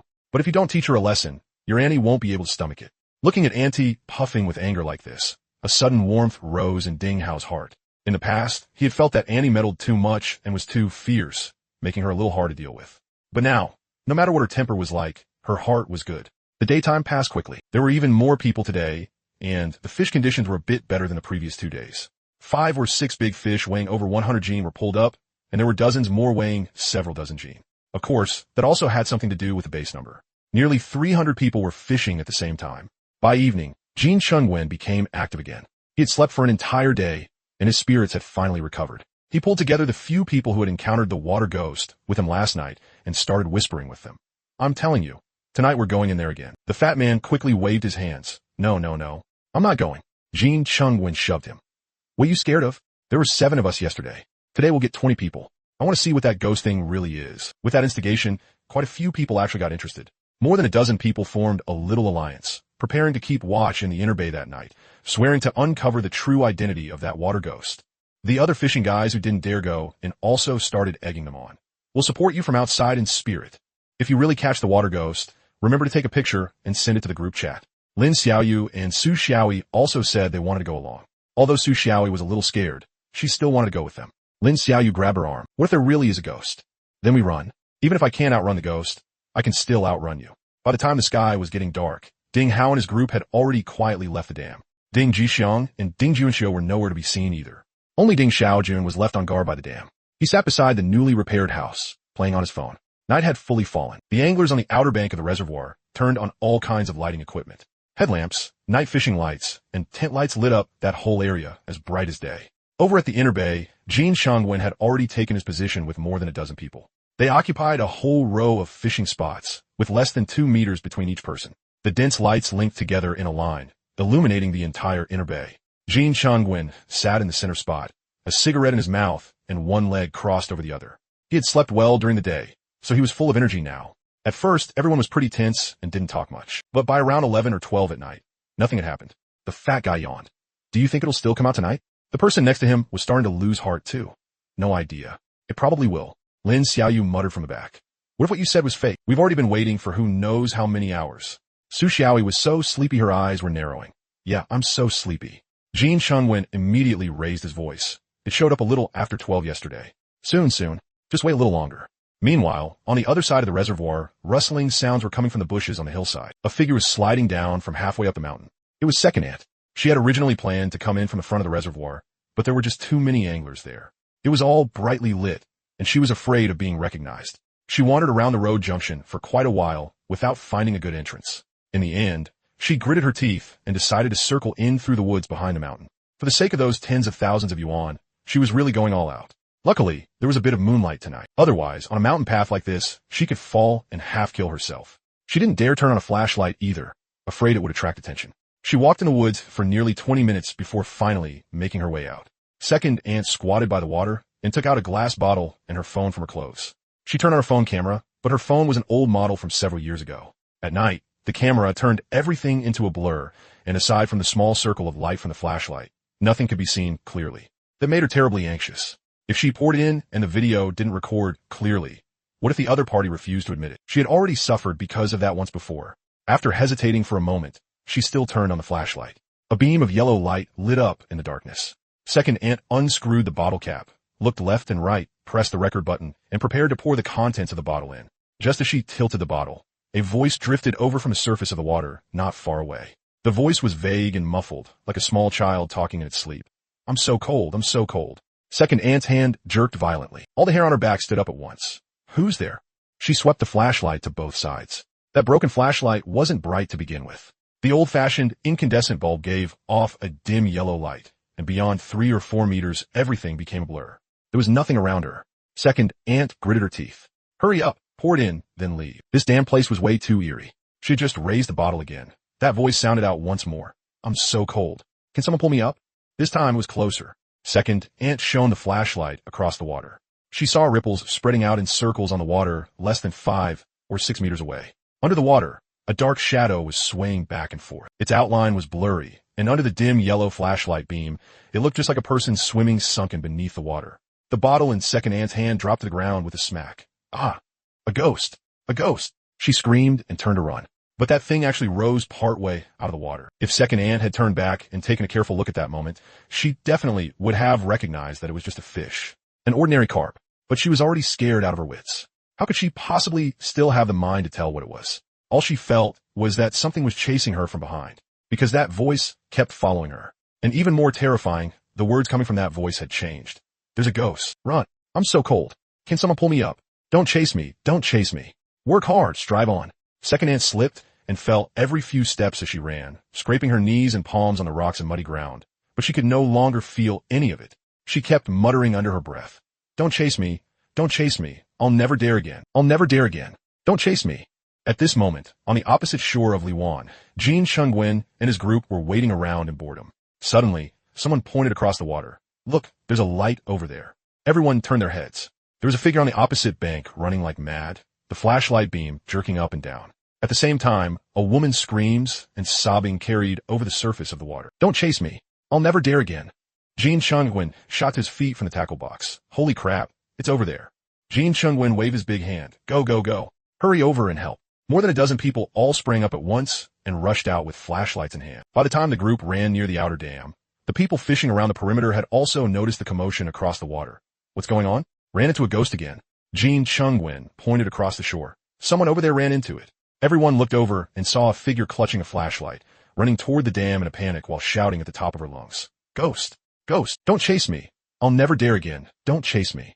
Everyone present shivered. If it had only been Jin Chungwen and a few others describing it yesterday, people could still laugh it off as a joke. But today someone had run into it again, and judging from the terror in that voice, it didn't sound like an act.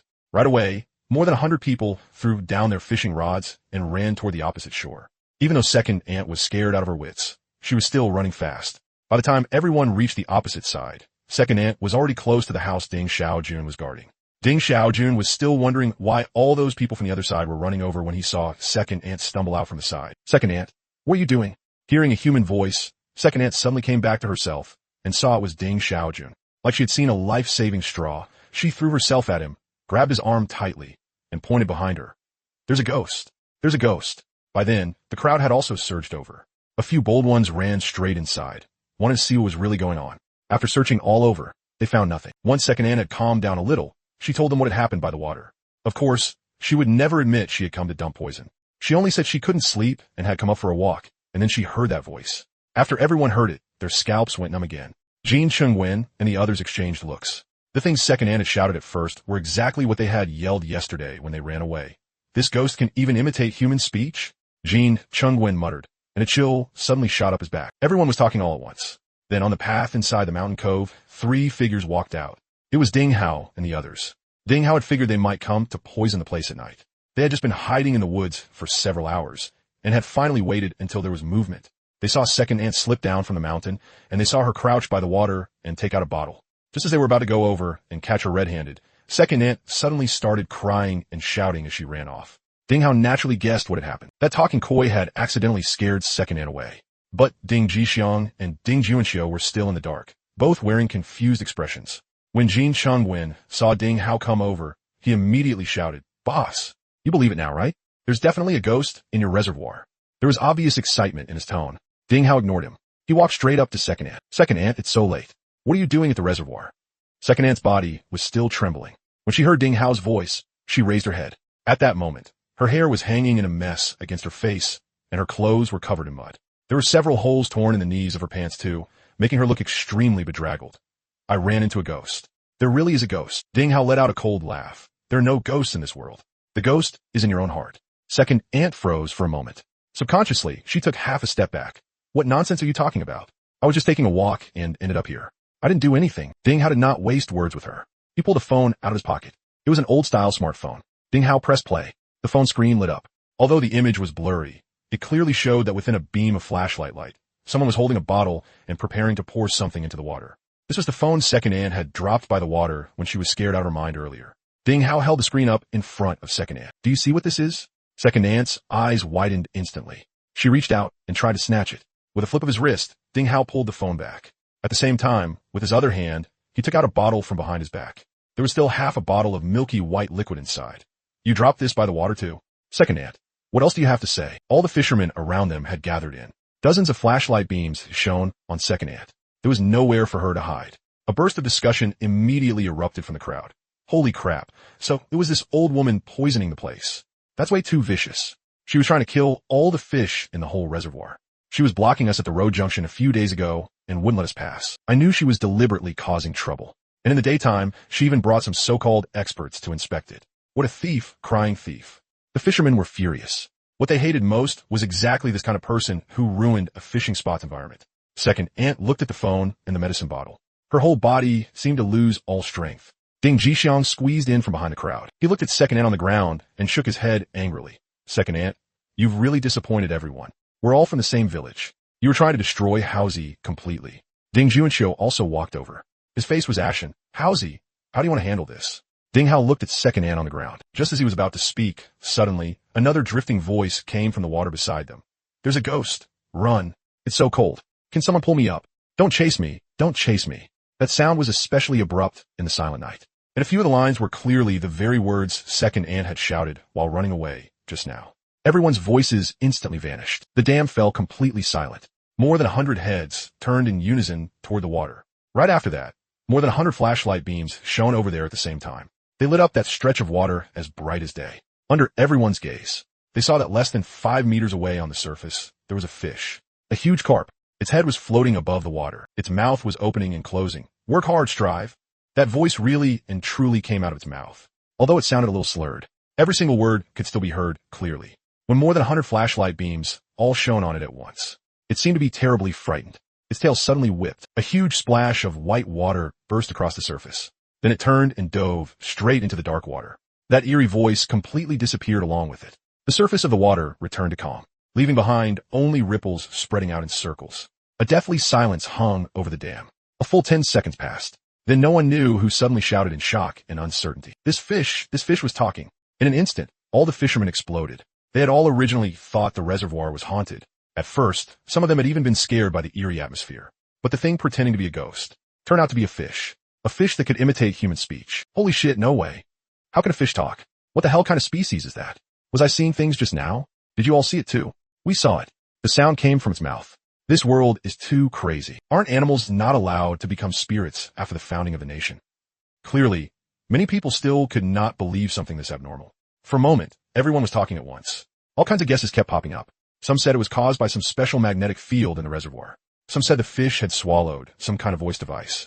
Some people simply pulled out their phones and started searching online to see whether fish could talk. The whole dam became chaotic. Ding Hao also put on a shocked expression.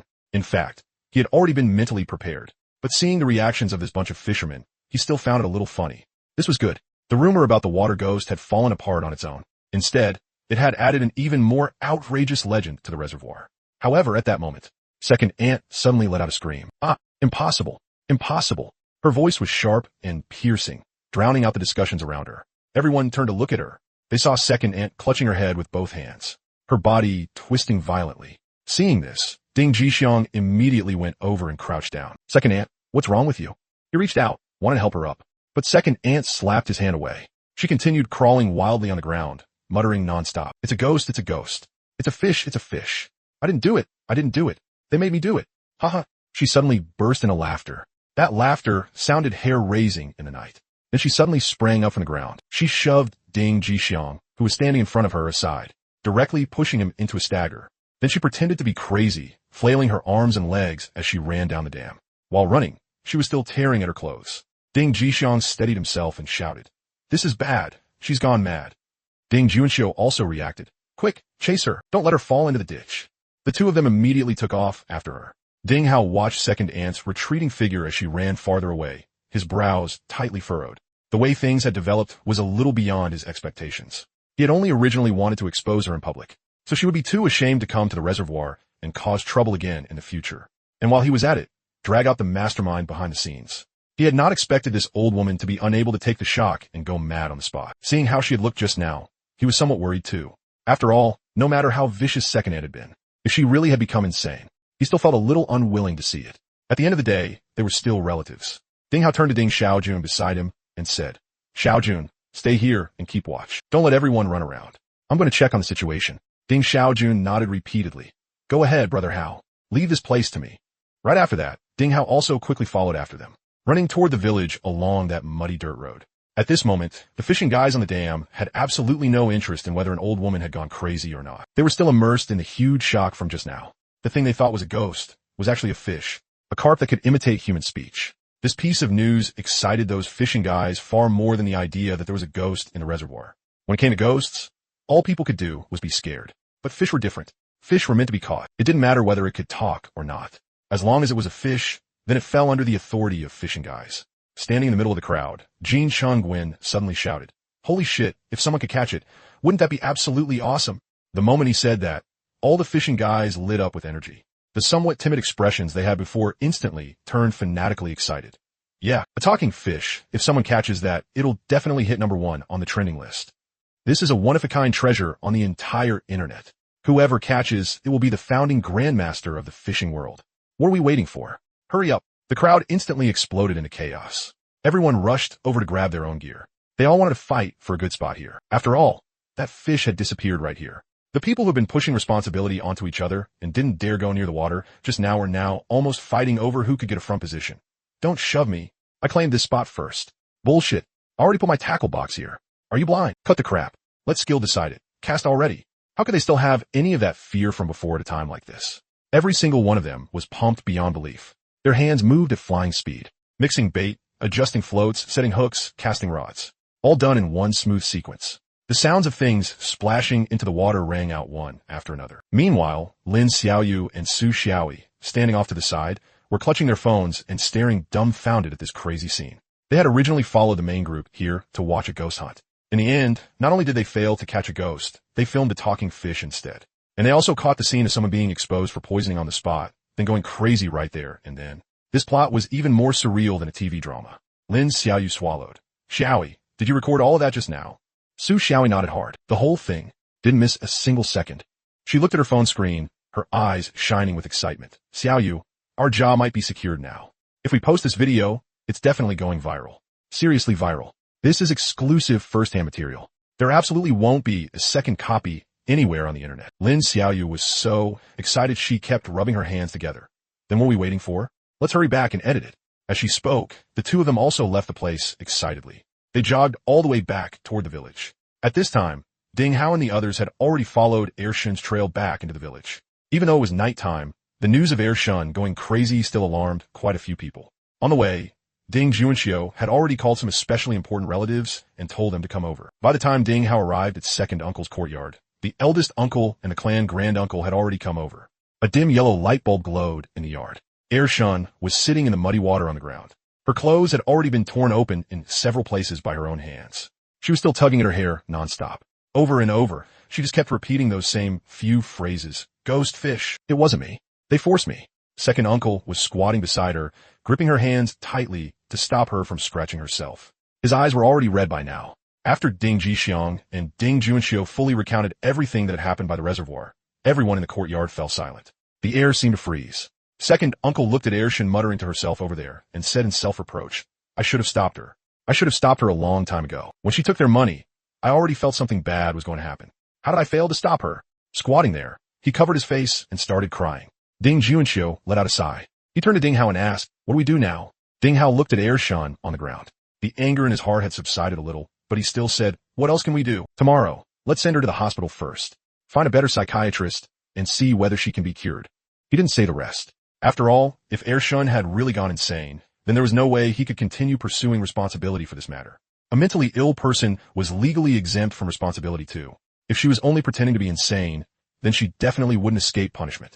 Pretending to be crazy and playing dumb to avoid legal responsibility simply wouldn't work in front of the police. Ding Juanxiu nodded. All right, but tomorrow, I'm still reporting this to the police. We'll hand that phone over to them. Let the police dig out the mastermind behind this. This can't just be left at that. Otherwise, anyone will dare come to our village and cause trouble in the future. Everyone stayed there a while longer, watching Air Shun's condition. She only kept muttering under her breath. Sometimes she said, this wasn't my doing. Sometimes she said, ghost, fish, and so on. It looked like she really had been badly frightened today. The way she looked didn't seem fake. After all, who could pretend to be crazy and make themselves this miserable? Seeing that there was nothing else to do here, Second Uncle started urging everyone to leave. You all should go first. It's late. Go get some proper rest. I'll take care of her. I'll wash her up and help her change into clean clothes. Everyone left with sighs.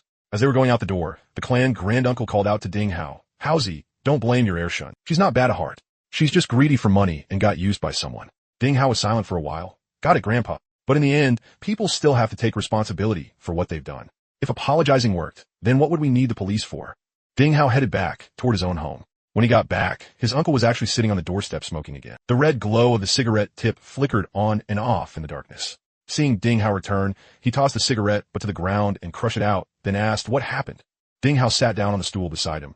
My Ershin might have gone crazy. His uncle froze for a moment. Then he took out another cigarette and lit it. He drew in a deep breath, then slowly exhaled a long cloud of white smoke. He let out a sigh. He didn't continue. He just shook his head and got up to go back inside to sleep. Meanwhile, the reservoir was still lively as ever. Ever since they saw that fish seemed to be a carp, even though it looked like it weighed nearly 100 gene, you still had to use specialized bait to catch carp. Almost everyone dug out their treasured carp bait from the bottom of their boxes. Age-fermented corn, sweet potato paste, secret fishing additives. They threw all of it into the water, all just to catch that fish. At this moment, one fishing guy caught a carp. He directly grabbed it by the tail and shouted at it, hurry up and talk. Talk already. Can you say work hard and strive or not? The fishing guys beside him looked at this ridiculous scene and laughed so hard they nearly doubled over. Bro, ha. The one from before was at least 100 gene. How much does yours weigh? Not even 2 gene, right? Obviously not the same fish. But these fishing guys still never got tired of it. As long as they caught a carp, smack, smack, 2 slaps landed right on the fish's head, making that fish talk. Lin Xiaoyu and Su Xiaoyi had already moved into Ding Hao's house these past 2 days. After all, it took far too long to get from the city to the site. After they returned to their room, they started working through the night. Not until 3:30 in the morning did that video finally get edited. The whole process was full of twists and turns. From how it all started, with the second ant poisoning someone late at night, to the appearance of that fish, from the initial interviews with Jin Shengwen and the others, to the talking voices of those fish in the middle, then to the close-up shot of that one fish rising to the surface at the end. It was directly cut into a suspense short nearly 5 minutes long. Su Xiaoyi nodded in satisfaction. Done. Then she clicked the publish button and uploaded the video. After posting it, the two of them collapsed onto the bed and slept like the dead. A little after 5 in the morning, Zhou Chuansheng climbed out of bed and clutched his stomach as he rushed into the bathroom. He got up to take a dump. While squatting on the toilet, he habitually pulled out his phone and started scrolling Douyin. But after only a few videos, one video locked onto his attention. The thumbnail showed a huge fish head floating on the surface of the water. The title was extremely eye-catching. Zhou Chuansheng immediately tapped to play it. He slowly watched the video and got completely drawn in. The suspenseful atmosphere at the start of the video was set up extremely well. Jin Shengwen wore sunglasses in front of the camera and swore up and down that there was a ghost in the water. Right after that came a blurry figure by the water late at night. Then came that spine-chilling line, I'm so cold. And finally, the flashlight beam shone on the water surface. That huge carp opened and closed its mouth and clearly spat out the 4 words, work hard, strive on. Zhou Chuansheng was dumbfounded. That talking fish at its hooks sunk deep into his nerves. It made him forget to clench the shit that was already halfway out. After he finished the video, he immediately stood up, pulled up his pants, pressed the flush button, and rushed out of the bathroom at once. Then he strode to his gear room, his carp rod, main line rigs, all kinds of carp bait. He stuffed everything into his backpack. When he finished packing and was about to head out with bags slung all over him, he discovered that his wife, no, it should be his future ex-wife, Chen Xin, was sitting on the sofa in the living room watching TV. At the same time, she was holding a phone in her hand. When she saw him heading out with his gear, Chen Xin only turned around and looked at him coldly. Zhou Chuansheng stopped in his tracks. Holy shit, he got caught by his wife again. Why was she sitting here instead of sleeping this early in the morning? But he immediately realized that the two of them were already about to get divorced. So he straightened up again, and, bracing himself, walked stiffly straight out. His hand gripped the doorknob and pulled hard. The two of them didn't exchange a single word the whole time. Not even one extra eye roll. The moment he closed the door. Inside, Chen Xin tapped the stop recording button on her phone screen. She let out a cold laugh.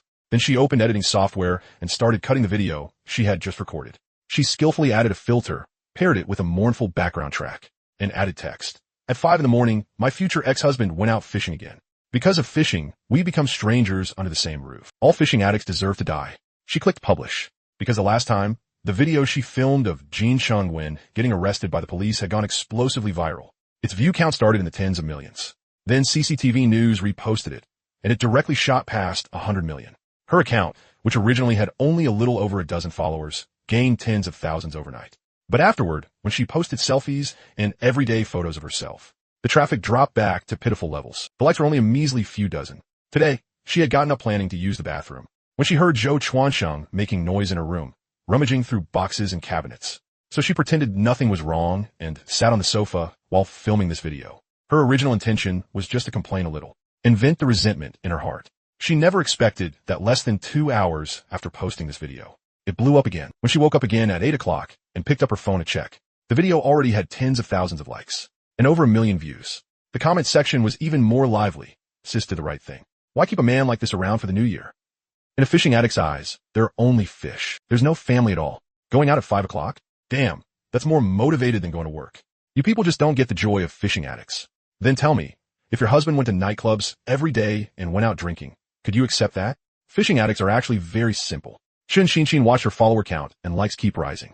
She felt like she might have found a secret to getting traffic. Meanwhile, by the time Zhou Chuansheng drove to the reservoir, the sky was already fully bright. At this moment, the side of the reservoir was even livelier than a market fair. At least 150 people were gathered there in clusters. He walked up carrying his gear. They were talking about that talking fish from last night. Jin Shengwen's area had the biggest crowd around it. Jin Shengwen wore his signature silver-framed sunglasses, standing on a slightly higher dirt mound. He was talking non-stop with spit flying everywhere. I'm telling you, that fish was right in front of me, less than 3 meters away. That fish opened its mouth and directly let out a work hard, strive on. Damn, everyone lost their minds.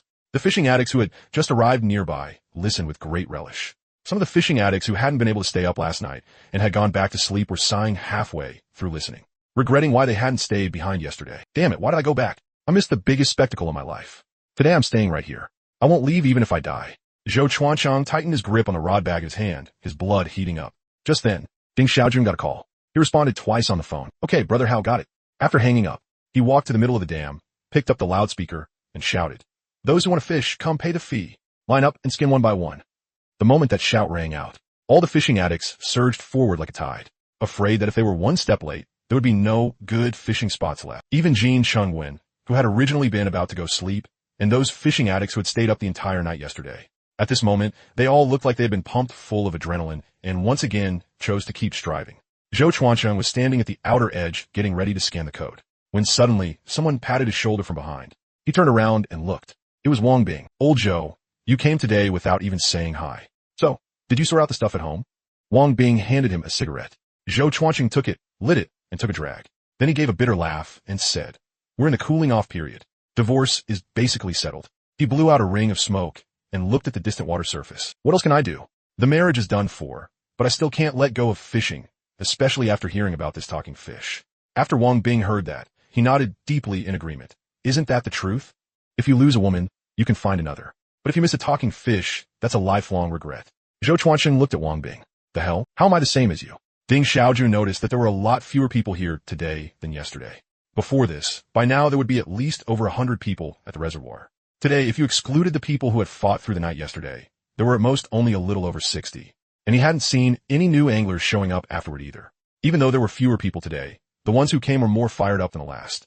After all, they had all watched last night's video. That 5-minute clip posted by the official Dingjiuan reservoir account had completely blown up across the entire internet. A talking carp, poison dumped into the water late at night, and the culprit getting caught and going crazy on the spot. This plot was even more ridiculous than a TV drama. Who wouldn't watch it 3 times over? At this moment, everyone's goal was surprisingly the same. Those anglers who had originally come for giant fish like black carp and grass carp had all switched their gear today. They had pulled out carp rods and kneaded up bait made specifically for carp. Some had even dug out their own secret carp baits. Sweet potato paste mixed with corn kernels, honey stirred with bloodworms, all kinds of strange combinations. Brothers, that carp is at least at the 100 gene level. The line setup can't be too thin, but it can't be too thick either. Carp are highly alert. If the line is too thick, it won't bite. Who cares? Just cast first and talk later. What if it's in a good mood today? Jin Shengwen had stayed up the entire night in the inner bay last night, and he hadn't even touched a single carp scale. He was sleepy as hell right now, but there was no way he was leaving. Anyone who leaves is a dog. If I can't hook this fish up today, then I'll live here and never go back. The fat guy next to him yawned. You already live here. Jin Shengwen froze for a second. That actually did seem to be the case. He had rented a room in the village and become neighbors with Wilderness Old Chun. But he didn't care. He chugged another bottle of water and forced himself to keep casting. Zhou Chuansheng also scanned the code and found a spot to sit down. Before long, Another strange scene appeared at the reservoir. As long as someone reeled up a fish, if it wasn't a carp, they would just toss it straight into the keep net without even looking at it. But if it was a carp, they would immediately slap it hard across the face. Then they would make it talk. Come on, say it. Work hard. Struggle. A guy next to him reminded him. It should be yes, so cold. Is there anyone to pull me up? Early this morning, Ding Hao took his second uncle and second aunt in Ding Juanxio's car and headed for the county town. Second aunt wasn't as crazed today as she had been last night, but she wasn't that much more normal either. She curled up in the corner of her seat, occasionally moving her lips a couple of times, and no one knew what she was mumbling about. Second uncle kept holding her hand tightly and didn't say a word. The car was extremely quiet. After arriving in the county town, they first went to the hospital. Registration, waiting in line, examinations, they went through the whole process, and it took more than 2 hours. The doctor said further evaluation was needed and told them to wait for now. Ding Hao and Ding Juanxio left second uncle at the hospital to stay with her, and the two of them came out and went to the Public Security Bureau. They filed a report, gave their statements, and submitted evidence. Ding Hao handed second aunt's phone to the police officer handling the case. Although the footage in the video was blurry, it was enough to explain the problem. The officer watched it once, then asked Ding Hao some specific questions. You suspect someone was directing this from behind the scenes? Yes. There's no way my second aunt would get this kind of stuff herself. Someone definitely provided it to her. The officer finished the statement and had Ding Hao sign it. LL, send people to your village to verify the situation. If there are any developments later, we'll notify you. Ding Hao nodded and left the Public Security Bureau with Ding Juanxio. As the two walked down the street, Ding Hao still felt a little heavy inside. Suddenly, Ding Juanxio nudged him with his elbow. How's he look? Ding Hao looked up. On both sides of the intersection ahead, 7 or 8 people were walking around the street holding banners. There were big red characters written on the banners. Grand opening of a 100-gene giant fish fishing ground. 100 a day, limited time event, tons of benefits. There were also people handing out flyers by the roadside. A color-printed A4 sheet was held out in front of Ding Hao. Ding Hao took it casually. Printed on the flyer was an aerial view of a fishing ground, and it looked pretty large in scale. Below there were all kinds of promotional events. 3 days of free trial fishing for the grand opening, a 100,000 reward for catching the fish king, check-in rewards for bait, and so on. Ding Hao glanced at the address. It was only 2 or 3 kilometers away from here. He looked up at those people walking through the streets and alleys with banners in hand. Fishing was such a niche hobby, and they were making this big of a scene handing out flyers? Was this boss sick in the head? Ding Juanxio also found it unusual.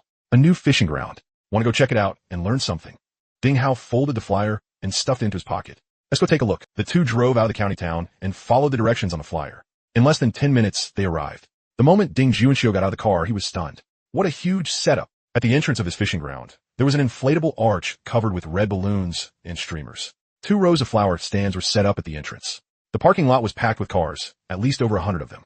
Several giant screens had been set up at the entrance of the fishing ground, rolling through all kinds of exciting fishing footage. Ding Hao and Ding Juanxio blended into the crowd and walked in. It was even livelier inside. People were live streaming everywhere. Ding Hao gave a rough glance, and there were at least 30 internet influencers holding phones or setting up tripods. And he even saw a few familiar faces. Suddenly, Ding Hao's eyes lit up. Wasn't that wilderness old Chun over there, the same guy who had still been fishing at his reservoir 2 days ago? Old Chun was sitting at a fishing spot with 2 phones set up in front of him, saying something to the camera. Ding Hao walked over beside him and lightly patted him once.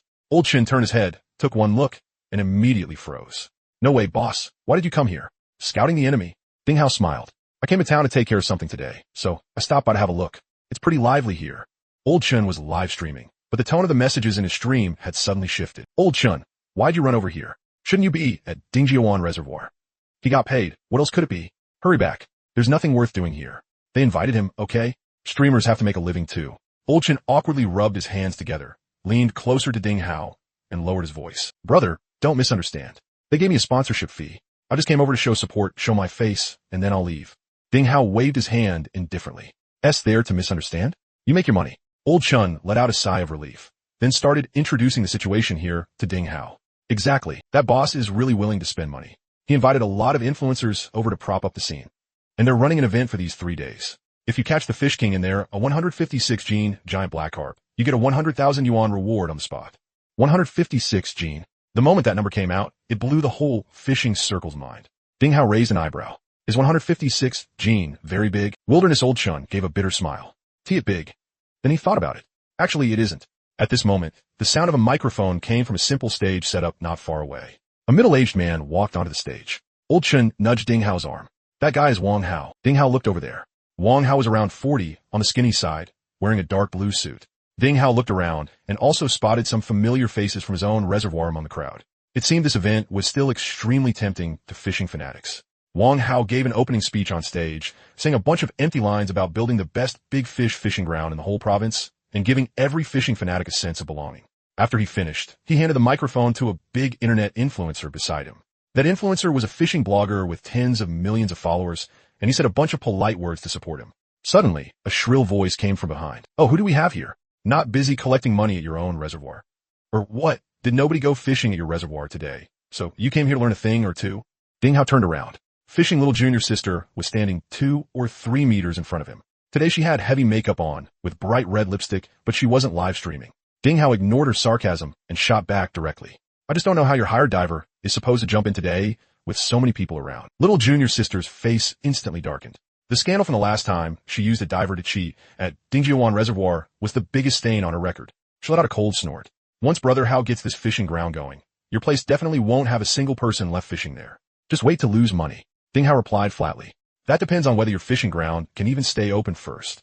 Little junior sister still wanted to talk back, but Wang had already finished speaking over by the stage and was walking down. He looked around a couple of times, then walked straight this way. As soon as little junior sister saw Wang Hao, she immediately ran over. She hooked his arm and said in a coquettish tone, "Brother Hao, someone's bullying me again." Wang Hao patted her hand. "Who is it? Who else?" "That little fishing ground owner." Wang Hao froze for a second, then turned around and met Ding Hao's eyes. A standard professional smile immediately appeared on his face, and he took the initiative to step forward and extend his hand. "Boss Ding, what brings you here today?" Ding Hao also reached out, shook his hand, and put on the same standard professional smile. Wang Hao let go and gestured around them. "Boss Ding, you gotta teach me a thing or two. What do you think of my fishing ground?" "Very good, better than mine." Wang Hao smiled and said as if they were old friends of many years, "Brother, I got a suggestion. Not sure what you think. Sell me your reservoir, and we can run it together. You take a commission. Look how well I've set things up here. I can definitely make your place even better too." Ding Hao put his hands back into his pockets. "No need for your concern. Worry about yourself first." The smile on Wang Hao's face did not fade. "All right then, let's see how many more days your place can hold on." Neither of them spoke again, and the atmosphere became extremely awkward. But right at that moment, one fishing fanatic suddenly picked up his gear, stood from his fishing spot, and walked straight toward the entrance. Then came the second, then the third. One after another, the fishing fanatics started packing up their things. A full 20 or 30 people surged toward the exit, then got into their cars, started them, and drove off. The smile on Wang Hao's face completely disappeared. He grabbed the assistant beside him. "What's going on?" The assistant hurried off to ask around, then came back in less than 2 minutes with a strange expression on his face. "I heard there's a talking fish at Dingjiawan Reservoir." Wang Hao's whole body stiffened. "Fuck, and people actually believe that shit." "No, look." The assistant handed over his phone. Wang Hao took it and looked. Playing on the screen was a short video that had just been posted not long ago. In the video, a huge crowd was gathered by the water. In the middle, a fishing fanatic wearing sunglasses was desperately yanking on his rod. A carp flipped out of the water, its mouth opening and closing. That fish looked like it weighed at least over 100 Gene. A voice came out of its mouth. "Run, there's a ghost." The scene changed, and the fish flipped again. "Work hard and strive forward." Every time the fish said something, the fishing fanatics beside it immediately erupted with wild screams. "Holy shit, it really can talk." Then the fish was dragged out of the water again. Another voice came out. "Holy shit, it really can talk." Clearly, the fish had just copied what the fisherman said. The fishing fanatics nearby were almost losing their minds.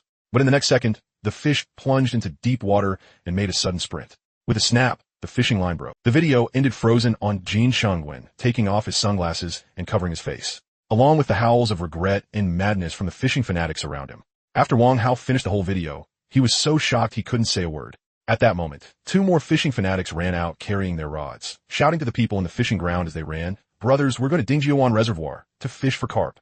A few fishing fanatics nearby looked totally confused. "Fish for carp? What's so special about carp? Have you ever seen a talking carp? What?" Then those few fishing fanatics took out their phones, scrolled for less than 30 seconds, and without another word started packing up too. The news spread quickly through the crowd. In less than 10 minutes, more than half the people in the fishing ground had left. The fishing fanatics who had originally been fishing at Dingjiawan Reservoir and had been drawn here today by Wang Hao's event were the ones who ran the fastest. They almost all left completely clean and even dragged along quite a few local fishing fanatics with them. The fishing ground, which had just been as lively as a temple fair, suddenly turned cold and deserted. Those internet streamer influencers were still broadcasting, but when their cameras swept across the area, a huge stretch of fishing spots was empty. The scene was indescribably awkward. Wang Hao's hand holding the phone was trembling. How much money had he invested? Hiring influencers, organizing events, handing out flyers, buying fish fry, renting the site, setting up the stage. And this was only the first day of opening, yet more than half the people had already run off. Ding Hao took it all in. He walked over to Wang Hao. Boss Wang, want to drive over to my place and buy some more fish? If they manage to catch that talking carp, you can buy that too. How could Wang Hao not hear the meaning behind Ding Hao's words? He glared at Ding Hao and said, Boss Ding, don't celebrate too early. There'll be a day when you cry. Ding Hao said with a smile, then I'll wait for it. After saying that, Ding Hao left directly. By the time the two of them drove to the hospital, Second Uncle was already sitting on a chair in the hallway waiting. The test results were already out. Second Uncle held a diagnosis report in his hand and passed it to Ding Hao. Ding Hao opened it and looked. The diagnosis written on it was acute stress disorder.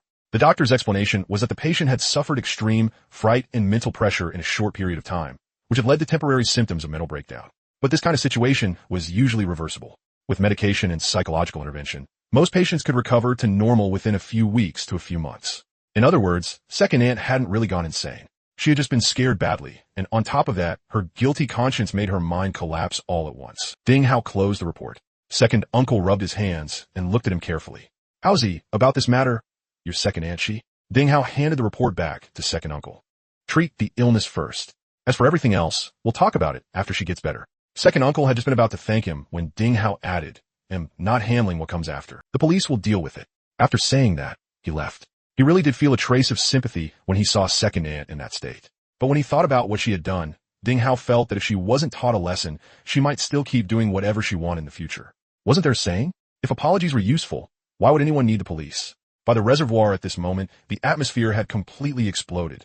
The number of anglers who scanned the code, paid, and cast their lines today had directly broken past the 500 mark, and that still wasn't the end of it. There were even more random onlookers who would follow the videos online and come over just to watch the excitement. The dirt road leading to the reservoir had long since been jammed solid. Cars were lined up all the way from the reservoir dam to the village at the foot of the mountain. The later arrivals couldn't even drive up anymore and could only find random empty spots near the village entrance to squeeze their cars into.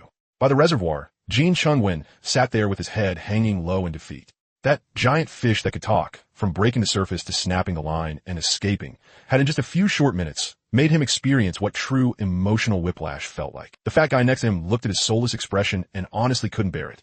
So he reached out and patted him on the shoulder. Brother, pull yourself together. This is nothing yet. The fish is still in the water.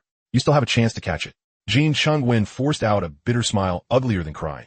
You don't understand. That fish might become my inner demon for the rest of my life. At 9:12 and 18 seconds on the morning of April 17th, 2026, that fish was only 1 meter away from coming ashore. I thought he would belong to me. I didn't expect I was just a passerby. The fat guy shook his head. He had never experienced that kind of pain himself, but he still understood it very well. At the same time, the internet had already turned upside down. First, there was that rather eerie video officially posted in the early morning, then all the crazy videos from anglers this morning of Jin Chungwen losing the fish after it snapped his line. The term talking fish had directly parachuted into the top 10 trending searches. The comments below had long since become a boiling pot. Scripted. Absolutely scripted. People will make up any kind of nonsense for traffic these days. A fish can talk? Why don't you just say animals can become spirits after the founding of the nation? But the official account posted a video. How do you explain that? It's definitely the reservoir owner pulling a stunt. He probably had someone put a recorder underwater. Doubt flooded in from every direction. After all, it sounded way too ridiculous. Most people thought it was the owner hyping things up. Even those 100-pound giant fish that had appeared before were being questioned now. One sentence summed it all up. AI generated, all fake. At 1 in the afternoon, Ding Hao finally climbed back up to the reservoir along the mountain road. His car had also been blocked down in the village below and simply couldn't get up. The moment he arrived at the reservoir, the scene in front of him gave him a fright. There were people everywhere, on the dam, on the hillside, under the shade of the trees. There had to be several hundred people just there to watch. The most outrageous thing was the row of broken rod wall by the reservoir. It had now directly become an internet-famous check-in spot. A group of young people were lining up and posing with peace signs in front of those broken rods for photos. The happiest person today was definitely his aunt. This explosive flow of people had pushed the little convenience store sales to a level she wouldn't have even dared imagine. The bottled water on the shelves had long since sold out, and even the cigarettes were gone without a single empty box left behind. His aunt was busy calling the wholesaler to rush restocks, and the corners of her mouth were practically cramping from smiling so hard. And sitting behind the register, Ding Xiaojun looked at Ding Hao squeezing his way in with a gaze as if he were seeing a living bodhisattva. He had already pulled an all-nighty yesterday, and now, after an entire morning of intense non-stop collecting payments, He had entered a numb state where his soul felt half detached from his body. If Su Xiaoyi hadn't been helping out beside him, he probably would have been foaming at the mouth by now. My dear big brother, you finally came back. If you didn't come back soon, I was going to croak. Ding Hao looked at the huge dark circles under his eyes and quickly waved his hand. All right, hurry up and get lost and go sleep. Ding Xiaojun felt like he had just been pardoned and immediately headed down away from the reservoir. Stroking his chin, Ding Hao figured he needed to hire someone to handle the register as soon as possible. He turned to look at Su Xiaoyi nearby. Su Xiaoyi was quick-witted. One look at Ding Hao's expression, and she immediately shook her head like a rattle drum. Don't look at me. I came here to film promotional videos for you, not to be your cashier. After saying that, she slipped into the crowd in a flash, running even faster than a rabbit. Ding Hao shook his head helplessly, then shifted his gaze and saw Lin Xiaoyu not far away, holding up a selfie stick. This girl was in the spotlight now. The number in the upper left corner of her live stream directly showed 100,000 plus. The bullet comments were flying across the screen so fast they almost blurred together. They were all asking whether that talking fish was real or not. But Lin Xiaoyu had learned her lesson this time. This morning, right after she started streaming, she had bragged nonstop in the live stream that the fish could not only talk, but also curse people. And the platform moderator had immediately banned her for 10 minutes without a second word. So now she didn't mention the words became a spirit at all. Family, hearing is false. Seeing is believing. It doesn't matter how much Xiaoyu says here. If you've got the conditions, just come see it in person. Yeah, right here at our reservoir. The address is on the homepage. Ding Hao withdrew his gaze and casually opened the system panel. Current number of anglers, 512. Fish growth speed bonus in the water area, 51,200 times. Seeing that number, Ding Hao sucked in a sharp breath. A growth speed of 50,000 times.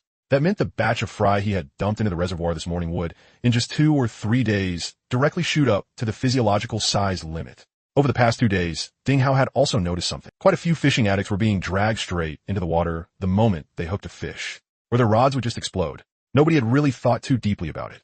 They might not have realized that what they had hooked could very well be a giant creature weighing at least 200 or 300 pounds. Looking at the reservoir full of big fish, a thought suddenly flashed through Ding Hao's mind. 2 days ago, there had been a fish buyer who, in order to force the price down, lied and said he wanted to open some kind of giant fish restaurant. The guy had been talking out his ass, but the idea itself wasn't bad. Why shouldn't he really make one? With that thought, Ding Hao directly turned and walked toward the temporary kitchen in the back. The house had already been renovated, and the kitchen had also been set up with a spacious canopy. When Ding Hao walked in, his uncle was leading several aunties hired from the village, busily washing the dishes and chopsticks that had just been cleared away from lunch by the sink. Uncle, hold up a second. I want to talk something over with you. His uncle wiped his hands on his apron. What is it, Hausie? Ding Hao laid out the idea of opening a giant fish restaurant. The moment his uncle finished listening, his eyes lit up. Hausie, this has potential. The fish here has good meat quality, and they're huge. That's absolutely a selling point. But he immediately frowned again. Still, if it really takes off, can the supply of big fish keep up? If we run out, that'll smash our reputation. Ding Hao laughed and pointed at the reservoir outside. Uncle, you've been here all these days. Look at how many lines they snap in a day, and how many fish they can actually pull up. His uncle froze for a moment. Oh, damn. I forgot about that. These fishing maniacs can pull up at least several giant fish over 100 pounds in a single day. And over the past 2 days, the frequency of hooking big fish has been getting higher and higher. The two of them instantly hit it off. Ding Hao's idea was simple. The giant fish in the reservoir were growing too fast. He had to quickly consume part of them, so he could free up space to keep stocking new fry. After all, releasing small fry had a chance to trigger mutations. Just like that talking fish this time. Not only had it resolved the reservoir's crisis without any bloodshed, it had also brought in an absolutely heaven-defying wave of exposure. If some other bizarre trait mutated out next time, wouldn't the reservoir's business shoot straight into the sky? Squatting at the kitchen entrance, the two of them settled the restaurant matter in just a few exchanges. There was no need to choose a location far away, just in a village at the foot of the mountain. The 2-story Western-style house belonging to Ding Hao's family happened to be empty, and it even had a spacious separate kitchen next to it. With a little tidying up, it could be used as a trial location. If business really took off, they could open branch stores later in the county town or the city. As for the chef candidates, his uncle took full responsibility. Back when I worked as a head chef in the city, I knew a lot of reliable brothers. I'll call 2 of them over right now to help. His uncle excitedly pulled out his phone. For a top-tier chef like him to be frying box meals for fishing addicts by the reservoir every day really was a waste of talent. The two were chatting enthusiastically when the phone in Ding Hao's pocket suddenly vibrated. It was an unfamiliar number. Hello, is this Boss Ding? Yes, this is he. Who is this? We're from a third-party water quality testing agency. Boss, how exactly do we get to your reservoir? The traffic down below is jammed up like a long dragon. Our car can't get in at all, so we had to park on the roadside more than a mile away. Only then did Ding Hao remember the third-party testing agency he had arranged with yesterday. I'm really sorry. There are just way too many people today. Follow that main road up, and I'll come down to meet you right now. After hanging up, Ding Hao gave his uncle a quick heads up, then ran over and dragged Su Xiaoyi out from under a tree, where she was hiding and playing on her phone. Help me watch things here for a bit. I'm going down the mountain to pick someone up. Hey. I still need to edit a video. Before Su Xiaoyi could finish complaining, Ding Hao was already running down the mountain path. When he was almost at the village, he saw the 3 testing staff. All 3 were wearing work uniforms and carrying instrument cases of various sizes, trudging up the dirt road with great effort, drenched in sweat from exhaustion. Ding Hao quickly went up to greet them. Thanks for your hard work. I'm the reservoir owner, Ding Hao. As he spoke, he casually took the heaviest metal case off one man's shoulder. The man let out a long breath in relief, wiped his sweat, and complained, Boss Ding, what kind of major event are you holding here? This place is out in the middle of nowhere, so how are there more cars than during rush hour in the city? Ding Hao smiled. No event. It's just that there are more friends here today to fish and watch the excitement. The 3 inspectors looked at each other, clearly not believing him. Fishing could create a scene like this? It wasn't like they had never seen the world. More than 10 minutes later, the group finally climbed up onto the dam. When they stood by the reservoir and saw the scene in front of them clearly, all 3 were dumbfounded. Densely packed fishing umbrellas, the constant sounds of rods being cast, and that crowd of young people taking photos around the broken rod wall. This wasn't a reservoir at all. It was practically a tourist attraction. Holy shit, a place this remote is actually hiding such a huge spot. Ding Hao set the case on the ground and smiled, then pointed at the water. Gentlemen, where should we take the samples? The inspectors snapped back to their senses and quickly opened the cases, taking out bottles, jars, and testing probes. There, and there too. Take some samples from all those places. Take some from the water source too. 2 inspectors carried their sampling case down the stone steps beside the dam. The 2 of them turned sideways and squeezed through several fishing spots, then crouched by the water to prepare to collect the first set of water samples. One of the inspectors, the one wearing glasses, had just lowered the sampling bottle into the water when the fisherman next to him suddenly shouted, Quick, help me net it. It turned out the fish that fisherman was playing right beside him had just rolled belly up. The 2 fishermen nearby immediately threw down their own rods and ran over to help. The 3 of them pulled and dragged for several minutes before finally hauling a huge carp weighing 50 or 60 gene onto the shore. The fish slapped its tail against the ground with loud smacks, splashing both inspectors all over. Before the bespectacled inspector even had time to complain, he saw a scene he would never forget for the rest of his life. The fisherman dropped to one knee, pinned the fish's head down hard with one hand, then raised the other hand high and slapped it right across the face. Smack. Talk. Another slap. Talk to me, damn it. The carp only opened and closed its mouth in silent gasps, rolling its white eyes with an innocent look on its face. The fisherman still refused to give up and smacked it 2 more times. At least make a sound. Can you say strive hard? Say something. The 2 inspectors were completely dumbfounded. The one with glasses held the sampling bottle in his hand, his mouth hanging open for a long time without closing. He turned to look at his coworker and silently mouthed 3 words. What the hell? His coworker was just as stunned and slowly shook his head. Meanwhile, the other fishermen nearby were not surprised at all by this. Bro, give it up. That talking fish definitely isn't this one. He pointed at his bent fishing rod. Maybe it's the one I'm playing right now. The fisherman unwillingly smacked the fish on the head 2 more times, and only after confirming it couldn't talk did he curse under his breath and toss it into the keep net. The 2 inspectors exchanged a look and couldn't say a single word. After taking the water sample, they quickly got up and headed toward the inner bay, afraid that if they stayed 1 second longer, they'd get infected by this bunch of lunatics. The inner bay was much quieter. There were only 2 fishermen guarding the corner of the whole area. This reservoir had 3 small creeks flowing into it in total, and the biggest one came down from the mountain gully at the end of the inner bay. It was the very stream where Ding Hao used to wash vegetables. The 2 inspectors walked along the shore to the point where the creek entered the reservoir and crouched down to fill 1 bottle with creek water first. This water really is clean. It's like mineral water. The one with glasses sealed the creek water sample, then took out another sampling bottle and prepared to collect the final set of water from the reservoir. He walked to the water's edge and bent over, lowering the bottle beneath the surface. Right then, something on the bottom of the water suddenly caught the corner of his eye. His hand froze in midair. Then his whole body stiffened. Holy crap. What the hell is that? He jumped backward 2 steps and almost landed flat on his butt.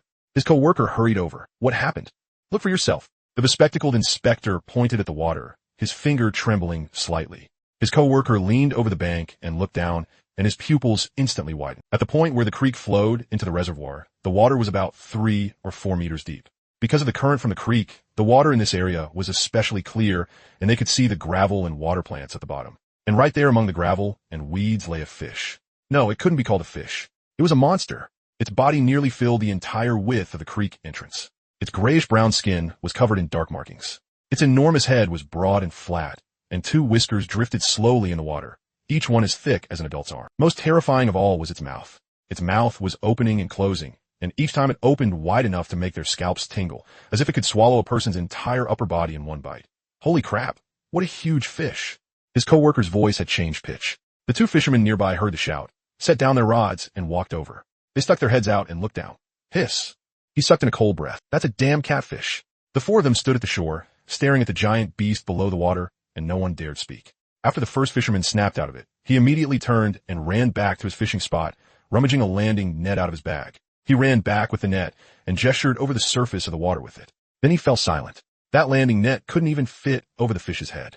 The other fisherman had already pulled out his phone and, in a fluster, opened WeChat and started a video call. The call connected after 2 rings. An excited voice came from the other side, and in the background they could vaguely see a stage set up with colorful cloth. It was clearly the live scene at Wang Hao fishing grounds. Holy crap, bro. Regretting leaving already?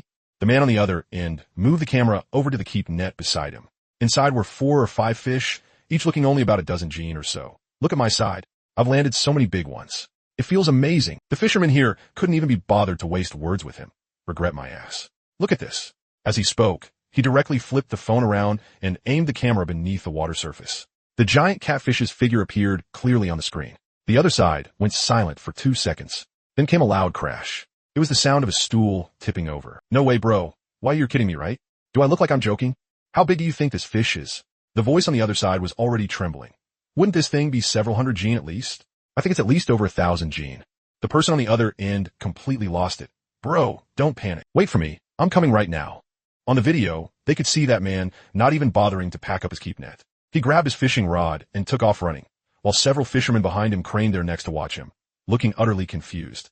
After hanging up, the 2 inspectors had also already called their team leader who was still up on the dam. Sir, there's a really huge fish here.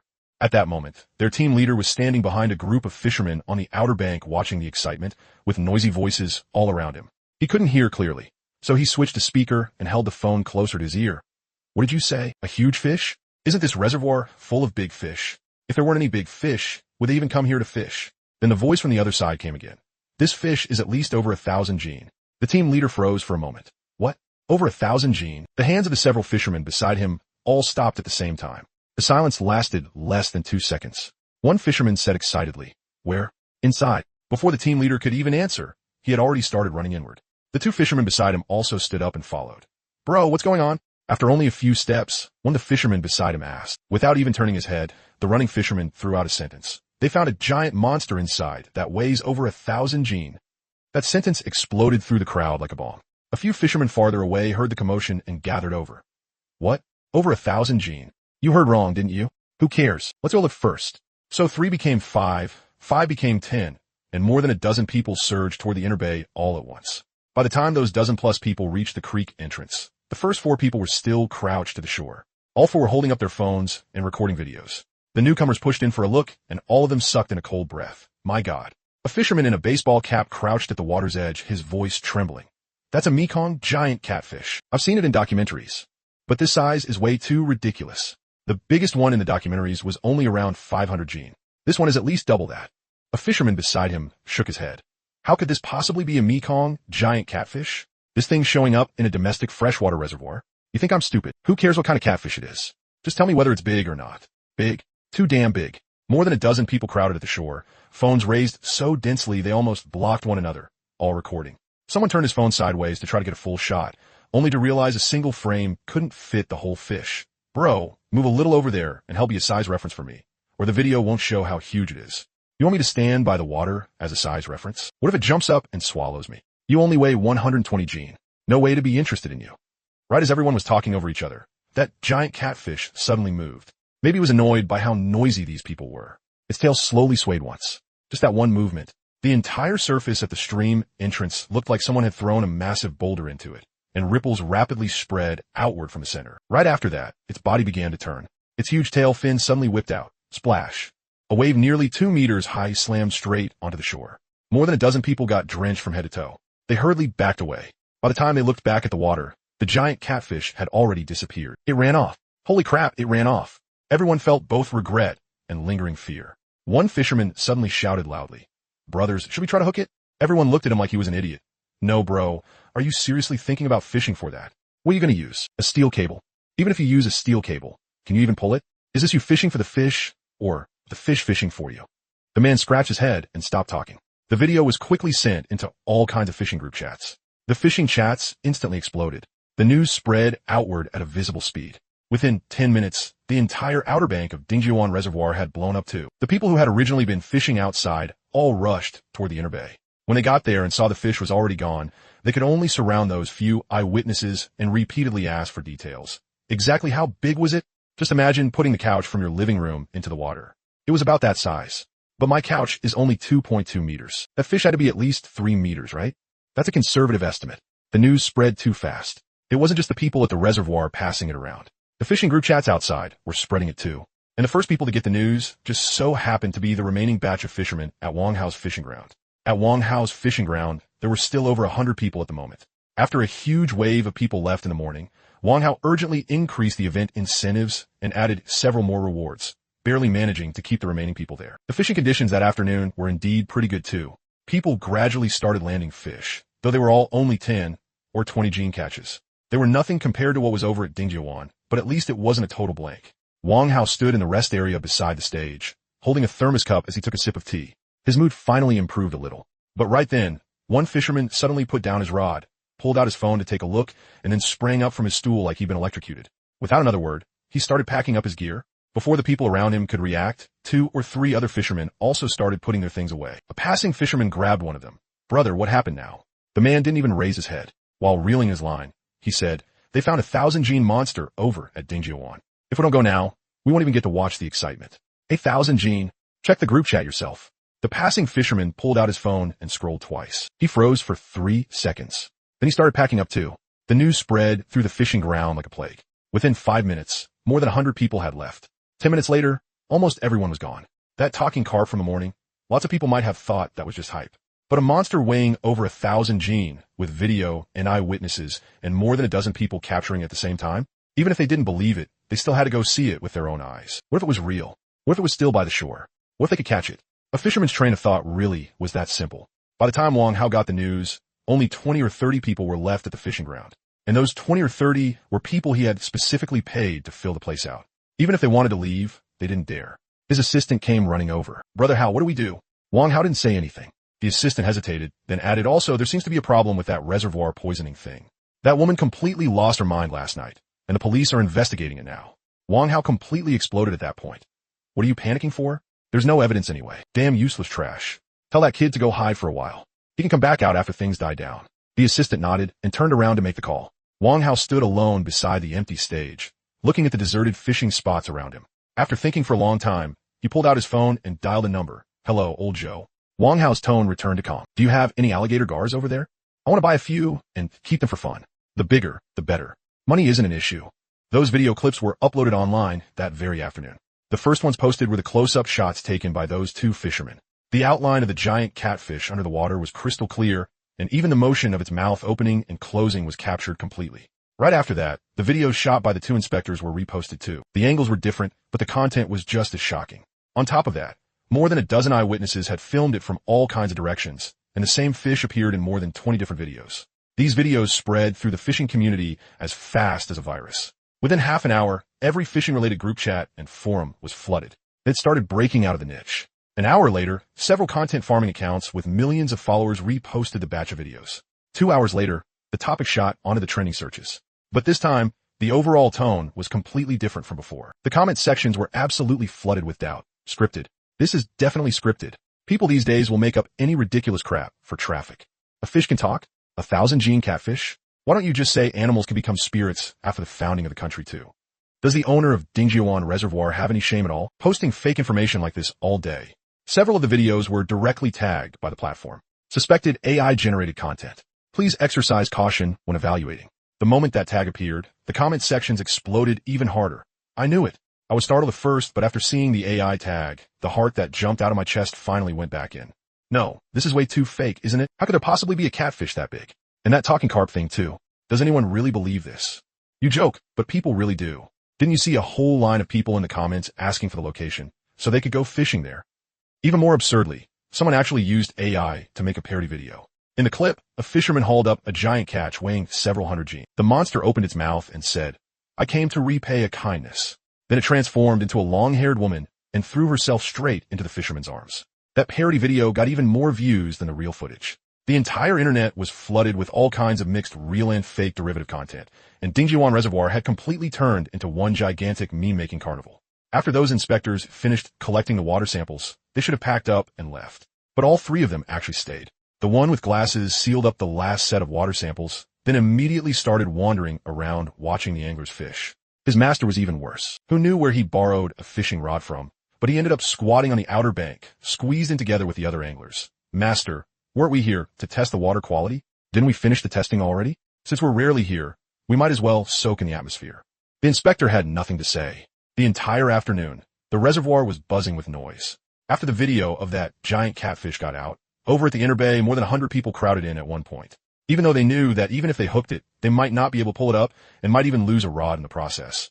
There were still some people who wanted to give it a try. In the end, after squatting there for an entire afternoon, they didn't even catch a glimpse of it.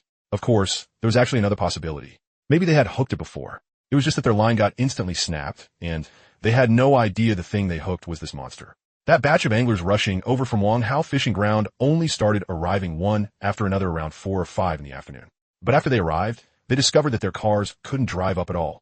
The dirt road was jammed solid, lined up all the way from the foot of the mountain to the village entrance, without even a gap to squeeze into. The cars farthest away had to park directly on the roadside 2 or 3 kilometers out. They could only carry their gear up on foot, and by the time they reached the reservoir, they were already exhausted. Standing on the dam, Ding Hao watched this group of panting anglers. Building that road really did need to be put on the agenda. Maybe they also needed to build a fairly large parking lot. When things were wrapping up in the evening, Ding Hao finally noticed something he had never expected. There were pitifully few big fish brought up today. The total number of black carp and grass carp over 100 gene didn't even add up to 2. The number over 50 gene was only a little over a dozen. Compared to the grand scene of dozens of giant fish over the past 2 days, the difference was way too huge. But there were absurdly many carp. Ding Hao flipped through the record book. From morning until now, 90% of the fish caught had been carp. Adding up the big and small ones, there were nearly 2,000 fish. More than half of the carp weighed over 50 gene. The reason wasn't hard to guess. Everyone was trying to catch that talking carp. All the bait had uniformly been switched to carp-specific bait. Nobody was using bait for black carp or grass carp at all. But Ding Hao had no intention of releasing these fish back into the reservoir. He called Ding Jixiang over to help and packed up all those carp, preparing to take them into the city to sell tomorrow. From now on, any fish they caught, big fish would go to the giant fish restaurant. Smaller fish would go directly into the market. Later on, they need to find a fixed fish dealer. Have him come collect fish every day. Thinking of this, Ding Hao couldn't help giving himself a huge thumbs up. Anglers paid money to come fish. He spent 2 yuan to buy the fish back, then sold them again for several times the price. Then he could immediately stock fingerlings again, and in 1 or 2 days the fingerlings would grow up. This was practically a business with multiple streams of profit. More importantly, stocking fingerlings had a chance of producing mutated fish. Ding Hao was still very interested in those mutation traits that would come later. After a little past 6 in the evening, anglers gradually started packing up their gear. But the pace of leaving was very slow. There were too many cars and the dirt road was narrow, so it could only support one-way traffic at a time. One car had to back out first before the ones behind could follow. The whole road stayed clogged for over an hour before it finally barely cleared. After the busy fish buyback work was over, Ding Hao counted the number of people remaining. There were still at least more than 200 people planning to continue night fishing, especially that group that rushed over from the city today. Most of them hadn't even cast their rods more than a few times, so how could they bear to leave? Jin Shunwen's condition today was already visibly reaching its limit. He had stayed up all night from last night until dawn, slept only a few hours during the day, then jumped right back up to fish. In between, he had even put on an earth-shaking drama of a snapped line and a lost fish. At this moment, he was sitting on his tackle box, and his whole body had already started trembling. "Brother Jin, go back and sleep. Don't force it." The fatty patted him. Jin Chungwen weakly lifted a hand. I'm going. I really can't keep grinding today." Carrying his rod bag, he walked down below the dam. These past 2 days, the village guest house business had gotten so good it was jaw-dropping. That night, right after everyone finished discussing it, early the next morning, 7 or 8 households drove their 3-wheeled vehicles straight into the city to buy supplies. New beds, new bedding, new curtains. They hauled everything back that same day. The more efficient households had the rooms cleaned up by afternoon, and by evening they had already started taking guests. They didn't even need Ding Hao to help advertise for them. They set up a wooden sign by the roadside on the way up the mountain themselves, with big red painted characters that read, "Lodging available in the village below, clean and cheap, 80 a night." For those anglers who had driven all day, fished all day, and felt sore all over, having a bed to lie on was simply a heaven-sent blessing. No matter how good a tent was, it couldn't compare to the peace of mind that came with an actual bed. More importantly, the house was quiet, without interference from the outside. Of course, there were also some hardcore players who directly pitched tents by the reservoir and laid out moisture-proof mats. There was even a small lantern hanging beside them. Looking at that setup, it seemed they were planning to put down roots here. Ding Hao didn't bother with any of that, as long as they didn't fall into the water. After dinner, Ding Hao walked back to the village together with Lin Xiaoyu and the others. As soon as Lin Xiaoyu and Su Xiaoyi entered the room, they shut the door and turned on the computer to start editing today's footage. There was just too much material today, enough for them to cut several videos. Ding Hao, meanwhile, sat down at the table in the main hall and spread out a sheet of paper with his uncle. "Uncle, about this restaurant matter, we need to move faster." His uncle said, "I've already made the calls to the chefs. 2 old buddies of mine from before. They've got solid skills and can come anytime. As for ingredients, fish isn't a problem, and we can just buy the side dishes in the county." He scribbled a few lines on the paper with his pen. "The issue is the space. Downstairs in your house, you can fit 4 or 5 tables. If we set up a canopy in the yard too, we can add another 3 or 4. Even at full capacity, we can only receive 30 or 40 people." Ding Hao nodded. "It's fine as a pilot first. We can expand later when we have money." While the two were chatting, his aunt walked in from outside carrying a teacup. "Howsy, there's one more thing I want to discuss with you." Ding Hao raised his head. "Go ahead, Annie." "Right now, at that reservoir of yours, it's just you and Xiao Jun taking turns watching it. Forget whether it's tiring or not. There are bound to be mistakes in the accounts sooner or later." She sat down in the chair beside them. "I want your younger cousin to come back and help you." Ding Hao froze for a moment. His younger cousin Zhou Qiang was 2 years younger than him and worked in an electronics factory in the south. He was an honest person and reliable in doing things, just a bit quiet, and he hadn't saved much money working outside. Sure, let him come back to handle the cashier work and watch the place. I'll pay him 6,000 a month. How about it? His aunt set the teacup down on the table. Then what is there to hesitate about? I'll call him right now. She pulled out her phone and dialed. The call connected after 2 rings. "Xiangzi, your mom wants to talk to you about something." In just a few sentences, his aunt explained the situation. The other side quickly agreed and said he could be back by tomorrow night. After discussing all this, his uncle and aunt also went back to their room to sleep. Ding Hao sat alone in the main hall and opened the system panel. Over the past few days, his money had also gotten close to 100,000. He tapped into the stocking interface. Today, more than 2,000 carp had been caught, and the density of that species in the reservoir had dropped quite a bit, so he had to restock a batch. On top of that, he also needed to release some small fish. Kanzio, Pongpi, Maku, Baikiao, and Mai Shui. These small fish were the foundation of the reservoir's ecological chain. There had been some in the reservoir before, but the quantity was far from enough. And these fish didn't grow very big anyway. So no matter how many there were, they were easy to deal with. Ding Hao first selected Kanzio. Release 2,000. Mutation triggered too. He flipped through the mutation info. Rapid feeding. Feeding speed increased by 100%.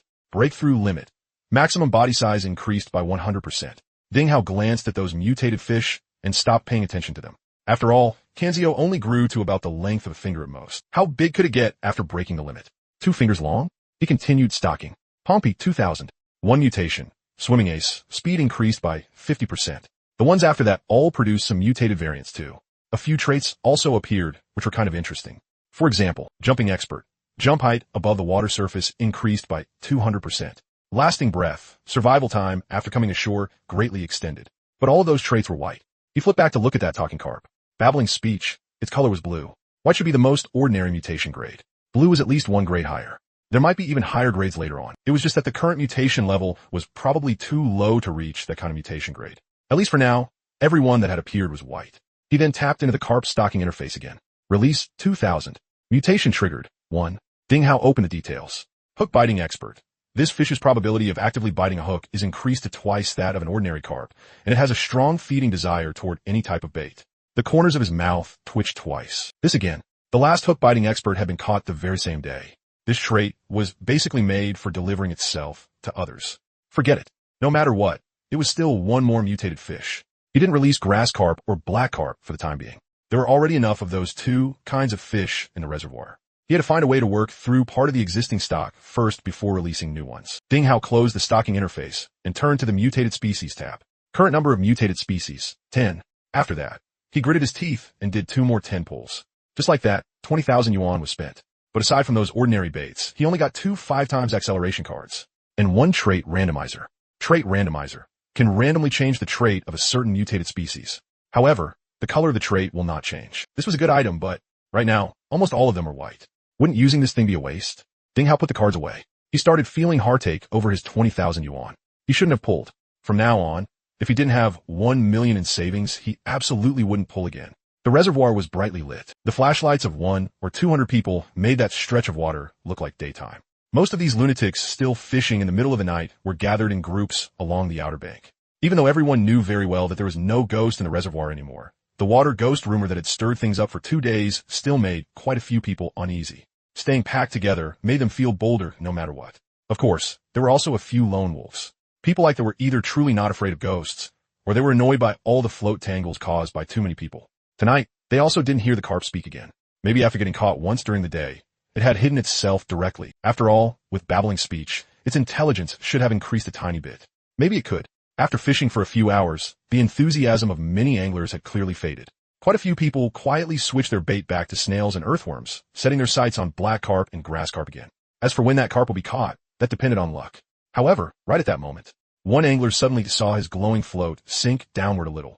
He immediately pulled up. The fishing rod came up with ease. A very small carp was pulled up by him. Damn, what rotten luck. I actually caught such a tiny carp.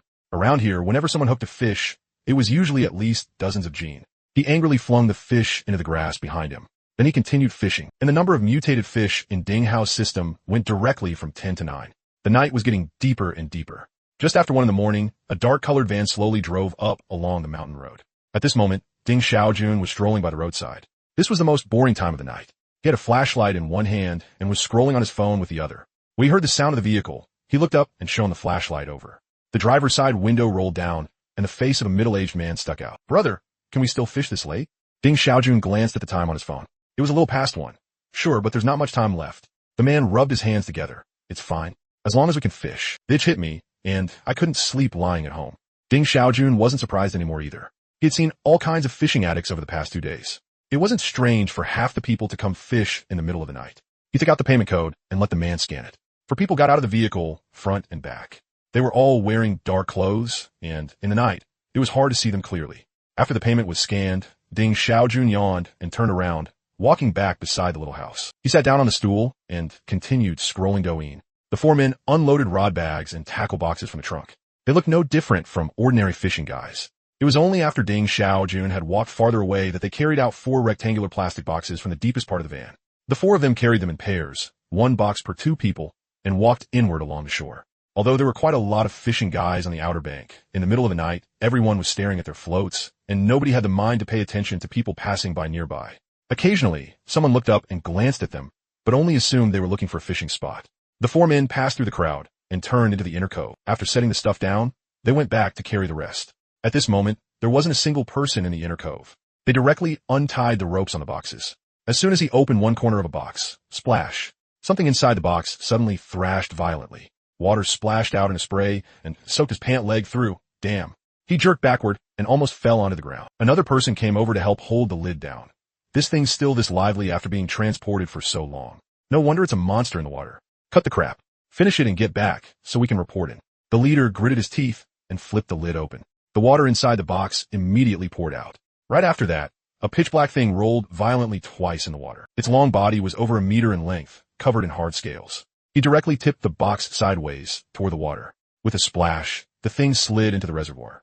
The instant it entered the water, its body suddenly twitched, then shot into the depths like an arrow and vanished in the blink of an eye. Hurry up. Dump the other 3, too. The 4 men quickly opened the other 3 boxes as well.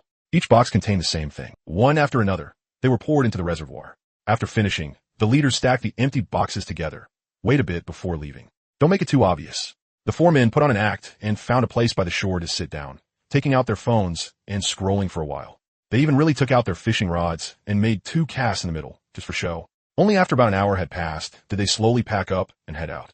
When they passed the outer bank, one of the fishing guys happened to look up and saw them carrying empty tackle boxes as they walked out. What's up, brothers? Done fishing already? One of them smiled, getting old. Can't stay up all night like you young people. Going back to sleep. The fishing guy nodded, didn't think much of it, and went back to staring at his own float.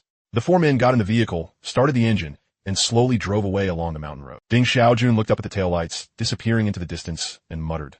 They fished for only 1 hour and left. The gas money for the round trip costs more than the entrance fee.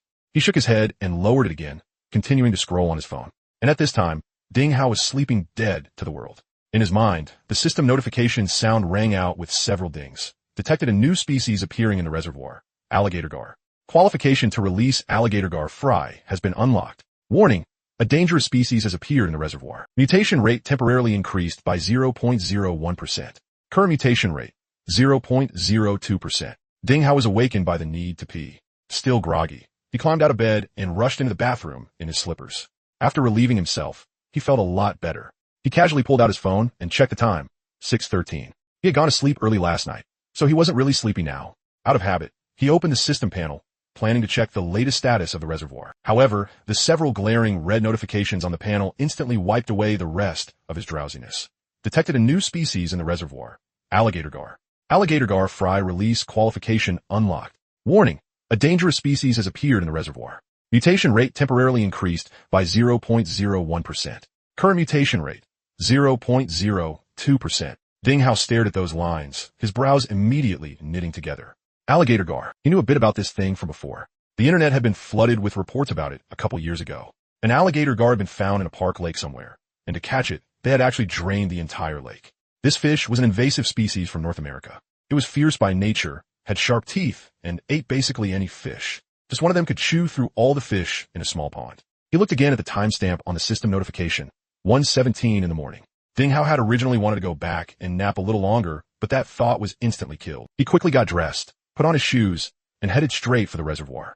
Ding Hao jogged all the way there and reached the top of the dam in a little over 10 minutes. Ding Xiaojun was sitting on a stone block beside the small shack, a cigarette between his fingers, staring blankly at the reservoir. When he saw Ding Hao coming over, he looked a little surprised. Brother Hao, why are you up so early today? Ding Hao walked up to him. Was there anything unusual last night? Ding Xiaojun thought for a moment, then shook his head. No, everything was pretty normal. Just the fishing guys fishing over there. Ding Hao frowned. Think carefully about around 1 o'clock. Ding Xiaojun froze for a second. He lowered his head and thought for a few seconds. Then his eyes suddenly lit up. I remember now. Around 1 o'clock, a few fishing guys came up in a van. They fished in there for about a little over an hour, then left. He scratched his head and added, I even thought it was strange. They came all the way out here just to fish for an hour. That probably didn't even cover the gas money. Ding Hao pressed further. What did they bring with them? Just fishing gear. Ding Xiaojun paused, then frowned again. Oh, right. The stuff they carried seemed pretty heavy. It was packed in a box, the rectangular kind of plastic box. At the time, I thought it was a tackle box, but it seemed quite a bit bigger than one. Ding Hao's heart sank. There was no need to think about it anymore. It had to be those people who released it, and the one behind it was most likely Wang Hao. After all the fishing guys who had shown up here afterward yesterday had come from his place. Given his usual style, there was definitely going to be a follow-up move. He just hadn't expected this guy's methods to be this vicious. Releasing alligator gar into someone else's reservoir wasn't just ordinary sabotage. This was trying to make his entire reservoir ecosystem collapse. If it were an ordinary fish pond, a few alligator gar would at most cause some losses, and he could just spend some time catching them. But his place wasn't an ordinary fish pond. There was system acceleration here. There were over 200 people fishing in the reservoir today, so the growth multiplier was at least 20,000 times. Under that kind of acceleration, those alligator gar would reach their physiological limit in just a few days. And based on the system's previous pattern, the upper size limit of mutated fish was itself far higher than that of normal fish. An alligator gar weighing over 100 gene would be catastrophically destructive in this reservoir. Just as Ding Hao was standing on the dam thinking of a solution, a burst of commotion suddenly came from below the reservoir. He turned to look. Near the middle section of the outer bank, one of the fishing guys had suddenly stood up and was shouting. Holy crap!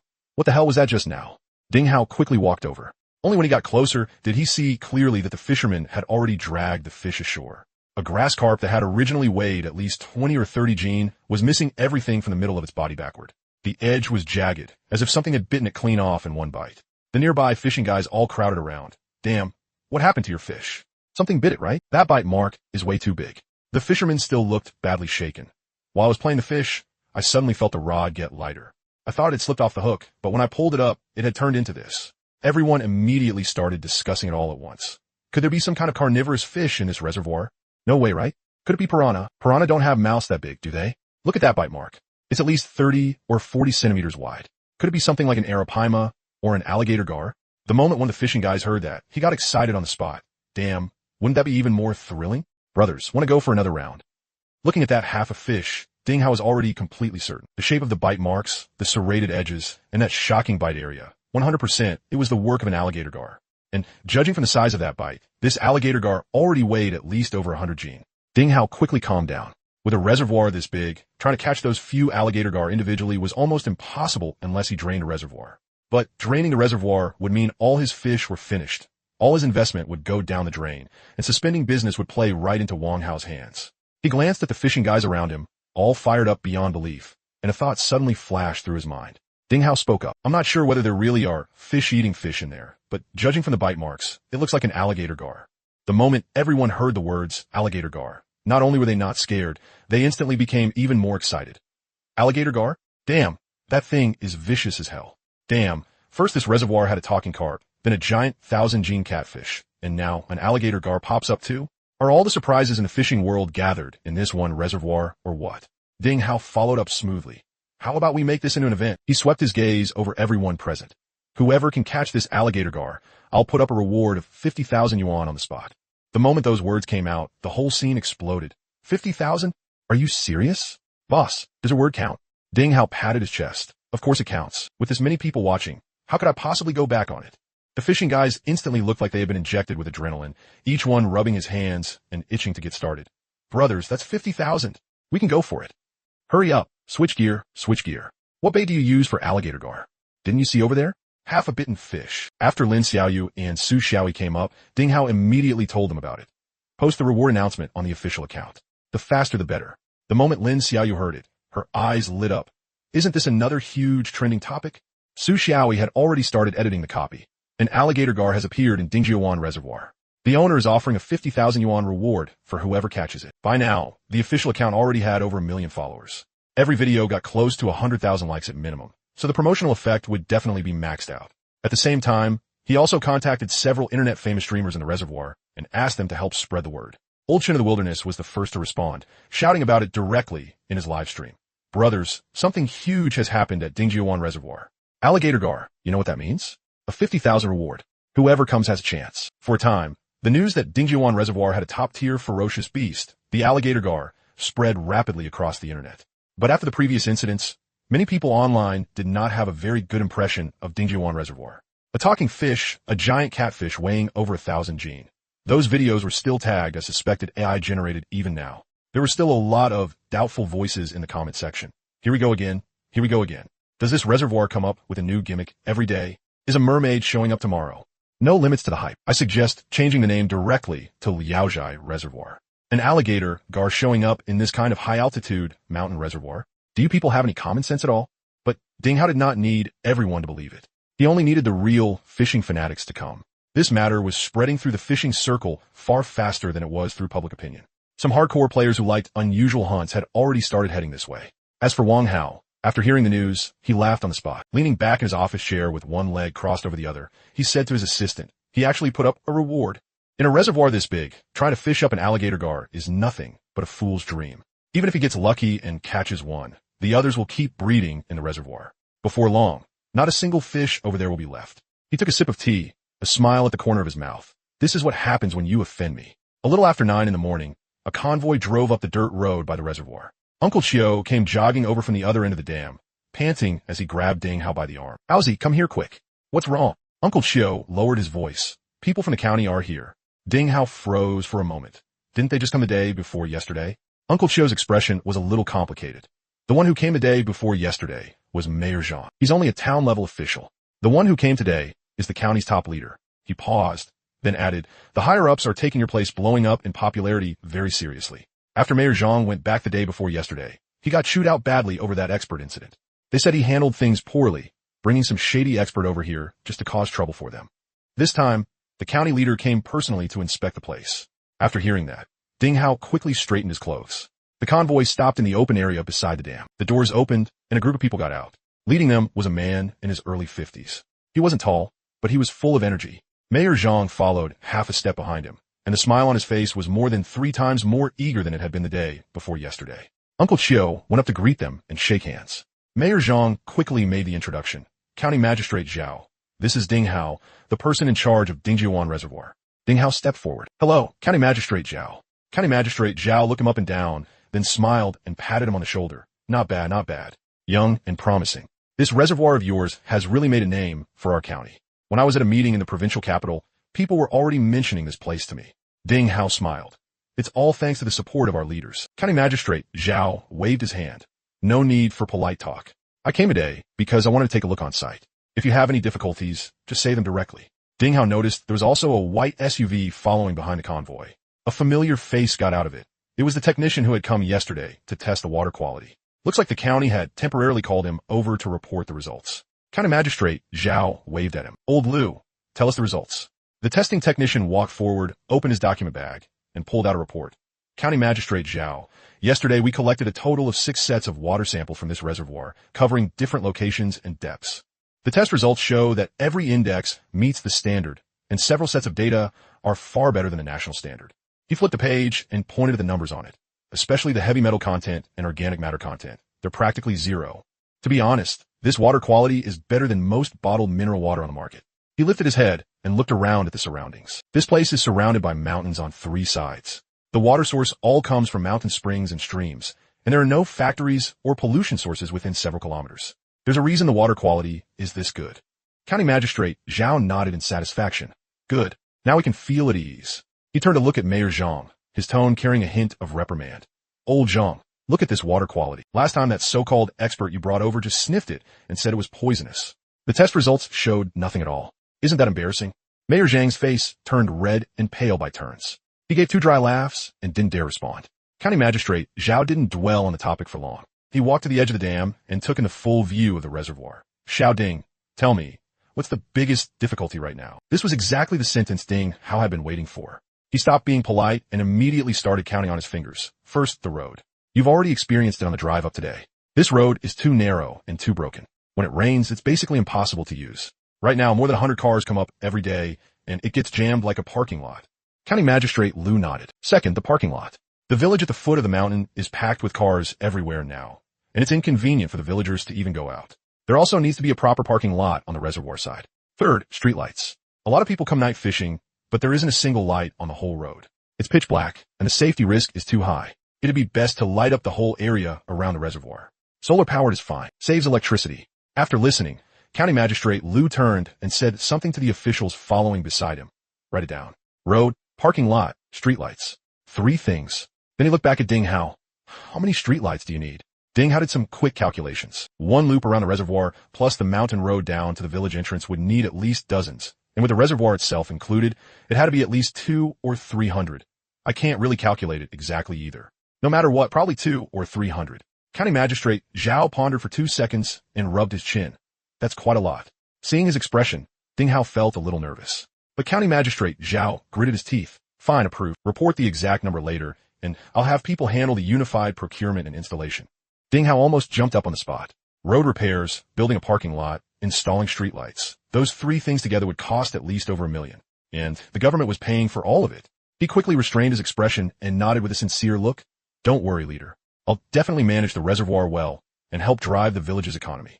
County Magistrate Zhao patted him on the shoulder in satisfaction. Young man, work hard. If you need manpower here, you can also recruit in the county and help stimulate employment.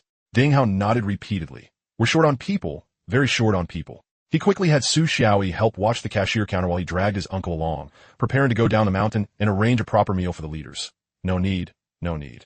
We still have other places to visit. You handle your business. As soon as I get back, I'll push the approval procedures through. Work can start in a couple of days. The 3 business vans drove down the mountain one after another. After the leaders left, Ding Hao's mood improved quite a bit, but the matter of the alligator gar still weighed on his mind. There was good news from his uncle's side, though. The 2 chef friends he had invited arrived early this morning. They were both old co-workers who had worked with him at big restaurants before, and their skills were unquestionably good. The 3 of them got together and spent the whole morning studying the menu, settling on giant fish as the signature ingredient and deciding the lineup of dishes. At noon, his uncle personally took charge and made a whole table of giant fish dishes as a trial tasting. From a grass carp weighing more than 80 jin, half was sliced up for sashimi, and the other half was braised in brown sauce. The fish head was taken out separately and stewed into soup, with his uncle's secret seasoning added. The soup was thick and milky white. There were also several side dishes, pan-fried fish steak, pickled cabbage fish slices, and steamed fish belly with garlic. It filled 2 large tables. Ding Hao had thought the fishing guys would line up to come eat, but after waiting on the side for quite a while, only a few anglers came over. Instead, the people who came to watch the excitement ate with great enthusiasm. Some anglers passed by, took a look, sniffed the smell, then shook their heads and went back to fishing. A few others directly ran to his aunt's convenience shop and bought 2 buckets of instant noodles. Ding Hao truly couldn't understand it. He walked over and squatted beside Wang Bing to ask, "Brother Bing, aren't you going to have a few bites of the fish my uncle made? That skill is absolutely chef level." Without even lifting his head, Wang Bing stared at the float and said, "Brother, I'll tell you the truth. These fishing guys deal with fish every day. Their fridges at home are packed with all kinds of fish all year round, cooked in every possible way. Do you know how I feel when I see fish now? I want to puke." Ding Hao fell silent. "If you make a whole roasted lamb or some kind of native chicken hot pot, I'll be the first one in line."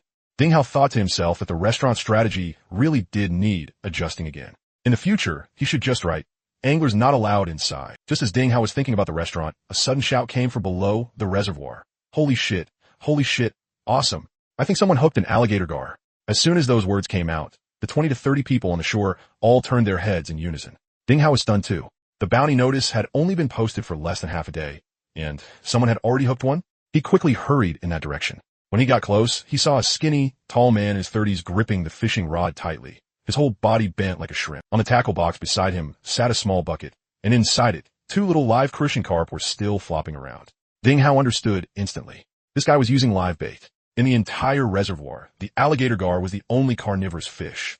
That Mekong giant catfish might look terrifying, but that thing was actually a vegetarian, mainly feeding on algae and aquatic plants. So if someone used live fish as bait, there was basically only one possibility for what they would catch.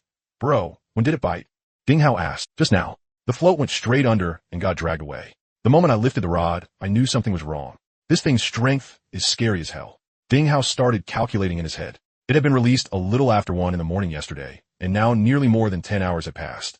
The number of anglers of the reservoir today had stayed at around 4 to 500 the whole time, so the growth multiplier was at least 40 to 50,000 times.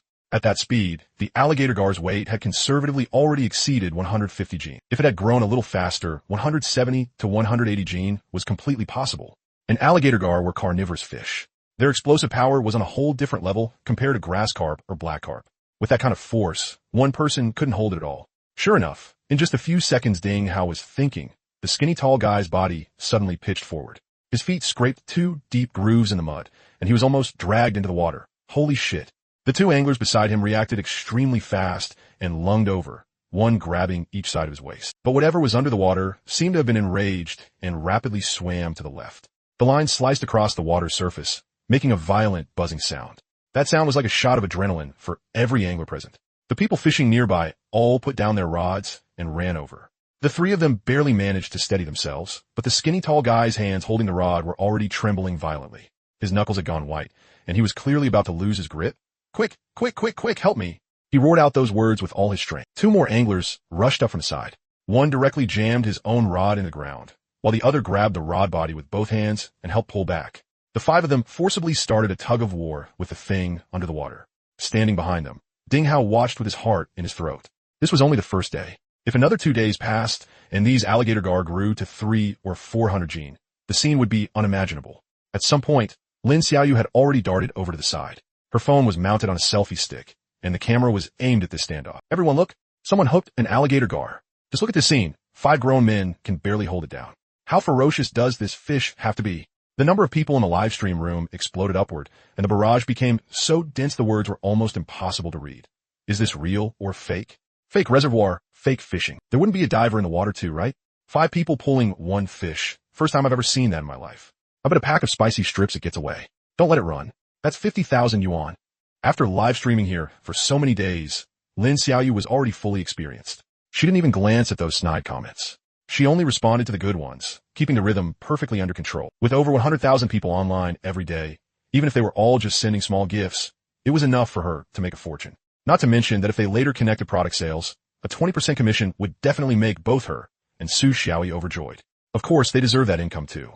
The anglers from other parts of the reservoir heard the commotion and all came rushing over in waves. They packed the area 3 layers inside and 3 layers outside until it was impossible to squeeze through. Damn, the bounty was only just posted and someone's already about to claim it? That's way too fast. Stop rushing. It's not up yet. So what's the hurry? Just as everyone held their breath and focused, the water surface suddenly churned violently. The fish suddenly swam up near the top. Everyone saw the outline of the fish. The crowd cried out in unison. It had a sharp, long snout, a slender body, and hard diamond-shaped scales covering it all over. From head to tail, it was at least close to 2 meters long. At that moment, whether on-site or in the live stream, everything went silent for an instant. Then it completely exploded. As everyone knows, a live stream can't possibly be fake, so this is fucking real. That one sentence blew up the comment section. Those keyboard warriors who had been yelling about AI synthesis, calling it scripted, and shouting that it was suspiciously fake all went silent together at this moment. With 100,000 people watching the live stream at the same time, how were you supposed to fake something like this? The anglers at the scene were even more excited than the viewers. But the very next second, that alligator gar suddenly dove toward the deep water area. The 5 anglers pulling on the rod were all dragged 2 steps forward at the same time. A terrifying force traveled up along the fishing line. Hold it! Hold it! Hold it! Everyone was cheering them on. But at the exact moment everyone was fully focused, bang, the fishing rod exploded right in the middle into 2 pieces. The broken carbon fiber snapped in the air and made a sharp crack. All 5 of them fell backward at the same time, and 3 of them dropped straight onto the ground. The line went slack. The ripples on the water spread out quickly, and the surface soon returned to calm. The alligator gar vanished without a trace. The scene fell completely silent. The barrage in the live stream froze for a full 3 seconds. Then it flooded the screen. Oh, it got away. The 50,000 is gone. The spicy strips won. You don't understand an angler's tears. I knew it. If they don't pull it up, there's really no way to verify it, even if it's real. Ding Hao also felt it was a bit of pity. Every fish they managed to catch would be one less threat. He had asked Ding Xiaojun earlier. That night, those people had carried in 4 boxes in total. In other words, there were at least 3 more in the reservoir. Since there was no more show to watch, the crowd gradually dispersed as well. Everyone returned to their own fishing spots with regret. Only that skinny tall guy was still sitting there in a daze, still holding the half of the broken rod in his hand. Jin Shengwen walked over and patted him on the shoulder. Bro, I understand you. There was the weathered tone of experience in his voice. You need to stay strong. Remember this day. It will become the nightmare of your entire life. After saying that, he shook his head, clasped his hands behind his back, and left. The news that the alligator gar had escaped only made even more anglers fired up. But not everyone had their eyes on the alligator gar. A 10-man team had arrived this morning. Every one of them had heavy-duty surf rods, and the bait they mixed smelled so fishy and rotten that everyone within 5 meters covered their noses and moved away. Their target was very clear. That 1,000-gene giant catfish that had appeared at the mouth of Liwan Creek. The leader was a big brother from Heilongjiang, surnamed Sunday. He ran a fishing gear shop and was himself an enthusiast of heavy-duty offshore fishing. As soon as he arrived in the morning, he went to find Ding Hao and asked whether they could add fixed rod supports on the shore. Just drive 2 steel pipes into the ground and fix the rig to them. If people can't hold it, the steel pipes can support it. Ding Hao thought about it, then nodded. Ding Hao knew that if the fish in his reservoir were judged by normal standards, there was no way those big fish could be hauled up. So Ding Hao didn't want to set any restrictions either. After all, those fishing ground owners set restrictions because they were afraid anglers would catch the fish. But Ding Hao was dying for them to catch them.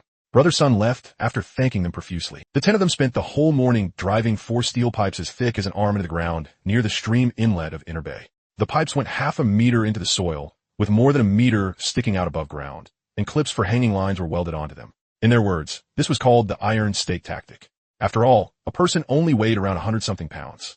Facing a gigantic creature weighing over 1,000 pounds, there was extremely little human strength could do. No matter how skilled you were, there was no way you could make Newton rise from his coffin. By noon, their luck wasn't good. All 4 surf rods had been cast out, but the floats didn't move at all. But when fishing for big fish, what you needed most was patience. They were already prepared for a long-term battle here. Meanwhile, over on the Outer Bank, today's fish activity was unbelievably good.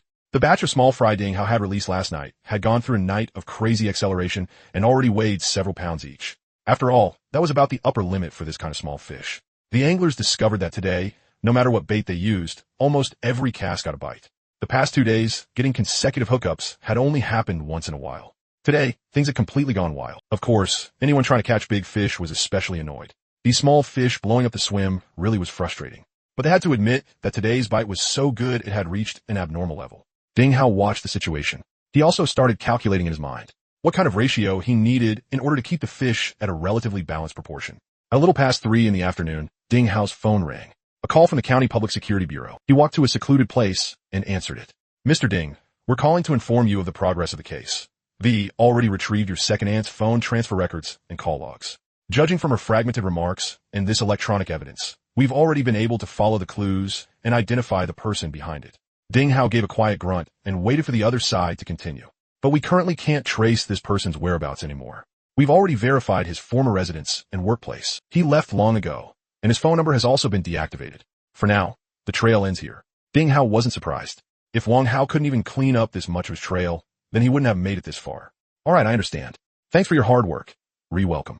If there are any further developments, we'll notify you promptly. After hanging up, Ding Hao slipped his phone back into his pocket. Ding Hao had never underestimated Wang Hao's methods. Poisoning, setting up experts, releasing alligator gars. Each step had been more vicious than the last. But he didn't have time to get tangled up with Wang Hao right now. The most urgent thing at hand was to get rid of the alligator gars in the reservoir first. When he returned to the dam, his uncle was starting up that beat-up three-wheeler and getting ready to leave, because his cousin's train was about to arrive. Naturally, Ding Hao couldn't get away. His aunt's business was also booming like crazy, so his uncle was the only one who could go.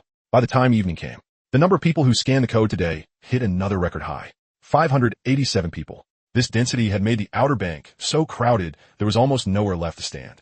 The number of people in Inner Bay had also increased, mostly because there were more people coming just to watch the excitement. The place was practically like a tourist attraction. He really couldn't understand what fun these people found in coming to watch other people fish. The only real check-in spot was still that wall of snapped rods. Over the past 2 days, another 100+ broken rods have been added, lined up one after another in the muddy ground by the roadside, stretching from the dam entrance all the way to the bend. As dusk approached, the casual sightseers and the anglers from around the county town began leaving one after another. Cars lined up in a long queue and slowly made their way down the mountain, and the dirt road was clogged for nearly another hour. Ding Hao stood on the dam watching this scene. The road construction really couldn't be delayed any longer. Fortunately, County Magistrate Zhao had already made the call. As soon as the approval procedures came through, construction would start immediately. Once the road was fixed, plus a parking lot and streetlights. Maybe in the future this place really could become a scenic spot. Just as he was thinking about these things, a sudden burst of shouting rang out. Holy crap, this fish is huge. Feels like the record's about to be broken again. Ding Hao ran over in that direction. A huge circle had already formed around the crowd. A man in his 40s was desperately playing the fish. And on the surface of the water, a fish had already rolled belly up. That fish did look much bigger than any that had come up before. Another 20 minutes passed before the fish's strength finally started to fade. It was played into the shallow water and directly stopped struggling. 3 anglers nearby rushed up with landing nets in hand. But landing nets were completely useless for a fish like this. In the end, it took 4 people hauling and dragging together to get it onto the bank. Ding Hao took out the scale and, with several people's help, started weighing it. 232 pounds. The big fish record of Dingjiuan Reservoir had been broken on the spot. The scene exploded. That angler spoke with a standard Guangdong accent. Worth it, worth it. This trip of more than 1,000 kilometers was totally worth it. The nearby anglers all crowded over to take photos and group pictures. This was the biggest fish ever caught from the reservoir so far. Of course, the one still in the water didn't count. That 1,000+ pound thing. Well, you'd have to be able to catch it first. Lin Xiaoyu naturally wouldn't miss a scene like this. He had already been live streaming here. Su Xiaoyi also ran over and filmed several clips of material. Ding Hao looked at this 232-pound black carp, and he knew very clearly in his heart. Given the system's acceleration efficiency, there were definitely fish in the reservoir even bigger than this one, and a whole lot of them. They just hadn't been caught yet. Still, breaking a record was always a good thing. This was another wave of free publicity. At dusk, his uncle drove the three-wheeler back with his cousin. His cousin Zhou Qiang jumped out of the vehicle and stood there stunned for quite a while. He was a little over 5'7", somewhat thin, with slightly dark skin. He looked at the densely packed crowd and the fishing umbrellas covering the reservoir, and still hadn't processed it. When they were little, he had often come to Ding Hao's house to play too, but back then there had been nowhere near this many people here. Ding Hao took him on a lap along the dam and gave him a simple rundown of the reservoir's basic situation and the things he would be doing later on. When they got near the cashier's counter, Su Xiaoyi happened to be passing by with a tripod on her shoulder. She had just finished filming a segment. Fine beads of sweat dotted her forehead, and she casually tucked a loose strand of hair behind her ear. Zhou Chang's footsteps suddenly stopped dead. He froze on the spot, not even noticing the strap of his travel bag slip from his hand. Ding Hao turned his head and glanced at him. Well, he reached out and smacked Zhou Qiang on the back of the head. Kid, you need to know yourself. A swan's flesh like that isn't something you can eat. Zhou Chang's face instantly flushed all the way to the base of his neck. He hurriedly picked up his travel bag, but his eyes still kept drifting toward that retreating figure. With Su Xiaoyi's looks and figure, she would be school bell level at any university. In the days she'd been working at the reservoir, the number of times anglers had tried to flirt with her openly or subtly was impossible to count. A few of them, relying on their money, had even gone straight up to strike up familiarity with her. She had shut every single one of them down cleanly and bluntly. A guy like his cousin, who was neither handsome nor socially smooth, was from a completely different world. Still, everyone liked beautiful things, so his cousin's reaction was normal enough. Night fell. The reservoir returned to the quiet that belonged only to anglers. More than 200 people were scattered along the shore, with headlamps and night fishing lights shining here and there like scattered stars. Every now and then came the splash of a cast hitting the water, and from somewhere in the distance, someone cursed. My line snapped again. At this moment, in a two-bedroom apartment in the county town, Chun Xin was leaning against the sofa, the light from her phone screen reflecting on her face. She wasn't watching the video she had posted. She was scrolling through her phone album. In the photos were pictures of her and Zhou Chuansheng together, along with photos of their daughter when she was little. In every single photo, Zhou Chuansheng had the exact same expression. His face was stiff, his lips pressed into a line, like the whole world owed him 8 million. She flipped through more than a dozen photos. Everyone was the same. Then she exited the album and opened Zhou Chuansheng's moments. There wasn't much on his feed. In the past, Zhou Chuansheng had almost never posted on moments. But over the past few days, he had posted several in a row. They were all photos of him fishing at Dingjiuan Reservoir. In the first one, he was squatting beside a grass carp that weighed 70 or 80 pounds, both hands giving thumbs up. He was smiling so wide his mouth was practically stretched to his ears. In the second one, he was holding up a big carp, showing a full set of white teeth. In the third one, he was in a group photo with several fishing buddies. Everyone had their own catch laid out in front of them, and he was standing right in the middle, grinning like an idiot. Chun Xin stared at those photos for a long time. In the 8 years she had been with him, she had never once seen Zhou Chuansheng smile like that. Even in their wedding photos, that smile had only come out after the photographer coached him forever. But in front of those fish, he smiled without holding anything back. Chun Xin set down her phone, lay back, and stared at the ceiling. Her mind was a mess. She remembered a comment she had seen on Douyin 2 days ago. Do you really think it's better for your man to go to bars and nightclubs? Yeah, Zhou Chuansheng didn't have any bad habits. He didn't smoke, drink, or gamble. He handed over his salary on time, and he did housework too. He just liked fishing. And because of that, she had fought with him for 8 years, right up to their divorce cooling-off period. She suddenly picked up her phone, opened the official account for Dingjiuan Reservoir, and that video about the 50,000 reward for catching the alligator gar popped up. Then she scrolled back to that earlier video of the talking carp. She exited the video and typed the words beginner fishing into the search bar. After browsing for a few minutes, she backed out again. She put down her phone and closed her eyes. Her mind was full of Zhou Chuansheng's face at Dingjiuan Reservoir, holding up a fish and grinning like an idiot. Suddenly, she heard the sound of a key going into the door. Subconsciously, she turned on her phone and started recording. Zhou Chuansheng pushed the door open and walked in, humming an unknown tune. Today, even though he hadn't caught that talking carp, the bites had been ridiculously good. His keep net had practically been ready to burst. The moment he looked up and saw Chun Xin sitting on the sofa, the humming stopped abruptly. The smile vanished.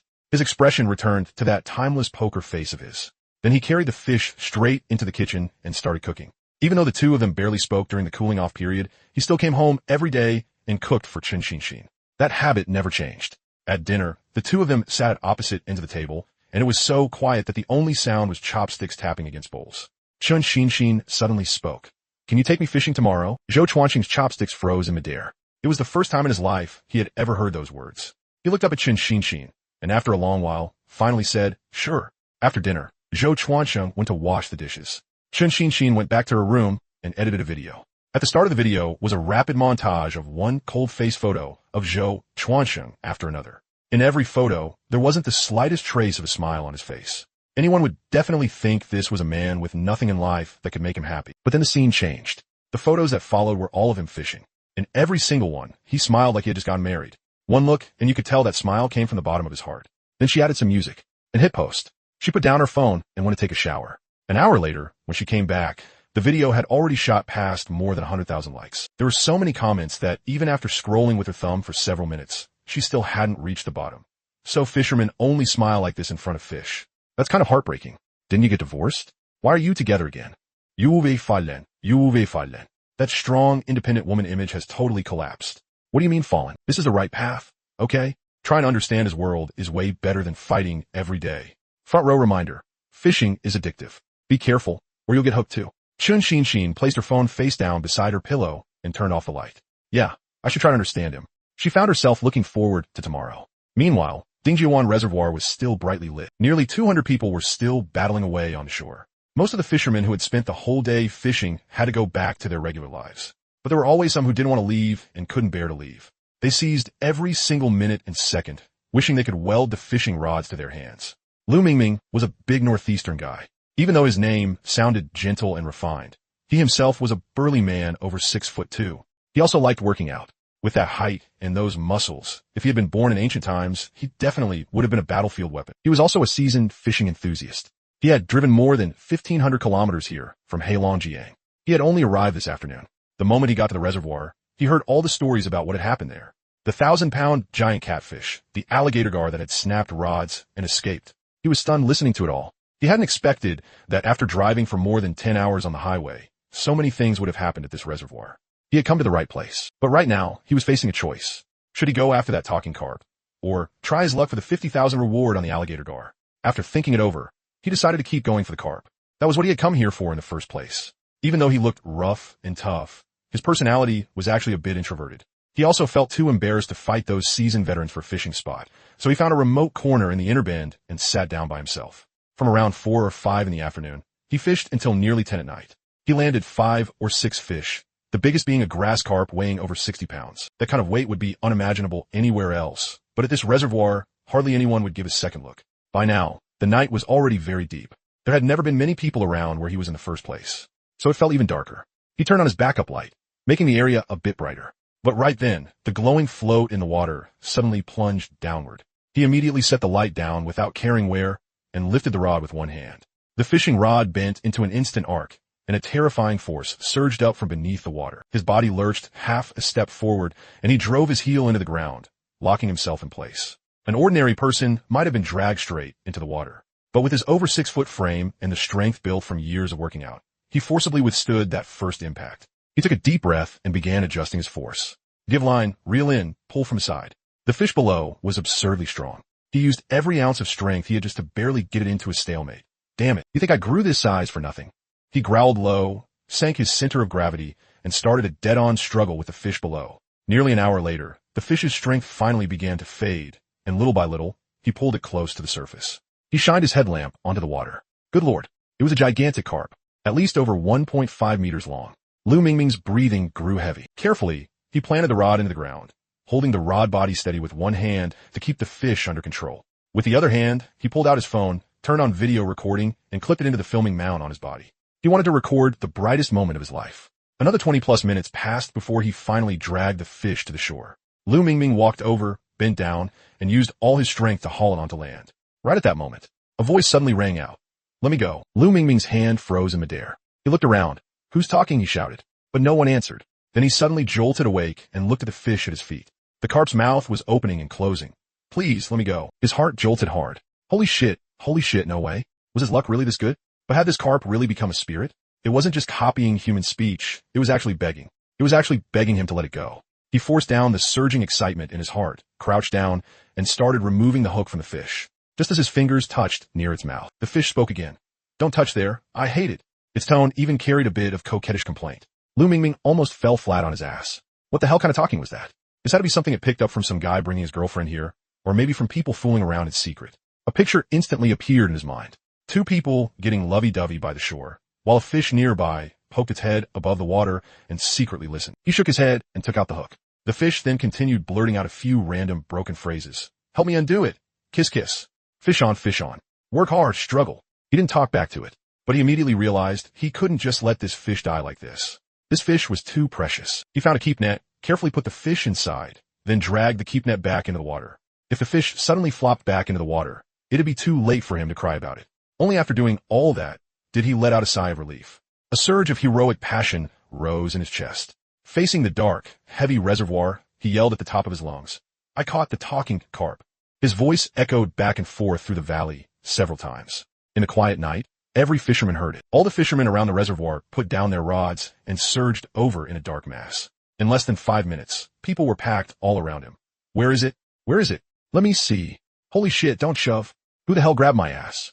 The whole scene turned into complete chaos. Lu Mingming lifted the keep net a little, revealing the big carp inside. After resting in the water for a while, the fish had recovered some strength and started thrashing violently again. The fishermen all widened their eyes and leaned forward. It really is big enough, but how do you know it's the talking one? Yeah, did it actually talk? Hurry and make it say something. The carp struggled twice inside the keep net, its mouth opening and closing, and then a muffled but clear voice came out of its mouth. Let me go. Please let me go. The moment those words came out, the 100 or so people present all sucked in a sharp breath at once. Holy shit, it really became a spirit. Man, it's begging everyone to let it go. Brother, hurry and release it. Exactly. This fish is spiritual now. You can't catch something like this. But the very next second, the fish spat out another sentence. Don't touch there, I hate it. The 100-plus people nearly all collapsed at the same time. Ding Xiaojun also got the news and ran over.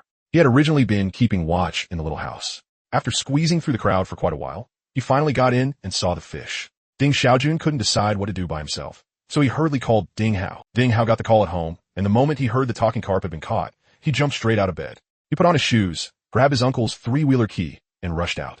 By the time he arrived at the reservoir, the fishermen were surrounding the fish, taking pictures and trying to make it talk. Every now and then they'd smack it once to make it open its mouth.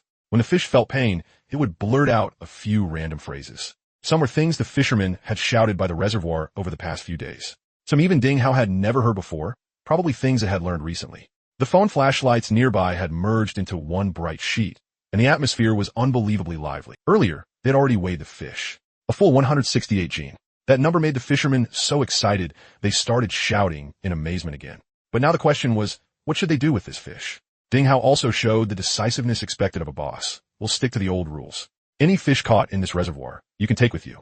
Anything over 20 gene costs 20 yuan per gene. If you can catch it, that's your skill. As soon as he said that, the fishermen around him all broke into an uproar of disbelief. A fish that could talk. Who knew how much it would be worth outside? And the boss was actually letting someone take it without even blinking. Sure enough, people immediately started bidding. Brother, give me this fish. I'll pay 5 times the price. 10 times. 20 times. 50 times. 50 times, brother. Wait, let me make a call. Just name your price. The scene descended into utter chaos. But Lu Mingming didn't listen to any of them. He looked at Ding Hao and smiled. The boss is a man of character, so naturally I can't be petty either. He paused. To be honest, I'm not short on money. So I've decided to release this fish back and wait for the next destined person. As soon as he said that, the fisherman nearby completely exploded. Brother, are you crazy? A fish worth at least several million, and you're just letting it go? If you don't want it, give it to me. As expected, all fishermen are idiots. Lu Mingming took out his phone and had Ding Hao record for him. He crouched down and lifted the keep net. At that moment, beams from over 100 headlamps shone over at once, lighting up that small patch of water as bright as day. He said one sentence to the fish. You understand human nature, and who knows how long you've lived. It wasn't easy. Don't get caught again next time. Then he directly released it into the water. The fish slipped into the water. Then it floated on the surface, raised its head, and opened its mouth. Don't get caught again. Then it sank into the deep water and disappeared. The 100+ fishermen on the shore watched as the ripples slowly spread and faded. Holy shit, it said don't get caught again. It really is becoming a spirit. Yeah. I've lived this many years, and this is the first time I've seen something this rare. Looking at their expressions, Ding Hao rolled his eyes inwardly. Spirit my ass. It just had a mimicry trait.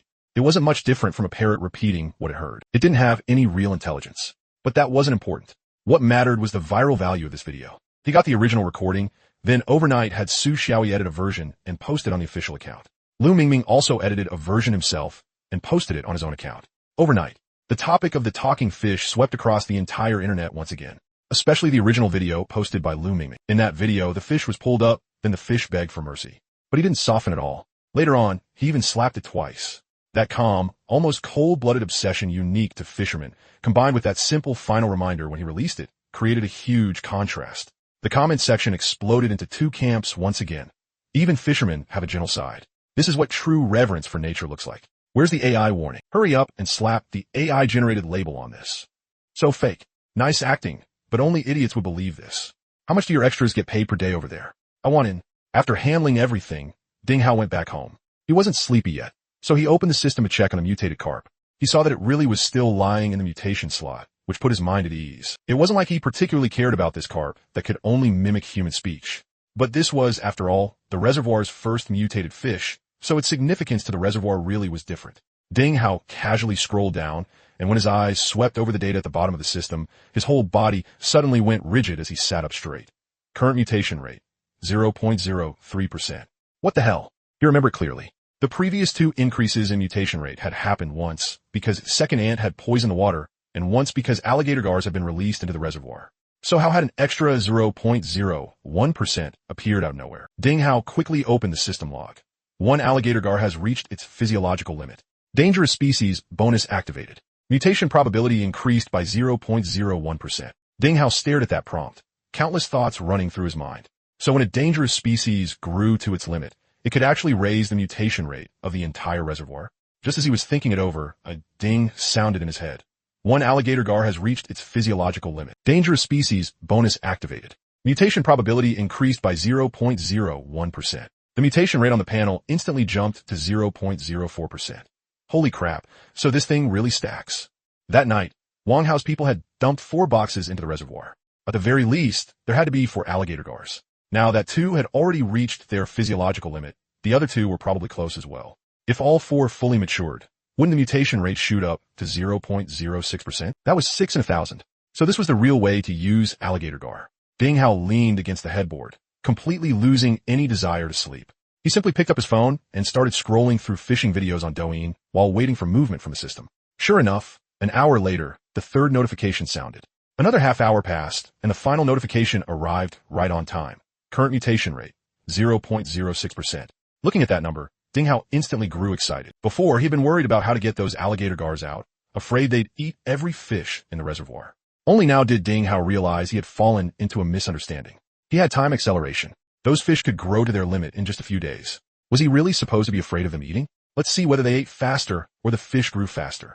Now that he thought about it from another angle, this thing not only increased the mutation rate, it could also help clean up the ordinary fish in the reservoir that grew too fast and that the anglers couldn't possibly catch all of. That way, he could put more fry in again and refresh the mutated fish. Work fish. Absolute work fish. Ding Hao grinned. Still, he had no plans to cancel the bounty right away. After all, it could increase the reservoir's exposure. It counted as a selling point too. He also wasn't planning to add more alligator gars immediately. He would observe the changes in the reservoir for a few days first. Ding Hao opened the stocking interface.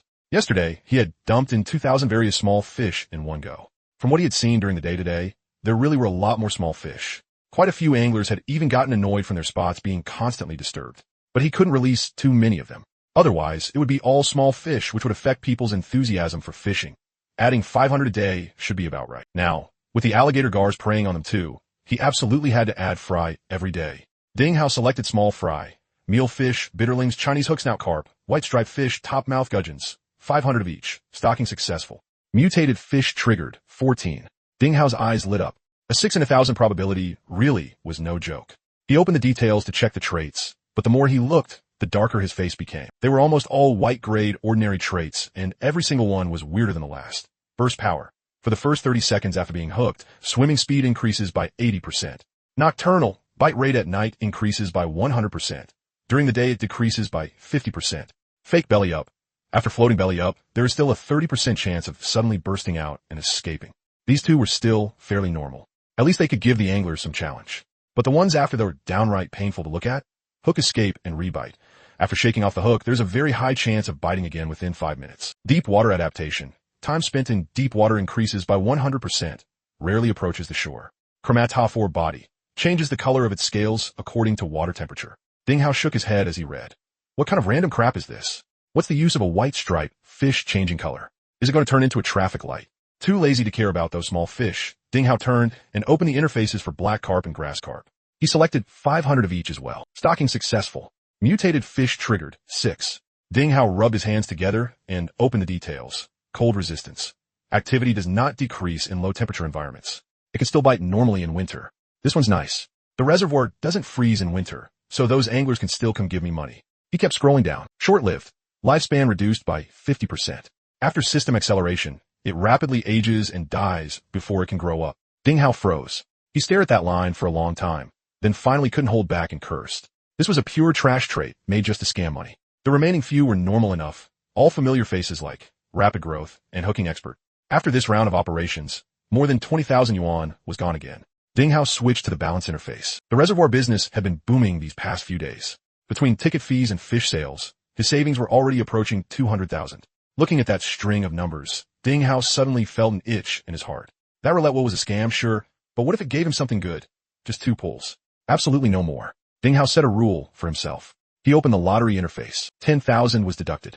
The wheel spun rapidly, then stopped. Obtained. 5 times acceleration, car times 1. Ding Hao's eyelid twitched. Again, another 10,000 was deducted. Obtained. 5 times acceleration, car times 1. Holy crap. Is your wheel filled with nothing but acceleration cards? Ding Hao was so angry his liver hurt. He couldn't just let it go like this, or he wouldn't be able to sleep. One last time. If I don't get anything good, I'll chop my hand off. Grinding his teeth, Ding Hao tapped for another 10 pull. Obtained. Double trigger card times 1. Double trigger card. Used when stocking fish fry. The number of mutated fish triggered in this stocking will be directly double. Good stuff. With the current 6 in 1,000 mutation rate, if he used this card, releasing 1,000 fish would produce 12 mutated ones. At that moment, the gambler's soul inside Ding Hao could no longer be suppressed. This is potential. 2 more. Obtained. Trade extraction card times 1. Trade extraction card.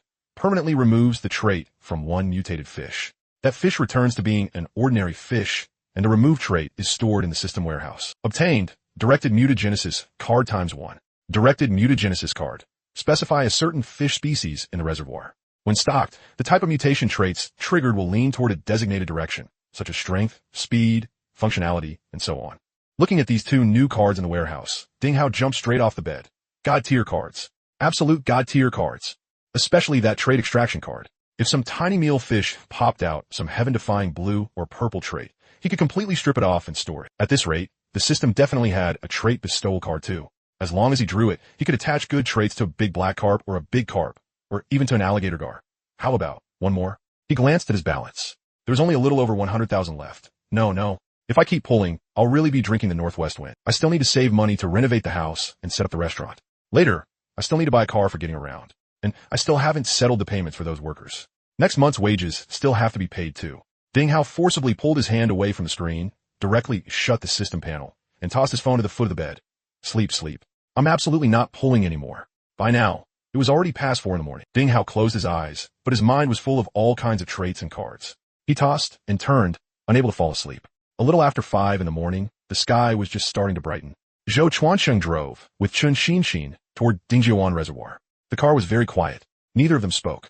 Chun Xinxin felt a little uneasy, but there was also a faint hint of anticipation, the kind even she herself couldn't quite explain. She took out her phone and recorded a short video of the scenery sliding backward outside the window, and Zhou Chuansheng focused on driving. She added a caption, "A little after 5 in the morning, going fishing with my future ex-husband. I really want to see what these fishing guys do all day that makes them this addicted." She tapped post. This early in the morning, she had originally thought not many people would see it, but in less than 5 minutes, there were already dozens of comments in the comment section. "Nice one, sis. Mutual understanding is what makes a real couple. Go see his world. Are you crazy? Getting up at 5? That's more exhausting than going to work. Is this what fishing guys are like? Another clingy wife script. Weren't you cursing fishing guys to death a few days ago? And today you're going with him." Waiting for the blogger to lose it over the reservoir mosquitoes and boredom, then explode on the spot and flip out. Chun Xinxin looked at those comments and didn't reply. She just quietly put her phone away. When the car reached the fork in the country road leading into the village, a Land Rover was parked ahead. Zhou Chuansheng honked twice and pulled over next to the Land Rover. The Land Rover's window rolled down, and Wang Bing stuck his head out and called out with a grin, "Old Zhou, now that your wife isn't keeping tabs on you, doesn't it feel a whole lot freer? Haha, you can leave whenever you want and fish as long as you want. Feels freaking amazing, right?" Wang Bing was still laughing to himself as he casually glanced toward Zhou Chuansheng's passenger seat. The moment he saw it, the smile on his face froze instantly. Chun Xinxin was sitting in the passenger seat, quietly looking at him. The air seemed to freeze in that instant. Wang Bing swallowed hard and wished he could slap himself twice. This early in the morning, saying something like that right in front of the man's wife was a complete social death scene. He started stammering awkwardly. "Oh, sis-in-law, why are you here too?" His brain short-circuited on the spot, and he had no idea how to smooth this over. Chun Xinxin suddenly smiled. "Brother Bing, you still love joking around as much as ever." Wang Bing felt as if he'd been pardoned and hurriedly followed her lead. Right. A joke. Just a joke. You guys take your time. I'll head on first." As soon as he finished speaking, he floored the gas pedal. The Land Rover let out a roar and shot forward, its speed directly climbing to 80. On a little country road like this, he really wasn't afraid of flipping into a ditch. A little after 7, the car finally arrived at the reservoir. In May weather, it was already fully bright by a little after 6 in the morning. At the moment, Ding Hao was on the dam collecting fees with his cousin Zhou Qiang. It was his cousin's first day on the job, so Ding Hao still had to personally guide him through all the procedures. Chun Xinxin pushed open the car door and got out. The moment she saw the scene in front of her, she froze on the spot. So early in the morning, the shore was already packed with people. There were at least more than 300 fishing guys, with rows of fishing umbrellas connected in one long stretch. Some were mixing bait, some were casting their rods. What wild, remote reservoir was this? This was livelier than a city morning market. Just as she was standing there in a daze, a sudden cry of alarm came from not far away. A fishing guy who was playing a fish had his rod bent into an exaggerated arc. The next second, with a crisp snap, the rod broke cleanly into 2 pieces right in the middle. A chorus of "oh" and rowdy shouting immediately rose from the people around him. That fishing guy lowered his head in disappointment and held the rod broken into 2 halves. Then he walked toward the reservoir dam. Following the direction he was going, Chun Xinxin finally noticed a wall by the roadside. A wall made entirely of snapped fishing rods stuck into it. The wall stretched all the way from the edge of the reservoir to the end of the dirt road, dozens of meters long, densely covered with hundreds of broken rods. How many fishing rods is that? Chun Xinxin stared in shock, her mouth hanging open. Zhou Chuansheng came over carrying the gear. He followed her gaze with one look, and his tone actually carried a trace of inexplicable pride. That broken rod wall is made of trophies us fishing guys stuck up there one by one. He raised a hand and pointed at one spot. See that blue one? And the black one next to it? 2 of those are mine. Chun Xin turned her head and rolled her eyes hard in speechless disbelief. You broke your fishing rods, and you're still proud of it? She really couldn't understand how these men thought. That glare from her made Zhou Chuansheng feel a little guilty. He could only scratch his head awkwardly and laugh twice. Over there, Ding Hao walked over to Wang Bing's side. Wang Bing was carrying those 2 big buckets of bait for chumming. Brother Bing, what's going on? Ding Hao jerked his chin toward Zhou Chuansheng and Chen Xinxin's backs. Wang Bing turned and glanced over, then said irritably, How would I know? Go ask old Zhou yourself. Ding Hao curled his lips. No way was he going to touch that bad luck. Last time, Chun Xinxin had made a huge scene here, and the video was still floating around online. Although it hadn't caused too much of a stir, the 2 of them had gotten to the point of divorce. Who would dare but in and ask questions? But judging by today, were they not divorcing after all? After admiring the reservoir's strange spectacle, Chen Xinxin turned to ask Zhou Chuansheng to teach her how to fish. The 2 of them went over to Zhou Qiang, scanned the code, and paid. Although Chen Xinxin had decided to come experience it for herself, she still instinctively disliked crowded places. So Zhou Chuansheng gave up the popular fishing spots he usually went to and led her farther inside until they found the most remote, almost deserted corner and sat down. Along the way, when the fishing guys nearby saw Zhou Chuansheng bringing a woman along to fish, their eyes practically turned green with envy. These days, if a fishing guy could get a girlfriend who didn't object to him fishing, he'd already have to thank the heavens. If she could actually come with him to the reservoir, that was basically smoke rising from the ancestral graves. That was also why that junior fishing sister online could rake in over 1 million followers just by playing on the edge and hyping herself up. Rare things are precious. Ding Hao watched them walk off into the distance, then looked at Wang Bing. Brother Bing, where's your war buddy? Wang Bing sighed and shook his head. Don't even mention it. That guy's willpower wasn't strong enough. He ran off to the inner bay to camp for that 50,000 yuan alligator gar bounty. Ding Hao felt a little regretful. With one hardcore chumming maniac missing, the fish in the reservoir were going to miss out on one good meal today. Thinking of that, a wave of confusion suddenly rose in Ding Hao's heart. Based on the system's time acceleration of tens of thousands of times, the fish in the reservoir should have long since grown to their physiological limits of 200 or 300 gene. But the fish being caught every day now included ones over 10 gene, ones dozens of gene, and even ones over 100 gene. Every size was represented. On the other hand, those few alligator gar had only been released for less than 2 days before growing to their limit. He mulled it over for a while, then suddenly thought of a possibility. Conservation of energy. The system had only accelerated time. It hadn't created nutrition out of thin air. If fish wanted to grow, they had to eat. Ever since he took over the reservoir, he hadn't thrown in a single pellet of fish feed. Back then, he was poor and really didn't have money to buy feed. Later, with that bunch of anglers chumming the water every day, he stopped feeding them too. So these fish definitely had never eaten their fill.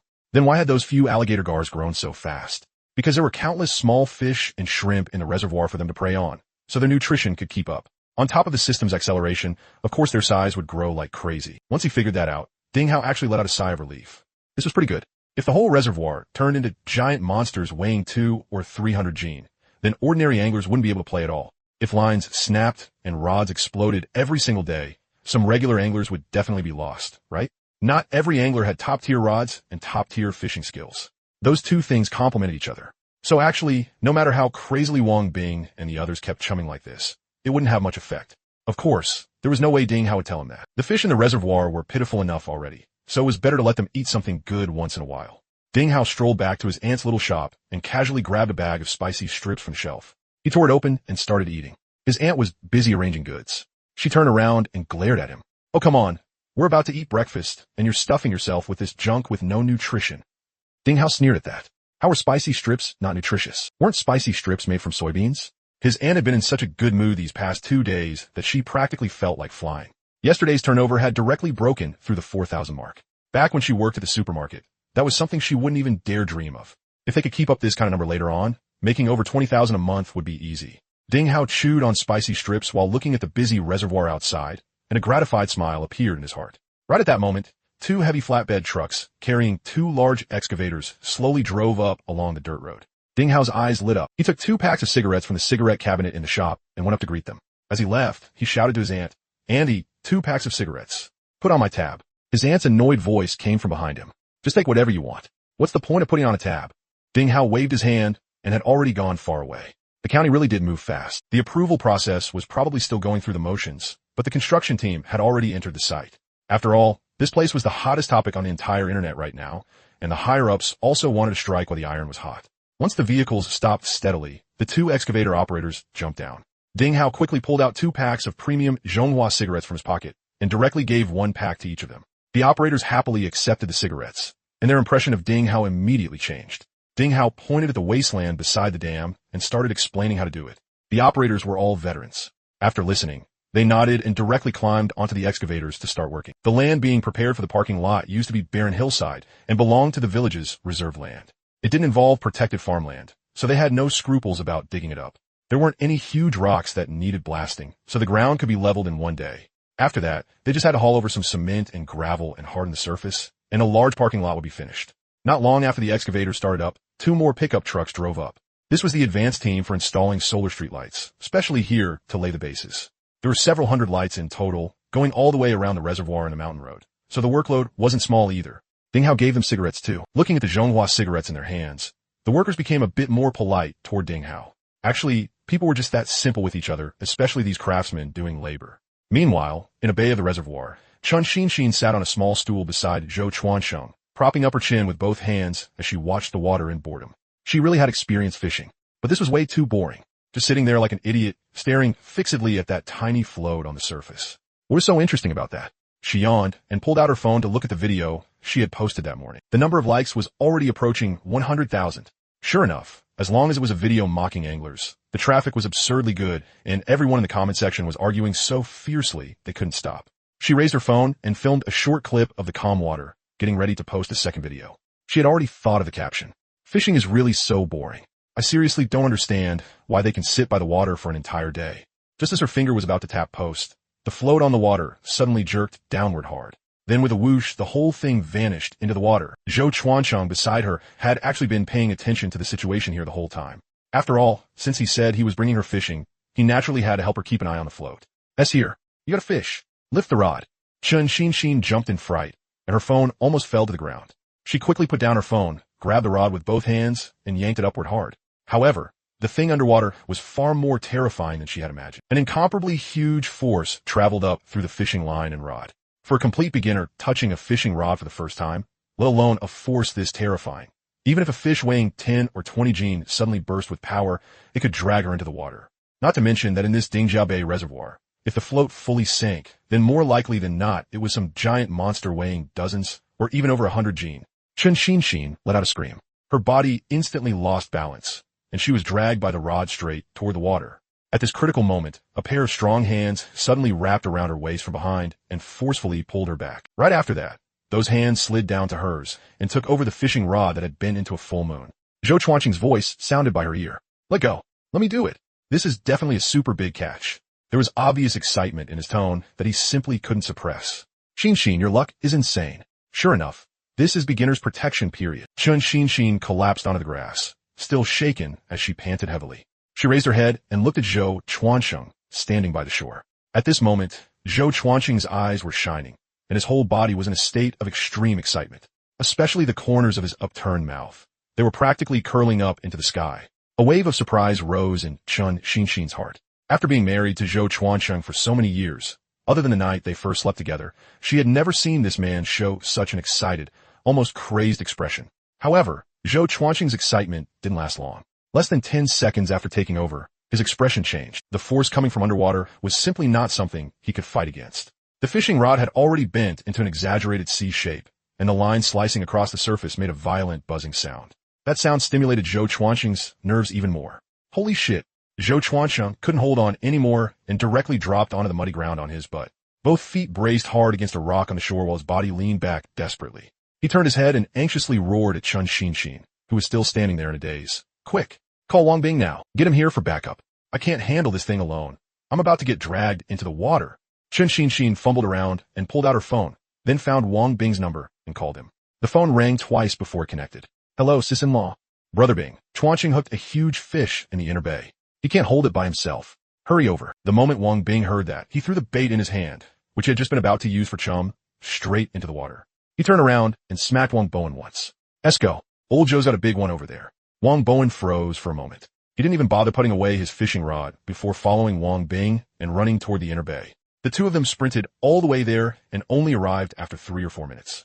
The moment he got there and looked, Wang Bing sucked in a cold breath. Zhou Chuansheng was already lying flat on the ground, his feet braced against a rock on the shore. Both hands were clamped tightly around the fishing rod. If he hadn't been lying on the ground and using his full body weight to hold on, he probably would have already been dragged into the water by now. As for Chen Xin, she had no idea how to help and could only stand there worrying helplessly. Old Zhou, hang on. Wang Bing rushed over, grabbed the middle of the rod with one hand, and yanked hard backward. Wang Bowen circled behind them, braced both hands under Zhou Chuansheng's armpits, and hauled him up off the ground. With all three of them exerting force at the same time, they finally managed to steady themselves. Holy crap, what kind of fish has this much strength? Wang Bing held the rod with both hands. Feeling the power coming up from underwater, even his expression changed a little. Zhou Chuansheng took 2 heavy breaths, then wiped the sweat off his face with his sleeve. No idea, but it's at least over 150 gene. Wang Bing felt the force in his hands for a moment, then shook his head. 150 gene? You're lowballing it. With this kind of force, it's got to be over 200 gene. Zhou Chuansheng gave a bitter laugh. Even better then. 200 gene is worth more money. And so, the three of them entered a standoff with the fish at the bottom of the water. That fish was terrifyingly strong. Every now and then, it would suddenly burst forward, and each time, the three of them had to grit their teeth just to withstand it. They stayed locked like that for nearly half an hour. Then suddenly, Chen Xinxin's voice came from behind them. Look, there's something red swimming up in the water. All three of them looked toward the surface. About 2 or 3 meters to the left of where the line entered the water, a patch of red was slowly rising from the deeper part. The color was extremely vivid, and under the sunlight, that red seemed to carry a layer of golden glow. Chen Xinxin walked to the shore and crouched down, her eyes wide. Wow, what a beautiful fish. The fish continued rising, and its outline became clearer and clearer. Its whole body was red and white, and its scales reflected light underwater. Its tail fins spread out, drawing an elegant arc through the water.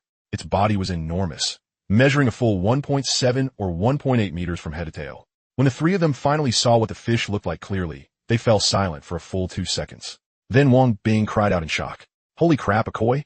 Zhou Chuansheng almost lost his grip on the rod. No way, it's really a koi? How could something like that show up in a place like this? Forget why. Easy, steady. We absolutely can't let it get away. Zhou Chuansheng's breathing quickened.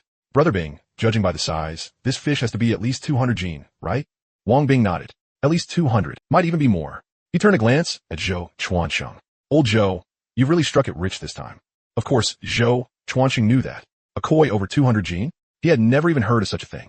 Zhou Chuansheng's hands were trembling a little. If he got this thing up, that would be a whole lot of money. The three of them became even more careful than before. Everyone knew that if the rod snapped or the line broke now, they would really cry on the spot. Just then, a group of fishing guys happened to walk over from the outer bank, around 7 or 8 of them. One of them saw the 3 men pulling on a single fishing rod and immediately got interested. He jogged over and glanced at the water. Oh, brothers, you hooked a big one. Holy crap. The fish down there has to be over 100 gene at least, right? It takes 3 people just to hold it. Another fishing guy beside him also came over. We just got here today. I heard this reservoir is full of giant fish. Is it true there's even talking carp? Zhou Chuansheng chuckled. Your info's outdated. What do you mean? That's not just a talking carp in here. There's also koi. Those people all froze at the same time. Koi? No way. How could a wild reservoir like this have koi? That kind of thing costs at least several thousand per fish, right? If the quality's good, it'd be worth tens of thousands. Tens of thousands? You're lowballing it. Top tier ones can go for over 10 million. Zhou Chuansheng chuckled again. Brothers, take a look for yourselves and see how much this one is worth. After saying that, he gave Wang Bing and Wang Bowen a look. The three of them all lifted upward slightly at the same time. The fish at the bottom was brought into the shallow water, and its entire body could be seen clearly in the crystal clear water. A gigantic red and white koi, its scales shining with a golden luster under the sun. All those newly arrived fishing guys saw it. Every single one of them stared with their mouths hanging wide open. No way, right? A koi that big? That's insane, brother. You've got heaven-defying luck. This fish is way too beautiful. I kinda want to jump in and swim with it. But just as everyone was marveling at it, the koi underwater suddenly burst with force. Its whole body flipped, then it dove straight into the deep water. With a buzzing sound, the fishing line was pulled taut. All 3 of them stumbled forward 2 steps at the same time and nearly lost their footing. Wang Bing cursed. Damn it, quit showing off. You can show off all you want after we landed. Zhou Chuansheng gave an embarrassed laugh and quickly refocused on continuing to tire out the fish. Chen Xinxin stood behind them, watching all of this. She watched Zhou Chuansheng, Wang Bing, and the others desperately pulling on the fishing rod. She watched the newly arrived fishing guys get so excited they were waving their arms around. All of a sudden, she understood a little. So this was where the fun of fishing was. It wasn't about sitting there and waiting, but about the contest when a fish was on the line. Maybe there was also the joy of the moment when the fish finally came up. But even so, was that really worth sitting there for a whole day? She could understand it, but she still couldn't truly relate. Just as the three men continued wrestling with the koi underwater, a figure holding a selfie stick walked over from the outer bank. It was Lin Xiaoyu.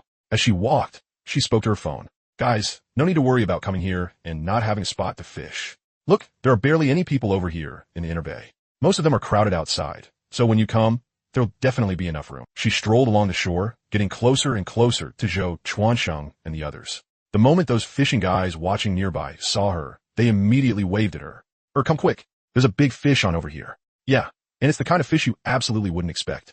Ewer was the nickname her viewers had given her. It just so happened that her name had the character for fish in it. People kept calling her that, and eventually it spread. Now both online and at the reservoir, all the fishing guys called her that. Lin Xiaoyu walked over in confusion and pointed the camera at her own face. Guys, they said a fish got hooked here, and it's a species I've never seen before. She rolled her eyes. I've been here for so many days already. What kind of fish is there that I haven't seen? The livestream chat immediately started flooding by. There she goes bragging again. But it's just a grass carp. Fishy, don't go. It's way livelier outside. Don't tell me it's that talking carp again. Go take a look. What if it really is something good? Lin Xiaoyu turned the camera toward Zhou, Chuansheng, and the others. At this moment, that fish had just dived back down to the bottom, and there was no way it was coming back up anytime soon. But judging by how hard the three of them were straining, this fish definitely wasn't small. She decided to stay here a little longer. Guys, take a guess. What kind of fish do you think they hooked? She winked at the few fishing guys watching nearby. And don't give away the answer either. Let the people in the live stream guess. The few fishing guys all wore mischievous grins and nodded together. Yeah, let them guess. No way they'll get it. If they guess right, I lose. Lin Xiaoyu smiled at the camera. How about this? Whoever guesses right, I'll apply for 7 days of free fishing for you. The live stream instantly became lively. Black carp. It's definitely black carp. Didn't someone catch a 232-pound one last time? Grass carp. They're the most grass carp in this reservoir. Could it be an alligator gar? That's worth 50,000. I'm betting soft-shell turtle. A mountain spring reservoir like this definitely has soft-shell turtles. Chinese sturgeon. I'm putting 100 on Chinese sturgeon. All kinds of answers flew by at high speed. Every now and then, a few correct answers drifted past, only to be instantly buried by the dense wall of comments. More than 20 minutes passed, and the fish still hadn't come up.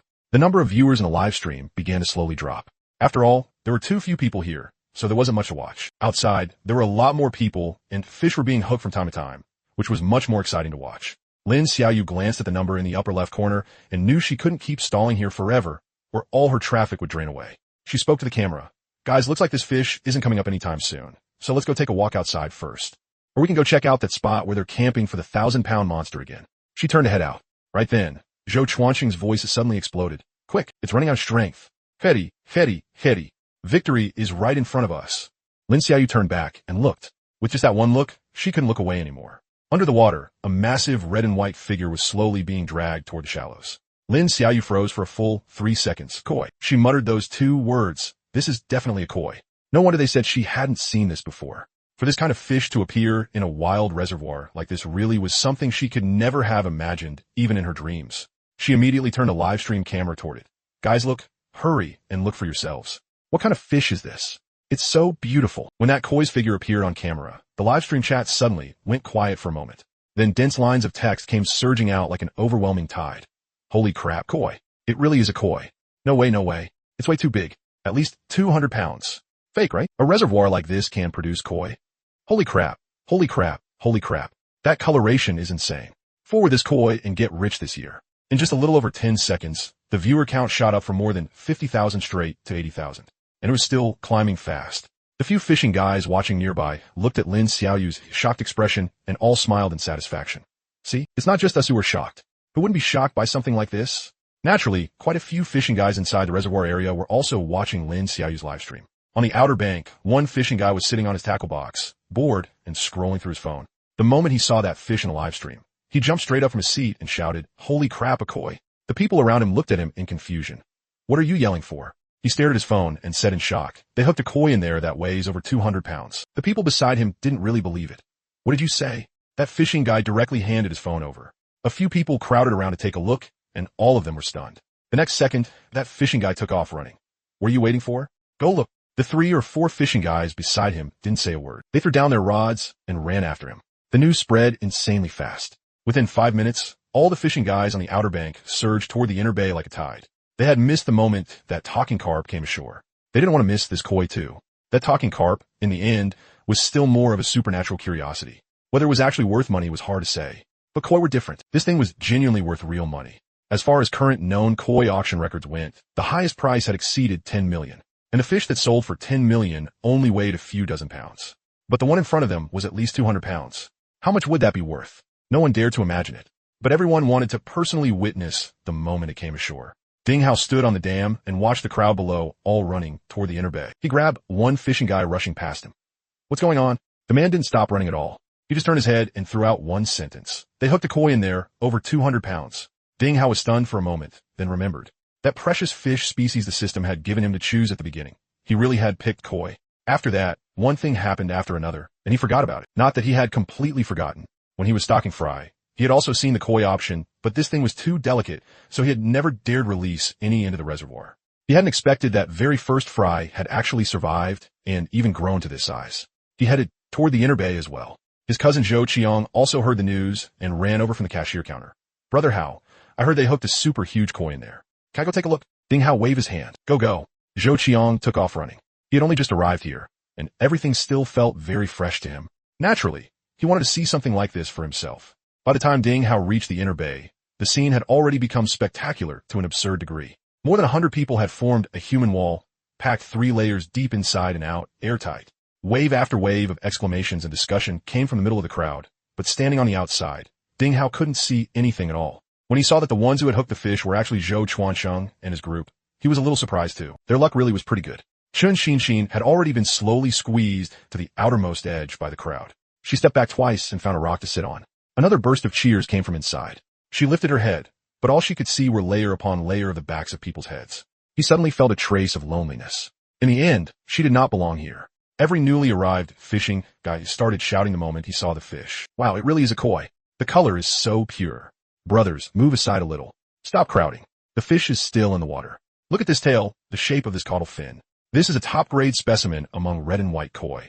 And this time, when the fish rolled up again, it also proved that this fish was reaching its limit. Sure enough, it wasn't long before the koi's struggling visibly weakened, and the 3 of them slowly dragged it toward the shore bit by bit. The anglers all around rushed toward the shallows, scrambling over each other. They all wanted to be the first to touch this fish. After all, a koi meant something different. Touching it might let you share in its good fortune. Finally, with the combined effort of 7 or 8 people, that koi was dragged onto the shore.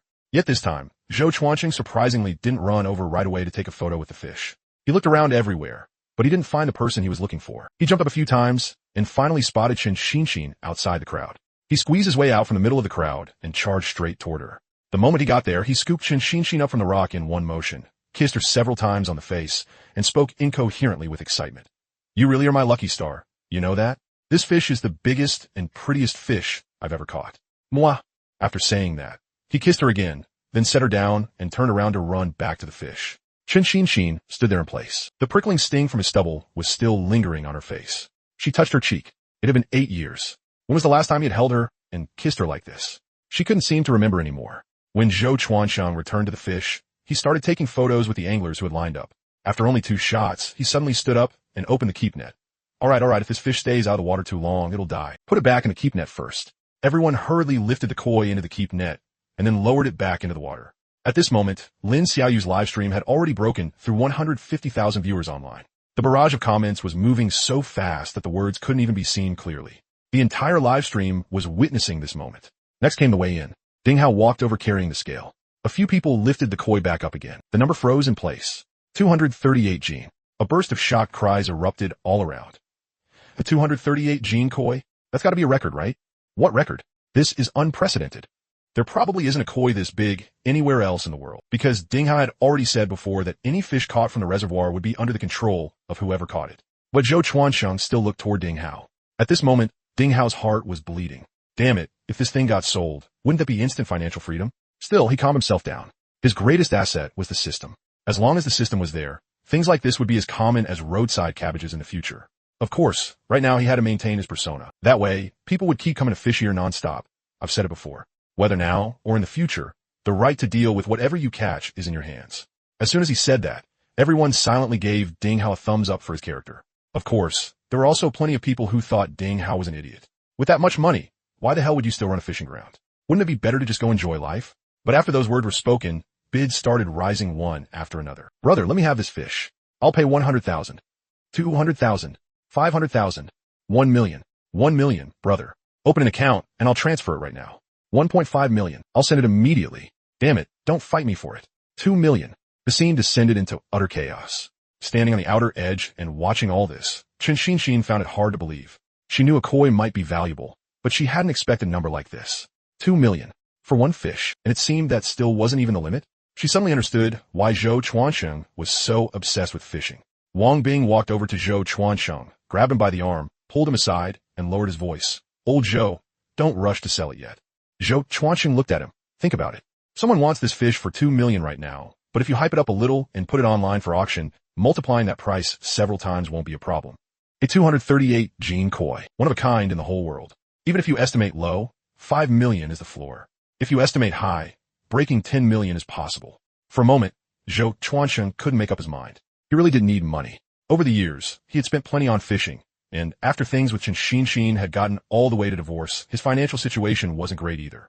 But Wang Bing had a point too. He wasn't like Lu Mingming from yesterday, the one who released that talking carp. That guy wasn't short on money and could release it just because he felt like it. He really didn't need this money. Zhou Chuansheng turned his head and looked toward Chen Xinshin outside the crowd. Chen Xinshin was also looking at him. Their gazes met. Zhou Chuansheng walked through the crowd and stopped in front of her. When all said and done, your rod made the first cast on this fish, so it counts as yours. He paused. You decide how to handle it. The discussions around them gradually died down. Everyone looked at Chen Xinshin.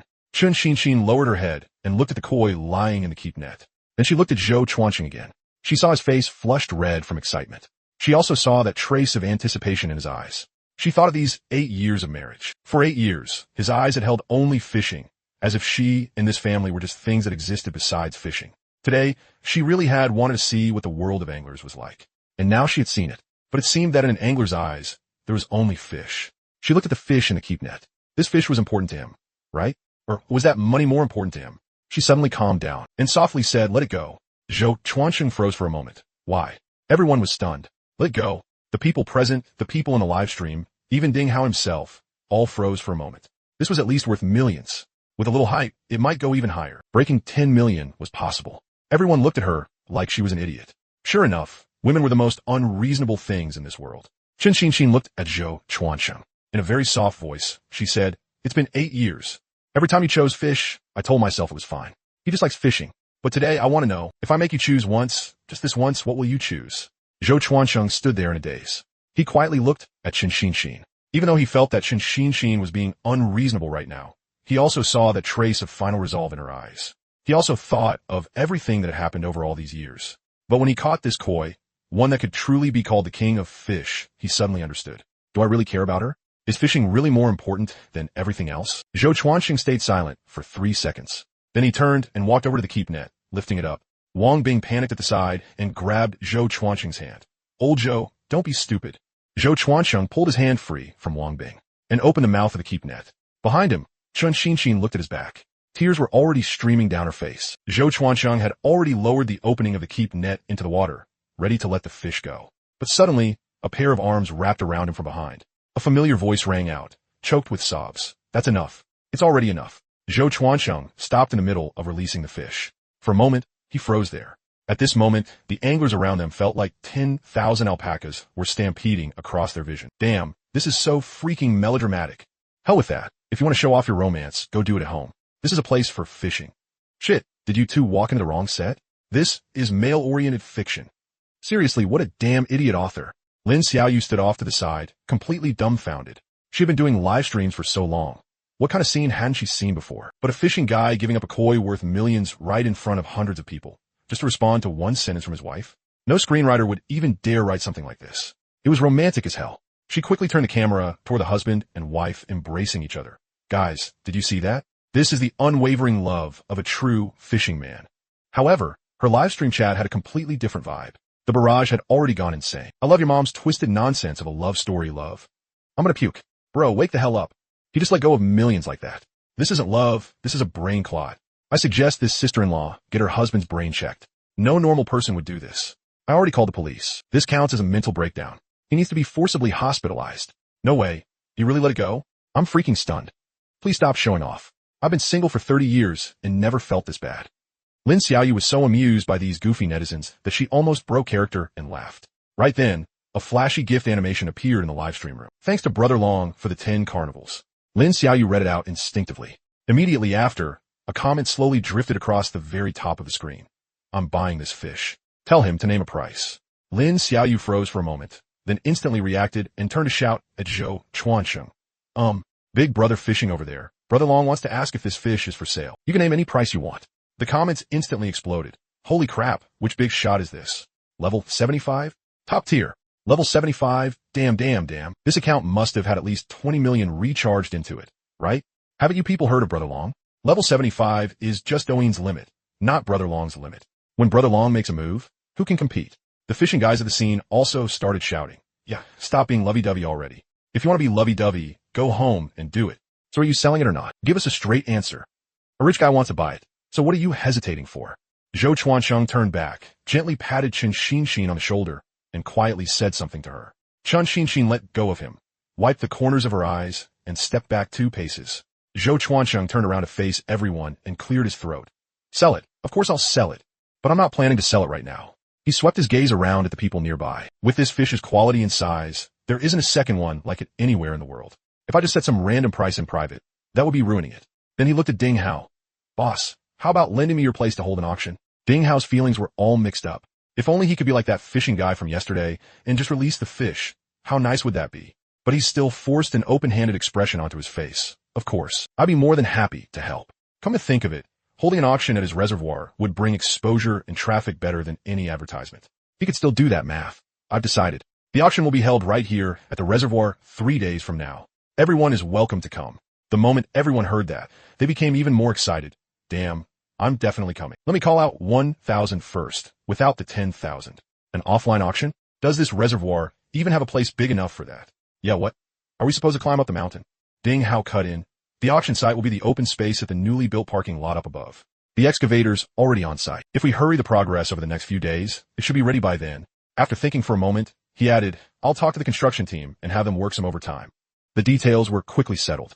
3 days later, the 238 Gene Koi would be publicly auctioned off on the open ground of the newly built parking lot at Dingjiuan Reservoir. After that was confirmed, Ding Xiaoyu relayed Brother Long's words again. He'll definitely be there then. Now that everything had been settled, the fishing guys gradually started leaving the area.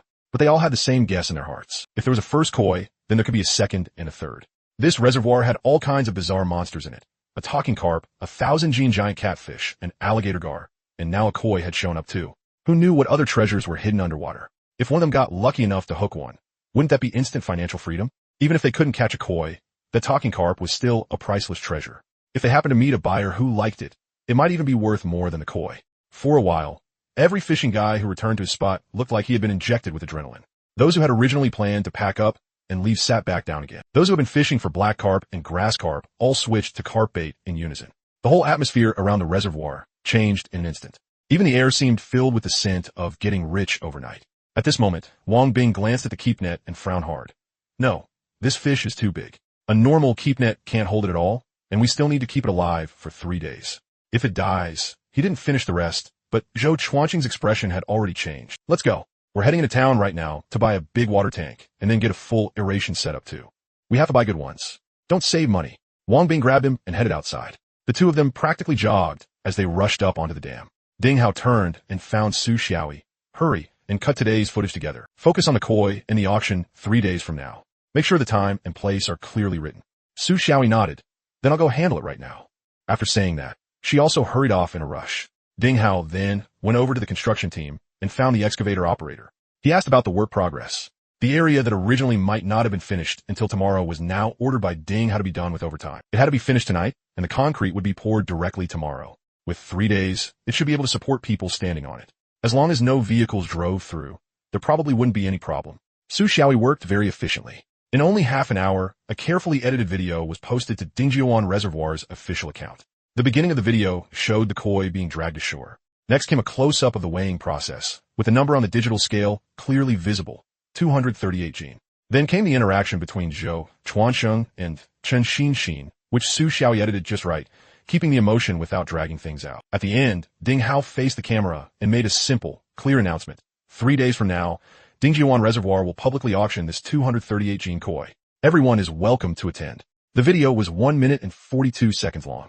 10 minutes after posting, it had already passed 10,000 likes. In half an hour, it passed 100,000 likes. In 1 hour, the comment section already had over 10,000 comments. But what truly sent the video soaring was the reposting from all sorts of big influencers and news bloggers. First, several fishing bloggers with millions of followers reposted the video and added their own commentary.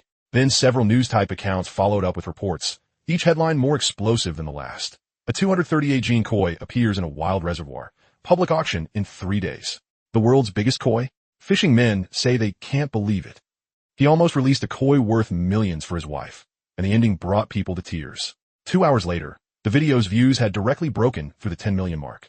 The comments section had already turned into a giant wishing scene. Repost this koi and next month's salary will double. This fish can't be killed. If you buy it, you've got to worship it. Anybody forming a group to watch the auction? I'm in Shanghai, looking to split a ride. It's 1,300 kilometers away from me. Is it worth going? Worth my ass. Even if you go, you can't afford it. And among some koi enthusiast circles, the shock caused by this video was even more intense.